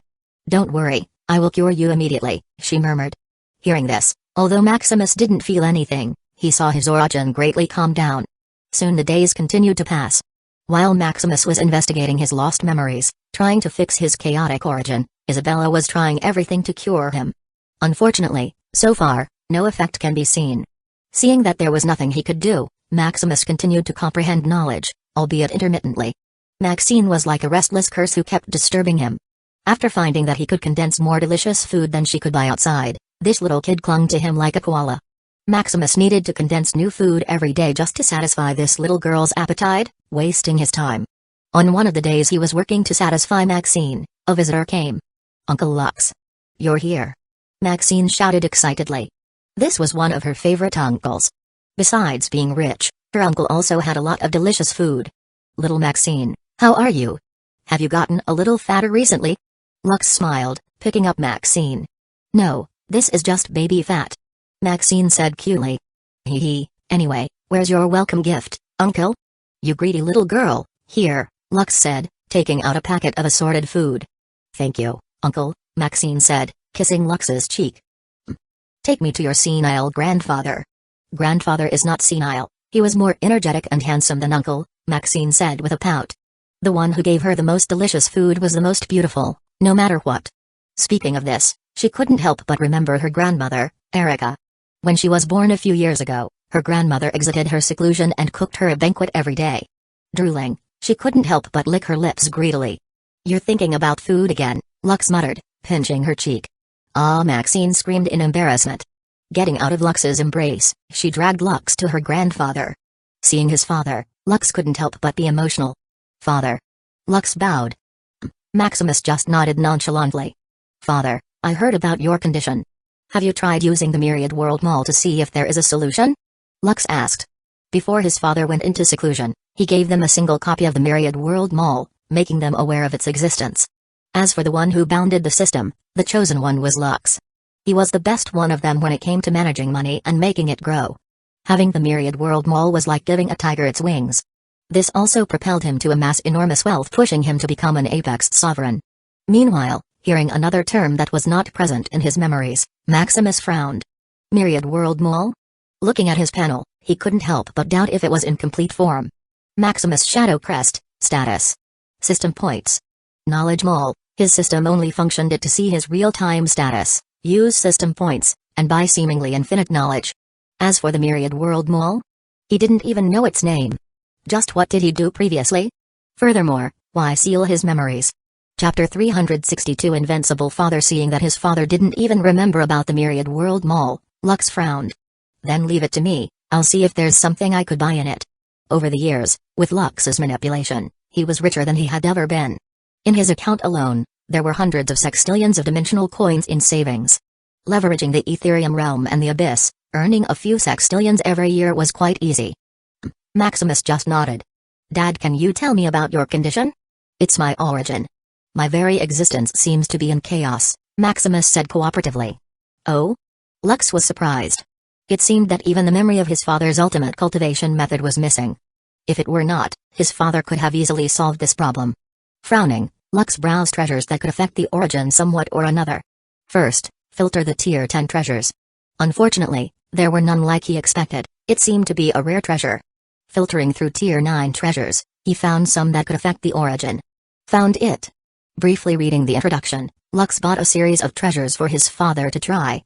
Seeing the high-tier treasure carelessly thrown by Lux, Maximus was a little stunned. Although he didn't know the exact prices of these things, they were surely expensive. On the other hand, seeing his father's look, Lux raised his head proudly. Remembering the days when his father took out dazzling treasures that left him speechless, Lux felt unprecedented joy. Humphrey. Now it's my turn to show off, he thought. Even the sextillions of dimensional coins he spent just now felt worth it. Come try it quickly, Dad, Lux urged, trying to show off. Oh. Soon, days after days of trying, Maximus felt no difference in his origin. It can't be, Lux muttered with pain, thinking of several sextillions gone to waste. Maybe it's not enough. Lux gritted his teeth, wanting to buy more. You don't need to bother, it's ineffective, Maximus shook his head. He knew his condition better. If there was a slight effect, he would surely ask Lux to buy more. Oh, Lux sighed in defeat. Suddenly, he remembered Melgren, the saint patron of his business. Being the strongest man alive, Melgren should know some methods that could improve the condition of his father. Dad, let's go into the abyss, maybe Uncle Melgren can help. Maximus also nodded, understanding Lux's intention.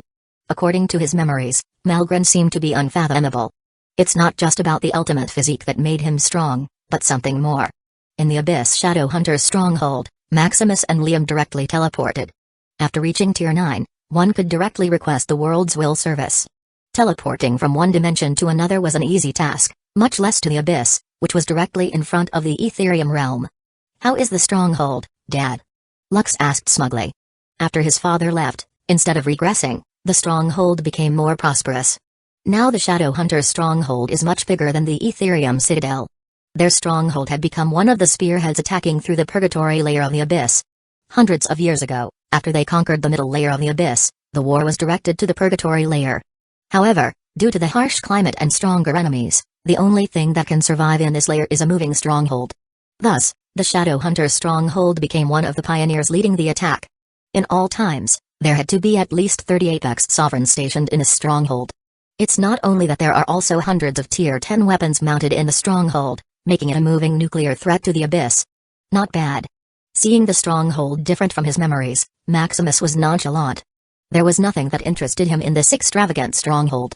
Except for brute force bought by money and manpower, what's so admirable in it? On the contrary, he was more interested in the structure of the Abyss.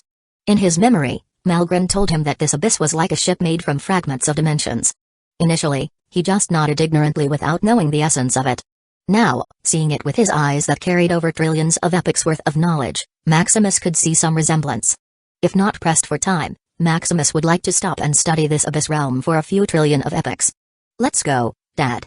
Seeing his father didn't seem to have interest in what he was talking about, Lux was bored. Dragging his father, they came into the Battle Axe Bar. The Battle Axe Bar had become exclusive for top powerhouses. Those weak Tier 8 powerhouses didn't even dare to come close to this bar. After all, inside at least a dozen Apex Sovereigns were drinking all the time. Seeing Maximus and Lux entering, the powerhouse in the room went sober for a while. Your Majesty Lux, long time no see. How is your business, Mr. Lux? The wealthy boy is here. How about you treat us to some meal? The powerhouses in the bar greeted Lux enthusiastically. As for Maximus, they couldn't remember for a while. After all, compared to the dazzling rich man in front of them, Maximus was really inconspicuous. I am here to take my father to see Mr. Mag, Lux said. Melgren's identity was still hidden. Besides a few people, no one knew his real identity. Most of them thought he was an Apex Sovereign who rose silently from the cursed continent. Your father? Hearing this, they looked at Maximus as if remembering something. Your Majesty Maximus? They greeted with a smile, however, hidden within was a bit of mockery and alienation. Besides a few dazzling feats 1,000 years ago, Maximus was like a shooting star that disappeared after a brief flight. However, they were not surprised. This has always been the fate of the Holy Emperor in the past. Besides having a fighting power comparable to an Apex Sovereign, they were nothing, no chance to reach the Apex and achieve immortality. Now, two of his sons and his wife even surpass him. It would not be long before Maximus would be buried in history, becoming a mere paragraph in an inconspicuous book. Seeing their look, Maximus was still emotionless. However, as if not wanting to be insulted, his origin became chaotic again. Frowning, he waved his hand. Soon, an enormous pressure descended upon them, crushing their seats as they became planted into the ground. Unlike with his family, Maximus didn't face any suppression from his origin. With enough knowledge, even the power of law could suppress these few weaklings. No one could underestimate the weight of knowledge. Even if it had no direct effect, it is as heavy as a mountain. Maximus Shadow Crest Tier 8, 1% Affinity, Rank 10, 1118, Physique, Dimensional Source Rank 10 Domain, Origin Domain 107,539 Light-Year Radius Power of Law, 100% Soul Amplitude, 1 quadrillion, 100%, Overload. 109 quintillion, Soul Will, 1 quadrillion, 100%, Overload. 12 quintillion, over the 1,000 years, although there has been almost no progress in his realm, hidden within was invincible power. His affinity, control of the power of law, soul amplitude, and soul will were complete. Just a little push and he could reach Tier 9. He was only delayed because he felt an impending disaster if he exited his seclusion. Having no choice, he could only study and study until it broke the limit. Now, if he did his best unless one had perfect control of the essence of law, one would be like an ant standing before a giant. Seeing this, Lux was a little stunned. His father is still his father, still so invincible. Cough. Before he could process his father's invincible power, a slight cough sounded in the room, dissolving the pressure. Now, let's not destroy my humble shop," Malgren said listlessly. "Mr. Mag." The drinkers in the room shouted, thankful to Malgren. While feeling thankful, they couldn't help but blame the wine for making them muddled-headed to talk some nonsense. Maximus may be like a meteor, but his dazzling existence didn't fade but became brighter. Looking at Maximus, there was still a lingering fear within them. "We are sorry to offend your majesty, Maximus." Maximus didn't bother about them as he looked at Malgren. This person was still unfathomable, as in his memories. Even now, he couldn't gauge his strength like a bottomless abyss. "Alright, the shop is closed for now, I still have to entertain some guests," Malgren said, throwing the crowd out of the room. The crowd didn't resist, wanting to get out of there as soon as possible. They swore they would never drink in this shop again. "Uncle Malgren, my father." Lux came to his senses and asked Malgren for help. Well, it looks like fellow Maximus had been affected by the River of Knowledge," Malgren said with interest. "River of Knowledge?" Maximus muttered, vaguely knowing what Malgren was talking about. "Fortunately, you are as resourceful as always, leaving some backup." Malgren clicked his tongue in admiration. "Can you tell me about it?" "Ha, no worries, come sit, I'll treat you to a drink." Chapter 363 Classification of Law. After sitting, Malgren generously poured him a drink. "So what is the River of Knowledge?" Maximus asked directly, after taking a drink. "First, let me tell you about the depths of law. First is the power of law mastered at the Tier 8 realm, second is the essence of law mastered at the Tier 9 realm, and finally the origin of law mastered at the Tier 10 realm. What comes next is the River of Law, the source of power for all dimensions, whether it's matter, energy, or living beings. The River of Knowledge is the source of knowledge flowing through the void, giving everyone enlightenment and intelligence. And from the look of it, you have come quite deep into the River of Knowledge and gotten a little lost," Malgren explained with interest. "I see." Maximus nodded, feeling his current situation match. "Then what about my origin? This should have been left by you. A protective barrier to keep yourself safe even if you're drowning. What a novel concept," Malgren said in amazement. Malgren had also come in touch with the River of Law, which is the River of Power. However, unlike Maximus, who still kept his rationality and originality, Malgren became like a wild beast, a killing machine who only knew how to kill. It took Malgren millions of epochs to even get back on his feet and come to his senses. Fortunately, he was already in the abyss at that time, so the Etherium realm didn't take any damage. "So that's it?" Maximus nodded unconsciously. Who else could tamper with his memory besides himself? "Now there are only two paths for you, wait for time or look for treasures." "How long?" Maximus asked. As for treasure, Maximus didn't take his chances. His chance of finding a treasure that could help him in his current state was almost negligible. "It shouldn't take long, about 1,000,000 years at the latest or a few epochs at the longest," Malgren said carelessly. "Oh? It's not that long." Maximus nodded in satisfaction, knowing he could go back to normal in a few epochs at most. Ha, cheers." Malgren laughed and toasted with Maximus. However, Lux, who was listening from the side, had a dark face. 1,000,000 years? A few epochs? Heck, even a few years would already be too long. His mother and sister would surely be heartbroken if they got to know his father's condition. Fortunately, They were still in seclusion, oblivious to anything. Thinking of this, Lux gritted his teeth and asked Malgren for another method. Another method? Let's see, you could try using a special physique. But it should be at the ultimate level, otherwise, it wouldn't work, Malgren said after a bit of thinking. Hearing this, Lux was speechless. Ultimate level physique? Where could I find that? Not only does it have to be the ultimate physique, but it also needs to be a specific one. There is no way in hell that is easier than finding a treasure that could affect origin. Or you could find a tier 11 individual, they should master some of the river of law. Taking your father out of some shallow water should be no problem. Lux's face became gloomier and gloomier. How is this easier than the others? Just as he was about to despair, he heard a word that made his eyes light up. There is also the daughter of Phelan. A few years ago, I felt a fluctuation of great physique that should be able to cure your father, Malgren said after thinking. Delving into the river of power, Malgren was also affected by it. After all, this is a power that only tier 11 individuals can master.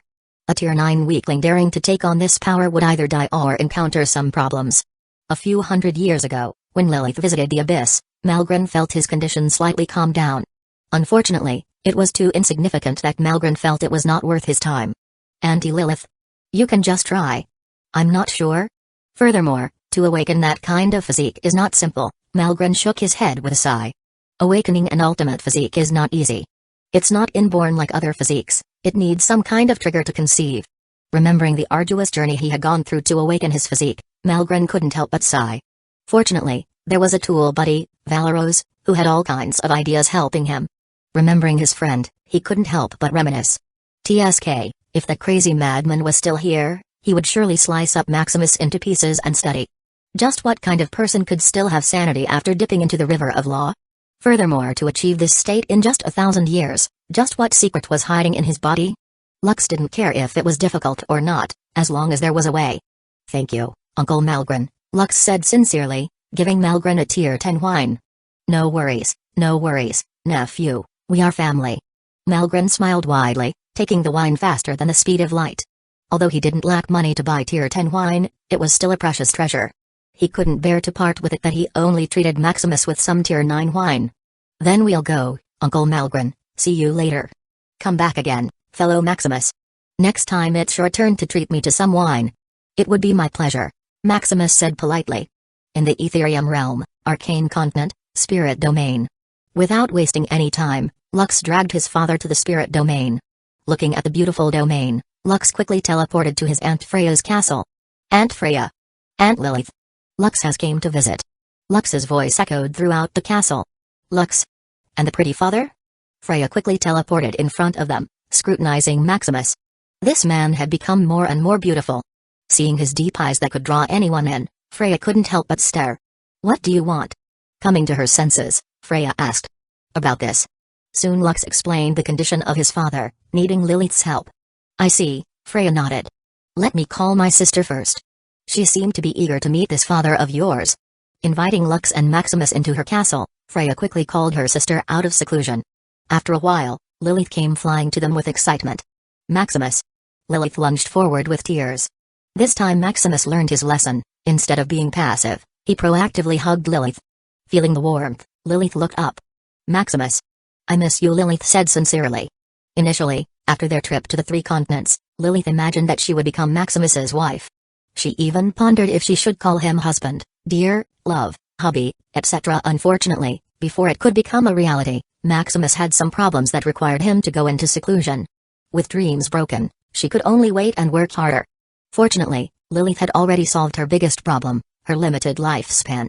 Because of her special condition, she couldn't advance to tier 9. One of the prerequisites to advance to the tier 9 realm is to awaken a special physique. This is also where almost all tier 8 individuals get stuck.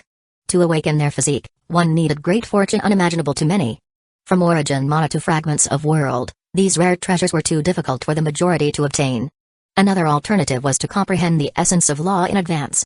However, it was easier said than done. Besides Maximus, who was cheating by spending septillions of points to comprehend the essence of law. For many, they needed millions to billions of epochs of time and heaven to find comprehension to even have a chance. With lifespans ranging from a few epochs to thousands of epochs, it was nearly impossible for a tier 8 individual to advance without awakening their physique. Lilith's comprehension is not weak, now she only needed time, which was already solved by her father. Phelan just bought her over septillion crystals of life from Maximus. This is equivalent to trillions of epochs of lifespan, enough for her to be a pseudo-immortal. Thus with hope and belief, she can only pray and wait for Maximus. Feeling his warmth, she felt all the wait was worth it. Meanwhile, Maximus felt his origin being soothed. It was different when he was with his wives and children. Holding Lilith in his arms, his origin became more solid and real. It seemed that Malgren's hunch was right, there was really something unique about this woman. Maximus? Lilith asked, seeing Maximus looking at her deeply. I want you, he said straightforwardly.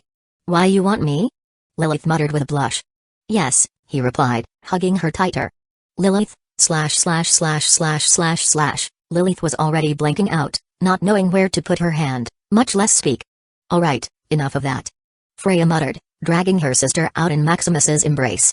She didn't know if she was jealous that her sister was with another man or that Maximus was flirting with another woman in front of her. Sister Lilith muttered, finally able to breathe.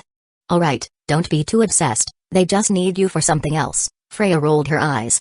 Her sister was really easy to fool and was too emotional. Just one word from this bastard already made her senseless. Need me for something? Lilith asked in puzzlement. Lights VLCM looking at Maximus, she finally noticed something different. Those deep, emotionless eyes, like his soul is out of his body. Filled with worry, Lilith unconsciously clenched her fist. Don't worry, leave it to me. No matter what, I'll help with all I can. Chapter 364 Awakening Potion in the Moonlight Empire, Maximus Laboratory. Inside, boasted advanced equipment and materials that couldn't be found anywhere else in the world. How is your laboratory, Dad? I supplemented it while you were in seclusion, Lux bragged. Not bad, Maximus muttered, taking in the sight of more equipments and materials than he could remember. At the center was a tower of unknown height that pierced through the sky. If not for the space folding in the room, this tower would have been noticeable in the whole empire. Maximus remembered that it wasn't this tall the last time he saw it. Did you also upgrade the ether tower? Yes, this ether tower is already equivalent to a continental server, Lux replied. As the empire grew and prospered, the initial ether tower was no longer sufficient. With the other two continents building a continental server, Lux followed suit and spent money to upgrade the ether tower. Now the Ethereum realm already achieved a seamless connection. Everywhere in the world, as long as one have enough money, one could buy a contact device and interact with anyone in the world. It can be said that the Ethereum realm is in an unprecedented era of interconnection. After exploring the laboratory and inspecting all the equipment, Maximus turned to Lilith. Are you ready? He asked. Why yes. Lilith replied, sounding as if she was ready to face death. Sit first. Following Maximus' order, Lilith obediently sat down. Opening his domain, Maximus began to study Lilith's hidden physique. However, after a few minutes, he frowned, he couldn't see anything. It was too vague for him to make sense of. This won't do. Suddenly, he remembered his system. In his memory, he had directly awakened his physique with the help of the system. It managed to piece together all the physiques that could be awakened in his body and directly formulate the energy frequency needed to awaken them. Silently calling his system, he began scanning Lilith. Scanning, available physiques, Lights VLCM, primordial origin, the beginning of everything, the source of everything. An ultimate dimensional physique that delves into and manipulates the origin of everything, primordial origin? What a name! Maximus thought, shocked by the brief introduction. Although this physique didn't directly add power, it pointed directly to the peak. It was like an auxiliary cheating device that could penetrate the essence of everything. Now, how to awaken this? Maximus had already studied most of Valero's memories, among them was the reconfiguration of an awakening potion. This was a Tier 10 potion that could only be created by a Tier 10 alchemist. Thinking of this, he frowned. Although he far surpasses a Tier 9 alchemist, he is in no way close to a Tier 10 alchemist. It seems that I still need to work hard. Awakening potion varies from individual to individual. If it's only a dimensional physique, he just needs to reconfigure a universal awakening potion. As for awakening an ultimate dimensional physique, he needs to reconfigure a specific one. Thus, the memory of Valero's could only be a reference. How about it, Maximus? I got it. That's great. Lilith smiled widely. Seeing Maximus was still non-reactive, Lilith simply stood up. I'll go to Isabella first, remember to join us for dinner. Yes. Although he couldn't feel emotion, he was rational. Staying with Isabella and Lilith could improve his chaotic origin, so why not? The calmer and more solid his origin was, the more knowledge he could comprehend. Thus, even if he already found a solution, he'd like to keep this habit. Seeing Lilith leave, he went back to thinking about how to formulate an awakening potion. Soon after formulating a methodological plan, he called Lux. What is it, Dad? Did you figure out something? Lux asked hopefully. I just needed some time and materials. Don't worry, Dad, leave the materials to me, just tell me everything you need. Oh, here is the initial list, Maximus said, giving Lux the list of materials he thought he could use to create the awakening potion. Although he couldn't access the Myriad World Mall, he could still buy any kind of knowledge, thus he had no problem knowing the names of materials he needed. Meanwhile, Lux held his breath as he rapidly calculated the cost of the materials his father needed. There are millions of materials here, the lowest was at least a Tier 3 ultimate treasure. After a rough calculation, he estimated that he needed at least 100 sextillion to buy all of it. Thinking that a large chunk of his fortune would be spent just like this, Lux couldn't help but feel heartbroken. What's wrong? You can't afford it? Maximus frowned. Because he was not sure, he needed to experiment with a lot of materials. Looking at Lux's expression, it seems that the materials he wanted were not so cheap.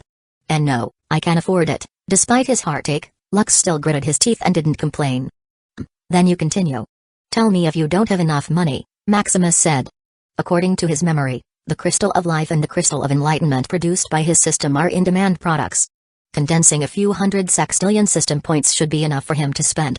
Now, the Ethereum Realm World's will is no longer targeting him. He can now condense the energy stolen by his system. According to his memory, after he was targeted by the world, his first thought was to condense the energy stolen by his system to give the world's will a sense of peace. Unfortunately, it was too late. The dimensional laws at that time were already erratic. Leaving a clue as to who stole that missing energy would only result in destruction. Now that all those restrictions are gone, he can go back to business. No, I can still afford these, Dad. Hearing that his father seemed to have a lot of money, instead of shamelessly asking for it, Lux held himself back. Although money is important, he couldn't let go of his pride. After all, his father raised him so well, yet he still couldn't afford anything in times of emergency. Lux would feel really useless if he still asked for money from his father in this time of need. That's good. Then call me after you've bought them. Your mother and I will eat dinner, Maximus said. TSK, yes, just do your thing, Lux clicked his tongue.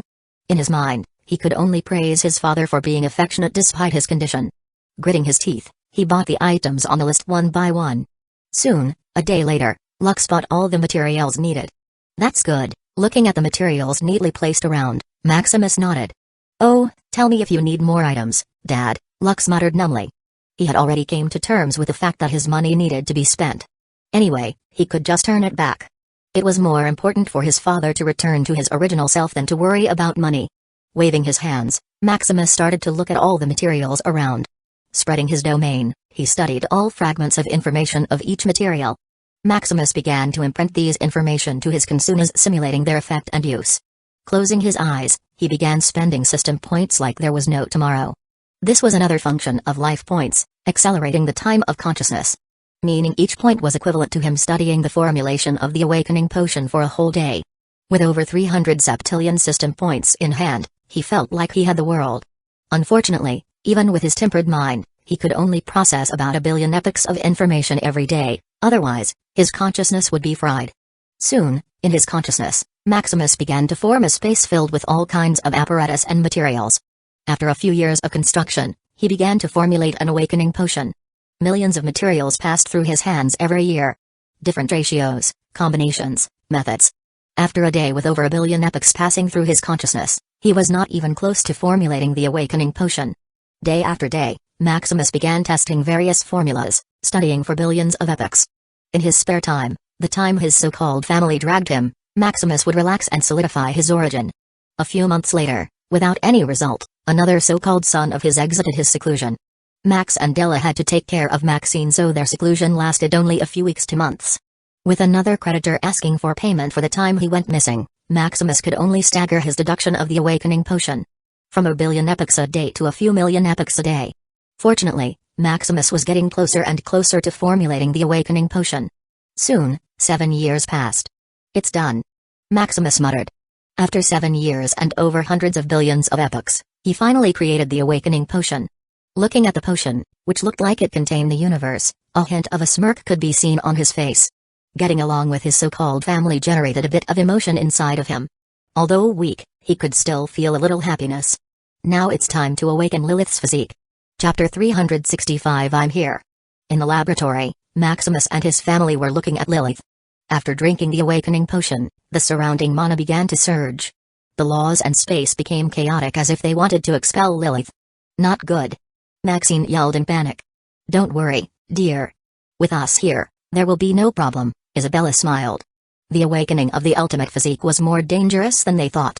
However, with 7 Apex Sovereign and her husband in the room, there was nothing in this world that could be called dangerous. With Liam, Lux, Amara, Elysian, Freya, Phelan, and Maximus, it can be said that even if there is a world catastrophe, this place would still be a safe haven. Calming the space and laws, Lilith proceeded to awaken her physique. Soon, a few months passed, and the chaotic energy around calmed down. Lilith slowly opened her eyes, looking at them calmly. How fascinating. Phelan muttered, looking at his daughter. Although Lilith was only at tier 8, Phelan felt like he was looking at the world origin. Indeed, what a great specimen. Maximus felt that Lilith had become the truth, the path to transcendence. He felt infinite knowledge of truth flowing from her, which made him addicted. Even with his rationality, he wanted to kidnap Lilith and lock her in a room for himself. Brat, don't talk nonsense. Phelan said, forcefully patting Maximus, feeling that he was thinking something crazy. Although he knew that there was something wrong with Maximus, Phelan couldn't have his daughter being thought like that. I know. Maximus replied. The most important thing now was to solve his problem. As for the idea of kidnapping Lilith and locking her in a room, it was for later. How do you feel? Phelan asked Lilith. I feel great, father. Lilith said excitedly. Lilith seemed to see everything, from their feelings, thoughts, strengths, weaknesses, past, future, everything. She felt omniscient, knowing everything. However, after she calmed down, it was all her imagination because of the leap in strength. She could only see a bit of emotion coming from the Apex Sovereigns in the room, much less their past and future. As for Max and the others, she could barely pry into their thoughts. Their bodies were filled with high-tier treasure, preventing her from seeing further. Don't look too much, your physique is only rank 9, no matter how high the quality is, it's limited, Phelan said, feeling his daughter's thoughts. Oh, Lilith muttered, turning her attention to Maximus. How is it, Maximus? Can I help now? Don't bother, you being here is plenty enough, Maximus said emotionlessly, in his consciousness tens of thousands of epochs passed each second. Scanning Lilith's physique, Maximus just needed to copy it. He just needed a reference, he could do everything himself. Then, I'll stay with you as long as you want. Although Lilith knew the meaning of his words, she still blushed. Let's go. Lilith said, grabbing Maximus's hand. Awakening her physique, Lilith wanted to celebrate. Meanwhile, seeing her daughter hooking at another man, Phelan couldn't help but have a cold face. I'll go back to the Arcane Continent first, Phelan said. He couldn't stand seeing his daughter flirting with others like this. I'll go back too, Freya said. Seeing her sister safe and sound, she also didn't want to stay here any longer. Maximus just nodded, concentrating on deciphering Lilith's physique. I'll call later after my husband returns to normal, and thank you too, Isabella said. These two were one of the reasons the Moonlight Empire stayed safe without the protection of her husband. After Maximus went into sudden seclusion, the Moonlight Empire was left without an emperor. After a few years, a few decades, nothing happened. However, after 100 years, seeing that Maximus was still in seclusion, the forces outside seemed to smell of fragrant meat. From the guild, the empire, and all their properties, the forces outside couldn't help but tear them up and divide them amongst themselves. Unfortunately, the Moonlight Empire had a deeper foundation than they thought. First is the former Apex Sovereigns of the Nexus continent. They were like mad dogs that would bite anyone to pieces at the slightest disagreement. Hearing that they were bullying their beloved home, these Apex Sovereigns nearly started a continental war. If not for the intervention of Phelan, the Ethereum realm may have been plunged into war and chaos. There is also the Shadow Hunter Guild. After Maximus left, with no one to hold them down, the guild nearly disbanded. Top guilds began to poach members with top-tier resources and unimaginable benefits. As long as they betrayed the guild, they could have everything in their dreams. How could they not be tempted? Unfortunately, their little calculation was all for naught. The vice-guild leader, Andrew, quickly rectified the situation. Kicking the majority of the guild members, he also increased the benefits of the guild, binding the remaining members more strictly. As for their various properties all around the Arcane Continent and the Abyss, with Lux around, there were not many problems. Everything about business is money and interest, and with the Myriad World Mall in his hand, Lux had the world. Taking advantage of the situation, Lux even made their business more prosperous. It can be said that even without Maximus, everything went smoothly. 10 years later, after over 1 trillion epochs of comprehension, Maximus finally deciphered Lilith's physique. It's barely enough. Looking at the fragment of physique that was simulated by his domain, Maximus couldn't help but sigh. Even after a trillion epochs of comprehension, he could barely simulate Lilith's physique, the primordial origin. Fortunately, he only needed some vision so that he could have some insights around the river of knowledge. Begin. Directing the fragment of primordial origin to his chaotic origin, Maximus quickly identified all kinds of problems. Initially, he only saw his origin as a chaotic mass of energy. Now, using the fragment of primordial origin, he saw his origin in pieces like broken glass. Around it was a strong barrier preventing the pieces of origin from being separated and lost in the void. So dangerous. Maximus muttered in shock. If these pieces of origin were to break through the protective barrier, he would lose even his rationality. By the time, he would be a monster without a mind of his own, no emotion, no pursuit, nothing. He would become a mere piece of debris flowing through the void for eternity. Fortunately, it's not too late, he heaved a sigh of relief. With the eyes of the primordial origin, Maximus pieced the broken glasses of his origin one by one. As each piece got glued together, Maximus felt emotion and his missing memories coming back. However, as his origin became complete, he saw the energy corroding him become more intense. Is this the river of knowledge? He frowned. Finally seeing the energy manifestation of the river of knowledge, Maximus's eyes darkened. Humphrey, let's see if I can't cure you. Now that he could see the energy manifestation of the river of knowledge, it was no longer a problem. By now, he had already regained his memory, the origin cultivation manual, amalgamation of will, the entire system, etc. He could also fully control his origin. Studying the energy frequency of the river of knowledge, Maximus began to create a corresponding barrier. Soon, a few months passed, and the origin barrier he created became more solid. Although the river of knowledge could still pass, it was not as intense. Heaving a sigh of relief, his eyes looked outside longingly. Now that he had regained his emotion, he couldn't help but feel sorry for his wives and children. Leaving for 1,000 years without much notice must be hard for them. Seeing that all pieces of his origin were pieced together, and the river of knowledge couldn't affect him in a short time, Maximus exited his seclusion early. He couldn't wait any longer, he wanted to see them this very second. Opening the door, he saw Isabella and Lilith anxiously waiting outside. I'm back.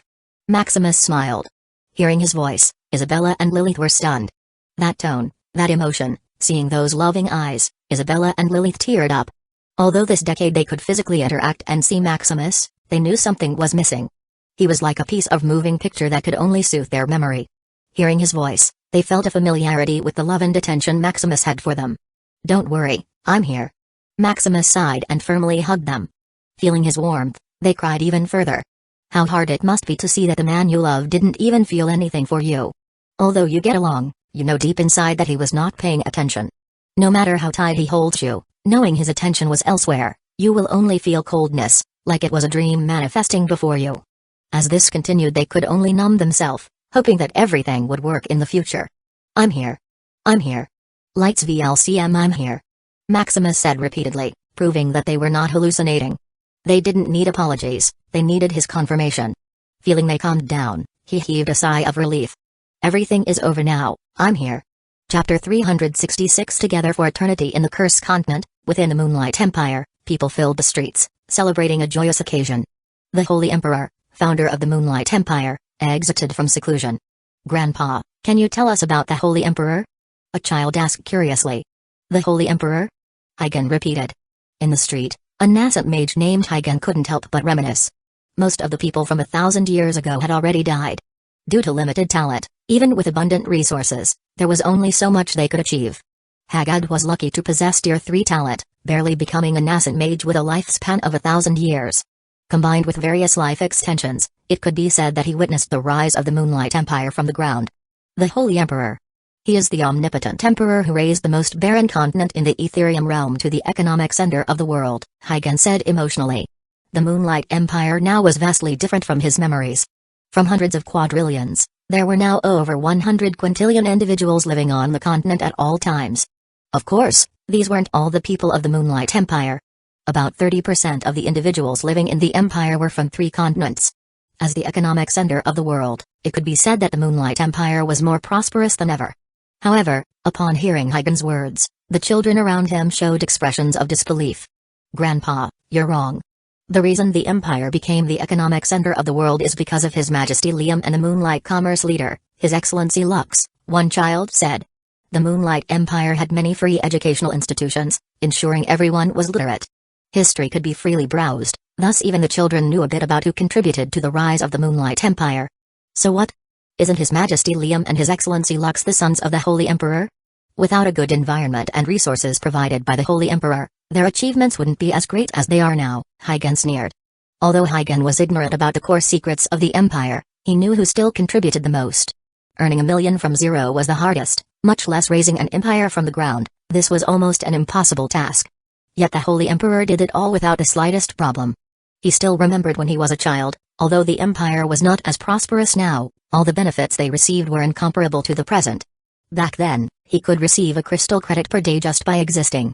Now, although the empire was more prosperous than ever, he didn't receive anything. With such a huge population, they no longer had subsidies. To have money, one needed to work hard.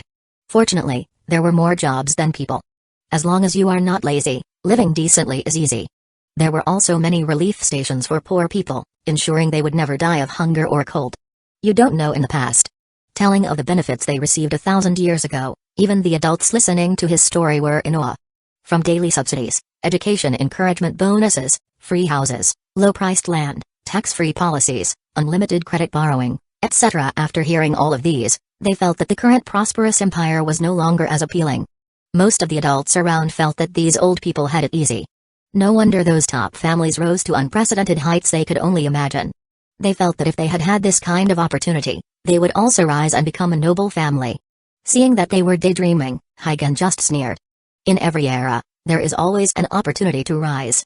Although there are not as many free benefits now as before, there are also more opportunities than ever. As long as one has a bit of talent and opportunity, they can have everything they want. Shaking his head, Hygen continued to tell the legend about the Holy Emperor. Meanwhile, in the imperial castle, Maximus tirelessly coaxed his wives and children. "Husband, my hand hurts," Hazel muttered. "What? Let me see." Teleporting beside Hazel, he carefully massaged her hands. "Is that better?" "Oh, I don't know," Hazel pouted, with a smile in her eyes. Maximus' shadow pressed. "Come here, the food you cooked is unpalatable." Erica yelled as if summoning a servant. "Wait, dear," Maximus said hurriedly. "How about now, does it still hurt?" "It's fine, go fix the food." "How dare you cook us unpalatable food?" Hazel said, rolling her eyes. Yes, I will do better." "This should change the taste of food for a while," Maximus said, kissing Hazel on the lips. "How dare you take advantage of me?" Hazel said, pinching Maximus's nose. "Maximus, where are you? Stop flirting there." Erica yelled again. "Go." Sister Erica couldn't wait any longer. Hazel chuckled. Going to the kitchen, he saw Erica busy adding ingredients to the pot. "What's wrong with the food I cooked?" Hugging her from behind, he whispered in her ear. "There is no soul in it. Did you condense it with mana?" Erica turned her head to her husband. "Yes, I tasted it just earlier. The taste is perfect," Maximus said doubtfully. "The food he condensed has a transcendence taste." Maximus was sure that if a mortal could eat it, they would be enlightened, rising multiple tears. "Humphrey. What do you know? What we want is not something delicious, what we want is your sincerity. Now, slice all the ingredients on the table, and don't you dare use any mana." Erica yelled. "Yes, ma'am." After cutting the ingredients with sweat and tears, Maximus was finally let go by Erica. Looking around, he saw Sky was in a daze looking outside. Sky was probably the least affected by his seclusion. As long as Sky knew he was safe, she wouldn't mind waiting for millions of years, much less a mere 1,000 years. On the path of transcendence, it's natural not to see each other for a long time. As long as you have each other in your heart, it doesn't matter how long you don't see each other. "Sky, don't you miss me?" Maximus asked, hugging Sky and placing her in his lap. "I missed you," Sky said, turning her head to him. "Then how about you kiss me?" Peck tasting the sweetness, Maximus felt it was not enough. "I can't feel your sincerity," Maximus said looking at her lips. "You." Seeing her shameless husband, Sky couldn't do anything but comply. Maximus was also eager, tasting the dessert in advance. Having had enough sweetness, he turned his attention to his other wives. While walking, he saw Luna and Livia whispering to each other secretly. Sneaking around, he overheard them planning a surprise for him. "Can I see it now?" Maximus asked, shocking them. "What are you doing here?" Luna said, dragging his ears in annoyance. "Now there's no longer a surprise," Livia pouted. "I don't need a surprise, I just need you two," Maximus said, taking the two into his arms. Feeling his warmth, Luna and Livia smiled sweetly. But we still need to perform later. We would be glad to hear you play some music and dance. However, Maximus leaned in closer to their ears and whispered some explicit things. You shameless! They yelled, blushing greatly. Ha ha ha. Maximus just laughed and quickly exited the room. As he walked around, he stumbled and saw his daughters and granddaughters having a tea party. Based on the topic, it seemed they were already contemplating how to make his life difficult. After all, as a father who took 1,000 years to buy milk, he needed to be punished. Seeing him eavesdropping on their conversation, they were shocked and angry. Dad, no cheating. You can't be here. That's right, Grandpa, this is a girls' talk. Oh, you're not talking about any guys, are you? Maximus asked jokingly, with a hint of seriousness. This is his beautiful daughters and granddaughters. Maximus couldn't bear to part with them. What are you talking about, Dad? We'll only love you. That's right, Grandpa, don't be too sour. We still didn't see anyone as handsome as you. Humphrey. My daughters and granddaughters could only love him. He thought jokingly. Although he knew that this day would come, he forcibly erased it from his mind. Ha ha ha, then you'll die an old witch, Maximus laughed in satisfaction. What witch? We would always be your princesses, Dad. Yes, princess is better, witch is ugly. Then you'll forever be my princesses. Walking around the castle, he coaxed his wives, children, and grandchildren one by one. No matter their requests, Maximus was like a genie who would grant the moon and sun to them. After the banquet was prepared, the whole family sat across the table. Lilith and Freya were also at the table, joining the banquet. As for Phelan, that stubborn old man didn't want to see him at all. Accompanied by his family at the table, the smile on his face was uncontrollable. This is his family, the reason for his continued existence. He couldn't imagine what life would be like without them. Looking at them, he took a deep breath. We may not be together all the time, but I promise that I will be with you until the end of times. Chapter 367 Recounting events a few months later. After indulging in sweetness and satisfying his family, Maximus finally had the time to recount what had happened in the past 1,000 years. Although he had been back to the Etherium realm for over 10 years, his foolish self hadn't bothered with his surroundings. Tintin, Maximus called. Tintin was the spirit token given to him when he became a core student at Origin Arcana Institute. After many modifications, Tintin had already reached the peak Tier 9 spirit treasure. Even so, due to his soaring strength and abilities, Tintin didn't have much use. Fortunately, Maximus was not so cruel as to disregard Tintin. When he created the Ether Tower, Maximus integrated Tintin into it, making the tower her main body. Now Tintin was equivalent to a spirit controlling a continental server. Hello, host. Tintin's spirit condensed, greeting him with excitement. You've become more lively, Maximus praised, patting her head. It's thanks to Sir Lux, he upgraded my body. Now I can go wherever I want in the Etherium realm. Tintin said. Tintin was now comparable to the main token, having the body of a continental server. Outside, Tintin was called the Astral Goddess. As for the spirits of the other 3 continents, they were called the Arcane Goddess, the Celestial Goddess, and the Primal Goddess. They, the 4 goddesses, were the rulers of the Ethernet permeating around the Etherium realm. It can be said that even the Apex Sovereigns and the World's Will were below them in Ethernet. Fortunately, they were absolutely impartial, only following the orders of their creator. When it came to the current trends of the world, it could be said that these 4 goddesses were omniscient. After all the information in the world passed through them, from the daily notes of a mortal to the discussions of Apex Sovereigns. Unless it's an absolute secret, these 4 goddesses knew everything. After playing with Tintin, Maximus began to ask about the situation while he was away. What do you want to know, host? The Abyss? The Etherium realm? Your empire? Tell me about the Abyss first. The Abyss. Well, the Abyss was vastly different now. In the past, it was a world catastrophe, requiring even the sacrifice of the whole Nexus continent. Now, with the resources from Myriad World Mall, the Abyss became our backyard for resources. As the main assistant of Lux, Tintin also knew about the Myriad World Mall. After all, to manage his store that sells and exports the whole Etherium realm's resources, Lux couldn't do it by himself. With Tintin managing everything, Lux just needed to point the way, and he could sit back and relax. We have already captured the boundary layer and middle layer. The process of capturing the purgatory layer was also going smoothly. According to our estimate, we only need a few million to an epoch to capture the Abyss. As long as nothing extraordinary happens, the Abyss is in our bag. Tintin said excitedly. Is that so? Maximus muttered doubtfully. He didn't expect that the Abyss was suppressed to this extent. Just a few resources can already bring it down to its knees. However, he knew this was not the end. Looking at the details directly sent to him by Tintin, he concluded that the Abyss Monarchs were plotting something. Either the dimensional teleportation array is about to finish accumulating energy, or they found a way to deal with the parasites eroding the Abyss. Either way, the Abyss was becoming more dangerous in his eyes. What about the Ethereum realm? Are there any big changes besides the continental servers? No, the Ethereum realm is still as it should be. Besides the increase in trade and connection, there's not much change. I see, Maximus nodded in understanding. After the Ethereum realm had undergone countless epochs, what changes hadn't it witnessed? Furthermore, 1,000 years is still too little to change anything.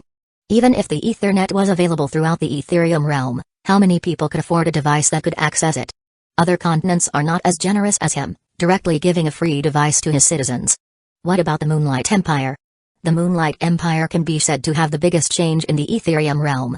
First is the population, which reached 100 quintillion, catching up to most populous domains in the Arcane continent. Unfortunately, the cost to maintain such a huge population reached a few sextillion dimensional coins every year. What about the income? Are the expenses still out of pocket? The income mostly comes from the Myriad World Mall. Most of the resources produced by the Moonlight Empire are sold there. Unfortunately, it's still not enough to sustain the empire. Despite the efforts of Excellency Liam, the Moonlight Empire seems to be an endless pit that couldn't be filled. Tintin sighed, remembering countless days and nights Liam had to work to manage the empire. If not for the ministers and her assistants, Liam may have already collapsed by now. Oh, Maximus sighed. 1,000 years later, the Moonlight Empire was still in the negative. Although they could earn income from other ways like the Ethereum realm merits and amalgamation of will. It was still embarrassing to hear that the empire was still operating in deficit. However, he also understood. After all, to grow the population to 100 quintillion, massive resources are indispensable. From hundreds of quadrillions to over 100 quintillion. Although it might seem like it's only 100 times, the thought and work put into it was immeasurable. To make the growth index greatly surpass the lost index, perfect policies, strength, reputation, environment, protection, everything needed to be considered. No wonder Liam needed to spend a few sextillion every year just to maintain the empire. What about becoming the economic center of the world? Is that accurate? This was just the boastful imagination of the people of the Moonlight Empire. Although the Moonlight Empire indeed receives tens of quintillions of visitors every year, it is by no means the economic center of the world, Tintin said, rolling her eyes. Economic center of the world? It couldn't even feed itself? How dare it call itself the economic center of the world? Furthermore, the market was only artificially boosted with resources bought from the Myriad World Mall. Without it, the Moonlight Empire was barely comparable to the top domains in the Arcane continent. Ha ha ha, I see, Maximus chuckled. It seems that the Moonlight Empire was at peace for so long that its people became a little arrogant. It looks like they needed a little stimulation. Planning in his mind, he continued to ask Tintin about what happened to the Shadow Hunter Guild. The Shadow Hunter Guild is already one of the top guilds in the world. When it comes to wealth ranking, it's in the top 10, becoming a veritable plutocratic guild. As for strength, the guild has 15 apex sovereigns, reaching the top 100 in terms of strength. So many. Did the reborn apex sovereigns join the guild? Maximus asked. Yes, Excellency Liam managed to convince them to join the guild. TSK, I wonder how that brat fooled those powerhouses, Maximus muttered with a smile. After recounting the events that happened in the past 1,000 years, Maximus turned his attention to his origin. A few months passed, and his origin started to crack again. The erosion power of the River of Law was too strong. Even though only a little wisp passed through his origin, it still managed to greatly affect him. Running through his cultivation manual, he began to repair his origin. As he was repairing it, he noticed his origin seemed to be more solid. Huh? Is the River of Law tempering my origin? Thinking of this, there was enlightenment in his eyes. The River of Law was merely too strong for him. However, as the power that only a tier 11 can possess, how can it not be beneficial? Just a few wisps already enhance his origin to this degree. What about more? Maybe his origin would mutate and evolve? Unfortunately, it's not something he could try now. If he is not careful, he may directly die. This is real death, not something his ultimate cultivation technique can resurrect. After all, he was only at tier 8 realm. His origin still hadn't reached self-cycle, becoming independent to the origin of dimensions. Maximus concluded he should be able to reach this state at tier 10. At that time, he would be truly immortal, nothing could kill him. The world can be destroyed, but not him. This is already ahead of Sky's ultimate physique of immortality. After all, if the source of the ultimate dimensional physique got destroyed, she would also die. For him, after reaching tier 10, nothing can bind him anymore. This is also the horror of ultimate cultivation techniques. There can be hundreds of thousands of ultimate physiques but less than 1,000 ultimate cultivation techniques. Well, at least that's what he thought. After all, an ultimate physique is based on the origin of law. With a few combinations, it can even reach millions and billions. As for ultimate cultivation techniques, they're unique, artificially created by living beings. Furthermore, an ultimate physique can only guarantee one to reach tier 11. However, an ultimate cultivation technique can have one reach tier 12. Thinking of his next plan, he continued to reinforce the barrier of his origin. Chapter 368 Independent Learning Consciousness. A few days later, in the backyard, thud harder. What happened to you? Have you become soft? Bam. Punching out, Max flew out disgracefully. Dad, you must be cheating. Max shouted pitifully. They were in an equalizer array, his father should also have immortal strength. However, the strength and speed shown by his father could even match that of a tier 3 knight. What do you know? This is moving with the laws of the world, Liam, watching from the side, said. If one mastered the essence of law, no matter how suppressed they were still invincible. Unless his father was suppressed that he couldn't move, Max had no way of defeating his father. That's still cheating. Max was unwilling and called out again. Alright, enough. Maximus yelled. He was initially exercising, trying to regain full control of his soaring strength. Seeing his father training, Max couldn't help but be itchy and challenge him to spar. Seeing Max crying like a child, Maximus felt ashamed. Manipulating the equalizer array, Max's strength went up to tier 5. Is this enough? Hee, Dad, this is plenty enough, Max laughed, feeling his strength. Thinking that he could beat his father into submission, he couldn't help but laugh. Come. Unfortunately, to his disappointment, his father is still his father. Fighting him, he felt that his body was not his. Max even checked if his body was shorter, thinner, or cursed. Every time he attacked his father, instead of hitting, he was being hit instead. No more, no more. Max quickly surrendered. Seeing Max, Liam chuckled. Fighting with his father is only asking for a beating. He couldn't even feel the depth of his father's strength. How could Max, a mere tier 8 realm, be a match? Feeling that he could already control 99% of his strength, Maximus stopped. Are you ready? Maximus asked, turning his attention to Liam. Is this really necessary, father? Liam asked with a frown. Why not? The Empire needs you. If possible, I would even directly pass the throne to you, Maximus said with a smile. Seeing that Liam was managing the Empire without a problem, Maximus planned to pass him the throne of the Moonlight Empire. Unfortunately, after hearing this, the ministers and generals would rather die than accept it. Maximus was their faith. Although their emperor didn't do anything, as long as they knew he was there, they felt they could pass through anything. Maximus didn't want to disappoint them, so he relented. However, appointing Liam as the crown prince is still necessary. Although it may not be of much use, it would increase the cohesion of the people and the officials. Just accept it, brother. You've been managing the empire for hundreds of years. Being a crowned prince is just a transition, Max said. But Liam still worried that his brother and sister would disagree. Don't think too much. No one wants to manage the empire besides you, Maximus said, understanding Liam's thoughts. Are you worried about us, brother? Max said, finally understanding Liam's worry. Liam just stood in silence, looking at him. Ha ha, you're really a joker, brother.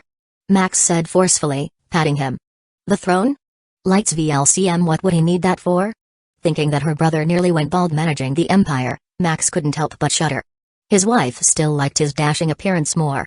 Brother, you don't need to worry about us. We don't have interest in management. Hearing this, Liam finally calmed down. Yeah. After the appointing Liam as the crown prince, the empire went into celebration. Although most of the citizens knew it was just a formality, they were still excited. They felt His Majesty Liam's efforts were finally seen. Although he was not as generous as their holy emperor, he was much more responsible and stable. After settling the empire, Maximus sought the sweetness of the world in the arms of his wives. He no longer needed to go into seclusion. His ultimate cultivation manual could automatically fill the missing energy needed to reach tier 9. Regarding study, experimentation, deductions, creation, and such. These days, after tinkering with his origin, Maximus created an independent learning consciousness. This independent learning consciousness is separate from his usual thinking consciousness. No matter how much time passes in this independent learning consciousness, he would not be eroded by time. Meaning he is no longer restricted when it comes to comprehending knowledge. As long as his consciousness can take it, his independent learning consciousness can study without stopping. Now he is finally free. Besides important breakthroughs in his realm and experiments, He no longer needed to work personally. With free time on his hands, Maximus began to indulge in beauty. Of course, Maximus was not too indulgent, wasting his wives' time. Maximus also began to teach them rigorously so they could break through the earlier. The knowledge in his mind isn't just decoration. With one look, he can identify their weaknesses and deficiencies, and correct them at the same time. Especially with the combination of the pseudo-primordial origin physique he copied from Lilith. With him as their teacher, their progress skyrocketed multiple times. Having such a leisurely time, a smile couldn't help but creep up to his lips. A year later.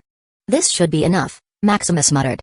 Inside his storage dimension was a universe of books. For every piece of knowledge he studied, there was a printer dedicated to inscribing it. The endless amount of knowledge in his storage dimension even attracted a bit of energy from the river of knowledge. Although he didn't know what effect it had on his storage dimensions or the books, Maximus was sure it was a good thing. Satisfied with his work, he opened his shop in Myriad World Mall.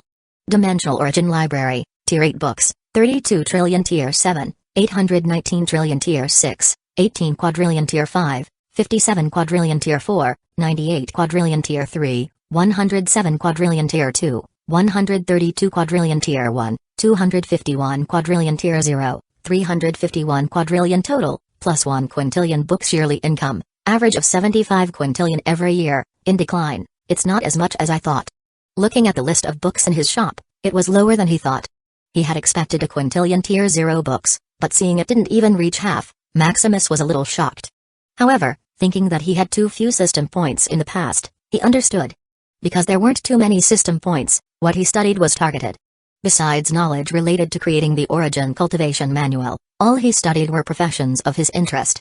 Furthermore, he didn't go too deep into it. As long as he studied enough, he would move into the next tier. No wonder I earned too little. Thinking that his son could earn a few septillions every year just from selling resources of the Ethereum realm, he couldn't help but sigh. The new generation is really better than the last. Fortunately, it was his son, or he would have been disappointed in himself. Thinking about it, a smile appeared on his face. He would only proud of his children, not the other way. System, categorize the books and input them into the Dimensional Origin Library, Maximus commanded. With his order, his shop underwent a major update. It no longer listed every book by tier but by specific category. From each profession, fighting styles, elements, law, quality, tier, difficulty, etc. Furthermore, an additional 10 quintillion books were added to the list. Dimensional Origin Library, Tier 8 books, 320 trillion Tier 7, 1.5 quadrillion Tier 6, 829 quadrillion Tier 5, 1.3 quintillion Tier 4, 2.9 quintillion Tier 3, 2.5 quintillion Tier 2, 1.1 quintillion Tier 1, 1.2 quintillion Tier 0, 1.4 quintillion total, plus 11 quintillion. Now that's better, Maximus muttered with a smile. Furthermore, this is not the limit. With his independent learning consciousness studying over a billion epochs every day, Maximus could add billions to trillions of mastered knowledge every day. I wonder how much this would add to my income. Although Maximus was no longer short of money, he still yearned for more. Greed seemed to be embedded within him. No matter how much he earned, he yearned for more and more. As for the source of his wealth, it was the condensed system points. By now, with over 100 quintillion in population and hundreds of trillions of guild members residing within the Moonlight Empire, the amalgamation of will he received every day skyrocketed from 30 quintillion to over 10 sextillion. Maximus could only spend about hundreds of quintillion system points every day, meaning over 9 sextillion were getting stockpiled in his system every day. Now there are over 350 septillion points in his system. Remembering that he nearly got expelled from the Ethereum realm for a mere 50 septillion points worth of energy, he couldn't help but sigh. With such a large amount of points, no matter what he did, he couldn't spend it all. After all, the limit of his system is only at tier 10. Not wanting to see wasted resources, Maximus condensed it and let the Myriad World Mall convert it to dimensional coins. Dimensional coins are also made of bits of origin of law, thus the conversion rate is 1-to-1. As for independently selling it, he was prompted that he couldn't sell origin law treasures, which are equivalent to tier 10 items. Maximus needed real name authentication, thus needing the Myriad World Mall to be updated. Not ready for such a change, Maximus had no choice but to suffer a loss and convert it directly to dimensional coins. As for directly selling it to the Ethereum realm, being the enemy of the whole Ethereum realm once was enough, his little body couldn't handle the second round. Chapter 369 The Path Toward the Apex. A year later, Maximus was lazily lying under the sun as his wives fed him some fruit. Opening the Myriad World Mall, a smile appeared on his face. Dimensional Origin Shop, Yearly income, 650 quintillion plus, finally, 3 stars. 3 stars?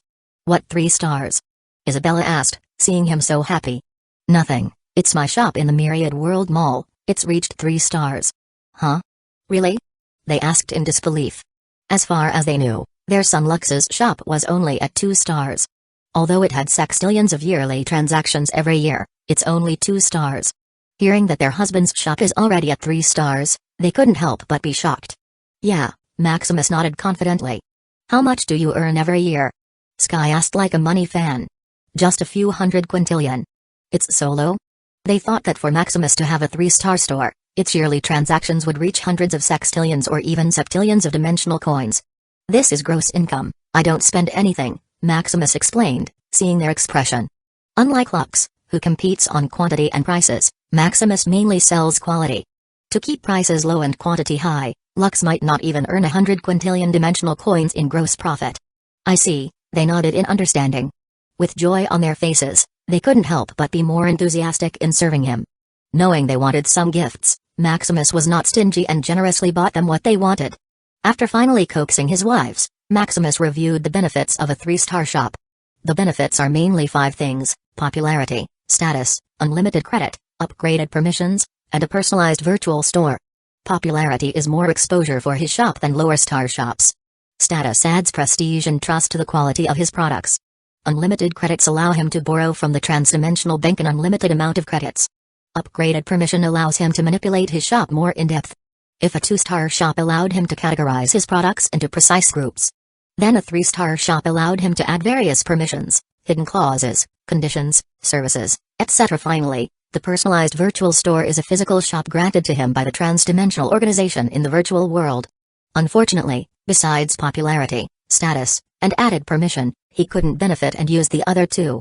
For him to access the transdimensional bank and virtual world, Maximus would need to update the Myriad World Mall to the full version, which means exposing the Ethereum realm coordinate. Maximus no longer had worries about the hidden dangers of the Myriad World Mall. The Dimensional Origin Library is already separated from him, with fake coordinates. The reason he didn't want the coordinate of the Ethereum realm to be exposed too early is that he wanted to maximize his benefits. After all, as one of the few owners of this transdimensional platform, the benefits he receives were astronomical. From reselling to exporting, the profits every year are not something he can just let go of. More importantly, he could imagine the reaction of the Apex sovereigns he fooled with overpriced resources. Seeing Maximus made a fool of them, they would surely tear him to pieces. Thus, unless there is an absolute need, Maximus wouldn't expose the Myriad World Mall without reaching Tier 9. Without absolute strength, how dare he face their wrath? Thinking of this, he couldn't help but speed up his progress to reach Tier 9. Tier 8, 1.3%. Unfortunately, looking at his pitiful progress, he couldn't help but frown. At his current pace, he needed at least 1,000 years to advance. Thinking of a solution, he grabbed a piece of abyss merit crystal and absorbed it. Plus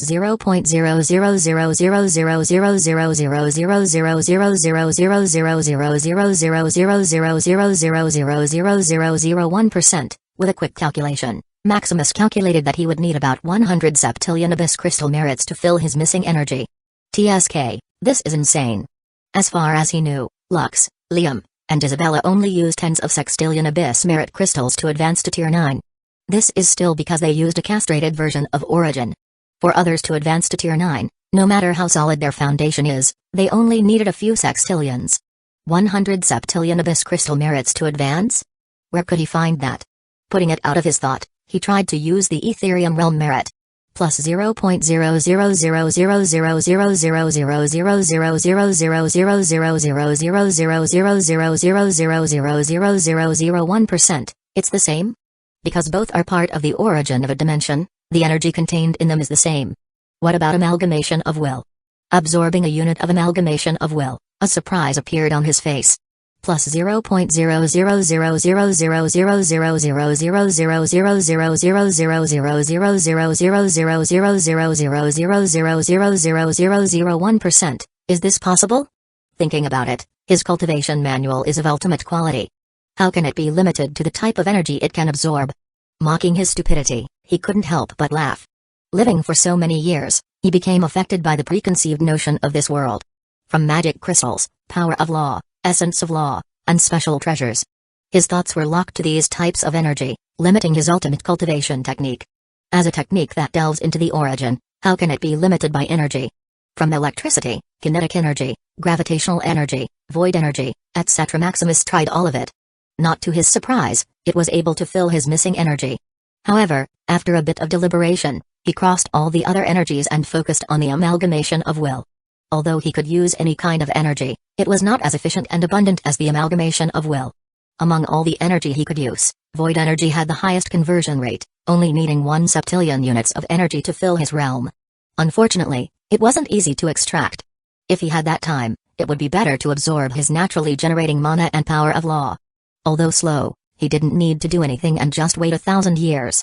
On the other hand, the amalgamation of will had a slightly lower conversion rate than the crystal merit, requiring 100 octillion units to fill his realm.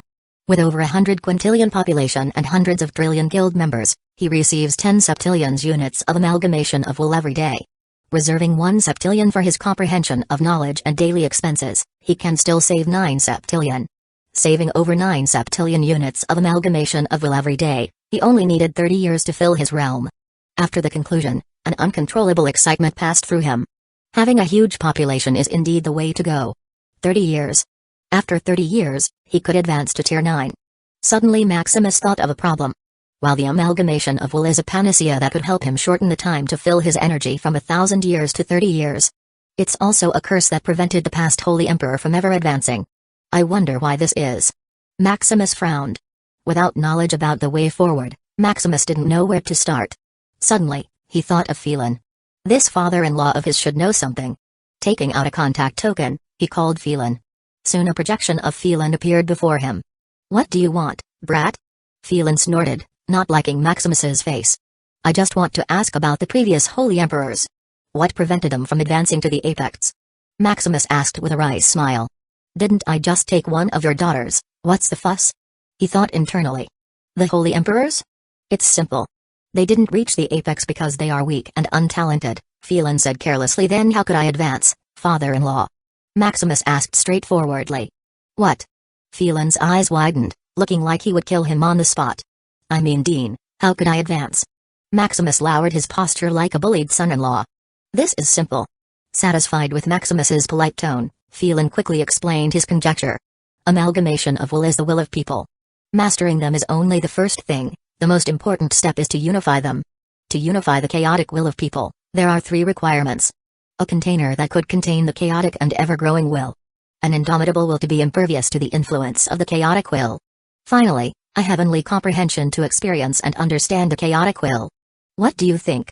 Do you have these qualities? Phelan asked, squinting his eyes. Although he was sure that Maximus was not so simple, he was still worried that his daughter would be left a widow. "There is no problem, father-in-law," Maximus said with a smile. "You." Hearing Maximus calling him father-in-law again, Phelan flared. "Goodbye, father-in-law." Before Phelan could speak further, Maximus cut him off. "Ha ha ha, soon I'll make you personally call me a son-in-law," Maximus laughed. Hearing the 3 requirements, he no longer had any worries. He already thought of the container, that is his origin. To contain the ever-growing chaotic will of people, what's a better place than his origin? Even the river of law barely affects it, how can a mere amalgamation of will do so? As for an indomitable will, he didn't need it. He had already created and separated an independent learning consciousness. No matter what happened there, it wouldn't affect him. This was a bottomless abyss that could swallow billions of epochs worth of knowledge every day. As for comprehension, it's just a matter of spending a few system points. Solving his worries, a smile appeared on his face. Soon. Chapter 370 The Chaotic Starsea Plan 30 years later. In a Tier 10 training room, Maximus freely released his newfound power without holding back. Testing his output, attack power, defense, and recovery, Maximus estimated the enhancement of his power. 1,000-fold? Maximus pondered. Maximus Shadow Crest Tier 8, 100% power of law, 100% essence of law, 1,118 proficient amalgamation of will, 2.67% system points, 13 septillion points. As he observed his progress, a smile appeared on his lips. After over 30 years, he finally advanced to peak Tier 8. Now, the only missing element to advance to Tier 9 was to unify the amalgamation of will and more importantly, the 9th chapter of Origin. To unify the amalgamation of will, the chaotic will of the people, Maximus needed to personally experience their entire lifetime. After all, How could he guide them if he hadn't personally experienced their joys and sorrows? Although there are other ways to unify the amalgamation of will, this was the fastest he had found. To personally experience the lifetime of each individual who believed in him, whether alive or had passed away, he only needed system points. The average lifetime of an individual in his empire is about 700 years, with over 100 quintillion plus the tens of quintillions who had already died. Maximus only needed over 100 trillion epochs, or about 40 octillion system points, 60 octillion less than to fill his realm. After testing his limits, being a peak tier 8 enhances his individual learning consciousness to comprehend about 100 billion epochs of knowledge each day. Therefore, with enough system points, he could unify the amalgamation of will in only 3 years. Unfortunately, it's only an estimate. The amalgamation of will he gets each day is only worth over 10 septillion system points, far from the 36 septillion system points needed to achieve his upper limit. Furthermore, the former apex sovereign of the Nexus continent, the thugs of the Moonlight Empire, were a deep pit. These people had tens of trillions of epochs of life experience.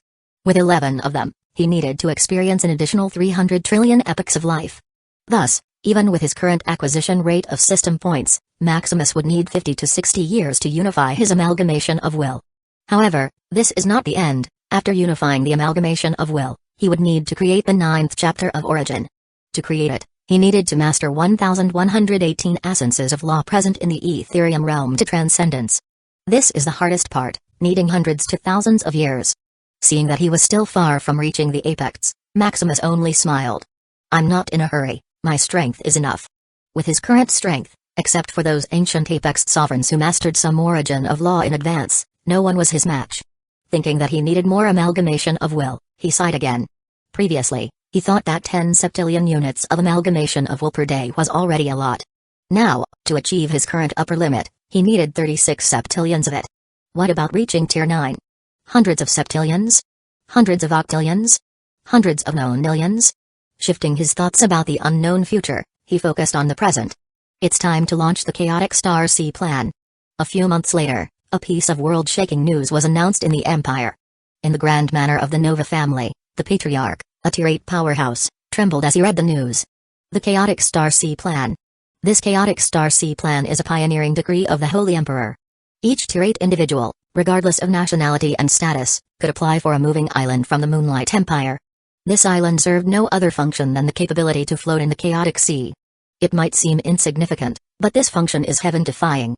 Aside from a continental land, tier 9 ships, and special treasures, nothing could traverse and survive in the chaotic sea. Even an apex sovereign needed special treasures to protect their body from the chaotic energy. Chaotic energy is the residue, the primal energy left from the conception of the Ethereum realm. It is theorized that this chaotic energy surpasses even the Ethereum realm itself. Thus, its mystery and allure are irresistible. Unfortunately, even though he was almost at the peak, reaching tier 8, he could only catch a glimpse of the mystery of the chaotic sea. Now, according to the chaotic Starsea plan, they could obtain land equivalent to a tier 9 ship. Reading the clause, besides various taxes, obligations, and mandatory specifications, a land that could cross the chaotic sea was completely free. Furthermore, as long as one had enough money and contribution points, one could expand the land to the size of a continent. Father. His son called, seeing him in a daze. Should we apply for a land, father? Does that even need to be asked? This is an era of hegemony, the era where the Nova family shall rule. While the top forces in the Moonlight Empire were in a frenzy, the other 3 continents were shocked by the news. In the Ethereum Realm news app, a blazing post was pinned on top. Billions of trillions of tier 8 powerhouses read the news filled with doubt and excitement. The chaotic Starsea plan, a plan that could flip the world upside down. In the Arcane Continent and Divine Continent, one needed to reach tier 9 to have their personal territory. Now, an emerging empire from the most barren continent, dared to propose the same benefits. This is giving them an island comparable to a domain seed that could float in the chaotic sea. Although they were in doubt, most of the tier 8 forces were filled with excitement. From the ancient to the present, who wouldn't want to own a personal territory? The territory where they can make their own rules and customize to their wildest imagination. They had long been dissatisfied with their current status quo. After fighting for their life in the abyss and surviving to advance to tier 8, they're still weaklings who need to follow others. Due to the strict rules in the world where supreme power rules, they felt shackled as if they were mortals. Although what they enjoyed was incomparable to the past, how could it be enough? To reach their current realm, how could their appetite be so small? Their greed and ambition were not something a mere continent could contain. They needed something bigger, grander, an infinite space that could contain their greed and ambition. The chaotic sea, the immeasurable sea of the Etherium realm, just whetted their appetite. With doubt and excitement, they hurriedly applied for a quota. In Moonlight Empire, Imperial Castle, Maximus quickly sifted through the list, using system points to digest their information rapidly. So many. Maximus muttered with joy and sorrow. He was happy because if all of these people joined his plan, he could almost gather all the tier 8 individuals in the world. This means he would receive an amalgamation of will beyond his imagination. Unfortunately, it's not possible. How could those apex sovereigns allow him to poach their people? After those tier 8 powerhouses left, what would be left in their territory? Who would earn them wealth, resources, and faith? Even with the help of Phelan and Malgren. If those apex sovereigns became crazy enough, they could just destroy the cursed continent before he could react. Furthermore, everything needed balance. He didn't have enough resources and manpower to accept all these powerhouses into his empire. Maximus needed to choose meticulously, considering their capability, wealth, resources, manpower, etc. The tier 8 individuals he chose must be those who had a huge foundation that could thrive on their own. Even the people in his empire, Maximus couldn't choose arbitrarily. If they died in the chaotic sea, the one losing would be him. Huh? What is this? As he was choosing individuals from the 4 continents, he noticed an apex sovereign from the beast continent. He didn't expect that even an apex sovereign would be tempted by him. However, thinking about it, it's understandable. The beast continent was the 3rd smallest continent in the Etherium realm. Furthermore, the supreme primordial beast, Alabaster, owned the entire continent. Unlike in the arcane continent and divine continent where they were given their personal territory after they reached tier 9. In the beast continent, even if they reach tier 9, besides the land for their clan, they don't own anything. Initially, with the invincible strength of Alabaster, no one dared to complain. However, seeing the opportunity presented before them, they couldn't help but reach out. Unfortunately, I couldn't take you now. Maximus muttered, shaking his head. He was already having a headache about where to get the system points to experience hundreds of trillions of epochs of life of those former apex sovereigns. How could he add another deep pit? Moreover, accepting these apex sovereigns is only making an enemy of Alabaster. Maximus would be putting the cart before the horse if he accepted them. Giving them a private message, he silently erased their names from the list. There will be a time in the future. Chapter 371 Start of a new era. A few months later, in the Starsea port, a newly built port marking the beginning of the chaotic Starsea era. Leo Nova, the patriarch of the Nova family, stood in the port with his family. He was one of the 100,000 powerhouses chosen to initiate the chaotic Starsea era. A few hours later, after waiting, they finally saw the Holy Emperor, the one who proposed this bold plan. We solemnly greet the Holy Emperor. The Imperial soldiers guarding the port shouted seriously. As for the tier 8 individuals in the crowd, they stood silently, looking at Maximus in awe. It's the Holy Emperor. Leo murmured seriously. Leo had seen the Holy Emperor rise from a humble king to the mightiest emperor. He remembered that he was a mere beggar back then. If not for the resources provided by the Holy Emperor, he might have already entered reincarnation. At ease, Maximus said, calming down the chaotic crowd. Without further ado, the 100,000 chosen individuals, please come forward. Hearing it, Leo and the others flew toward Maximus and kneeled. Even the powerhouses from the other 3 continents didn't dare to be disrespectful. Joining the chaotic Starsea plan meant they were ready to pledge their allegiance to Maximus. From now on, they would be citizens of the Moonlight Empire, following the will of the Holy Emperor. Soon, a seed containing immense energy flew in front of them. This is Star Seed, the proof of being a Star Lord, the land that will take you through your voyage to the chaotic sea. Looking at the seed, Leo couldn't help but frown. With a sweep of his consciousness, he saw a small world with a 1,000 radius of land. Different from other small worlds filled with various resources, the small world in his hand was barren, filled with rocks and dirt. If not for his trust in the Holy Emperor, he wouldn't think that such land could float into the chaotic sea. Seeing their confusion, Maximus smiled. I can only give you a land, as for how to develop it, it's up to your will. As for the safety and capability of these star seeds, you don't have to worry. These star seeds are bound to the cursed continent and are blessed by the world's will. The star seed can be said to be part of the cursed continent and thus receive a blessing from the world's will. Although the world's will couldn't directly interfere with the chaotic energy, it could still drive it away from the continental lands. These continental lands are not just lands but dimensions fused to form the current Etherium realm. The control of the world's will in these lands was stronger, thus expelling the chaotic energy was nothing. Maximus binded these star seeds to the cursed continent through the will fusion. The arcane continent expanded the land by making their continental land an alchemical wonder. The divine continent expanded the land by making the continental land bound by faith and God's authority. The beast continent, on the other hand, didn't expand its continent, they just made it into an impervious treasure. Maximus couldn't imitate this measure because he didn't have time, resources, and manpower to implement it. The continental land of the Curse continent specializes in the manifestation of will.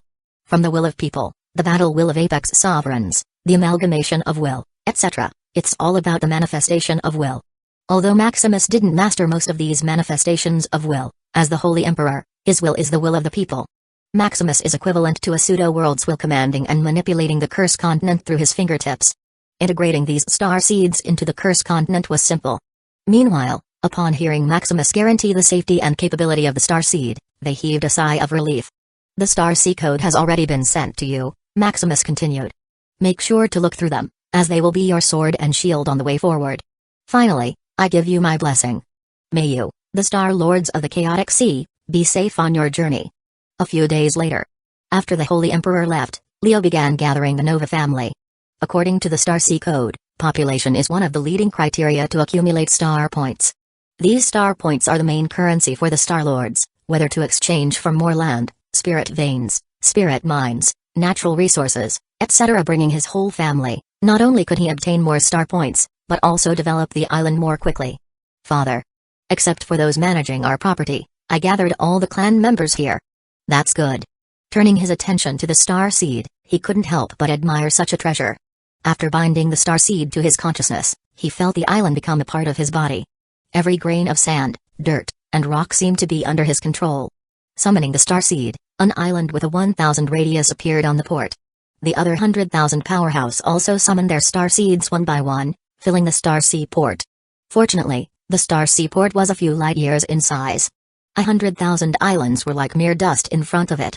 Come, call the array masters, it's time to build the island's array. What about the spiritual vein, father? We don't have any. We will use magical crystals for now, Leo said. Star points were earned only through evaluation, exchange, and missions.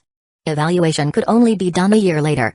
Without anyone having star points, the only way they could acquire points was through missions. However, missions could only be done in the chaotic star zone. They were in the Starsea port, which is considered a safe zone. No form of attack shall be used in this area, or they would be punished by the Starsea code. Although they didn't know how it operated, it should be the same as a contract supervised by the world's will. Buying resources from the Moonlight Empire, they began to construct the island's array and architecture on the island. The others from the other 3 continents also started their construction. However, unlike the Nova family and most of the people from the Moonlight Empire, they had more connections and resources. From manpower to resources, even magical crystal veins were easily acquired. Due to this, just a few months after, they started their voyage to the chaotic star zone.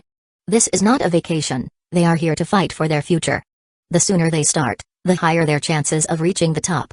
In this chaotic Starsea era, wealth, power, status, and even immortality were within reach. Immortality, a realm that only the apex sovereigns could reach. In the Starsea exchange list, one could use star points to exchange for the Crystal of Life, a sought-after treasure that even apex sovereigns fought for. Unfortunately, besides the Codexia world, there had been no other channel before now.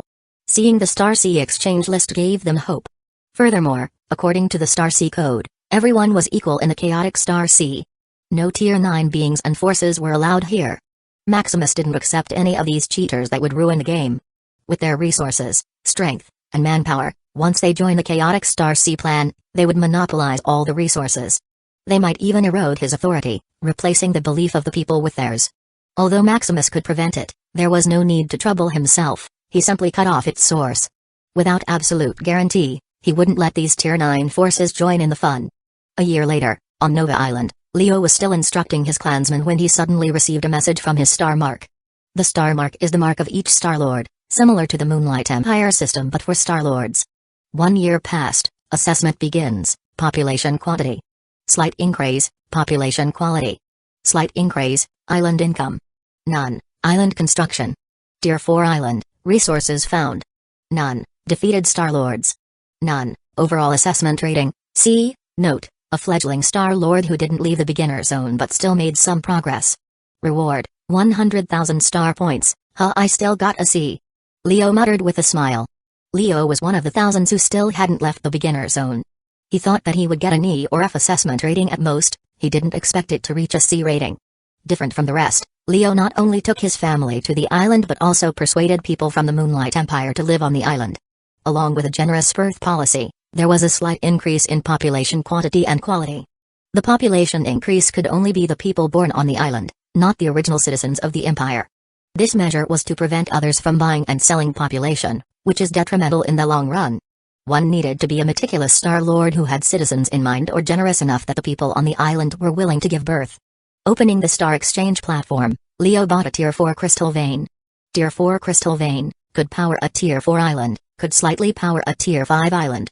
Price, 100,000 star points. Seeing the crystal vein silently merge through his island, a smile appeared on his face. We can finally begin our voyage. Chapter 372 Star of a New Era, 2, Reaching the Chaotic Star Zone, Opening the Star Lord Ranking, Calculating Comprehensive Score. 100,049, Star Lord Ranking, Ranked 87,000th, Nova Island. We've finally reached the Chaotic Star Zone, Leo muttered, looking at his rank. Seeing that he was ranked 87,000th, he couldn't help but frown. The Star Lord ranking is very important. Not only does it show the strength of an island being a deterrent to others, but it also comes with various perks. At the 87,000th rank, he was given 13% more star points every year based on his comprehensive development. Entering the thousands ranking, there are even certain discounts in the Star Exchange Hall. We need to hurry. The Chaotic Star Zone was specifically designated by the Holy Emperor. Not only were there no natural disasters and Tier 9 chaotic beasts here, but it was also a treasure trove with the most abundant resources near the Cursed Continent. With the blessing of Nova Island, the chaotic energy in the surrounding area weakened, allowing even Tier 4 ships to roam. Mobilizing his family and the people on the island, they began treasure hunting. After a few months of treasure hunting, Leo counted their harvest without stop. The sea is truly a treasure trove. Forget about the star points, just the resources they obtained in the chaotic sea were already too profitable. As long as he went back to the Moonlight Empire to sell it, they would earn a fortune. Sadly, it's not so easy to go back. After leaving the beginner's area, they were not allowed to return. The only way is to exchange a teleportation portal in the Star Exchange list. This is a specialized teleportation portal for a Star Lord that could go directly to the Moonlight Empire. The only problem was that even the cheapest single-person teleportation portal cost a staggering 10 million star points. If Nova Island didn't make any progress, it would take 100 years just to afford one. While he was deliberating their follow-up plan, the island's array sounded a warning. What happened? Leo muttered. Controlling the island's array, he saw an island fast approaching them. Island war initiated, enemy, Water Behemoth Island ranking, 45,183, whether to fight or surrender? Water Behemoth. Water behemoths are from the Beast Continent, resembling buffaloes. They have a large and impervious body that could easily defeat individuals on the same tier. Seeing the enemy, Leo frowned. In the Star Code War rule, an island can either fight or surrender. Fighting means an all-out war between both island combatants. According to the island's comprehensive assessment, the Star Lord can appoint a limited number of combatants who could protect the island in times of war. These combatants are the only individuals allowed to fight and could be killed in the war. Civilians are protected by the Star Code and are not allowed to be killed. Anyone doing so, even accidentally, would be punished with a lower comprehensive assessment and star points. Consequently, the winner of the island war could dispose of the Star Lord and combatants as they see fit. Furthermore, the loser's island, star points, resources, and civilians could be merged or sold in the Star Exchange list according to the winner's will. It can be said that fighting is an all-or-nothing move. Surrendering, on the other hand, is divided into two methods. The first one is to become a subordinate of the island and relinquish the rights of a Star Lord. From the island, people, and resources, it would be up to the winner to dispose of. However, due to active surrender, the former Star Lords and combatants would be converted to civilians and be protected by the Star Code. The second method is to pay. The Star Code would calculate the corresponding star points needed to pay. If the Star Lord didn't have enough star points, they could only wait for their fate and pray. Being a Star Lord is not all glory. It's a dangerous venture where one could get killed or worse, enslaved. Maximus couldn't do anything about it. To increase the attractiveness of the chaotic Starsea plan, he could only be cruel. Protecting the civilians was already the limit. If he added more restrictions, then what's the difference between living on the continent and the island? They came here to build their dream territory, not to be restricted everywhere. Even because of this, the protection he had for civilians is limited. Besides basic living rights, the civilians could only depend on their Star Lords. Furthermore, Even if the Star Lord violates these basic living rights, except for demerits in the comprehensive score, Maximus couldn't directly interfere. Of course, if it's too much, Maximus would directly kill them. In the chaotic sea, it's normal for one of the two Star Lords to vanish without a trace. Everything had to have a degree. Maximus started the chaotic Starsea plan to generate more amalgamation of will, not to let his people suffer. While Leo was deliberating whether to fight or surrender, the water behemoth island arrived near them. Screw this. Fight. Leo muttered forcefully. Initiating the war. Water behemoth island combatants, 5,500 Nova Island combatants, 1,500. Soon, a number appeared above them, designating the countdown before the fight. The civilians on both islands also retreated inside the protective barrier, waiting for the fight to end. Humphrey, the people of the Moonlight Empire are not to be defeated. Seeing they were outnumbered, Leo cheered for his combatants. Soldiers of Nova Island, bring forth your swords, we have cast a butcher today. Leo said coldly. In the Moonlight Empire, is that the Nova family? Finally, someone from the Moonlight Empire is fighting. This is going to be fun. The island war was being broadcasted throughout the entire Ethereum realm. This not only increased the popularity of the chaotic Starsea but also generate revenue. Over the months, individuals from all over the Ethereum realm eagerly watched this event. Watching powerhouses tear each other apart was exhilarating. This was incomparable to fights in the virtual world. Everything they saw was real and bloodthirsty. With miniature wars featuring thousands of individuals, it was a visual feast for the eyes. However, the Nova family seems to be outnumbered. Do you still want to bet? With the popularity of the island wars, sharks all over the Ethereum realm seemed to smell blood. Betting platforms were set up everywhere, making gambling easier. Banks were also allied with each other, making the transfer of money was just a movement of fingers. With the current odds, the Nova family had no chance of winning. Damn. Are you doubting the people of the Moonlight Empire? Humphrey. Ignorance. The water behemoth is one of the battle tribe in the Beast continent, an unknown family is nothing, a goat beastman said. That's right. Don't be too confident. No matter what, you are outnumbered, a person from the Arcane continent added. Humphrey. No matter who our enemy is, the people of the Moonlight Empire are invincible. The Cursed continent was a former battle continent. When they faced a strong enemy, instead of fear, they faced excitement. This was inscribed in their genes that couldn't be erased even after countless epochs. With their blood boiling from excitement, they didn't care about the numerical difference and bet all their wealth on Nova Island. While they were arguing, the fight between Nova Island and Water Behemoth Island started. In the beginning, the Water Behemoth was confident. Activating their bloodthirsty instincts and bloodline skills, they lunged at the enemy without regard to danger. The Nova Island combatants also had no fear and attacked the enemy head-on. Seeing the mindless fight, most individuals who betted their money on Water Behemoth Island smiled. Initially, they were worried that Nova Island would fight the Water Behemoth in guerrilla warfare, wearing the enemy down to exhaustion. Now, seeing that the Star Lord of Nova Island was foolish, they heaved a sigh of relief. The Water Behemoth tribe specializes in close combat. A few months ago, they even watched the Water Behemoth destroy an island from the Divine Continent with just brute force. Wealth is about to pour on us. As fire and blood filled the sea, the people watching the island war noticed something different from their expectations. What is that?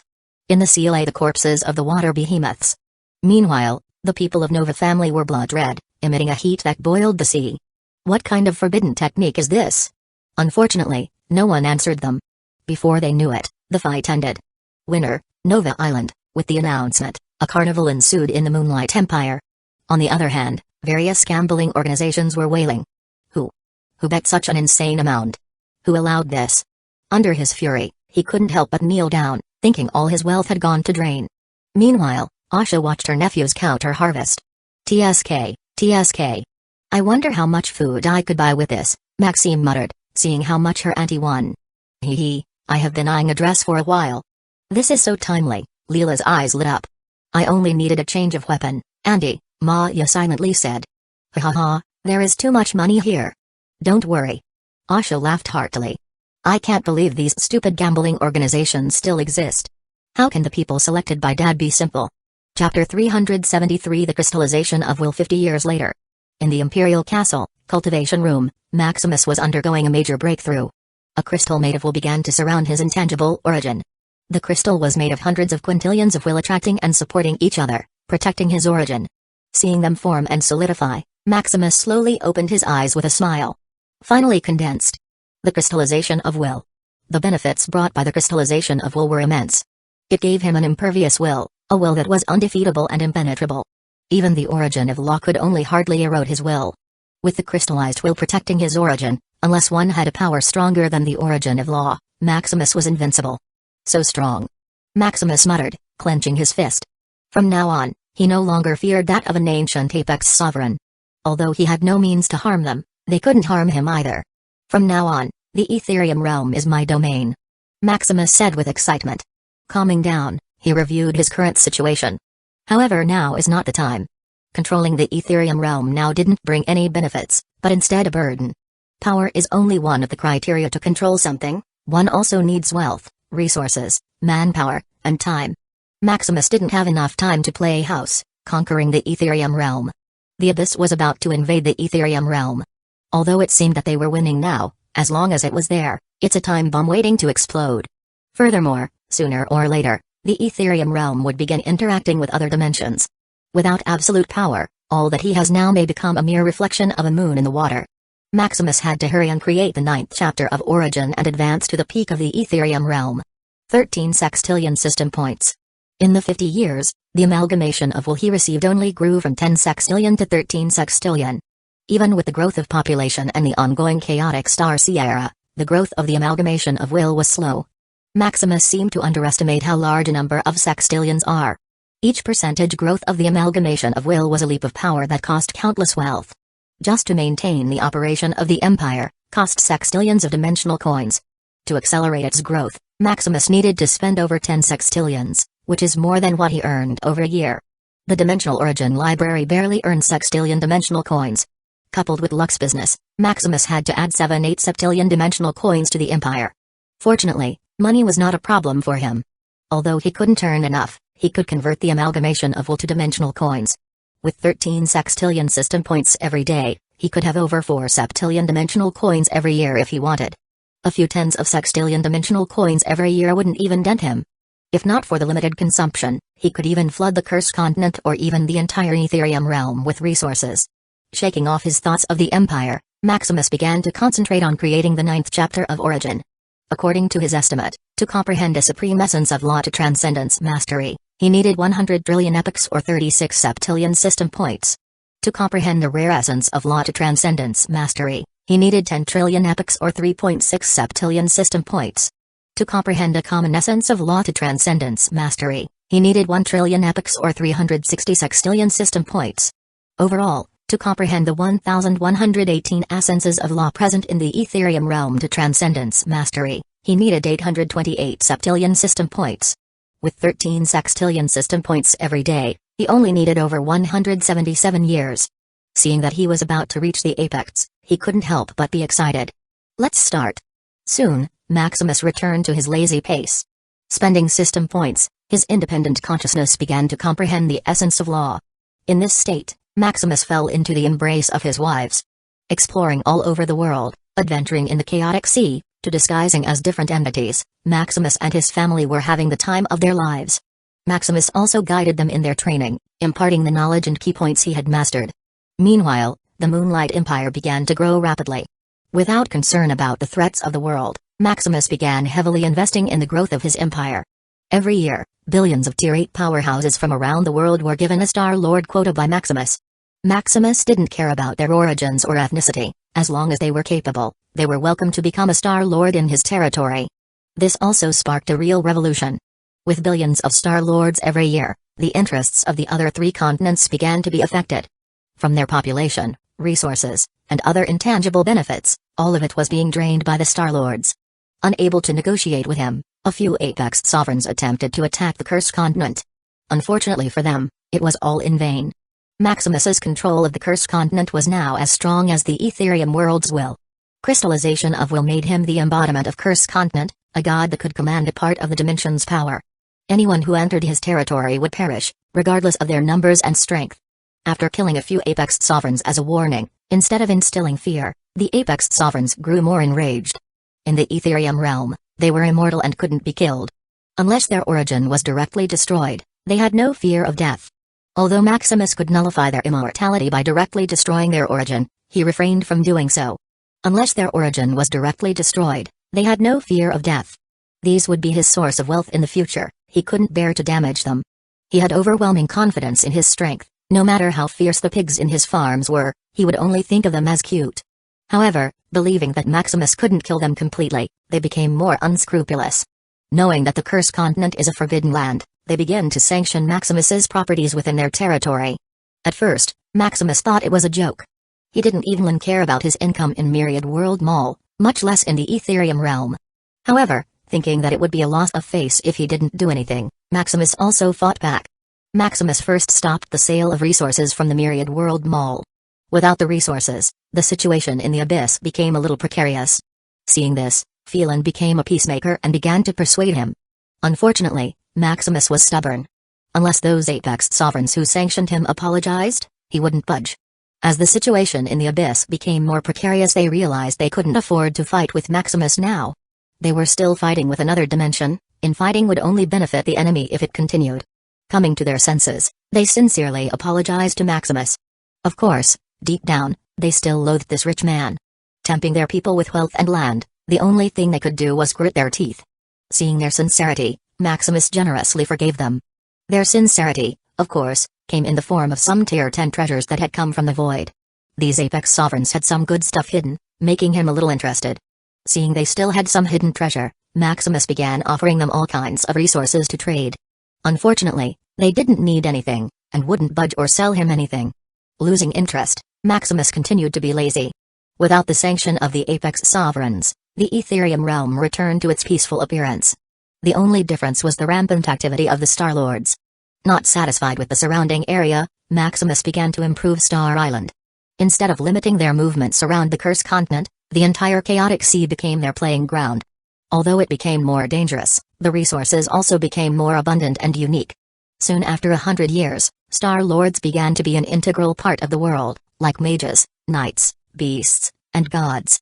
It was no longer a mere profession but an alternative path. Creating a new path, the worlds will generously rewarded him with merit. Unfortunately, Maximus no longer cared about such things. He had already bought all he could in the merit exchange hall. More merit no longer had any value besides directly absorbing it. Besides being an integral part of the world, Star Lord communities began to form. From academies to specialized products and training exercises, it was no worse than any other path. Becoming a Star Lord also became so popular that even the Apex sovereigns who had sanctioned it in the past eagerly let their descendants join the fray. The treasures that could be found in the chaotic sea were all unique. There were even some that couldn't be bought in the Myriad World Mall. With many Star Lords, some resources in the past that couldn't be bought also became more available. Slowly, the Star Lords occupy the chaotic sea, the uncharted sea of the Ethereum realm. Chapter 374 advanced to peak 150 years later. In the Imperial Castle, Maximus carefully sensed the flowing essence of law in the world. Transcendence mastery. How fascinating, Maximus mused. For the first time, Maximus marveled at the beautiful structure of the Ethereum realm. Different laws from different dimensions form complete laws, yet it didn't collapse. If not for the interference of the Abyss, sooner or later the Ethereum realm could advance to a tier 10 dimension purely with its structure. However, this world is too fragile. Maximus frowned. Although he had not yet advanced to tier 9, his control of law was no lower than that of those ancient Apex sovereigns, or perhaps even better. As he felt the situation of the Ethereum realm, he could only shake his head. Although merging 4 domains created the present Ethereum realm, it also left the world too bloated and fragile. The laws were just merged together like Play-Doh. It's too messy. Just looking at it made Maximus feel as if he were in a shoddy house that would collapse with a single touch. He was simply amazed it could last for a long time and even fought back the Abyss, like a disabled fighting a professional boxer. This goes to show how much untapped potential Ethereum realm had left. No matter, I'll fix it later. With his mastery of law and Valero's experiments as a reference, sorting out the Ethereum realm should be easy. However, first, he needed to advance to tier 9. Although he could already control the essence of law with his mastery, it was too inefficient to do anything. Now that he mastered all 1118 essence of law, creating the 9th chapter of Origin should be a quick. Over the 150 years, with the population explosion and the popularity of Star Lords, the amalgamation of will he received skyrocketed to an insane degree.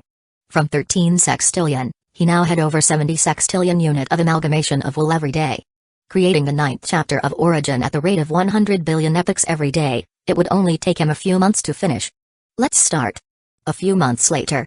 Maximus looked in amazement at the 9th chapter of Origin while simultaneously gaining a deeper understanding of being at the apex. The self-regulation and internalization of law. Advancing to Tier 9 meant converting to a being of law. One would no longer be in the category of race, flesh, blood, or even soul. The entire being, personality, and spirit would merge to become a matter of law. This essentially replacing the dimensional laws with one's own being. No wonder there can only be a limited number of apex sovereigns. In each continent, there could only be 1,118 apex sovereigns controlling each law. Furthermore, because of the dimensional suppression, one could only become a master of one law. No matter how talented one was, they could only be limited to one law. Although it is said that specialization is better than master of all trades, Maximus couldn't do with just one law. His path is the origin, it should encompass all laws and phenomena. Fortunately, he had a way to bypass the limit of dimension. The World Tree, a Tier 11 ultimate treasure with unlimited growth prospects. It is capable of internalizing any law. Maximus shouldn't have any problem directly internalizing it as his own. Maximus could even directly internalize all the 100,000 essence of law present in all dimensions. The only problem was that it was expensive. If he internalized the law of the Ethereum realm, he only needed to wait for it to advance to Tier 10, then he could comprehend the following state of law, which is the origin of law. However, internalizing the law of the World Tree, Maximus needed to personally invest to condense the essence of law to the origin of law. Thinking of the expenses he would need in the future, he couldn't help but cringe. Taking a deep breath, Maximus decided. Binding his future to a dimension would only limit his path. Although it was a little more expensive, the limit would be up to him. His goal is the peak, nothing should limit him, otherwise, he would only stop at Tier 11 no matter what he did. Looking at the World Tree in his palm, he seemed to witness a bottomless pit that couldn't be filled. I hope you won't disappoint me. 10 years later. Putting in massive system points and resources, Maximus began to cultivate the 1,118 essence of law present in the Ethereum realm. With over 70 units of amalgamation of will every day, he didn't have any problem when it came to system points and resources. In just 10 years, he condensed all the laws present in the Ethereum realm. Looking at the other laws besides the ones present in the Ethereum realm, Maximus could only sigh. Although he could also internalize other laws for his use, he didn't have enough time.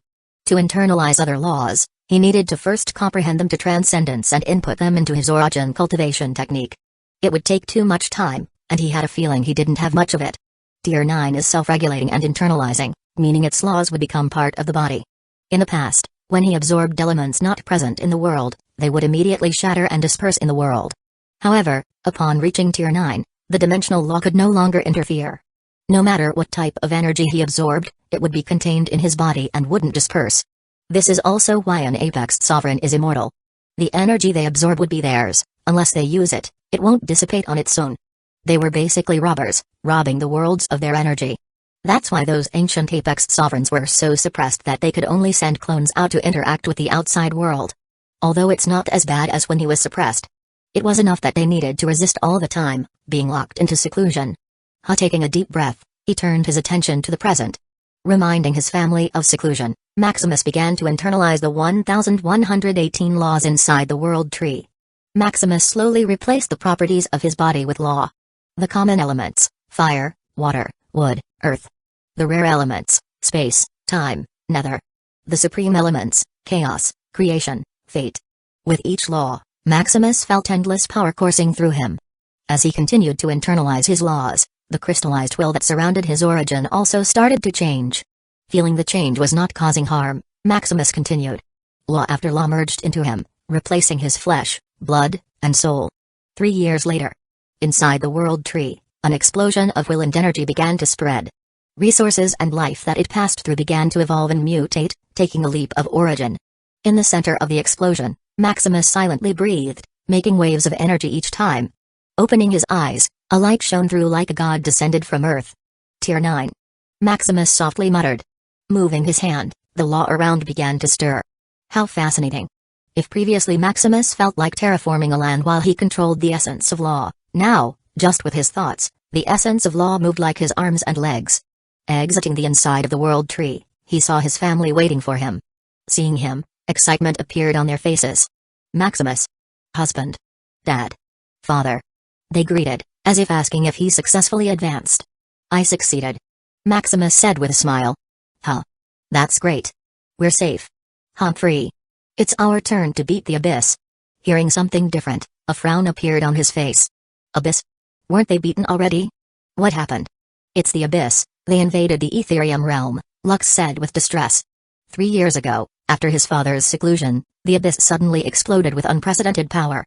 The Abyss monsters that couldn't keep up with their output suddenly multiplied in number and quality. Their proud defensive territories in the middle and boundary layers of the Abyss collapsed in just a few months. If not for the emergency evacuation of the Etherium world's will, they would have died there and then. Seeing that they escaped, the Abyss followed them and directly invading the Etherium realm. The only saving grace was, as their home court, the world's will was at full power. Preventing the entry of any Tier 9 Abyss entity, the remaining Abyss monsters could be wiped out with a wave of their hands. However, as it continued, the Etherium realm also began to weaken, like it was being sucked by the Abyss. Seeing their father exit cultivation, they seemed to see hope. Is that so? Maximus frowned. He thought that it would still be a few decades before the Abyss gathered energy. He didn't expect it to be so fast. What about Malgren? Where is he? Uncle Malgren was still injured. He was recuperating in the castle, Liam said. Even Malgren couldn't take it? Just how fierce is the Abyss? If you saw it, father, you would know the craziness of the Abyss. Countless Tier 9 Abyss monsters and hundreds of Abyss monarchs, Uncle Malgren fought them like a god of war without fear. Unfortunately, there are too many enemies. Uncle Malgren can only hold them off for a few months, Max sighed. Until now, his eyes were still filled with admiration remembering the battle. He excitedly wondered how his father would fare in the face of such enemies. Chapter 375 Nexus Virtual Gateway in a Tier 10 healing array. Maximus looked at the floating blob of flesh as it slowly regenerated. Is this Malgren? Yes, Uncle Malgren was sent here by the world's will. At the beginning, Uncle Malgren was just a blob of energy. It seems that the regeneration process is proceeding quite well, Liam explained. Is that so? Maximus muttered in amazement. Just with the state of Malgren, he estimated the intensity of battle. It must be grueling beyond words. Fortunately, under the care of the world's will, Malgren survived. Let me heal you. Putting his hands, Maximus began to absorb the abyss aura attached to his flesh piece by piece. The reason Malgren couldn't fully heal was because of these abyssal auras. They were like aggregates devouring all energy it touched. It's amazing how despite this, Malgren was able to hold on and even regenerate. Removing all the abyssal aura, the surrounding law began to surge as Malgren's body quickly reconstructed out of thin air. Alive! Malgren shouted, stretching his body. Welcome back to the world, Maximus greeted. So it's you, thanks, Malgren nodded, seeing Maximus. No worries, but I must say, it seems that the abyss has done a great deal to you, Maximus joked, mocking Malgren's a little. Although according to his sons, there are countless Tier 9 abyss monsters and abyss monarchs. With Malgren's strength, there should be no problem fending off the enemy and escaping unscathed. Hey, you didn't know there is a Tier 10 abyss god there. I couldn't even survive a few punches, Malgren sighed, remembering the battle. Initially, he was enjoying a hearty fight after a long time. Who knew that a monster would pop out of nowhere? A Tier 10 abyss god, an invincible abyss monster in its rank. He was barely holding on, fighting hundreds of abyss monarchs. How could he still fight an abyss god? There is also a Tier 10 abyss god? Maximus frowned. He thought there were only Tier 10 abyss monsters at most. He didn't expect that even an abyss god was present. What about Tier 11 abyss creatures? Did you see one? No, the energy gathered by the abyss is simply not enough. It's already a miracle that they were able to gather energy for a Tier 10 abyss god to pass through. Hearing that there isn't a Tier 11 abyss monster, Maximus heaved a sigh of relief. Tier 11 abyss monsters were in another league. They are unique abyssal creatures with titles of their own. Once they appeared, even a Tier 10 dimension would be brought to its knees. Much less a Tier 9 dimension that was barely hanging by. Once this kind of creature appeared, there was no use in asking for help. Thinking about asking for help, he opened the Myriad World Mall. Is it still the same? You haven't updated it yet? Oh, I forgot, Malgren said, scratching his head. He was having the time of his life fighting such an exciting battle. Where could he still remember this small detail? Seeing Malgren's expression, Maximus knew he was just lazy. Manipulating the Myriad World Mall, he allowed it to calibrate, scanning their dimensional coordinates and finding its main server. Myriad World Mall calibrating, scanning coordinates, connecting to the main server, quantum link connected, Nexus Virtual Gateway. Activated, whether to connect? So it's no longer text but a virtual world. Maximus muttered, seeing the textual form of the panel disappear. Suddenly, a virtual little fairy appeared in front of him. Hello, I'm a Nexus fairy, Jixie. The host could only access the virtual shortcuts once he registered. She continued. Jixie? But I didn't buy a fairy guide? Furthermore, a Nexus fairy? It's been detected that the host of this Nexus virtual gateway owns over 100 septillion dimensional coins, thus Jixie is summoned. Furthermore, Nexus fairy is the highest tier of guide fairy, the host just needs to ask, and I can do anything. I see. Maximus nodded in understanding. Because he often needed to buy resources to feed the world tree, he deposited hundreds of septillion coins in the Myriad World Mall. What happened to my transdimensional system now? Can you tell me its function? There are too many functions, host. For now, the host should register his identity in the Interdimensional Council. Do you want to go together? He asked Liam and Malgren. Sure, Malgren readily nodded, seeing his transdimensional system updated too. However, unlike Maximus, he didn't have free guide fairies. Due to his lavish spending over the years, there were only a few sextillion dimensional coins remaining in his balance. Meanwhile, upon hearing his father's invitation, Liam paused. Can I? His father hadn't given him a copy of the transdimensional system yet, so he doubted if he could come. Jixie, give my son a quota for the Nexus virtual gateway, Maximus said, seeing Liam's concern. Previously he hadn't given more copies of the Myriad World Mall, because it could trigger the automatic exposure of their dimensional coordinates. Now that everything is revealed, giving another copy is not a problem. Right away, host. The host can also give quotas to all the living beings in this dimension. According to the dimensional scan, there are over 750 septillion beings eligible to use the Nexus virtual gateway. You can scan the whole Ethereum realm? Maximus asked in shock. One had to know that the Ethereum realm is measured in trillions of light years. For Jixie to be able to scan the whole dimension in an instant, can only mean she had the capability of a Tier 11 treasure. Yes, although the Ethereum realm is close to the size of a Tier 10 dimension, it's just a mere speck of dust compared to a Tier 12 dimension. Jixie is a Nexus fairy, so she should be able to do this much, Jixie said as if it were normal. Then do you have any combat power? Maximus asked. If Jixie had combat power, then he wouldn't need to do anything. Having the capability of a Tier 11 treasure, killing some miscellaneous abyss monsters shouldn't be difficult. No, host, according to Nexus code, we guide fairies is forbidden from ever harming any being under any circumstances. However, if the host wanted to escape this place, then Jixie can easily do so. I can even take you to our home dimension. There should be a lot of fairies that would like the host. Jixie said, looking at Maximus as if he were a treasure. Fairies, specifically guide fairies, love wealth very much. Thus, knowing Maximus's wealth, Jixie couldn't help but recommend a few of her sisters. What about the dimensional bondage? Isn't it said that one couldn't get out of their dimension before reaching Tier 10? This is not a problem, host. The only reason why an individual couldn't go out of his or her dimension is because their origin is fused in the said dimension. Leaving the dimension they were born in would lead to all kinds of complexities, ones even we fairies couldn't solve. However, the Nexus Gateway has already solved this problem. By linking one's origin to the system, the host could travel to any dimension while remaining connected to their dimension. I see. It's like transmitting the physical body while leaving the origin in the said dimension. How about it, host? Do you want to travel to other dimensions? Jixie, forgetting Maximus hadn't registered yet. I still need to do something, Maximus shook his head. As for giving others a quota, let those Tier 9 powerhouses taste it first, Maximus said after thinking.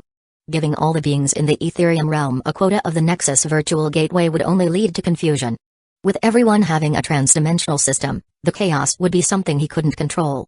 They should first solve the abyss problem before making this massive change. Done, host. Should we get going? Yes, Maximus said, looking at Liam and Malgren. Let's go to Nexus virtual gateway. Inside the virtual world, a massive number of beings of different races and dimensions walk around leisurely. In such an endless world, building after building could be seen, each with unique features fascinating the masses. The noise from the vehicles, the air flowing around, everything felt so familiar yet unique. Welcome to the Nexus virtual dimension, host. Jixie welcomed. Right now, we are in the primal Nexus domain, the birthplace of this dimensional virtual world. Enough of that, where do we register? Malgren interrupted. This fairy was talking endlessly that he was developing a callus in his ears. He even contemplated if he should buy a guide fairy in the future. Humphrey. I'm talking to my host, ugly poor mister. Jixie said, rolling her eyes. Anyway, should I take you to register, host? Jixie said, flattering Maximus. Alright. Maximus nodded, nearly laughing at Malgren. What a bitch. Malgren murmured, hearing Jixie's bias towards Maximus. Soon Jixi teleported them to one of the highest buildings in place. Interdimensional Council? Maximus muttered, reading the sign. The Interdimensional Council is one of the 3 overlords of a dimensional alliance. Host should be careful not to be disrespectful inside. Jixi advised the Dimensional Alliance is an alliance of all dimensional forces in their plane of existence. Among the 3 overlords, the Interdimensional Council is the one that manages and keeps everything in order. Every law, rule, and regulation is for them to decide and implement. Offending the Interdimensional Council, even a Tier 11 being would have a hard time surviving. I know, let's go inside. Chapter 376 Absolute Law. Entering the Interdimensional Council, they were greeted by a long line, busy with different affairs. Do you have a faster way? Maximus asked, seeing the line. If they honestly line up, it would probably take a few weeks before it was even their turn. With the curry situation of the Ethereum realm, they didn't have that luxury to wait. Don't worry, we will take the VIP lane. Jixi said. Leading them to another path, they arrived in a luxuriously decorated office. This time, there were almost no beings scrambling to line up. Hello, Your Excellencies, what can I do for you? An assistant with elf-like ears greeted them. We would like to register our identities. Are you new users? She asked in surprise. To be able to go in the VIP lane, they must have incomparable status in the Alliance. Being new users, despite their status, they must be either very wealthy or have unusual identities. Seeing a Nexus fairy obediently guiding them, confirmed her suspicions. Yes. Please come with me, the assistant hurriedly bowed and guided them to the registration area. So what do we need to do? Sitting around, Maximus asked. First, input all your details here, the assistant said, sending them a notification panel. Origin dimension, coordinates, name, tier, filling up the form. They waited as it was being processed. Done, the assistant said, seeing no problem. Suddenly, the assistant pulled up a diamond-shaped crystal shining with blinding light. This is the Interdimensional Council Crystal Authority. It contains all the rules of the Dimensional Alliance from major to miscellaneous ones. It's also an identification crystal that can be used to pass through the custom in the territory of the Dimensional Alliance. Once found that you violated a law, this would change color, which can only return to normal after the punishment is imposed and completed. That's it. Maximus nodded, as they took each of the crystal. Next, you need to complete a vow. Just repeat after me. I, Charmaine, promise to abide by the... Do we need to do this? Maximus hurriedly stopped upon hearing that they needed to vow. Feeling that the binding force of the vow was stronger than the Ethereum realm world will, he couldn't help but be cautious. Your Excellency, this is a mandatory process in the Interdimensional Council. Each individual living in the area of the Dimensional Alliance needed to complete this ceremony to become an official member. Even if you don't continue the ceremony, your origin has already been marked by the absolute law of the Interdimensional Council, the assistant explained. The Interdimensional Council didn't become the one to manage law and rules because of its strength but because of its leader. The Prima Obolis, the Light and Justice, one of the Tier 12 beings in their plane of existence who manages the absolute law in all dimensions. All the rules and laws he proposes are absolute and shall be followed by those who know them. Diving inside the Nexus Virtual Gateway, a part of Dimensional Alliance territory, means you know this law and are ready to obey it. Unless one is a void beast or a being from an undiscovered dimension, knowledge of this is common sense. Seeing Maximus and the others so resistant, she was puzzled. Meanwhile, hearing her words, Maximus and Malgrin frowned. Sensing their origin, they noticed a trace of Calamity latching onto it. Liam on the other hand was just puzzled, not able to sensing anything. This is troublesome. Maximus thought.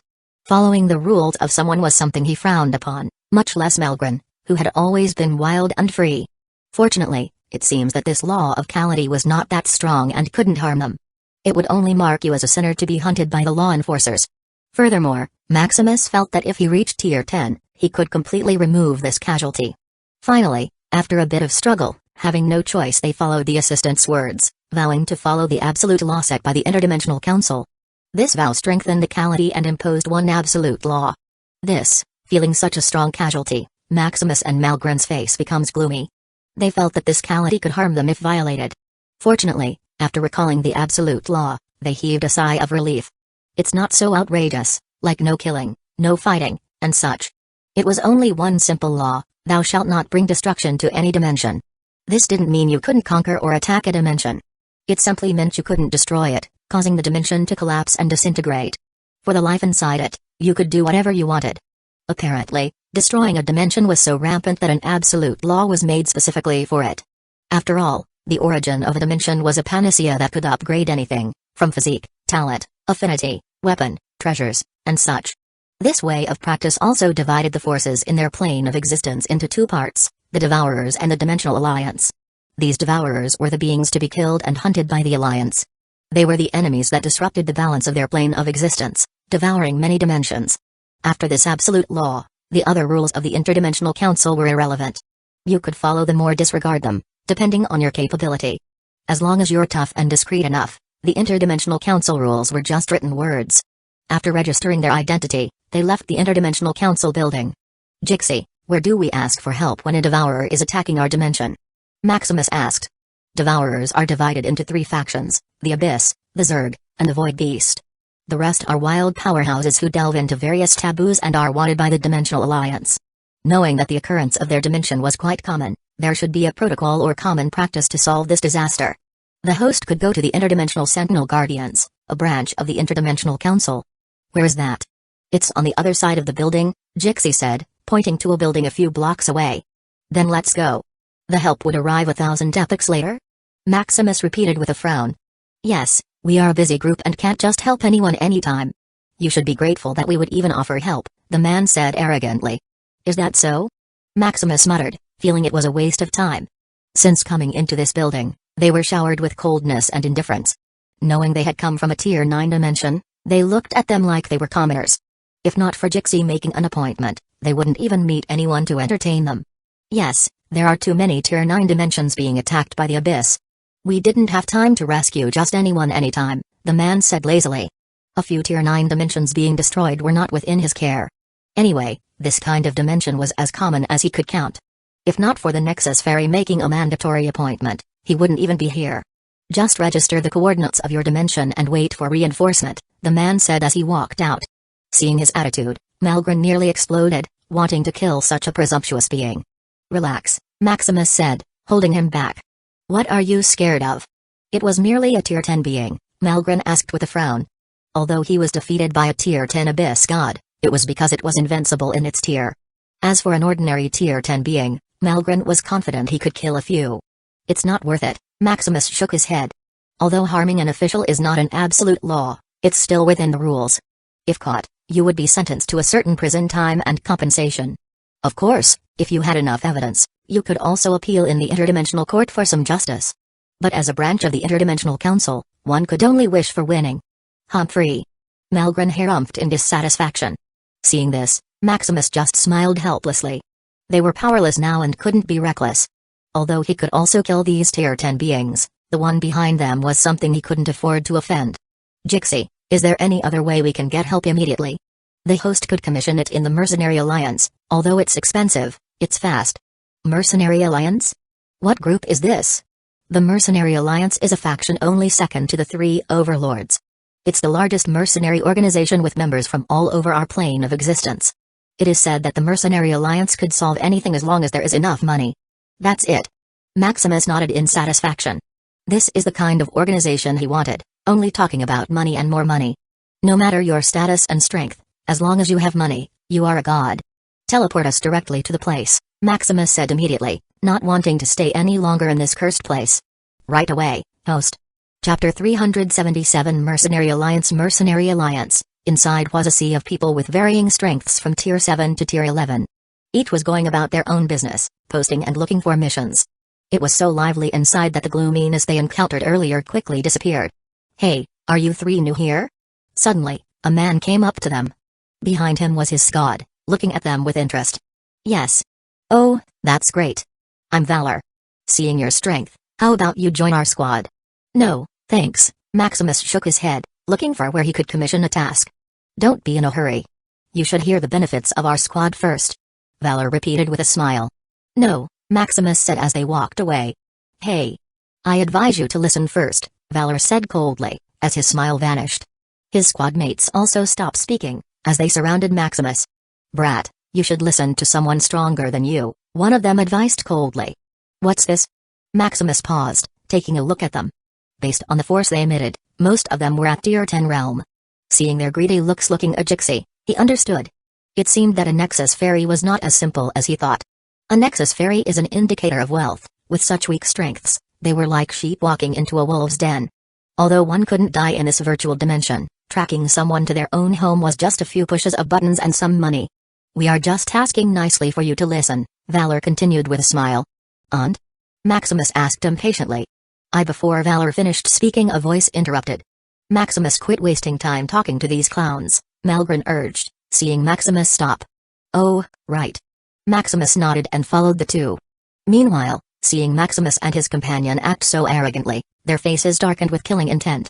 "You!" Unfortunately, before they could speak, a notification panel smacked them out of reality. "You are kicked out of the Nexus Gateway. You are banned for 100 days. Please wait or pay compensation before entering." Looking at the notification, they could only hold back their anger, destroying everything in the room. "Just wait, I'll destroy you if I get the chance," Valor muttered after venting. "Fairy Licks, search for information about that man earlier," Valor said coldly, remembering Maximus. After waiting for a while, his guide fairy looked at him helplessly. "Host, the person you're looking for is not simple. It requires 100 septillion dimensional coins to search." "What?" Valor muttered in shock. Tracking someone's coordinates only required money, however, the amount depended on the privacy measures that a person had bought prior. Otherwise, privacy measures will depend on wealth, power, and status of an individual. As a Tier 10 being and a leader of a Tier 10 squad, his privacy protection measures cost only 10 septillion. He didn't expect that a Tier 9 weakling could have such a high amount of privacy. "What about the man next to him?" Valor said, remembering Malgren. "Inquiring private information."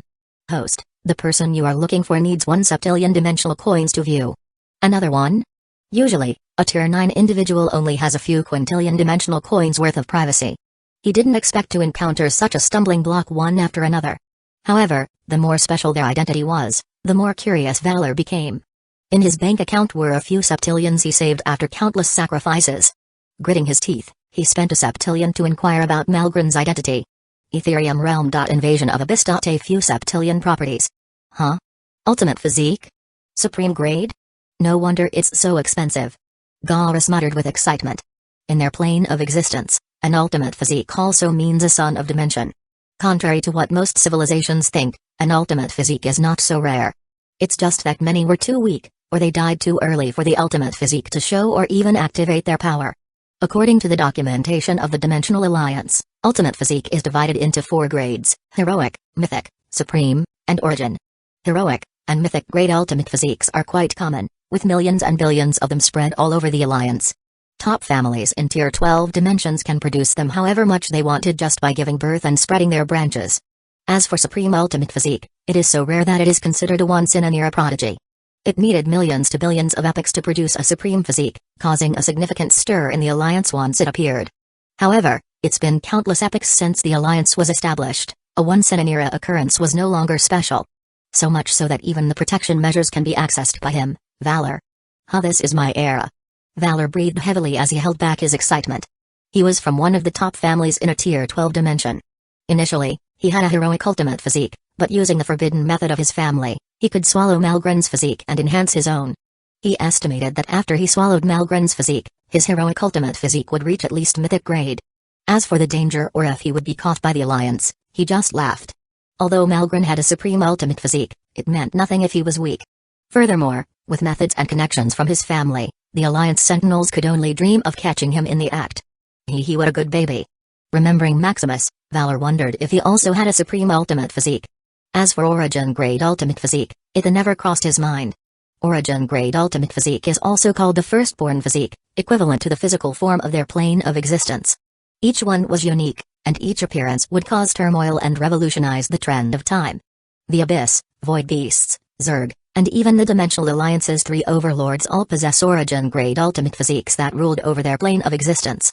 Getting Malgren's dimensional coordinates, Valor needed to prepare for the upcoming attack. Just wait. Meanwhile, after banning Valor and his squad mates, Maximus and his group arrived at the mission hall.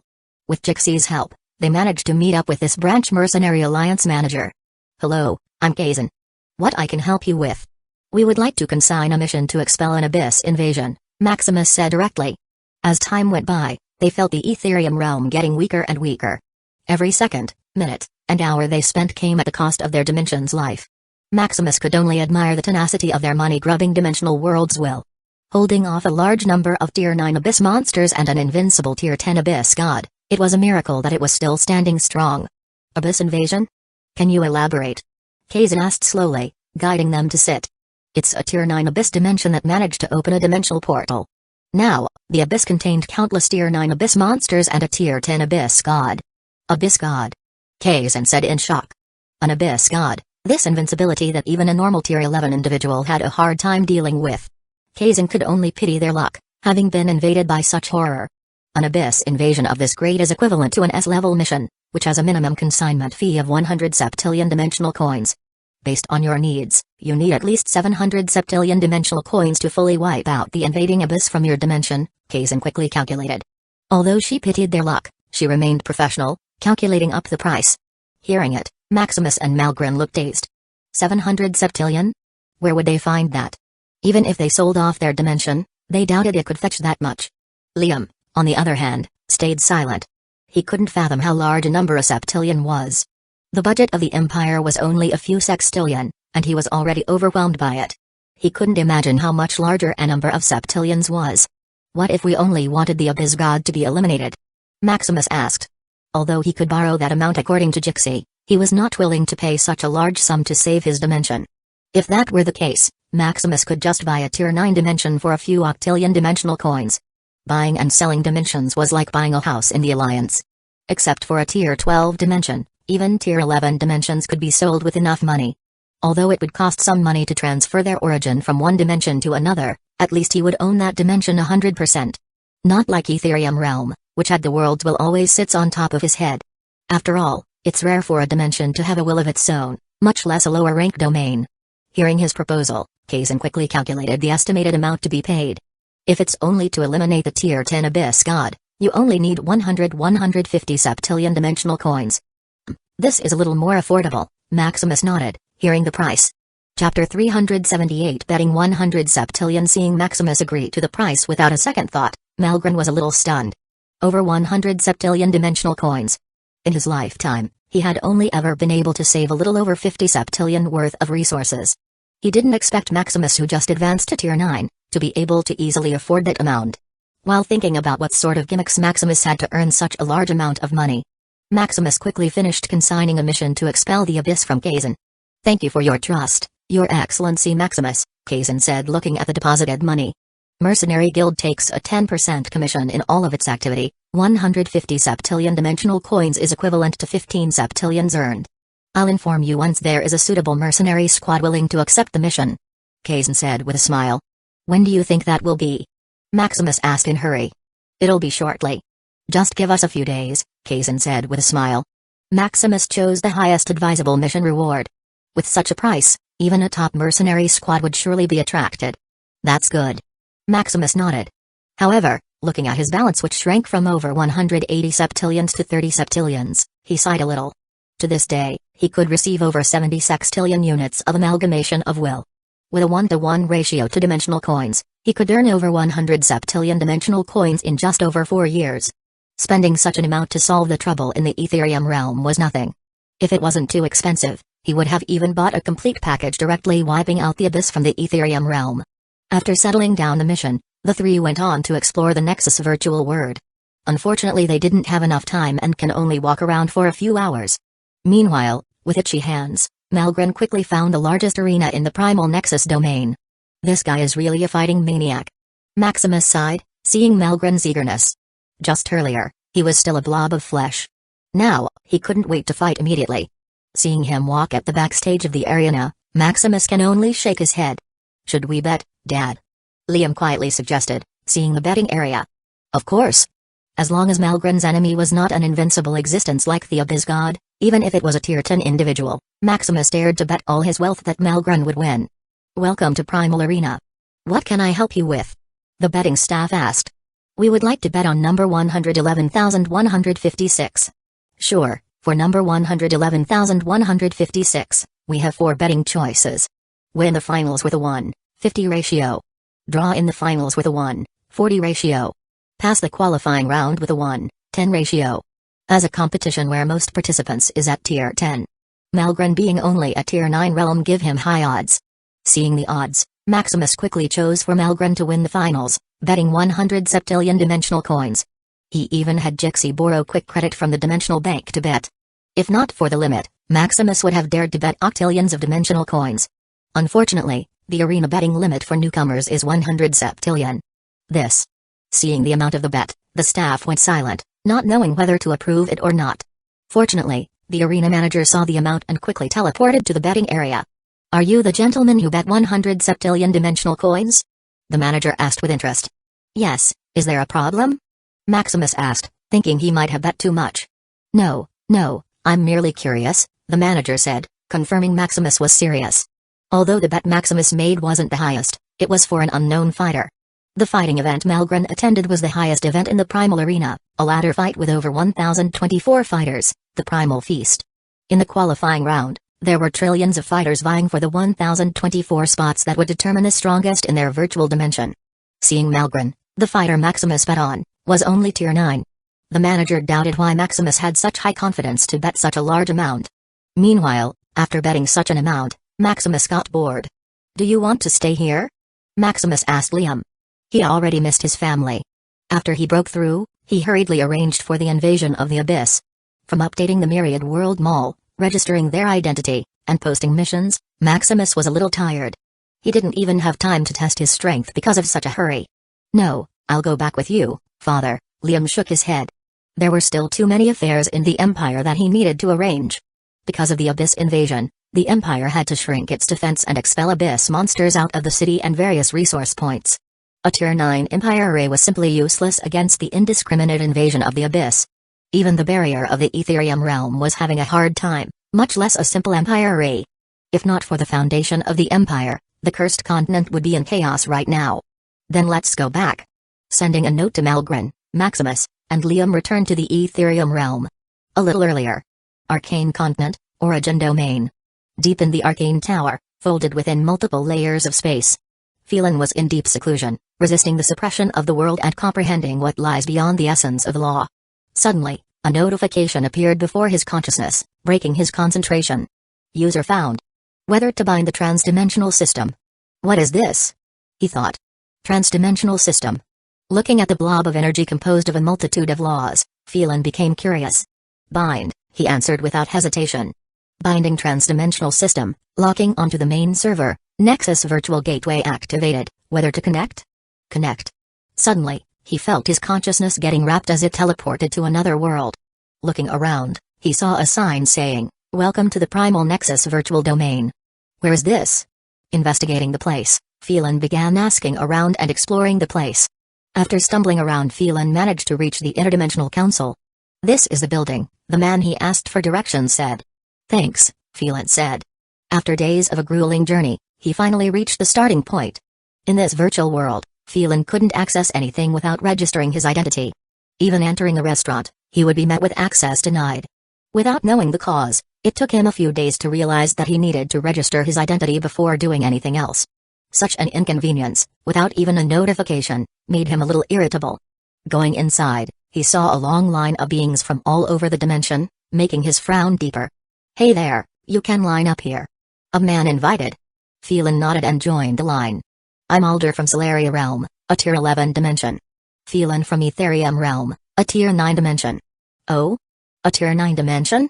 It seems that you are lucky," Alder said thoughtfully. "Lucky? What do you mean?" Phelan frowned, sensing something in his words. "Ah, I'm sorry. I mean you are lucky your dimension has found its way to the Alliance. Due to the massive number of Tier 9 dimensions, most of them was unknown, never seeing the light of our plane of existence." Alder didn't mean to look down on a Tier 9 dimension or anything. For a Tier 12 dimension, all dimensions below them are backward. Thus, no matter how backward Phelan's dimension was, he didn't dare flaunt his origin. Furthermore, feeling his unfathomable strength, Alder could only show respect. "Alliance? Can you tell me about all of this?" Phelan couldn't help his curiosity and asked. Soon Alder's endless chatter began. He explained about the transdimensional platform, the Dimensional Alliance, Devourers, rules, 3 overlords, and more. When it was Phelan's turn, he quickly registered his identity. Exiting the Nexus Virtual Gateway, Phelan couldn't help but smile wryly. "I didn't expect my son-in-law to have such a secret." After connecting various dots and looking at the individuals registered in their dimension, Phelan managed to trace the cause and effect back to Maximus. Thinking of the reaction of the various Apex sovereigns after knowing this, Phelan couldn't help but sigh. What a troublesome son-in-law. After exiting the Nexus virtual gateway, Maximus quickly went to his wives. Clueless about the chaos he caused, he continued to indulge in pleasure. After the Apex sovereigns explored the interdimensional system, they managed to know the real price of the resources Maximus sold to them. Seeing a 2 to 100 times price difference, they couldn't help but rage, knowing that Maximus scammed them big time. However, remembering Maximus' strength in the Abyss invasion, they managed to hold back. Infighting would only damage themselves. Solving the Abyss invasion now was the first priority. Initially, they were becoming more and more hopeless with the situation. However, with the appearance of this transdimensional system, they found new hope. Thinking about this, their anger with Maximus vanished a little. Scamming them was his ability and luck, they could only blame themselves for falling into such a pit. With excitement and new hope, they began to dive down and explore the world outside their dimension. Chapter 379 Preparation to raid the Abyss. A few days later, Kazan from the Mercenary Alliance notified Maximus that they had found a squad willing to take on his task. Seeing that a squad wanted to accept his task, Maximus quickly agreed to meet. He also informed the Apex Sovereigns to prepare to raid the Abyss. These days, he was not idle. Knowing that many Apex Sovereigns hated him for scamming them, he quickly informed them about him commissioning a task to expel the Abyss God. Spending over 150 septillion dimensional coins, Maximus wouldn't just hide behind the scenes and do good deeds. If he wanted to conquer the whole Ethereum realm, he couldn't just show strength. He also needed to show his generosity, leadership, and various capabilities. After preparing, he called Jixi to take him directly to the Mercenary Alliance. Mercenary Alliance. Hello, Your Excellency. Kazan greeted. Can you tell me about the squad willing to take on the task of killing the Abyss God? Sure, the squad that is willing to take on your task is the Glory Squad. It's one of the strongest mercenary squads in our Primal Nexus domain, composed of 50 invincible Tier 10 level powerhouses. Invincible level powerhouses? What a tone. Invincible level powerhouse are those invincible individuals in their realm. Unless they fought someone on the same level of invincibility, no matter how many enemies they had, as long as it was in the same realm, they were unbeatable. This is indeed a bit of bragging, however, as one of the top squads, they still have what it takes. Each of them was at peak Tier 10, touching the power of the River of Law. Furthermore, their squad leader possesses a mythical grade ultimate physique, making their squad stronger, Kazan explained. Oh? I can't wait to see if it's true. Speaking of the grade of his physique, he got to know that it was one of the firstborn ultimate physiques. After being marked by Calamity because of his ignorance, Maximus began to study the Dimensional Alliance's history and various rules. Advancing to Tier 9, his independent learning consciousness could comprehend 1 trillion epochs worth of information every day. However, because he could only receive over 70 sextillion system points every day, he could only study about 200 billion epochs worth of information every day. Fortunately, it's enough. After a few days, Maximus got to know the history of the Dimensional Alliance from the inside and out. From various institutions, groups, top families, hidden rules, etc., Maximus became a top scholar in just a few days. According to the history he read, there had only been a few dozen instances of the appearance of the firstborn physique. Each of them was a treasure of the Dimensional Alliance, guarding its large expanse of territory. Unfortunately, due to various incidents, today, fewer than a dozen individuals are alive that possess firstborn physique. Realizing the preciousness of his physiques, Maximus quickly prepared various countermeasures. First is the privacy protection measure. This function of the Nexus virtual gateway was the bane of all weak dimensions. Once someone joined the Alliance, their dimension and its creatures get scanned and inputted into the database. Once someone is interested, they could buy the dimension's complete information, from all its powerhouses to all of its resources. This would then be used to corrupt the beings in that dimension for transactions and profits. Most dimensions that were being sold off were victims of this scheme. To prevent this from being rampant causing chaos to the Alliance, privacy protection insurance came into being. An individual or a dimension could buy a level of privacy protection insurance to make it harder and more expensive for others to buy their information. Not only would it lower such occurrences, it would also earn the Dimensional Alliance a ton of wealth from protection money. Unfortunately, this is not enough for him. No matter how high the protection measure he bought, once someone got interested, there was no telling what they would do. Not wanting to put his life in others' hands, he quickly tinkered with the transdimensional system. With experience from modifying the Myriad World Mall, feeding false information into the Nexus virtual gateway database was a breeze. First, he quickly modified the grade of his physique and changed it to supreme grade. Although he wanted to hide his talent, he didn't want to hide it too much. This would only make him look weak, looking to be bullied. He also modified Sky and Lilith's information and changed their physique to heroic-grade ultimate physiques. Sky's physique, dimensional immortality, is at the supreme grade, the same as Malgren's. While Lilith's physique is surprisingly a firstborn or origin grade physique. This made him amazed at the luck of the Etherium realm. If one didn't know, one would have thought that the Etherium realm is a tier 12 dimension giving birth to its children of luck. The Etherium realm was really fertile, giving such a high birth rate of individuals possessing ultimate physique.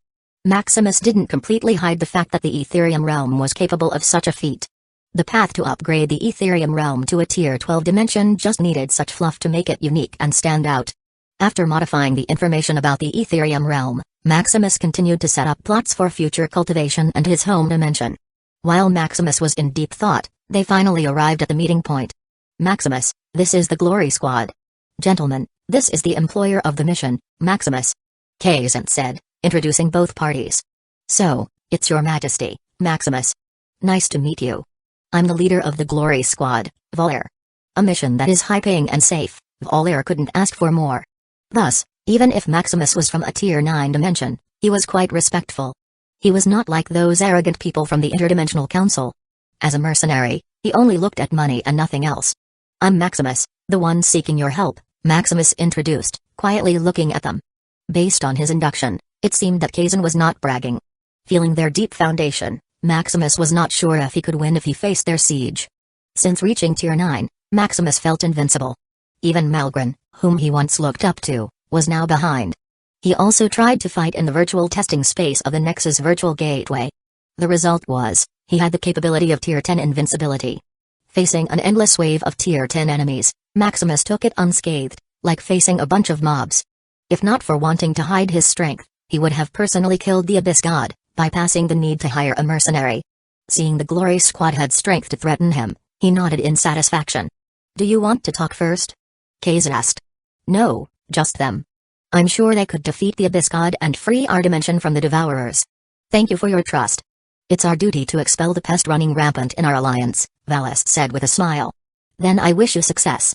After signing a bunch of contracts, the Glory Squad hurried to prepare equipment to siege the Abyss God. Finishing his task, Maximus returned to the Etherium realm to also prepare. Etherium realm, how is the preparation, Malgren? Ha, everything is prepared. Once they take the Abyss God out of the equation, it's time for us to take action. Oh? How many Apex Sovereigns have you convinced? Maximus asked with interest. To expel the Abyss completely, merely killing the Abyss God was not enough. They needed to destroy the core of the Abyss and finally have the Etherium realm swallow it. Not only will it completely eliminate the disaster, but there is also a high possibility of the Etherium realm advancing to a tier 10 dimension. Unfortunately, once he proposed this plan a few days ago, he got few replies. Most Apex Sovereigns played delay tactic, saying they would think about it when the time comes. Not having the time to deal with this kind of hassle, he passed the task to Malgren. Although Malgren was busy fighting for the Primal Feast Championship, convincing a few Apex Sovereigns shouldn't be a problem. I convinced all of them. Phelan, Alabaster, and Redius are also coming, Malgren said nonchalantly. Oh? How? I just beat them until they agreed. Why would I waste my time babysitting them? Convincing such arrogant individuals didn't need just some words. What they needed was a show of force that will convince them into submission. Would they do their best if this is the case? Maximus felt speechless and asked. So what if they do? What if they don't? Without the tier 10 Abyss God, I alone am enough. Malgren said proudly. TSK, Maximus just clicked his tongue, seeing Malgren's arrogance. Malgren barely held back a few Abyss monarchs in the past. Where did he get the confidence to say this now? Based on his induction, there should be over 50 Abyss monarchs that they would need to fight. They must unite and do their best to even have a chance of winning. Oh well. No matter what happened, he could just help in the dark. Chapter 380 Attack the Abyss. A few days later, in Etherium Realm, in a vast expanse of space in the middle of the chaotic sea, all the powerhouses of the Etherium Realm gathered. Over 3,000 Apex Sovereigns from the 4 continents stood silently, solemnly prepared for a death fight. Although they were immortal inside the Etherium Realm, they only had a single life outside of it. If possible, they didn't want to risk their eternal life and fight the Abyss. Unfortunately, if they didn't take a risk, the Etherium Realm would be destroyed sooner or later. With their origin bound to it, they would die nonetheless. Although they could defect to other dimensions, with their current worth, they couldn't afford the fee to move their origin to another place. Standing resolutely, they waited for the mercenary squad that would help them in their battle. Contrary to their nervousness, the strongest beings on each continent were talking leisurely as they reminisced. "How is the outside world after going out?" Malgren asked with interest. Phelan, Redius, and Alabaster had been in seclusion since they reached the peak of the Tier 9 realm and began comprehending the origin of law. Because of the suppression of the world, they couldn't go out and could only send a clone. Fortunately, because of the impending disaster of the Etherium realm, the world's will didn't have the energy to suppress them, giving them much-needed breathing space. "It feels good," Phelan said, admiring the scenery. Although they could send out a clone, it was like watching from a third-person view. Everything looked unreal and fake. Now, personally feeling the laws and nature of the world, they couldn't help but be nostalgic. "You better enjoy it to your heart's content. You may not come back later," Malgren advised jokingly. "TSK, it's just some abyss monsters. It's not like we didn't fight them in the past," Alabaster said arrogantly. In the past, they had some clashes with the abyss monarchs. However, because they still didn't comprehend the origin of law, they lost completely. Now, after countless epochs, they were vastly different from the past. "You don't seem to be worried? How can a mere abyss scare us? It's been too damn long. I just want to enjoy this scenery longer," Redius said nonchalantly. While they talked, Maximus was assisting Jixi in preparing the dimensional array. Manipulating the transdimensional system, the Glory Squad connected to the dimensional array and teleported to the Etherium realm. Suddenly, a huge pressure descended upon the Glory Squad, wanting to expel them out of the Etherium realm. "Oh? The dimensional pressure of this dimension is quite strong," Valier muttered with admiration. If it were a normal Tier 10 individual, they would have long been expelled or even killed just by the pressure of the dimension. Fortunately, they were not simple, radiating their power, they easily expelled the pressure falling upon them. "Welcome to the Etherium realm," Maximus greeted. "Ha ha, glad to be here. It seems that your dimension is quite unique," Valier said meaningfully. "It indeed is. Then shall we start?" Suppressing his interest, Valier asked. Making money was their priority, the uniqueness of the Etherium realm was not important. They were mercenaries, not those devourers disguised as nobles of the Alliance. "Let me prepare the teleportation array," Maximus said. Soon, under the witness of all the powerhouses gathered around, the sky lit up as the Etherium realm worlds will sent them to the heart of the abyss. "Abyss Corlear, what a strong aura," Valier muttered, feeling the abyssal aura. If not for the size and quantity of the abyss monsters, he would think he was in a Tier 10 abyss dimension. Fortunately, their goal was only the abyss god, otherwise, he would ask Maximus for extra pay. "I'll leave the abyss god to you," Maximus said. "Leave it to us," Valier said confidently as they saw the approaching enemy. "People from the Alliance?" The abyss god, Horuncus, said coldly.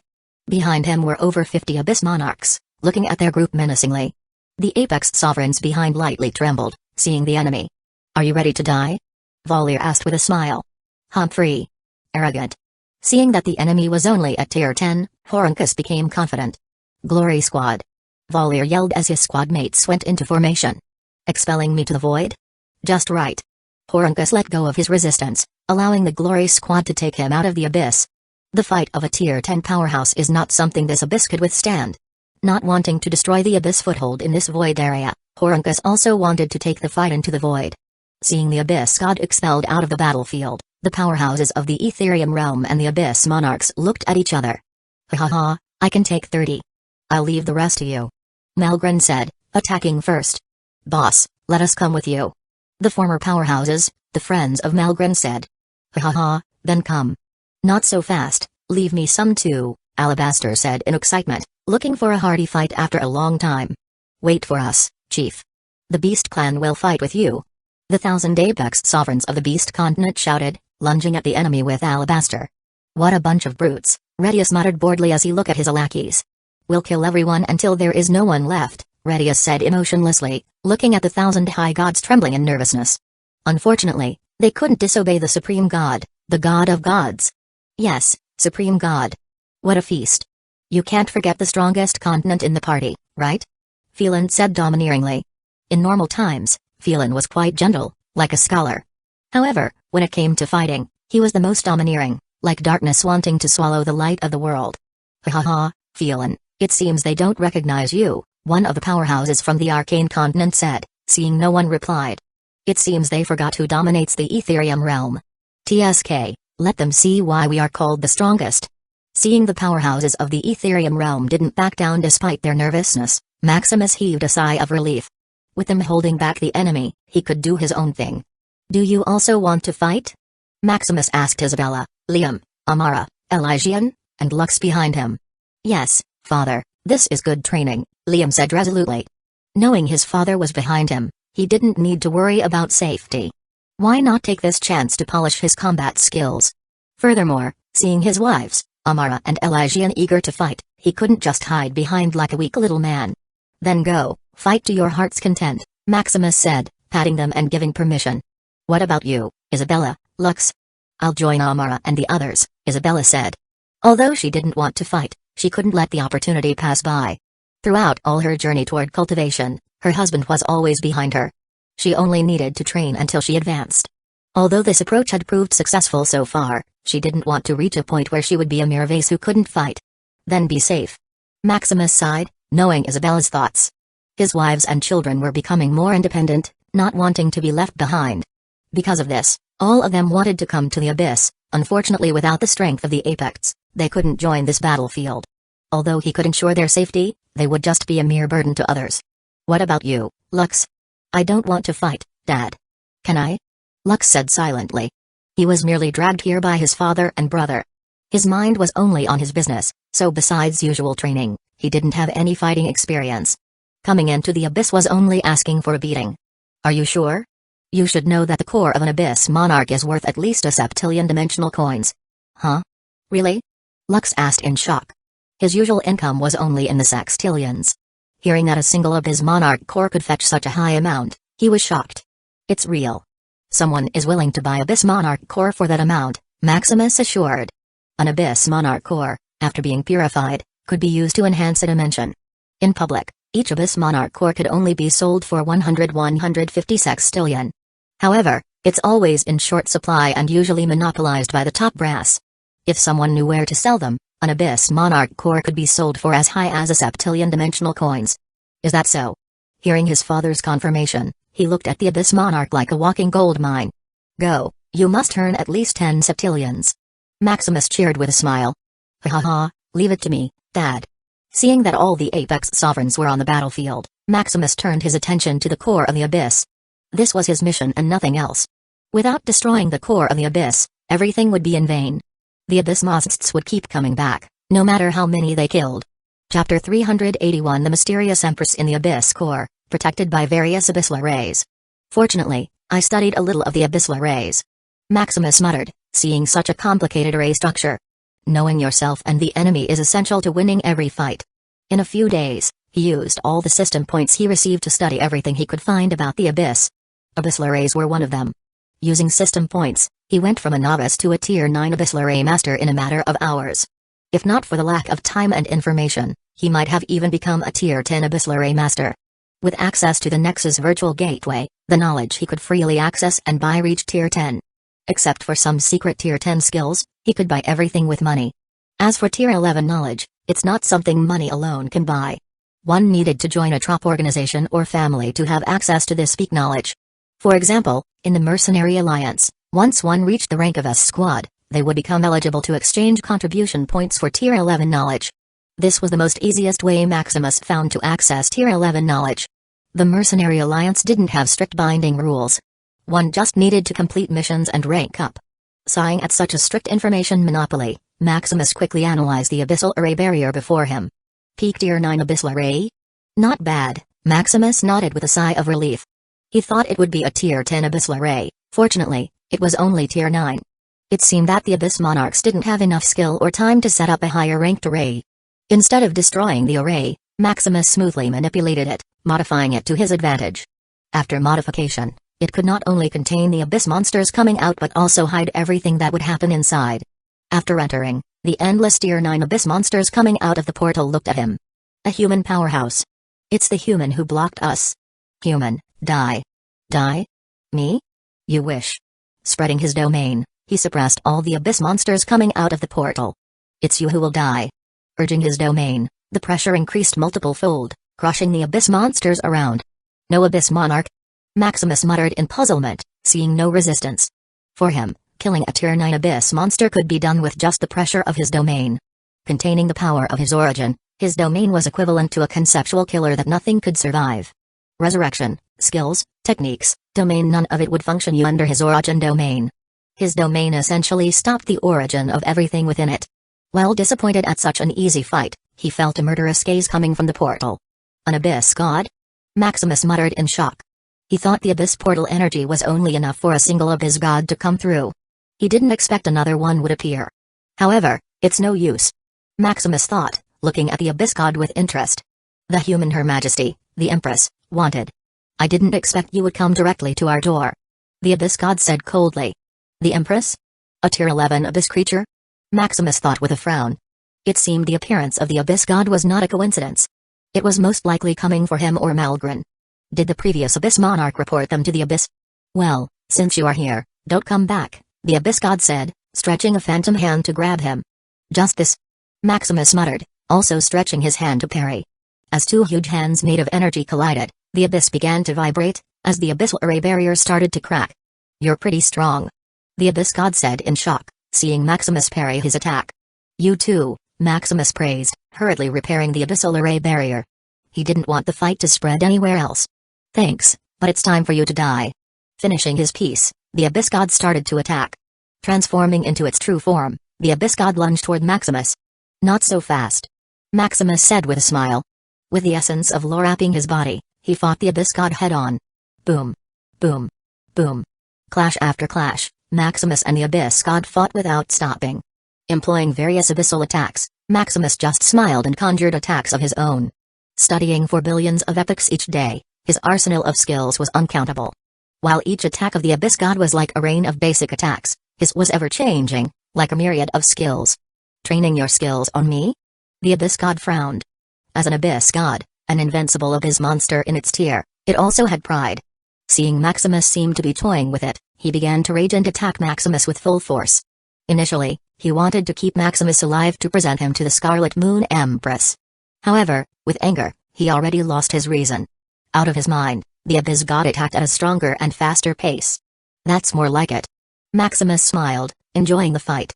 While maintaining the abyssal array barrier, he continued to toy with the abyss god, polishing his skills. It's not every day that he could find an opponent that was almost his match. Fighting with all his might, Maximus didn't notice a gaze quietly creeping up within the portal. The portal changed from a bundle of energy to a bundle of eyes. Hidden in Maximus' senses, floating eyes began to come out of the portal, watching and analyzing his every move. What an interesting human. A voice behind the portal muttered. Finally waking up from a dreamlike state, he noticed that as he was fighting, he was already surrounded by eyes all around. Not good, knowing that an enemy beyond his capability was coming, Maximus became alert. Done playing with the abyss god, he condensed 1,118 essences of law into one and attacked the abyss god. Die. As the attack took all his power into one hit, the abyss god didn't have time to react as he got blasted by the attack. Huff. Huff. Huff. Maximus breathed heavily as he stabilized his energy. His attack was not just a simple combination of essences of law. Maximus took all of its change, reaction, and frequency into consideration, perfectly combining it into one. This was only possible by using his independent consciousness to calculate all the possibilities. During the attack, millions of epochs of information needed to be processed just for the attack to successfully form. Furthermore, to ensure that the attack wouldn't go to waste and hit the enemy, he also needed to calculate the state of the enemy. Overall, in just a few milliseconds, tens of millions of epochs worth of information needed to be processed in his consciousness. Although he was already capable of comprehending a trillion epochs worth of information, that was spread throughout the day. Every second, he could only comprehend a few million epochs of information at most. Much less in a few milliseconds, where he could only process tens of thousands of epochs worth of information. To condense tens of millions of epochs worth of information into milliseconds caused huge damage to his consciousness. Fortunately, the crystallized will protected his origin like an iron wall. Besides some sluggishness and chaotic energy, everything was fine. He just needed some time, and he'll come back to his full condition. It's not destroyed? Suddenly, Maximus noticed that the portal made of eyes was undamaged. His attack earlier, besides being directed at the abyss god, its main target was this weird portal. Seeing the abyss god disintegrate to nothingness while this portal came out intact made him even more worried. What is this? As he muttered, he suddenly heard a laugh that made his mind numb with pain. Although indistinguishable to his ears, his consciousness processes it as a laughter. Dangerous. Using his last strength and will, he conjured another attack, merging various Tier 10 treasures with the attack. This few addition also burdened his mind with billions of epic worth of information in just a few milliseconds. Boom. An explosion a million times the magnitude of the earlier attack appeared. This attack not only consumed his accumulation of Tier 10 treasures, but it also damaged his consciousness to a high degree, barely allowing him to think clearly. As the smoke subsided, he looked at the portal to see the effect of his attack. Seeing his attack didn't completely destroy the weird portal, Maximus despaired. If the crazy being behind the portal emerged, the Ethereum realm, his family, friends, his whole foundation would be gone. It's finished no. Maximus, eyes widened erasing his despairing thought. His thinking capability seemed to be impaired, as he was not someone to fall into despair easily. It's not finished yet. Not wanting to give up everything, Maximus began to burn his origin. This gave his collapsing consciousness a new lease of life, providing fuel for another attack. Forming his last-ditch attack, Maximus looked at the weird portal with determination. Kill. Along with his last attack, Maximus began to lose consciousness. In his falling, he vaguely heard a few words of praise, as if saying, "See you again, my beloved darling." What with the fall, Maximus's consciousness went dark. Chapter 382 The Greedy Fairy. A few moments later, Maximus opened his eyes. Still alive. His origin didn't seem too damaged. His domain, spirit, soul, and law were still working, quickly giving him an infusion to wake up. Struggling, he got up looking around the battlefield. It's gone. Maximus thought with a sigh of relief. The weird portal containing a great horror was finally gone. Thinking of his near-death experience, he couldn't help but sigh. It seems that my strength is still weak. He thought that even if he couldn't fight a being at Tier 11, there wouldn't be a problem repelling or escaping from it. However, based on his experience earlier, he was like a powerless baby in front of such an enemy. Just the presence of the enemy nearly paralyzed him to the ground. As expected of a titled abyss creature, they're too strong. Maximus comforted himself. Titled abyss creatures were different from other Tier 11 beings, they were invincible in their realm, similar to the Tier 10 abyss gods. It's already shocking that he could still stand under its presence and attack. Thinking of this, Maximus heaved a sigh of relief. He nearly went awry, breaking his invincible heart. Looking around, he seemed to be in the void. The abyssal array barrier had long been destroyed. The land he was lying on was just a piece of the abyss he had cut off. The moment he combined 1,118 essences of law to attack, he cut off the battlefield so the abyss wouldn't get caught in the attack. Looking at the vast empty void, he realized how insignificant he was. As depicted in the book, the void is not empty, it's just big. Far away, he saw great dimensions like lights in the dark. No matter how far he was, their size was ever-changing, as if they could be touched with just a stretch of a hand. However, based on what he studied, the closest Tier 12 dimension to the Ethereum realm was 3 billion dimensional parsecs away. Dimensional parsec is the unit of measurement used in the Alliance, with one dimensional parsec being equal to the size of a Tier 12 dimension. Such an unimaginable distance yet so close, just proves how great a Tier 12 dimension is. After scanning the void, he found the abyss dimension as it eroded the Ethereum realm. So that's the abyss. Maximus muttered. From afar, it looked like chaotic dark matter swallowing all the light and energy around it. It was like a black hole, yet formless like smoke. In front of the abyss was the Ethereum realm. Different from the abyss, the Ethereum realm was like a blue jewel shining in the dark. 99% of the Ethereum realm was a chaotic sea. If someone saw it from the void, they might mistakenly think of it as an ocean dimension. Unfortunately, besides chaotic beasts, life couldn't survive inside the chaotic sea. Admiring his home dimension, he thought of a way to come back. About 0.012 dimensional parsec. It seemed that his attack had launched him too far, it would take a few years to return the usual way. Thinking of Jixi, he removed the ban on the Nexus virtual gateway. Not trusting the trans-dimensional system, unless needed, Maximus always kept it banned. Huh? Why are you in the void, host? Jixi asked, seeing the place. An abyss god accidentally hit me, Maximus lied with a straight face. Are you alright, host? Why are you so unlucky? Jixi asked, looking at him worriedly. This was her patron saint, the source of her wealth, she couldn't let anything happen to Maximus. As a fairy guide, although Maximus didn't need to pay her a salary, all his transactions using the trans-dimensional system would give her a cut converted into fairy coins. Usually, when her host banned her, he was in the FM fairy dimension showing off to her sisters.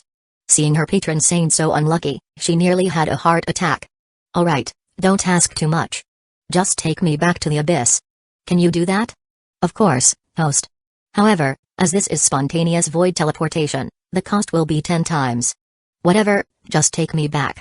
Maximus was too lazy to pay attention to such a small amount of money.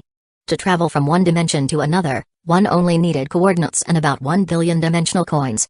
Compared to the amount he usually spent, it was nothing. Alright, host, get ready. Manipulating the void, a wormhole sucked Maximus out, directly teleporting him back to the abyss. Huh, that was quick, Maximus muttered in satisfaction, seeing he was back. Of course, host. This cost 10 sextillion dimensional coins. Jixie said proudly. 10 sextillion? Isn't it 10 billion? Host, that was dimensional teleportation. What we did is void teleportation. Because there is no stable energy around, we can only use the dimensional coins as backup energy, Jixie explained. Is that so? Maximus frowned. It seemed that he still had a lot to study. Earlier, he had just studied the history, top forces, and rules of the Dimensional Alliance. As for the prices, hidden functions, various events, available materials, etc., he was still clueless. Never mind, Maximus muttered as he turned his attention to the abyss. Spreading his domain, it was suddenly stuck like a rusty door. As he spread it wider, his body started to hurt while his origin showed signs of being damaged. My domain is out of order, Maximus frowned. Jixie, can you scan the abyss and project it to me? Sure, host, as this is a just tell me the price, Maximus said impatiently. He already knew the routine of this Nexus ferry, as long as you have money, it can do anything. It would be 1 billion dimensional coins per light year, host. How much is it to view the battlefield between the Apex Sovereigns and the Abyss Monarchs? Based on the scan, the battlefield area is 142,583 light years. Only 142 trillion? Scan it for me. Hearing it was so cheap, he quickly instructed Jixie to project the battlefield. Soon, a projection appeared before him. Jixie, being a good service provider, also edited and focused on the exciting fights. You're quite good at this, Maximus praised. Hee, as long as you pay, host. Jixie said with a wink. On the screen, the desperate Apex Sovereigns were teaming up to fight for their lives. Each Abyss Monarchs was surrounded by at least 100 Apex Sovereigns employing all kinds of tricks. From weird curses, poison, arrays, conjunction attacks, to mental assaults such as curses and insults. What an interesting way to fight. Normally, an Apex Sovereign had no way of fighting head-on with an Abyss Monarch. But these tricksters had brilliant minds. Since they couldn't fight head-on, they went to kite the Abyss Monarchs to death. Instead of competing with strength, they fought to see who could last standing. The Apex Sovereigns had Maximus as their backing, so they didn't have to worry about energy deficiency. As for the Abyss Monarchs, without the backup from the main Abyss dimension, they could only rely on this Abyss plane. Before invading the Abyss, Maximus bound the Apex Sovereigns, giving them an infinite supply of amalgamation of will. After crystallizing the amalgamation of will, Maximus could freely convert it to any energy, from the essence of law to faith energy. With a seemingly infinite supply of energy, the Apex Sovereigns didn't have to worry about anything but attacking. He didn't expect they would abuse it, dragging the Abyss Monarchs to death. Feeling the rapidly flowing amalgamation of will being drained from him, he frowned in distress. By his estimate, each Apex Sovereign used hundreds of billions of units of amalgamation of will each second. Furthermore, seeing Malgren, Phelan, Alabaster, and Redius going crazy fighting multiple Abyss Monarchs at once made him cringe. Different from the rest, these bastards directly converted the amalgamation of will to origin power. Like coal powering a nuclear reactor, his poor amalgamation of will was getting sucked out of existence just to fuel their fighting. While the thousands of Apex Sovereigns only used about hundreds of trillions of amalgamation of will each second. These bastards used hundreds of quadrillion units of amalgamation of will each second. Overall, to maintain their fighting intensity, he was spending tens of sextillion units of amalgamation of will. What a bunch of brutes. Maximus cursed. Why, host? It seems like they were doing well. Jixie said, admiring the warriors of the Ethereum realm. Unfortunately, they couldn't win. Jixie commented. She had seen more despicable and ingenious ways of fighting than these. Using traps, numbers, disguising moves, yet even if there were thousands of Tier 9 individuals teaming up, they still couldn't defeat the Abyss Monarch. Invincibility couldn't just be defeated by numbers. How do you say so? No matter how strong a lion is, as long as it is trapped in an iron cage, it would starve to death. Without a source, these Abyss Monarchs would be exhausted sooner or later. Although it would cost a lot of energy, as long as they won, Maximus would just grit his teeth and pay.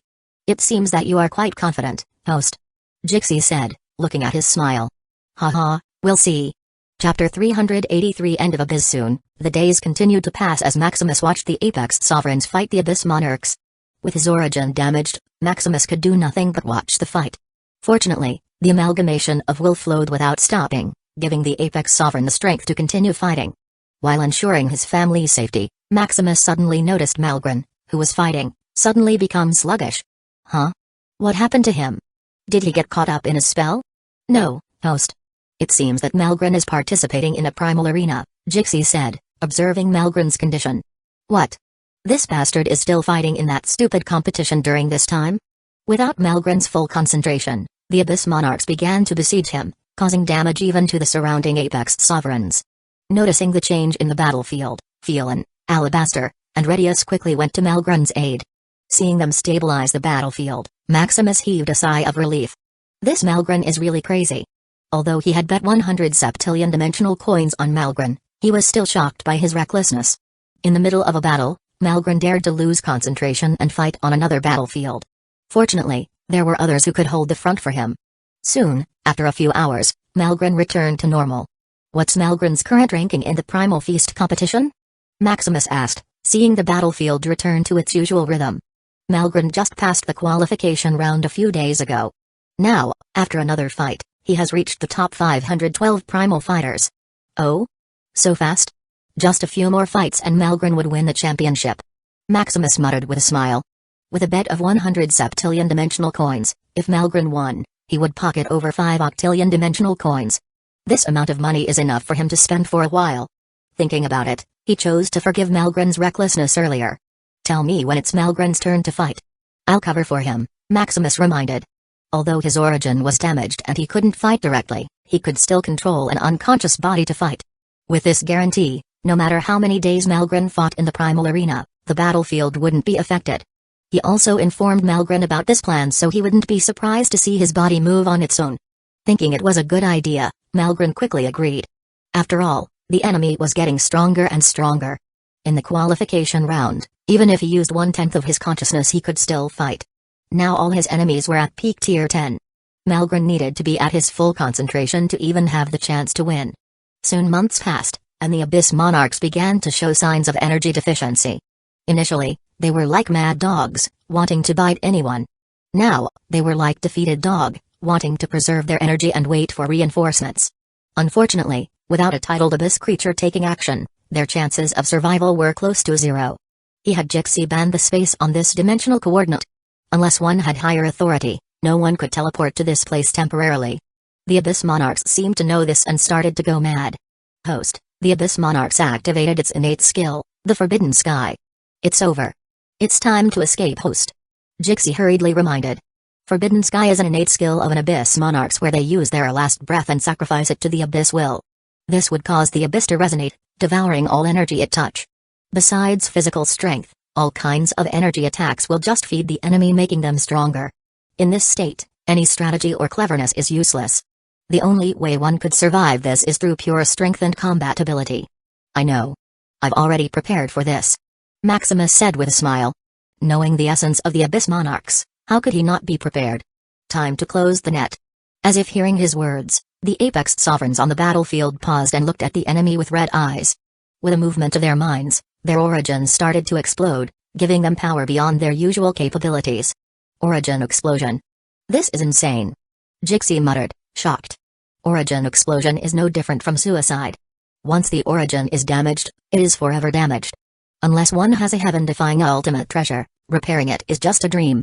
Seeing them burn their origin, Jixi thought the era of Apex Sovereigns in the Etherium realm was over. Even if they came back alive to tell the tale, they would be mere pieces and bones left. This is a special origin explosion. Maximus smiled mysteriously. This is his self-created origin explosion. Although this forbidden technique can only enhance physical ability, the damage done can be easily healed by him practicing the Origin Ultimate Cultivation Manual. His proficiency with the origin is top-notch. Maximus dared to say that the depth of his knowledge in this subject surpassed that of a Tier 11 individual. Thus, with his guarantee, those Apex Sovereigns didn't need to worry about accidentally dying after the explosion of their origin. Seeing their power multiply 1,000-fold in just a short while, they looked at the Abyss Monarchs like they were prey. It's your turn, they muttered coldly. Kidding the Abyss Monarchs like dogs made them physically and mentally exhausted. Seeing that it was the final showdown, they couldn't help but lick their lips in bloodthirst. Kill. With desperation and excitement, the Apex Sovereigns and the Abyss Monarchs began to clash without regard for their lives. However, after a few clashes, the Abyss Monarchs still had the upper hand. Despite boosting their strength 1,000 times, the Apex Sovereigns were simply no match for the invincible Abyss Monarchs. Seeing a casualty about to occur, Maximus quickly came to the rescue. After a few months, his origin was somehow restored. Getting near the battlefield, where his domain could reach them, Maximus quickly came to support. Each Abyss Monarch's fatal attack was quietly deflected or blocked, ensuring that no Apex Sovereign died. They were the culmination of talent and wealth of the Ethereum realm, and even one dying was a pity. Within his power, Maximus tried his best to prevent any casualties. Unfortunately, in a chaotic battlefield and with his battered origin, 1 or 2 Apex Sovereigns still died from time to time. Soon hours and days passed, and only 4 Apex Sovereigns and 12 Abyss Monarchs were left standing. All the Apex Sovereigns with exhausted battle potential were already sent back by Maximus to the Ethereum realm. Only Malgren, Phelan, Alabaster, and Redius were left on the battlefield. "Finish this already," Maximus secretly shouted, lying down lazily. With a few miscellaneous Abyss Monarchs left, they were no longer a threat to them. Soon, with the occasional support of Maximus, the number of remaining Abyss Monarchs dwindled until all of them were executed. Finally done. Maximus heaved a sigh of relief. Looking at the battlefield, one could see the remnants of a devastating battle. Malgren, Phelan, Alabaster, and Redius were battered with broken parts all over their bodies. This was just the external damage. Inside, their soul, spirit, especially their origins, were quite damaged. Even with his help, it would take a few years to return to their full condition. However, compared to the torture and time they went through fighting neck to neck with the Abyss, this was nothing. "How about we drink first?" Maximus invited. "That would be delightful," Alabaster said. The others also quickly took up the offer and sat haphazardly on the ground. Taking a sip of wine, they couldn't help but reminisce.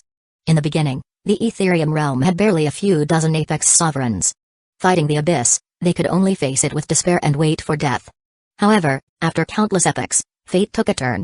With the birth of one genius after another, the Apex Sovereigns multiplied from dozens to a few thousands. It also gave birth to Maximus, a genius with heaven-defying luck who got the key to defeating the Abyss. Finally, after countless sacrifices and hundreds of Apex Sovereigns dying, they sat on the battlefield quietly enjoying the taste of wine. "What are your next plans?" Malgren broke the silence and looked at Maximus. The others also stopped and looked solemnly at Maximus. During the months-long fight, Maximus's fighting capability went beyond their expectations. In the beginning, Maximus dared to supply them with an unlimited quantity of amalgamation of will. This will is the will of the people, much like faith. Just like every energy source, everything has limits. However, they were shocked to find that no matter how much they consumed this energy, it wouldn't run out. The most puzzled by this was Redius. He had 1,000 times more believers than Maximus, yet he may not even be able to supply the battlefield for a month. However, Maximus, a newly advanced Apex Sovereign, could easily do so. Redius could only wonder what was so different about the amalgamation of will that it crushed faith by quantity. Furthermore, although they didn't see Maximus do much, seeing his injuries, they could only conclude he was one of the keys to winning their fight.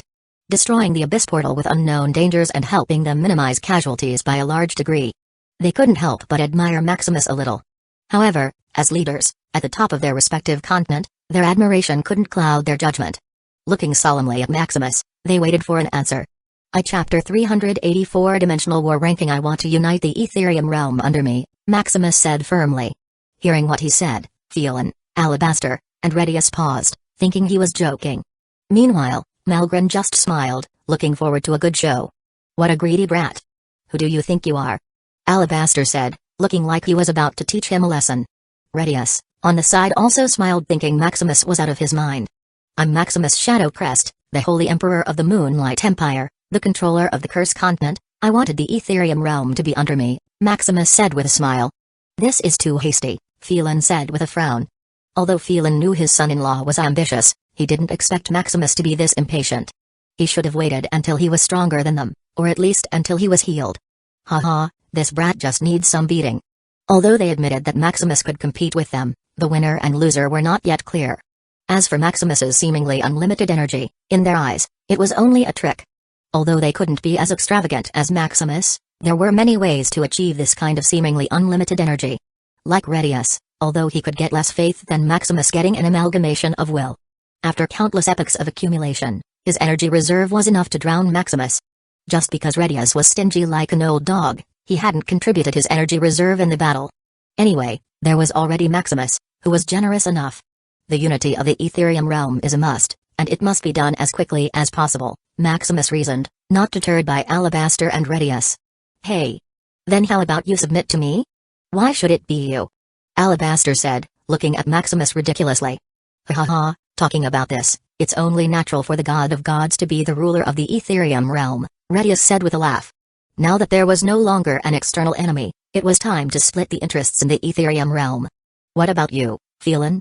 You should also want to be the ruler of the Ethereum realm. Malgren said, adding fuel to the fire. I'm not that ambitious. We already have the Ethereum Alliance, having all the apex sovereigns of the world. There's no need to be so radical, Phelan said, calming the atmosphere. This is not enough, Maximus said. The binding power of the Ethereum Alliance is not enough. Humphrey. What binding power? Why do we need it? Strength is enough to bind everything.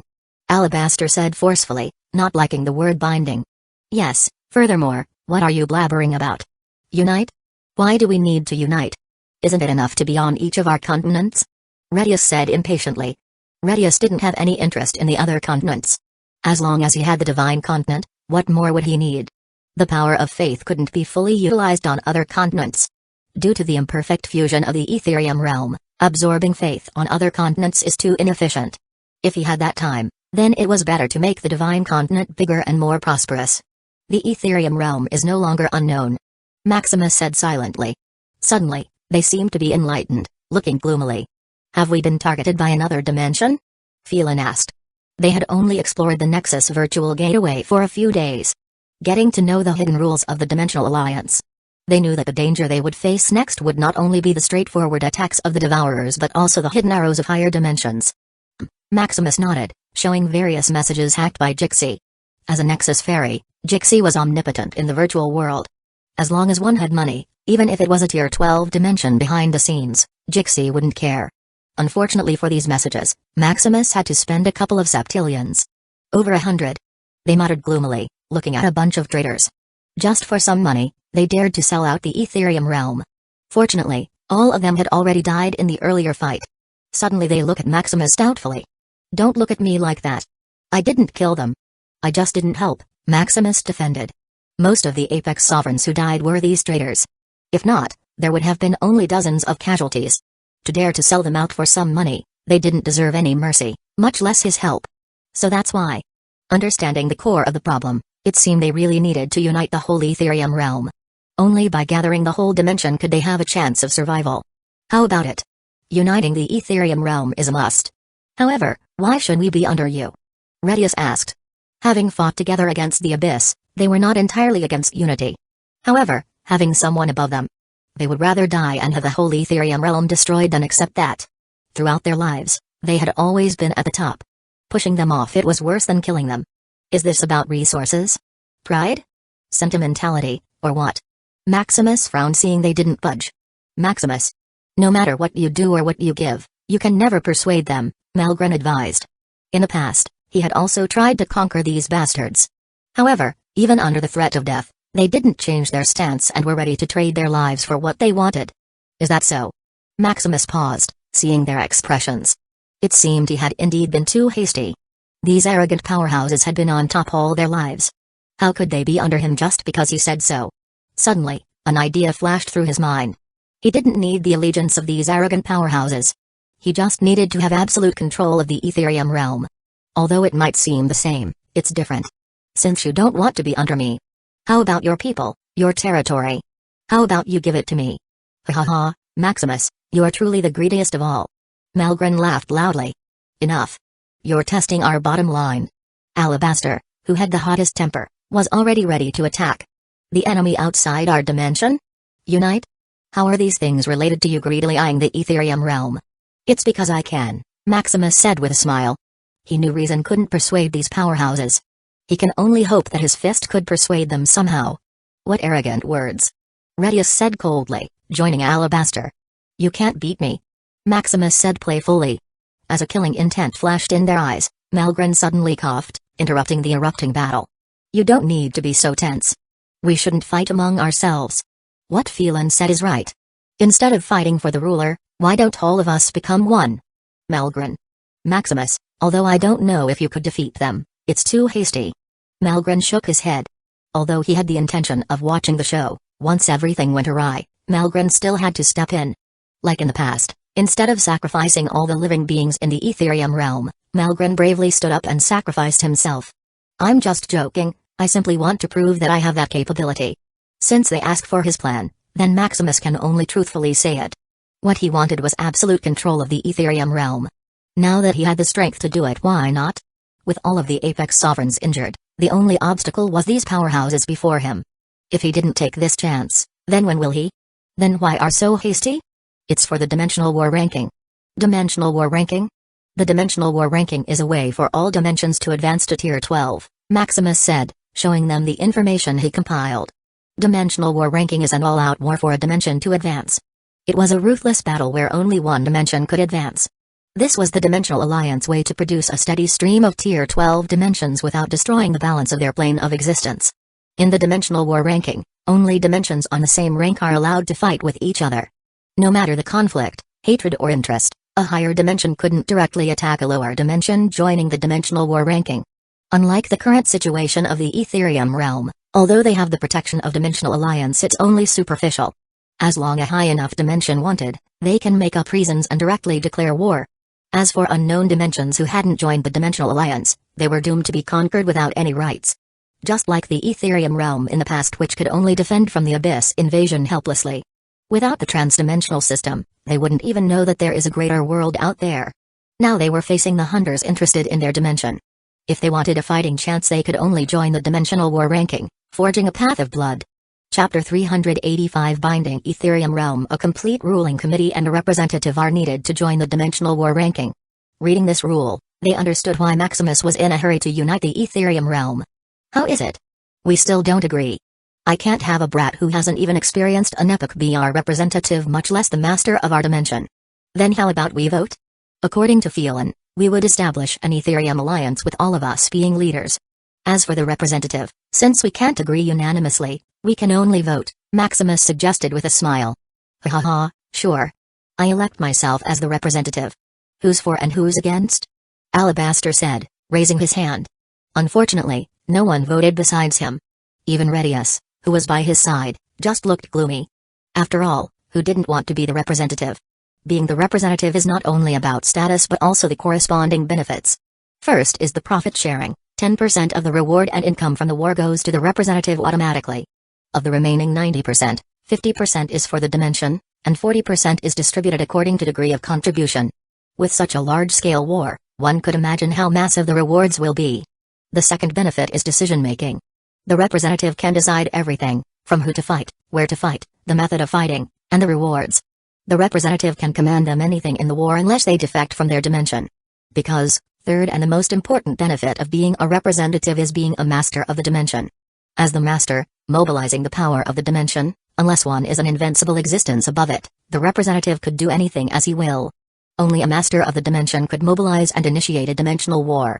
Thus, a representative must be the strongest, the smartest, and the most influential. Looking at the cunning Maximus, they already knew who the winner would be. What about me? Maximus shadow pressed. Raise your hand if you want me to be the representative. Laughing out, Malgren hurriedly raised his hand. As a fellow on the same continent, of course, he would support Maximus. As for being a representative or whatever, he didn't care. Phelan also raised his hand in support, seeing that his son-in-law was already the sure winner. Even if he represented himself, he was sure no one would vote for him. Everyone was selfish, thus seeing Malgren blatantly break this balance, Phelan could only sigh and give up. Fortunately, it was Maximus, his son-in-law, which is better than either Alabaster or Redius. Seeing the result, Alabaster nearly went berserk. He felt he was being tricked. How is this a vote? There were too few of them, to have a fair competition. However, agreeing to vote for the representative, no matter who the winner was, he couldn't do anything. It seems I won by majority vote. Maximus smiled. Humphrey. Looking at Maximus' smug face, they couldn't help but want to punch it. Fortunately, they were civilized people, so they managed to hold themselves back. Thinking of Maximus becoming the master of the dimension, thoughts of retreat flashed in their minds. It seemed they needed to set up a retreat place as soon as possible. If something went wrong and Maximus dared to abuse his power, they would quickly escape and defect from the Etherium realm. With their accumulated wealth over countless epochs, whether in energy or matter, buying a small dimension shouldn't be a problem. This is also why they didn't react greatly having Maximus above them. No matter how high he went, as long as they escaped it wouldn't affect them. Seeing there were no more complaints, Maximus quickly began the Great Unification. However, just as he was about to bind the Etherium realm, he was suddenly blocked by the Etherium realm world's will. Unlike other dimensions, where one only had to bind the dimension, Maximus needed to pass the world's will. As if sensing his intention, an energy manifested in front of them. "What did you do?" Another worldly voice sounded. "Is this the world's will?" Phelan muttered in interest. Throughout all the epochs, the world's will had never manifested. It had only passed messages to them through transmission and other forms. Seeing an energy body made of the origin of law, he couldn't help but pause. "I want to bind the Etherium realm," Maximus said straightforwardly. A world's will can never be the representative of a dimension. Although they are smart, powerful, and almost omnipotent, they are a different entity from them. A world's will is a manifestation of rules, formed after a series of accidents and mutations. According to what he had studied, a world's will is part of a cycle higher than their plane of existence. Theoretically, a Tier 12 dimensional world will have the capability of destroying their plane of existence by itself. Having such a threat and potential, it was destined that they could never be master and could only be used by others or be destroyed. Furthermore, through countless epochs of existence, there has never been a Tier 12 dimensional world's will.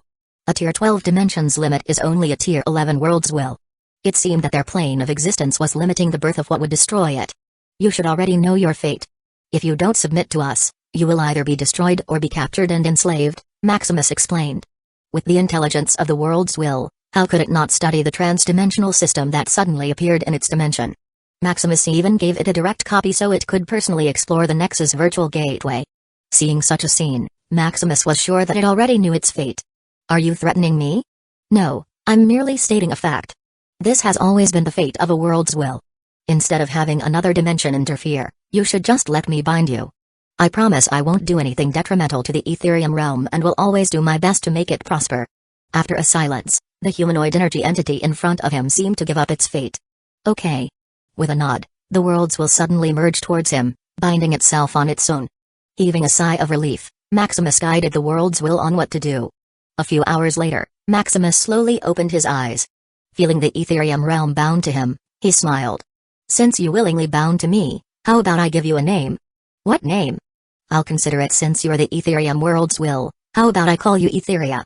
"That's good, I'll be named Etheria from now on. Then I look forward to working with you, Etheria," Maximus smiled. Binding Etheria, Maximus felt the Etherium realm within his grasp. Land could be terraformed, weather patterns could be altered, treasures could be picked, anything inside the Etherium dimension could be manipulated. However, as he tried to control the chaotic sea, he felt some blockage.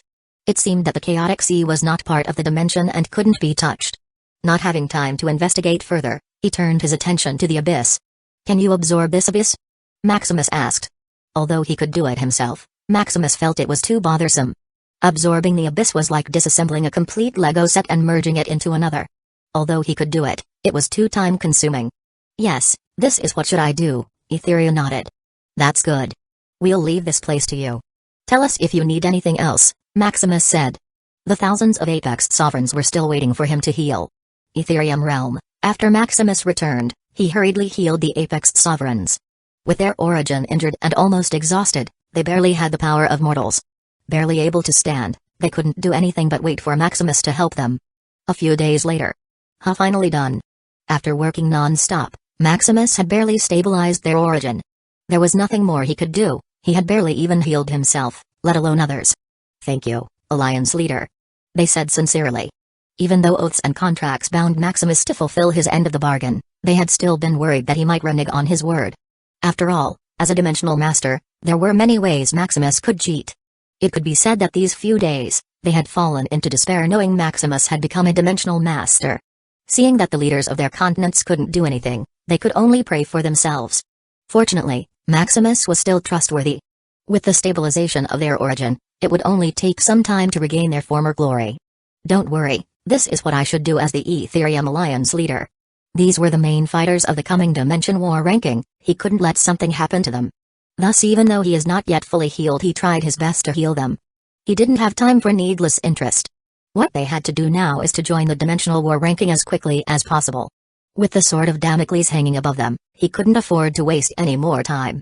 Chapter 386 Blood Ragnarok Realm. After stabilizing the origin of thousands of Apex sovereigns, Maximus conceived a short meeting explaining to them about the Dimensional War ranking. Initially, they were quite against it, thinking that it was too risky. After the worlds will fully absorb the abyss, the Ethereum realm would automatically advance to a Tier 10 dimension. A Tier 10 was enough for them to digest for a while, making the Dimensional War ranking redundant. However, after hearing that they were being targeted by higher dimensions, they were too scared to refuse. The Dimensional War ranking was their only way to level the playing field and have a chance of surviving. Although Maximus said that they were only being targeted by some Tier 11 dimension. Who knows if a Tier 12 dimension suddenly caught their interest.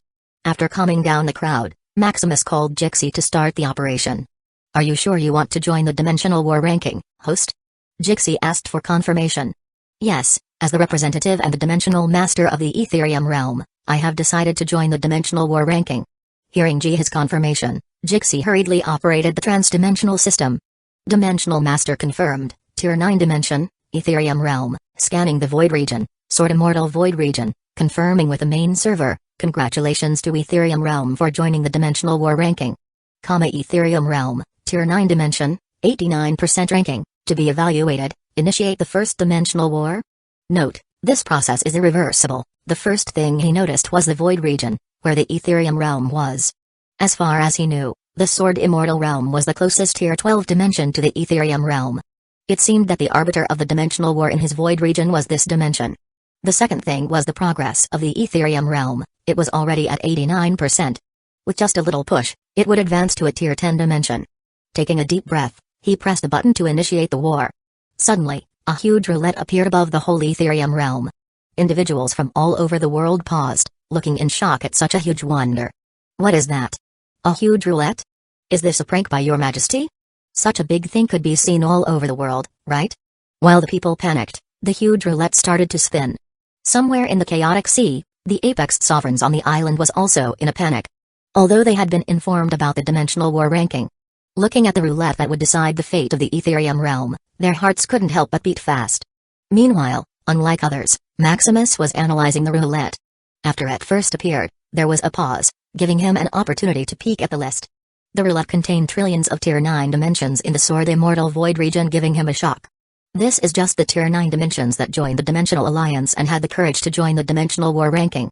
He couldn't imagine how much more things were hidden within the void. "Can I slow this thing?" Maximus suddenly asked Jixi. His mind was spinning fast. If he could choose his opponent manually, then the Ethereum realm wouldn't have to fight blindly. "This is the Dimensional War roulette, a Tier 9 ultimate treasure. How could you possibly influence it?" Jixi said, rolling her eyes. Throughout all the countless epochs, many tried to tamper with the Dimensional War roulette. However, there was only one result: they either died or were so injured that their dimension lost in the war. This is a Tier 9 ultimate treasure, the treasure with its spirit. How can such a big loophole appear? So it can't be influenced. Maximus sighed. It seemed that they could only rely on luck. Thinking of this, he quickly thought of his daughter Asha. Simulating his daughter's physique, absolute luck, he tried to feel the changes of the dimensional roulette using his dimensional authority. It worked. Maximus thought excitedly. Although the physique's influence is negligible, since it could work, then it could also be influenced in other ways. However, as he rapidly thought of a way, the roulette started to slow down. Tick, tick, tick. Blood Ragnarok realm, the blood like seas and flesh like land, the fall of gods and the rise of blood. Countdown, 1,000 dimensional years, Blood Ragnarok realm. Seeing the result of the roulette, the beings all around the Ethereum realm muttered heavily. Although they didn't know what had happened, a sense of haze seemed to wrap around them. Meanwhile, looking at the enemy, he had Jixi hurriedly search for information. With his independent consciousness always processing at a high speed, he quickly digested the information about the Blood Ragnarok realm. Seeing the information, he doubted if his luck had been reversed. The Blood Ragnarok realm, formerly known as the Pantheon realm, is a Tier 11 dimension that fell from the ranks. Losing in the Dimensional War ranking does not always result in death. If the two representatives can talk things out, they could end the war in a draw without any losses. If not, the Dimensional Master could actively surrender, forcibly tearing the connection between the two dimensions. The Blood Ragnarok realm is one such dimension. After losing the war, the Dimensional Master forcibly tore up the connection between them and the enemy. Unfortunately, it was already too late. The gods had already fallen, forming a sea of blood filling the world. Forceful disconnection also damages the dimension, making it regress into a lower dimension. Then after a few million epochs, new beings began to be born in the dimension. Inheriting the power of the gods, the blood that flows in each being is comparable to a Tier 9 powerhouse. Although, those who control the essence of law are limited due to dimensional rules. The beings of pure blood can live for thousands of epochs, possessing the physical and energy capabilities of an apex sovereign. With such a long lifespan and automatic promotion based on blood purity, the pseudo-Tier 9 powerhouse in the Blood Ragnarok realm was as common as chickens and dogs. Furthermore, looking at their win rate, Maximus couldn't be more gloomy. Blood Ragnarok realm, Tier 9 dimension, 99% win, 99 Sword Immortal Void region ranking, 119, rank 119. Instead of thinking the ranking was too high, he thought it was too low.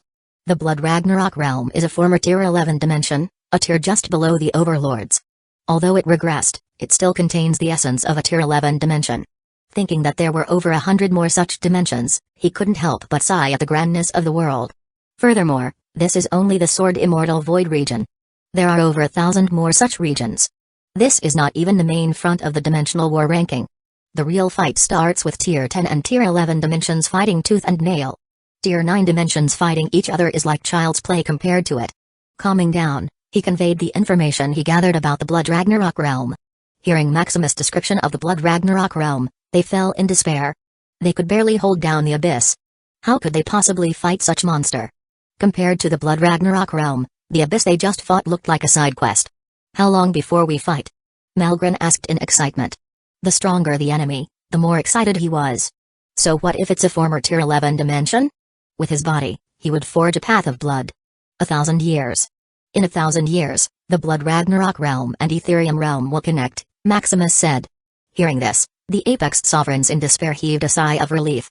1,000 years is plenty of time. With the transdimensional platform, they could quickly strengthen themselves more or prepare a retreat path. Seeing them calm down, Maximus smiled. Although he admired his enemy, he was not scared. Just with Malgren, Phelan, Alabaster, and Redius, the Ethereum realm already had a fighting chance. These monsters had already comprehended part of the origin of law, bypassing the dimensional rules. As a Tier 9 dimension, the powerhouses of the Ethereum realm should only be able to comprehend the essence of law. No amount of time could forcibly allow someone to break the limit of a dimension. However, Valeros, a defiant, had forcibly modified the Ethereum realm, forging a path of advancement. Although incomplete, it was enough for talented people like Malgren to understand. Thinking of Valeros, he couldn't help but sigh. Until now, he still hadn't found the real identity of this maverick. Such a heaven-defying researcher should be famous, and known throughout the Dimensional Alliance. In an unknown void. Who's thinking about me? A hazy figure muttered. Looking at such a strong casualty, he hurriedly reviewed his clone memories, looking for a clue. Nothing? Seeing that everything was normal, he couldn't think what caused such a change. Unfortunately, he couldn't follow the casualty. It seemed to be connected to their whole plane of existence, anywhere and everywhere. Thinking that he had provoked such a figure, he couldn't help but break a sweat. This hiding place is not suitable anymore. Chapter 387 Ways to get Tier 10 knowledge. A few days later, Maximus returned to the Moonlight Empire. Seeing his family's worried look, he smiled in comfort. Although they already knew about their victory in the abyss, they were still worried without seeing them in the flesh. With over 100 casualties, how could they not be worried? Seeing them intact and healthy, they heaved a sigh of relief. To celebrate the end of the abyss, Maximus quickly organized a celebration. It wasn't just the Curse Continent, but the whole Ethereum realm that celebrated. As the Dimensional Master and one of the leaders of the Ethereum Alliance, he still had to give a proper gift. Calling upon the world will, Etheria, an energy tide swept through the whole realm, celebrating with them. Those with bottleneck advance without problem, treasures were born one after another, many were enlightened, improving their comprehension and talent. These few days of celebration cost a few septillion dimensional coins, making him worried about money again. At the rate he was spending money, he would be bankrupt sooner or later. Calming down, he went into brief seclusion. Due to all the problems, he still hadn't solidified his advancement to the Tier 9 realm. Now that his origin was damaged, there was a risk of his realm regressing. Soon, a few months passed, and Maximus returned to his full state. Using resources he bought from the Nexus Virtual Gateway, he quickly healed his origin. His realm also solidified as he digested all the benefits of advancing to the Tier 9 realm. As he relaxed his body, he thought about what he would do next. To advance to Tier 10, he needed to study all the origins of laws. However, due to the monopoly in the Dimensional Alliance, there were only 3 ways he could access this tier of knowledge. Through contribution points of various dimensional organizations, marriage into top families, and through direct barter.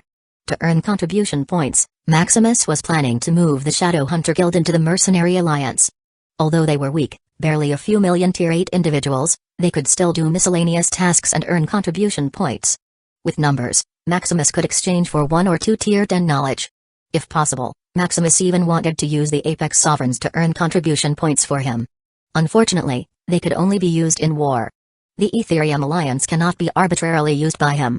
Unless they were facing an external enemy or something was favorable to the whole Ethereum realm, Maximus couldn't just order anything. Maximus also didn't push them further, who knew if they would rebel. Although he had the strength to suppress them, it would be too troublesome and not worth it. Partial leadership was enough for him. With all the Apex Sovereigns treating him as their leader and becoming a dimensional master, the whole Ethereum realm had a vague connection with him. Unlike faith, which required full devotion, a hint of acknowledgement was enough to produce an amalgamation of will.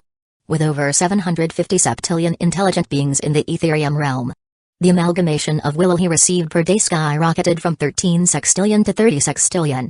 Although it might not seem like a lot, it more than doubled his wealth and system points acquisition. Unfortunately, due to the imperfect rules of the Ethereum realm, the amalgamation of will he received was greatly discounted, reduced by a factor of 1,000,000. If not for this, just with his vague connection with the beings of the Ethereum realm, he could get tens of septillion units of amalgamation of will. Such a large amount of wealth, yet he couldn't access it. This is also why he was not in a hurry to fully conquer the Ethereum realm. The benefits he would get are not proportional to all the trouble he needs to go through. After he had enough accumulation and perfected the Ethereum realm, it would be time for him to move. His knowledge is still quite limited. Although he received an inheritance from Valeros, it's not enough to perfect the rules of the Ethereum realm. Maximus didn't know if Tier 10 knowledge would be enough. Thinking of the second method to obtain Tier 10 knowledge, he couldn't help but think of getting his sons a few wives. Some of his sons were already too old, yet they still hadn't started families, making him, their father, a little worried. Thinking about it, if he found some beautiful young women, he thought of introducing them to his sons. As for himself, he was already too old to get more wives. Unless he developed feelings for someone, Maximus wouldn't go out of his way to marry just for some Tier 10 knowledge. His system was defective. Although it called itself a family and power system, fully depending on having wives and children to get system points was too inefficient. Isn't the amalgamation of will enough? Money could also be used to get system points. His system was really deviant, not working the way it was meant to. It's no wonder it was thrown out into a corner to collect dust, making him lucky enough to pick it up. Through his investigation, Maximus discovered that the creator of his system, the Time-Space Bureau, is one of the 3 overlords of the Dimensional Alliance. Unfortunately, unlike the Interdimensional Council and the Nexus Virtual Business Alliance, the Time-Space Bureau was too low-key. Besides their name as one of the 3 overlords of the Dimensional Alliance, there were only a few vague rumors about them. To be able to create such an artificial Tier 12 treasure, he didn't know how strong this organization was. If possible, Maximus wanted to join this organization to see if he could perfect or even upgrade his system. The limit of the system is only up to Tier 10, now that he was at Tier 9, the system is close to being obsolete. However, without enough information, Maximus would try to hide as far as he could from this dimensional overlord. Who knew what would they do after they found a system in him? Thinking of the third method to obtain Tier 10 knowledge, Maximus decided to mobilize the Dimensional Origin Library. With the shop's popularity, he might be able to directly barter for Tier 10 knowledge. However, the Dimensional Origin Library has become a bit notorious lately. Due to his continuous infusion of knowledge he sold that had transcendent insights, the Dimensional Origin Library entered a storm of controversy. The Dimensional Origin Library lacked originality. Besides the transcendent insights, almost all the knowledge he sold was pirated, bought from others. This directly caused chaos in the market, making his shop the target of criticism. After all, with the same technique, who wouldn't buy those with transcendent insights? This made those who painstakingly created the original techniques earn little to no income. The Dimensional Origin Library is already a 3-star shop. With such a brand and popularity, it further funneled all the customers, making the original creators of the techniques more miserable. With such results, they could only protest, hoping to get some compensation. The protection for knowledge below Tier 9 is limited. As long as it's not over 90% the same, it would pass. After all, through countless epochs, most techniques were already explored, especially low-tier knowledge. Even 10% originality was almost impossible to achieve, saturating the market. That's why, with a dark horse like the Dimensional Origin Library breaking the market with such unscrupulous actions, the market was in chaos. This made Maximus frown, thinking of a way to barter for Tier 10 knowledge. He was not worried that the virtual world would track his real identity. After he fully studies the trans-dimensional system, he should be able to learn the path to hidden virtual world. Maximus had already confirmed this strategy by looking at the Nexus Virtual Gateway history. With beings from all over the Dimensional Alliance defecting to become devourers all the time. How couldn't there be a loophole in the trans-dimensional system? This trans-dimensional system was created by one of the overlords of the Dimensional Alliance, the Nexus Virtual Business Alliance. To do business on both sides, they deliberately left a loophole for those who didn't want to be known. With this method, Maximus didn't worry about some underground transactions he planned. In the future, he might spend money like water. Without a proper source of income, he couldn't spend it legally. He was able to spend money unscrupulously at this time because the Ethereum realm was new to the Alliance. Who would know how much money he earned over the time he was not in the Dimensional Alliance? As long as it's not over the limit, he can spend as he wants. However, as time passed, he couldn't continue this attitude. The Dimensional Alliance already had its eye on the Ethereum realm. All that was happening in it was already being recorded in its database. Although Maximus could modify the data information, he couldn't be unscrupulous and change it as he wished. The only way he could spend money as he wanted in the future was through this hidden part of the Nexus Virtual Gateway. Chapter 388 The Crazy Bet. A few months later, in the Sword Immortal realm, a group of Shadow Hunter Guild members was busy cleaning an alchemist's laboratory like normal people. I'm tired, Scyphid muttered. We've only cleaned 3 floors and you're already tired? How dare you call yourself a member of the Shadow Hunter Guild? This mission is inhuman. 3 floors? More like 3 worlds. Scyphid complained. After the Shadow Hunter Guild moved to the Mercenary Alliance, millions of Tier 8 members eagerly began accepting missions and earn contribution points. However, because of their weak strength, they could only accept miscellaneous missions. From cleaning houses, eliminating disgusting monsters, collecting various ores, harvesting troublesome medical plants, etc. these months, to earn contribution points from the Mercenary Alliance, they didn't know how much hell they had been through. Calm down. If you don't want to do these missions, you can quit and return to enjoy your life in the Ethereum realm, their supervisor said helplessly. Return? It's too late. It would make all my hard work in vain, Scyphid said helplessly. Their guild leader was a devil who tempted them to death. The contribution points they earned in the Mercenary Alliance could be exchanged for their guild contribution point with a ratio of 1:1,000,000. This ratio drove them insane. For the same work, they could earn hundreds of times more guild contribution points. Although the work of the Mercenary Alliance was more disgusting and more mechanical, seeing the money they could earn, how could they be reconciled? Initially, they were not interested in this kind of work. After all, as Tier 8 individuals, normal resources were no longer useful to them. No matter how many contribution points they earn, it's useless if they can't spend it. However, their guild leader, a great devil, would stop at nothing. In the Shadow Hunter Guild, as long as one had enough contribution points, they could upgrade their physique to dimensional rank. Whether mortal, heaven, unawakened, or awakened physique, their guild leader promised to upgrade their physique to dimensional rank. Initially, they didn't believe in such a sky-defying thing. However, as Tier 8 individuals all over the Ethereum realm were given a trans-dimensional system, they were introduced to a world that shattered their imagination. The peak they were looking for was a mere mound of dirt, cannon fodder in this wide world. Tier 9 realm was merely the beginning of cultivation. Seeing such a scene, instead of despair, they celebrated in excitement. With such an environment, the chance they could reach the Tier 9 realm skyrocketed to almost 100%. As long as they worked hard, with enough wealth and resources, the Tier 9 realm was not a dream. They were already content with achieving this an immortal life, even though weak, they could happily retire and live a worry-free life in some small dimension. The first step to achieving this dream is to upgrade their physique. A mortal and heaven physique is severely suppressed by the void. They were like aliens visiting a foreign planet, surviving only with all kinds of exquisite apparatus. Besides the place where their origin was, they couldn't survive in other dimensions, much less travel the void freely. One needed to be at the Tier 10 realm or at least an invincible Tier 9 realm to be able to freely travel the void. The crux is, a mortal and heaven physique was like a curse, achieving Tier 9 was already the limit. It was easier for a dimension to advance to a Tier 12 dimension than to break this impossibility. Fortunately, with the Dimensional Alliance as a backer, problems always have a solution. If a low-rank physique is an obstacle to the communication of dimensions, they would create all kinds of treasures to bypass it. Like the exquisite apparatus the Shadow Hunter Guild wore, It was doped with modules and a combination of the essence of law. Although they couldn't fight because of its limits, it was enough to work and earn contribution points for the Mercenary Alliance. The more expensive way is to directly upgrade the physique to dimensional rank. This is achieved by using a Tier 11 treasure and consuming fragments of dimensional origin. These dimensional origin fragments mostly come from kill devourers and the profits of dimensional war ranking. When one won a war, not all the dimensional origin was absorbed by the winner's dimension. 90% of the dimensional origin was taxed and pocketed by the Dimensional Alliance. Otherwise, why would the Dimensional Alliance bother to facilitate such a complicated war that would breed their competition? Unfortunately, their plane of existence limited the dimensions to only Tier 12. No matter how much dimensional origin a dimension absorbed, it couldn't break such a limit. With no way to use it, it can only be regarded as an expendable resource. Even then, to upgrade their physique to dimensional rank, one would have to spend enough money comparable to the cost of a low-rank dimension. This amount of wealth, even if they worked all their lives for tens to hundreds of epochs, they would never reach. Fortunately, although their guild leader is a devil, he is very generous. With enough guild contributions, their guild leader would pay out of pocket and help them upgrade their physique.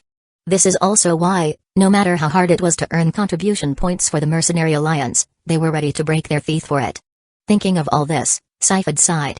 I'll work for this damn dream of mine. In the Primal Arena, the crowd was seated, excitedly waiting for the finals, the Primal Feast of the Millennium. Malgren. Malgren. Malgren. Caesar. Caesar. Caesar. These two primal warriors were the ones who fed them with a feast of blood and sweat in these few months. The warriors who would decide if they would go to hell or enjoy the glory of the world. With the money they bet on the line, they couldn't help but shout their favorite primal warrior. Malgren for the win. Ha ha ha, a Tier 9 individual dare to win? It's impossible. Hee hee, that's what all the defeated enemies said. It's different this time. The one fighting is Caesar, a prince of the primordial saint realm. With such a background and a mythic physique, Prince Caesar is sure to win. Heroic, mythic, supreme, origin, hey. What if it's a mythic great ultimate physique? Our primal champion can only be Malgren, the primal warrior possessing a supreme great ultimate physique. As the crowd argued in excitement, in a private room, Maximus and 1,000 other Apex sovereigns couldn't wait for the fight to start. Did you bet all your money? Alabaster asked, thinking Redius was crazy. Ha ha ha, I'm bound to win this. Redius said with red eyes. Learning from Maximus, Redius converted the faith he collected throughout the epochs into dimensional coins. Such a large amount made his net worth reach over tens of octillion dimensional coins. What a crazy bastard, Maximus couldn't help but curse. Although the betting limit of the Primal Arena is 100 septillion, it's only for individuals. Redius bypassed this by instructing all the high gods to bet with him. With hundreds of high gods, Redius managed to bet over 30 octillion dimensional coins. It's a pity that he bet too late. Because of the fact that Malgren possessed a supreme great ultimate physique was known, his betting ratio was normalized to 1.25. Even if Redius won, it would only net him over 7 octillion dimensional coins. However, such an amount already satisfied Redius. Thinking the money was about to come to his pocket, Redius couldn't help but tremble as the fight was about to start. Seeing this, Maximus sighed. Even after knowing Redius's method, he didn't add another bet. Although he was sure that Malgren would win, borrowing such a large amount just to win a few cents was not worth it. He already bet 100 septillion when Malgren was still unknown. Thus, if Malgren won, he would net 5 octillion, much more than Redius. This should be enough for the auction a few years later. Maximus had already cracked the hidden virtual world in the Nexus virtual gateway. Although he still hadn't set up the physical store of the Dimensional Origin Library, he had already roughly explored the place. One of the things he discovered is the Void Auction that will be held 3 years later. Among the catalog items were the ultimate treasures he was dying to find. Ultimate treasures were his foundation, they were the function that made the Origin cultivation technique reach ultimate grade manual. Maximus already bought most of the Tier 7 and Tier 8 ultimate treasures by scouring the Nexus virtual gateway these days. As long as he had time and enough money, he could buy the rest. As for Tier 9 ultimate treasures and above, they were not available to the public. Most of them were monopolized by large families and organizations, with only some higher auctions offering them. The Void Auction is one of these. Just in the catalog, he already saw 3 Tier 9 ultimate treasures. Thinking that his budget depended on Malgren winning, Maximus couldn't help but clench his fist in excitement. Chapter 389 The Primal Champion Primal Area. On the other side of the ring hallway, Caesar, the enemy of Malgren, slowly walked towards the rings when suddenly a man shouted, stopping his tracks. "Brother, wait!" Valor shouted. "What is it?" Caesar frowned, looking at his illegitimate brother. "Brother, I want you to help me," Valor muttered. explaining his plan. Initially, Valor wanted to capture Malgren and perform a sacrificial technique to strengthen the grade of his physique. Unfortunately, before he could initiate his plan, the Ethereum realm joined the dimensional war ranking. It was an ironclad rule that a Tier 12 dimension could never interfere with the dimensional war ranking in any form. If Valor dared to continue his plan, not only would he be finished, but his family would also suffer the same fate. With the trans-dimensional system monitoring everywhere and at all times, nothing could escape its grasp. Not reconciled, he learned that his brother was participating in the primal arena. Knowing Malgren would be his brother's enemy, Valor hoped his brother would lure Malgren out of the Ethereum realm. Without the protection of the dimensional war rules, Malgren would be in the palm of his hand. As for Malgren's strength, a few Tier 11 treasures from his family is enough. Hearing his plan, Caesar frowned. Why do you think I would help you? Furthermore, can't I just take Malgren by myself? Although absorbing Malgren's physique wouldn't help much, it was better than nothing. I will give you my quota for the Sword Immortal Secret Realm, Valor suddenly said, gritting his teeth. As a Tier 12 dimension, the Sword Immortal Secret Realm was filled with Tier 11 opportunities. It is said that the Secret Realm of a Tier 12 dimension also contained opportunities to advance to the Tier 12 realm. Unfortunately, so far, no one has confirmed it, even the Dimensional Master of the Tier 12 dimension denied such things. However, an opportunity to advance to Tier 11 was plenty enough. Hearing this, Caesar's breathing became heavy, as he looked greedily at Valor. The Tier 11 realm represents invincibility, the strongest beings in their plane of existence besides the overlords. So far there had only been 6 known Tier 12 overlords, 3 from the Dimensional Alliance, and 3 from the Devourers. Reaching Tier 11 was enough to enjoy the wealth and power of the world. Although he was already peak Tier 10, with a mythical physique his chance of reaching Tier 11 was close to 0. Reaching this tier is not only about talent and potential, it also needs opportunity and overwhelming luck. Where did you get the quota for the secret realm? Caesar asked. You don't need to know this, Valor shook his head. Seeing the fight was about to start, Caesar quickly concluded the deal. A few moments later. Let us welcome from the left side, coming from the Sword Immortal realm, the Prince of the Netricius family, Prince Caesar. Prince Caesar. Prince Caesar. Prince Caesar. Beat the shit out of your enemy. Don't let us down. I'll kill you if you lose. Now let us welcome from the right arena, the dark horse of this primal feast, the prodigy of our era, Malgren. Malgren. Malgren. Malgren. Malgren for the win. Malgren, give me a baby.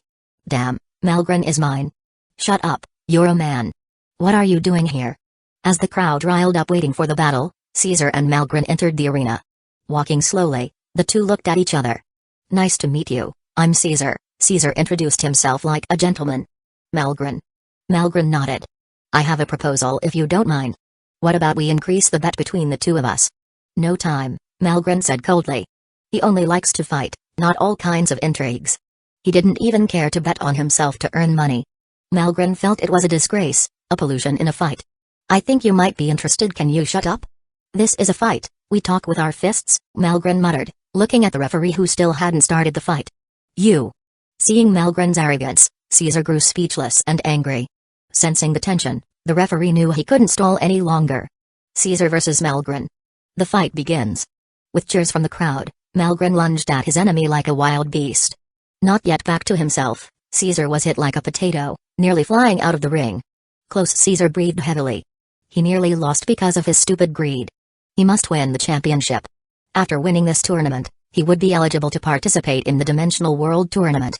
This is a competition that all the geniuses of the Dimensional Alliance would participate in. Just winning a few matches was already a great opportunity. This is the right path, not some shoddy product he could get in some secret realm. Furthermore, the championship prize of the competition is the dream of everyone. A Tier 12 ultimate treasure, a treasure that will make anyone invincible. It is said that this rank of treasure can give anyone a part of the Tier 12 realm power. The Dimensional World Tournament only happens every billion epochs.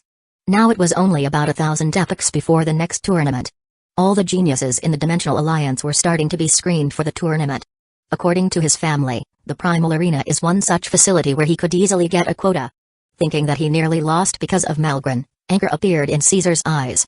How dare you? Die. Activating his ultimate physique, Caesar's power skyrocketed as the pressure around the arena intensified. This is what I'm talking about. Malgren muttered with a smile and he continued to attack. Arrogant bastard. Dodging Malgren's attack, Caesar muttered. Like a relentless beast, Malgren didn't give Caesar any time to think as he continued to attack without pause.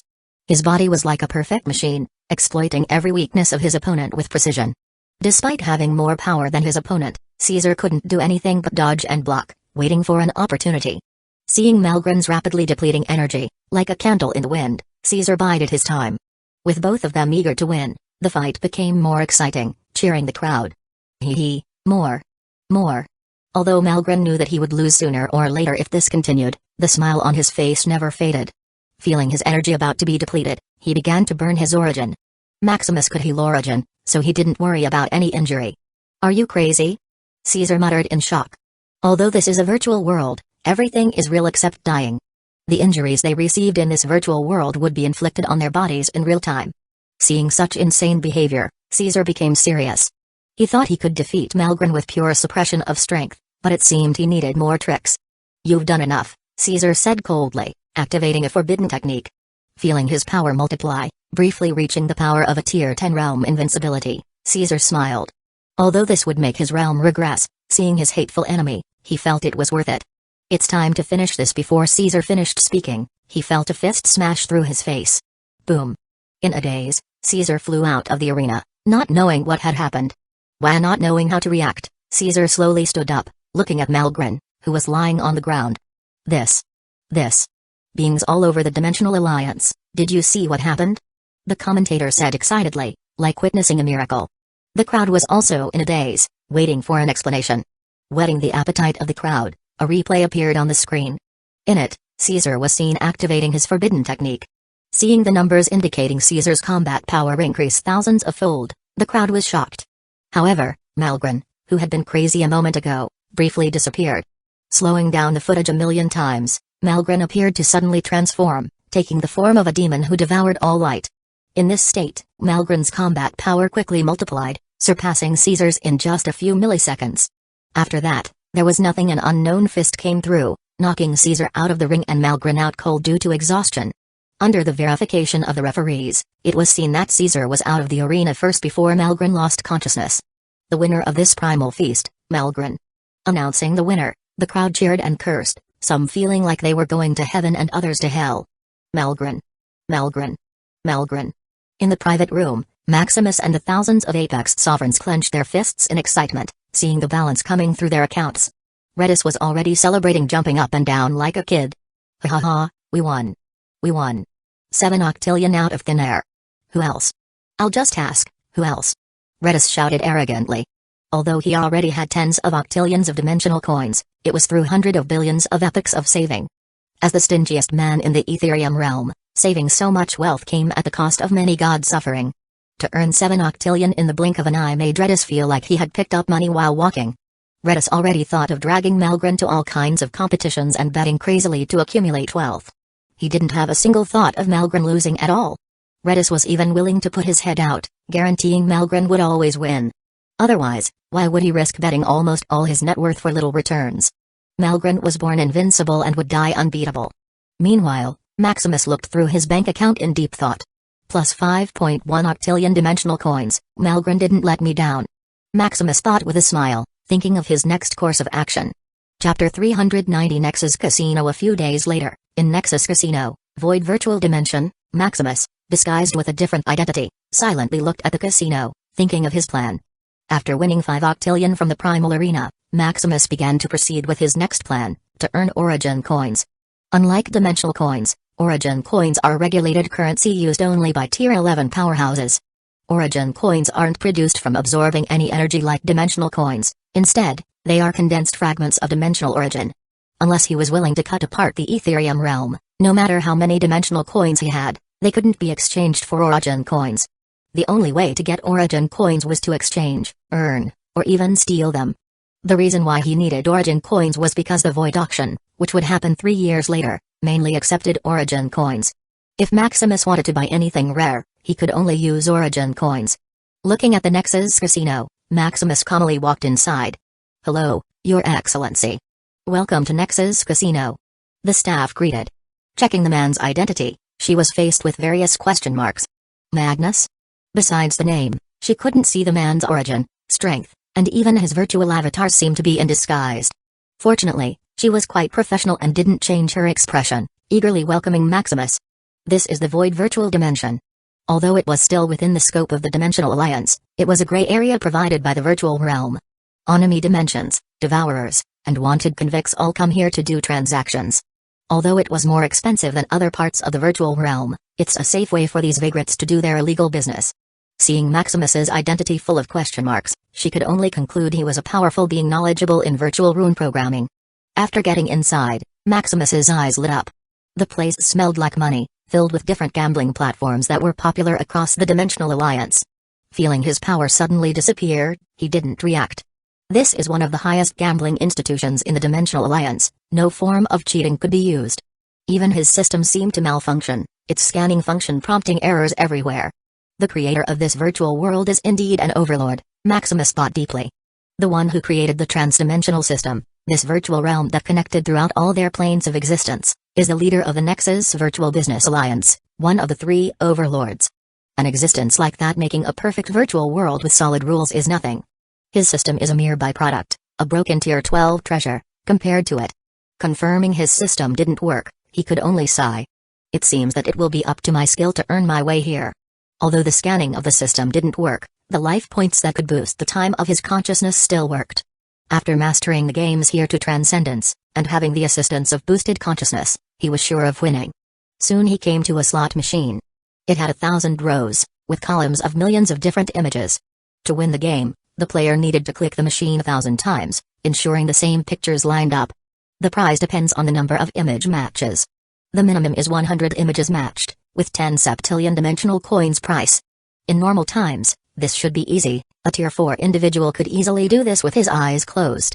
However, in the casino, they were suppressed to a mortal body, their body, consciousness, thinking speed, special physique, and even the laws they mastered were restricted. Seeing that he was about to try the slot machine, a man hurriedly came up to him. "Are you stupid? This slot machine is just a scam," the man reminded. Oh, Maximus didn't care and continued to proceed. Before he came here, he had already exchanged 1 octillion for chips. Seeing that the machine only needed a 1 septillion value chip, he calmly put it in. Crazy. 1 septillion just went down the drain. The man said in distress. This slot machine had no connection to luck whatsoever. Unless one had a Tier 12 treasure or origin grade ultimate physique, they could only dream of winning this game. Although the Nexus Casino suppressed anything, it was not omnipotent. These over-the-limit items and abilities could only be severely limited, not completely banned. However, those possessing either of the two wouldn't come here at all. If one had a Tier 12 treasure, the money one could make is far from comparable to this little casino. After all, a casino couldn't let you win more than it can afford. Changing identity over and over again just to avoid being banned by the casino is not worth the effort at all. It's better to sit on the battlefield, casually killing some Tier 10 powerhouses or even Tier 11 powerhouses could net more income than playing these little games. As for those who possess an origin grade physique, it is even more unlikely for them to appear here. There are fewer than 10 known individuals who possess an origin grade physique.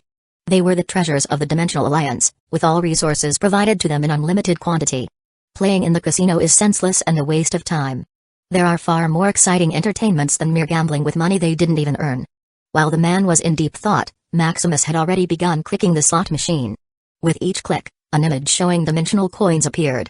Soon, rows of dimensional coins appeared on the screen, stunning him. Looking at the man before him still yawning in boredom, he seemed to be in a dream seeing something incredulous. Meanwhile, Maximus's brain was processing thousands of years' worth of information every second, slowing the machine to a snail's pace. This slot machine is indeed insane, he thought. He initially believed a Tier 4 individual was enough to win at this machine.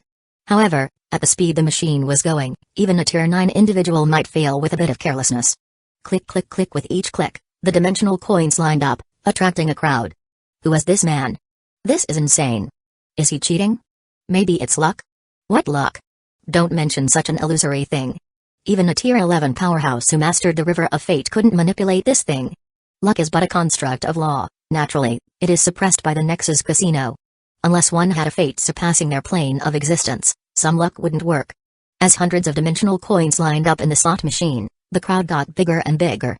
One had to know that the prize of this slot machine, despite not being used often, was over 300 octillion dimensional coins. Using 1 septillion dimensional coins for the prize, anyone would be tempted to try. After billions of years, it accumulated such a huge amount. Seeing that Maximus was about to line up 1,000 images of dimensional coins, the crowd clenched their fists in excitement. Maximus also began to sweat a little. As more and more identical images lined up, the speed of the machine's rotation became faster and faster. From thousands of years, his brain was now working millions of years each second. Finally, when there was only one slot left to be filled, the machine began to rumble, overdriving its capability. With ruthlessness, Maximus briefly overclocked his brain to billions of years and clicked the final slot. Click with 1,000 matching images, the casino lit up, celebrating Maximus's win. As chips with the value of a septillion began to fall, shouts of excitement filled the casino. Looking at the money raining down on him, Maximus smiled. 316 octillion? Not bad. Maximus muttered in excitement.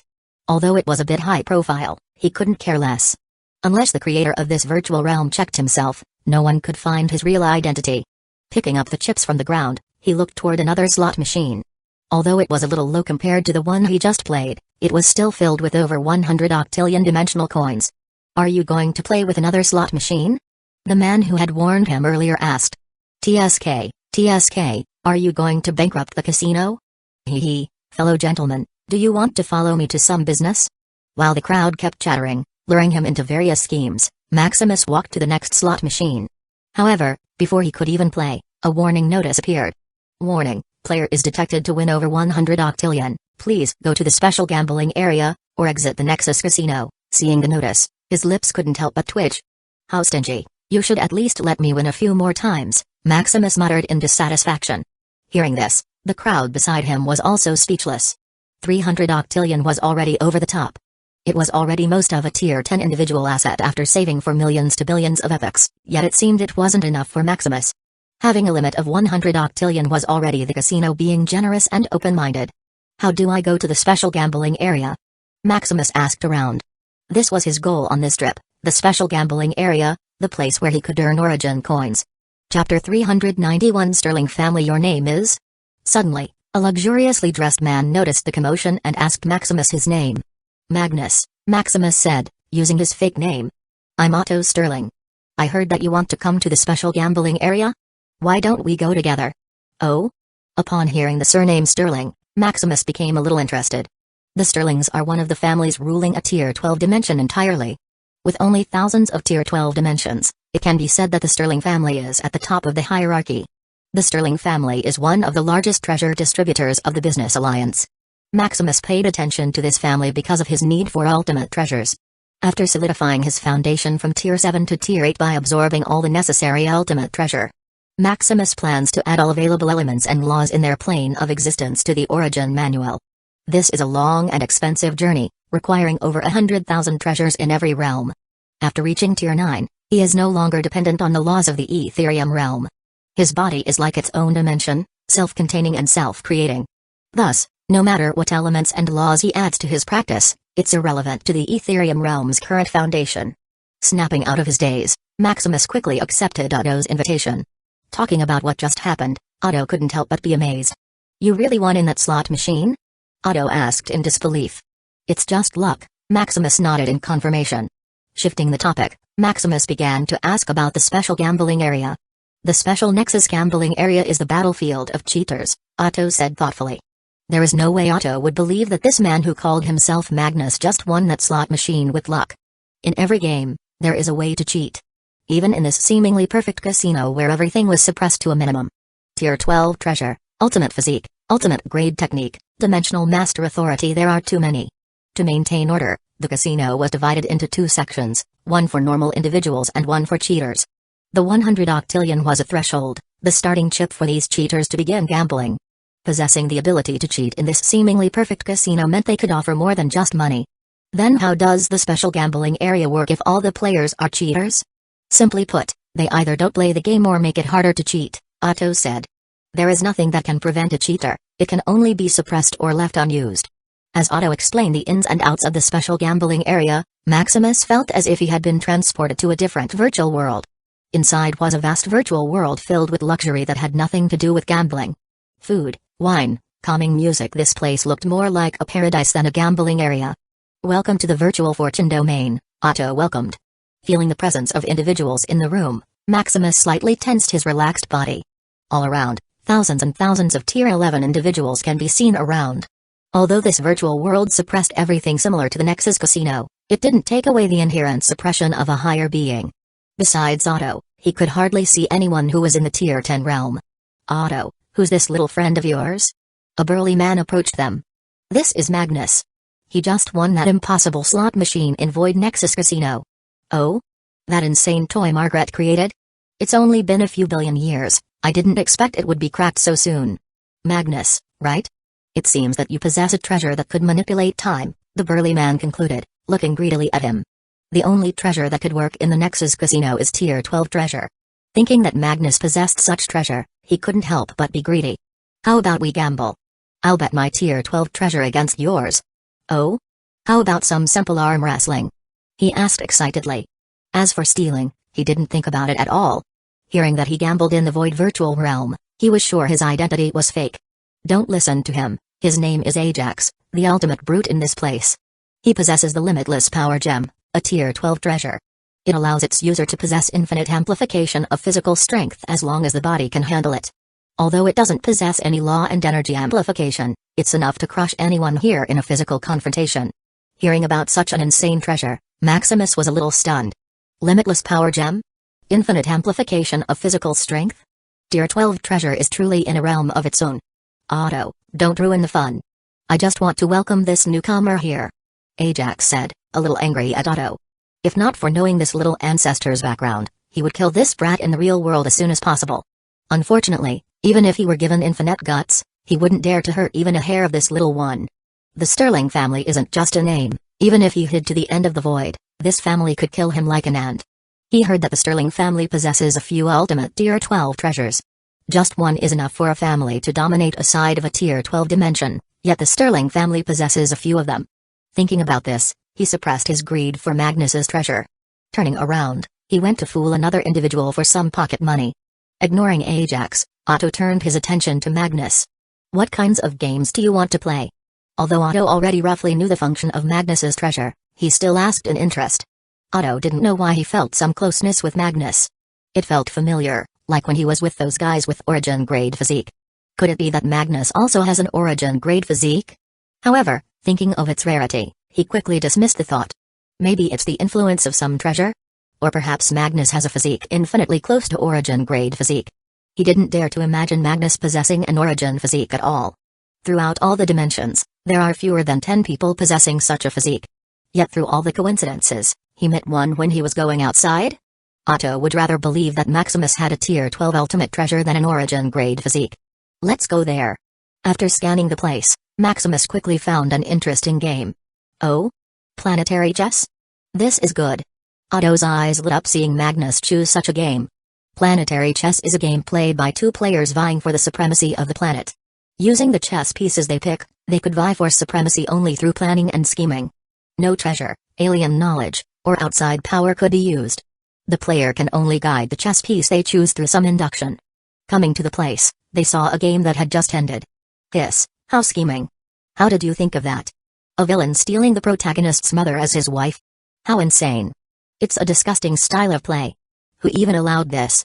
The loser complained as he saw millions of origin coins out of his pocket. If converted, a single origin coin is worth about 1 septillion dimensional coins. This means that he just lost 1 known million worth of dimensional coins. Thinking that he just lost his life savings due to a single game, he nearly went crazy. Hee, you're just a loser. Just a few little tricks and you collapse. The winner, Ysgrimmer, laughed loudly, marveling at his wisdom. Who else? Seeing the money fall out of thin air, Ysgrimmer couldn't help but be addicted, wanting to play more games. Can I play? Maximus squeezed through the crowd and asked with a light smile. You? Ha ha, you're welcome. How about we bet 1 million origin coins, like in the previous game? Seeing another fool come to him, Ysgrimmer couldn't help but be excited. Ysgrimmer possesses a broken Tier 12 treasure, the Destiny's Compass. Its function is to see the countless possible fragments of the future. Unfortunately, because it is broken, he can only look through some future fragments of a Tier 9 dimension. However, in this game, where they only use a mortal planet, it's more than enough. With countless possible futures as his guide, he can be like a god, interfering with the destiny of the world with his fingertips.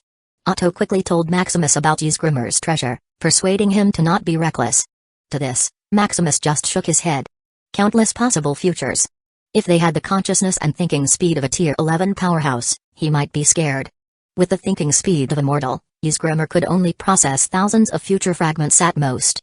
With him decoding all the possibilities millions of epochs each second, how could he lose? However, thinking that he didn't even have a single origin coin, he was a little embarrassed for a while. Chapter 392 Planetary Chess. I don't have origin coins. Can I bet with dimensional coins instead? Maximus asked with a little embarrassment. Huh? Suddenly, the crowd paused in puzzlement. Dimensional coins? Are you kidding me? Ysgrimmar exclaimed in disbelief. Ahem, my friend here just passed through the entrance assessment of Nexus Casino, Otto quickly explained. Soon, Ysgrimmar noticed that Maximus didn't possess any pressure comparable to a Tier 11 powerhouse. It could only mean he was an outlier who had the luck to acquire a Tier 12 treasure by chance. Frowning, he said, I don't need dimensional coins. What would I need them for? Dimensional coins are limited currency. Even some rare Tier 9 treasures couldn't be bought with them. As a Tier 11 powerhouse, dimensional coins had long lost their value to Ysgrimmar.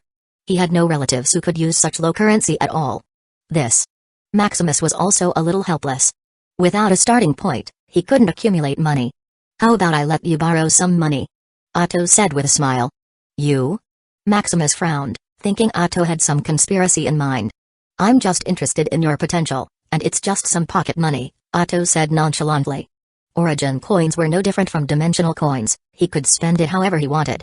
After thinking for a while, Maximus agreed to borrow some origin coins from Otto. Since he was confident of winning, he had no problem borrowing money. Here. Otto handed over 1,000,000 origin coins as if it were nothing. Getting the money, Maximus turned his attention to Ysgrimmar. Shall we begin?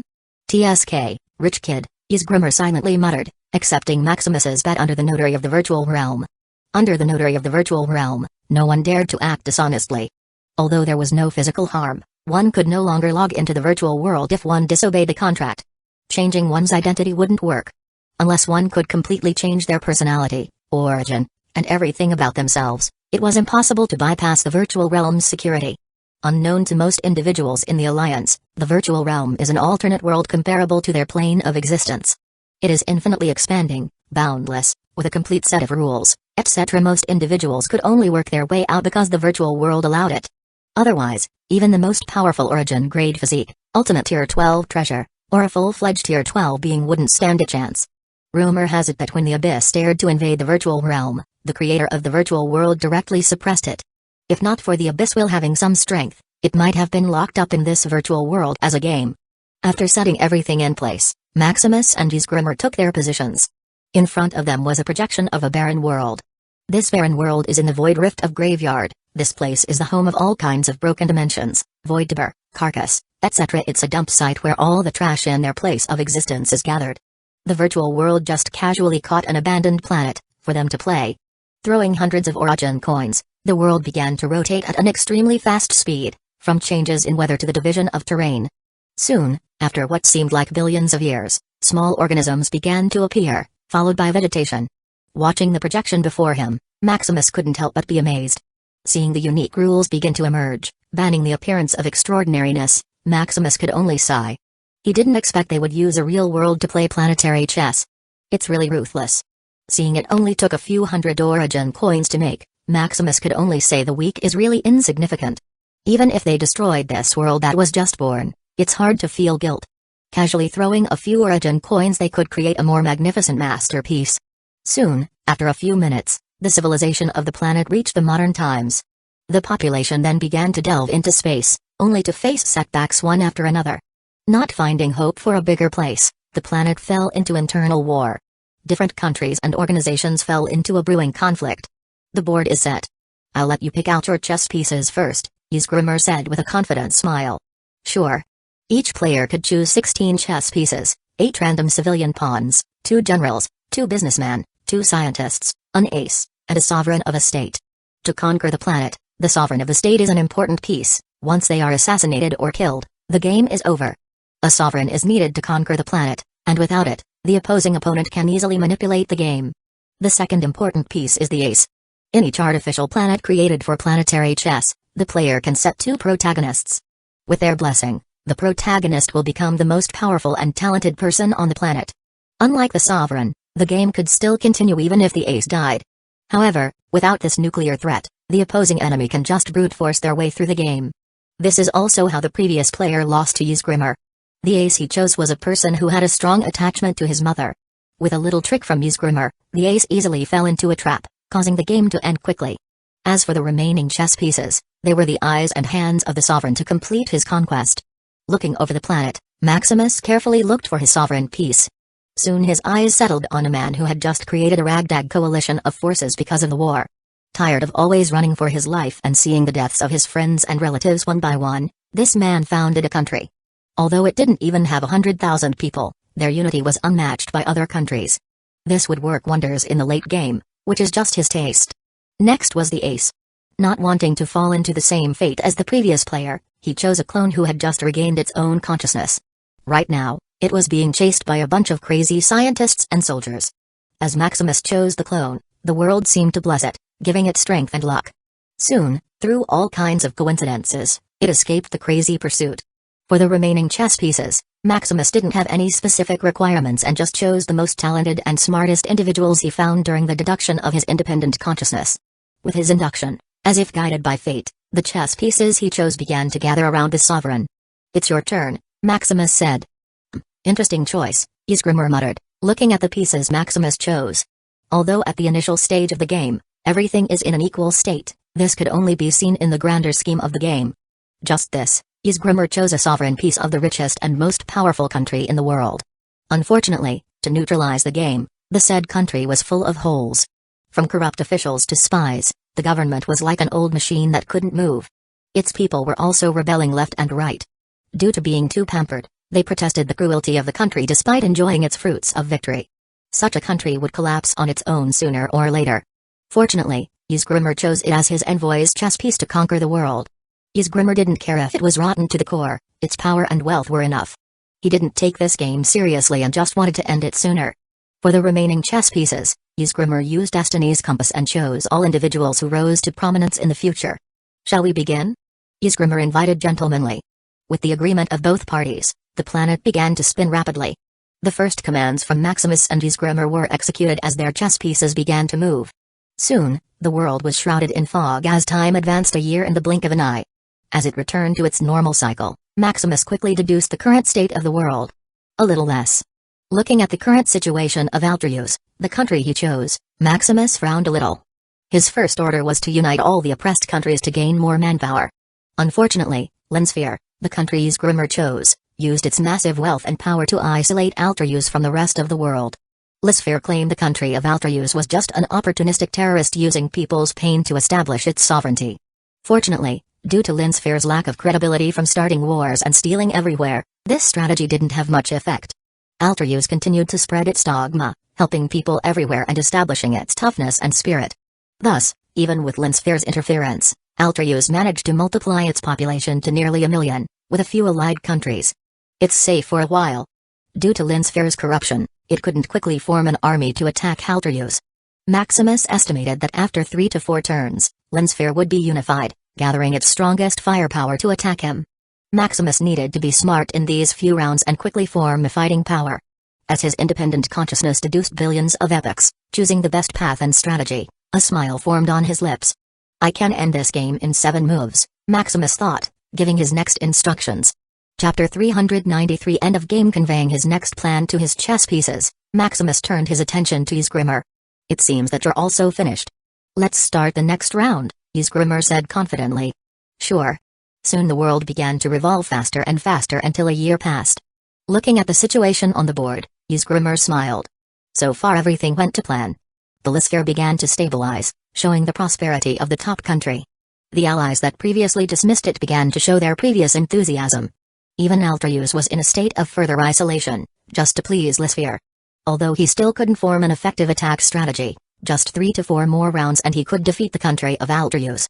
Thinking about the million origin coins he was about to win, Kusagakure couldn't help but be excited. Looking at the possible futures, he saw his big break. Internal war, assassination, the weather, the state of the people. Kusagakure found a way to win in just 2 moves. Seeing Kusagakure fall into the trap he set, Maximus held his smile. Instructing the next moves of his chess pieces, the world started to revolve until a year later. Kusagakure frowned, noticing the state of his country. On the planet, Lisfare showed collapse. According to the future possibilities that he saw, this shouldn't have happened after he improved the people's livelihood and increased their freedom. However, unknowingly through the interference of Altreus, his move didn't have the desired effect. Instead, it was the opposite. The improvement of life and freedom made his citizens more big-headed. They thought that the government had finally heard their pleas and that they were right. Now with their growing greed, they protested more and more, turning it into their daily activity. Initially, he planned to launch an all-out attack next, but now he was stuck with stabilizing the country again. What bastards! Ysgrimur muttered, gritting his teeth. If not for the consequences, he would dispatch his army and wipe these people out. Looking at the situation in Altreus, it couldn't be more peaceful and united. With the buff of the sovereign that increased unity, Altreus was like a block that could move orderly with a thought. Furthermore, with more allied countries, they began to isolate a war-free zone, increasing trade and taxes. With more money, they began to fund advanced development of weapons and medicines. The two scientists blessed by the world became geniuses who could develop research results at a fast pace. Looking through the fragments of the future, if this continued, Ysgrimur would lose in 3 rounds at most. Frowning, he began to look through infinite possible futures, searching for the one where he was the winner. Browsing through thousands and thousands of possible scenarios, his head began to hurt. Because of his carelessness, the future where he could win began to compress, making it harder to find. I got it. Satisfied with the future path he saw, he began to instruct his chess pieces. Maximus, on the other side, smiled knowingly. Every move on the planet was in his sight. Deducing Ysgrimur's chess pieces, he could roughly see what he planned. Let's begin the dragon-slaying formation. Ordering countermeasure, Maximus thought. So what if the dragon is powerful and wealthy? If it became old, senile, and full of illness, even maggots could trample it. With them finishing their moves, the planet started to move again. A year later, the planet returned to its normal cycle. It can't be. Seeing the state of the planet, Ysgrimur muttered in disbelief. Before even the Altreus attack, the country of Lisfare fell into civil war. It's luck, Maximus muttered jokingly. Maximus didn't expect that his enemy would be too foolish and complacent. Instead of stabilizing his country, he became more aggressive. To Maximus, this was like putting your neck on a chopping board. If he didn't strike, it would be his loss. However, thinking of the trap he laid, Ysgrimur couldn't be blamed. What Ysgrimur saw was a possible future. Because of his confidence, he didn't doubt anything and ignorantly walked into the trap he set. Forging a future that the enemy could see was a piece of cake. With him analyzing the planet for millions of epochs, even the most inconspicuous rock could become a weapon. The paths the people walked, the drops of water, the slight increase in sunlight, the slight vibration of the ground, everything could be exploited. Humphrey. It's not over yet. Ysgrimur said forcefully. Maximus just laughed, making his next move. Another year passed, and Lisfare stabilized. Using the army, Lisfare suppressed all dissent one by one. Although most showed dissatisfaction, with a gun to their heads, they could only smile in despair. Seeing the ruthlessness of Lisfare, its allies who were about to back out stopped abruptly. Not wanting to be a target of this dying beast, they could only be obedient, providing all kinds of support to Lisfare. Altreus, on the other hand, continued to be stable, attracting people and allied countries from everywhere. Vaguely, the world began to be divided into two, as a brewing all-out war was about to begin. Another year passed as Maximus and Ysgrimur instructed their respective forces. This year was uneventful as both forces showed restraint, preparing before the storm. The generals on both sides began to recruit soldiers on a massive scale, forming armies of millions. The difference was that Altreus didn't force any conscription, while Lisfare imprisoned anyone who didn't join. Seeing the situation, Maximus smiled. How can you fight me with such low morale? Maximus said mockingly. Humphrey. Ysgrimur didn't answer, but in his eyes, he saw a future of certain victory. So what if his soldiers were low in morale? With the accumulation of such a powerful country, Lisfare didn't just have millions of soldiers but tens of millions. If Lisfare could have been stabilized earlier, just his few million soldiers could have crushed Altreus in seconds.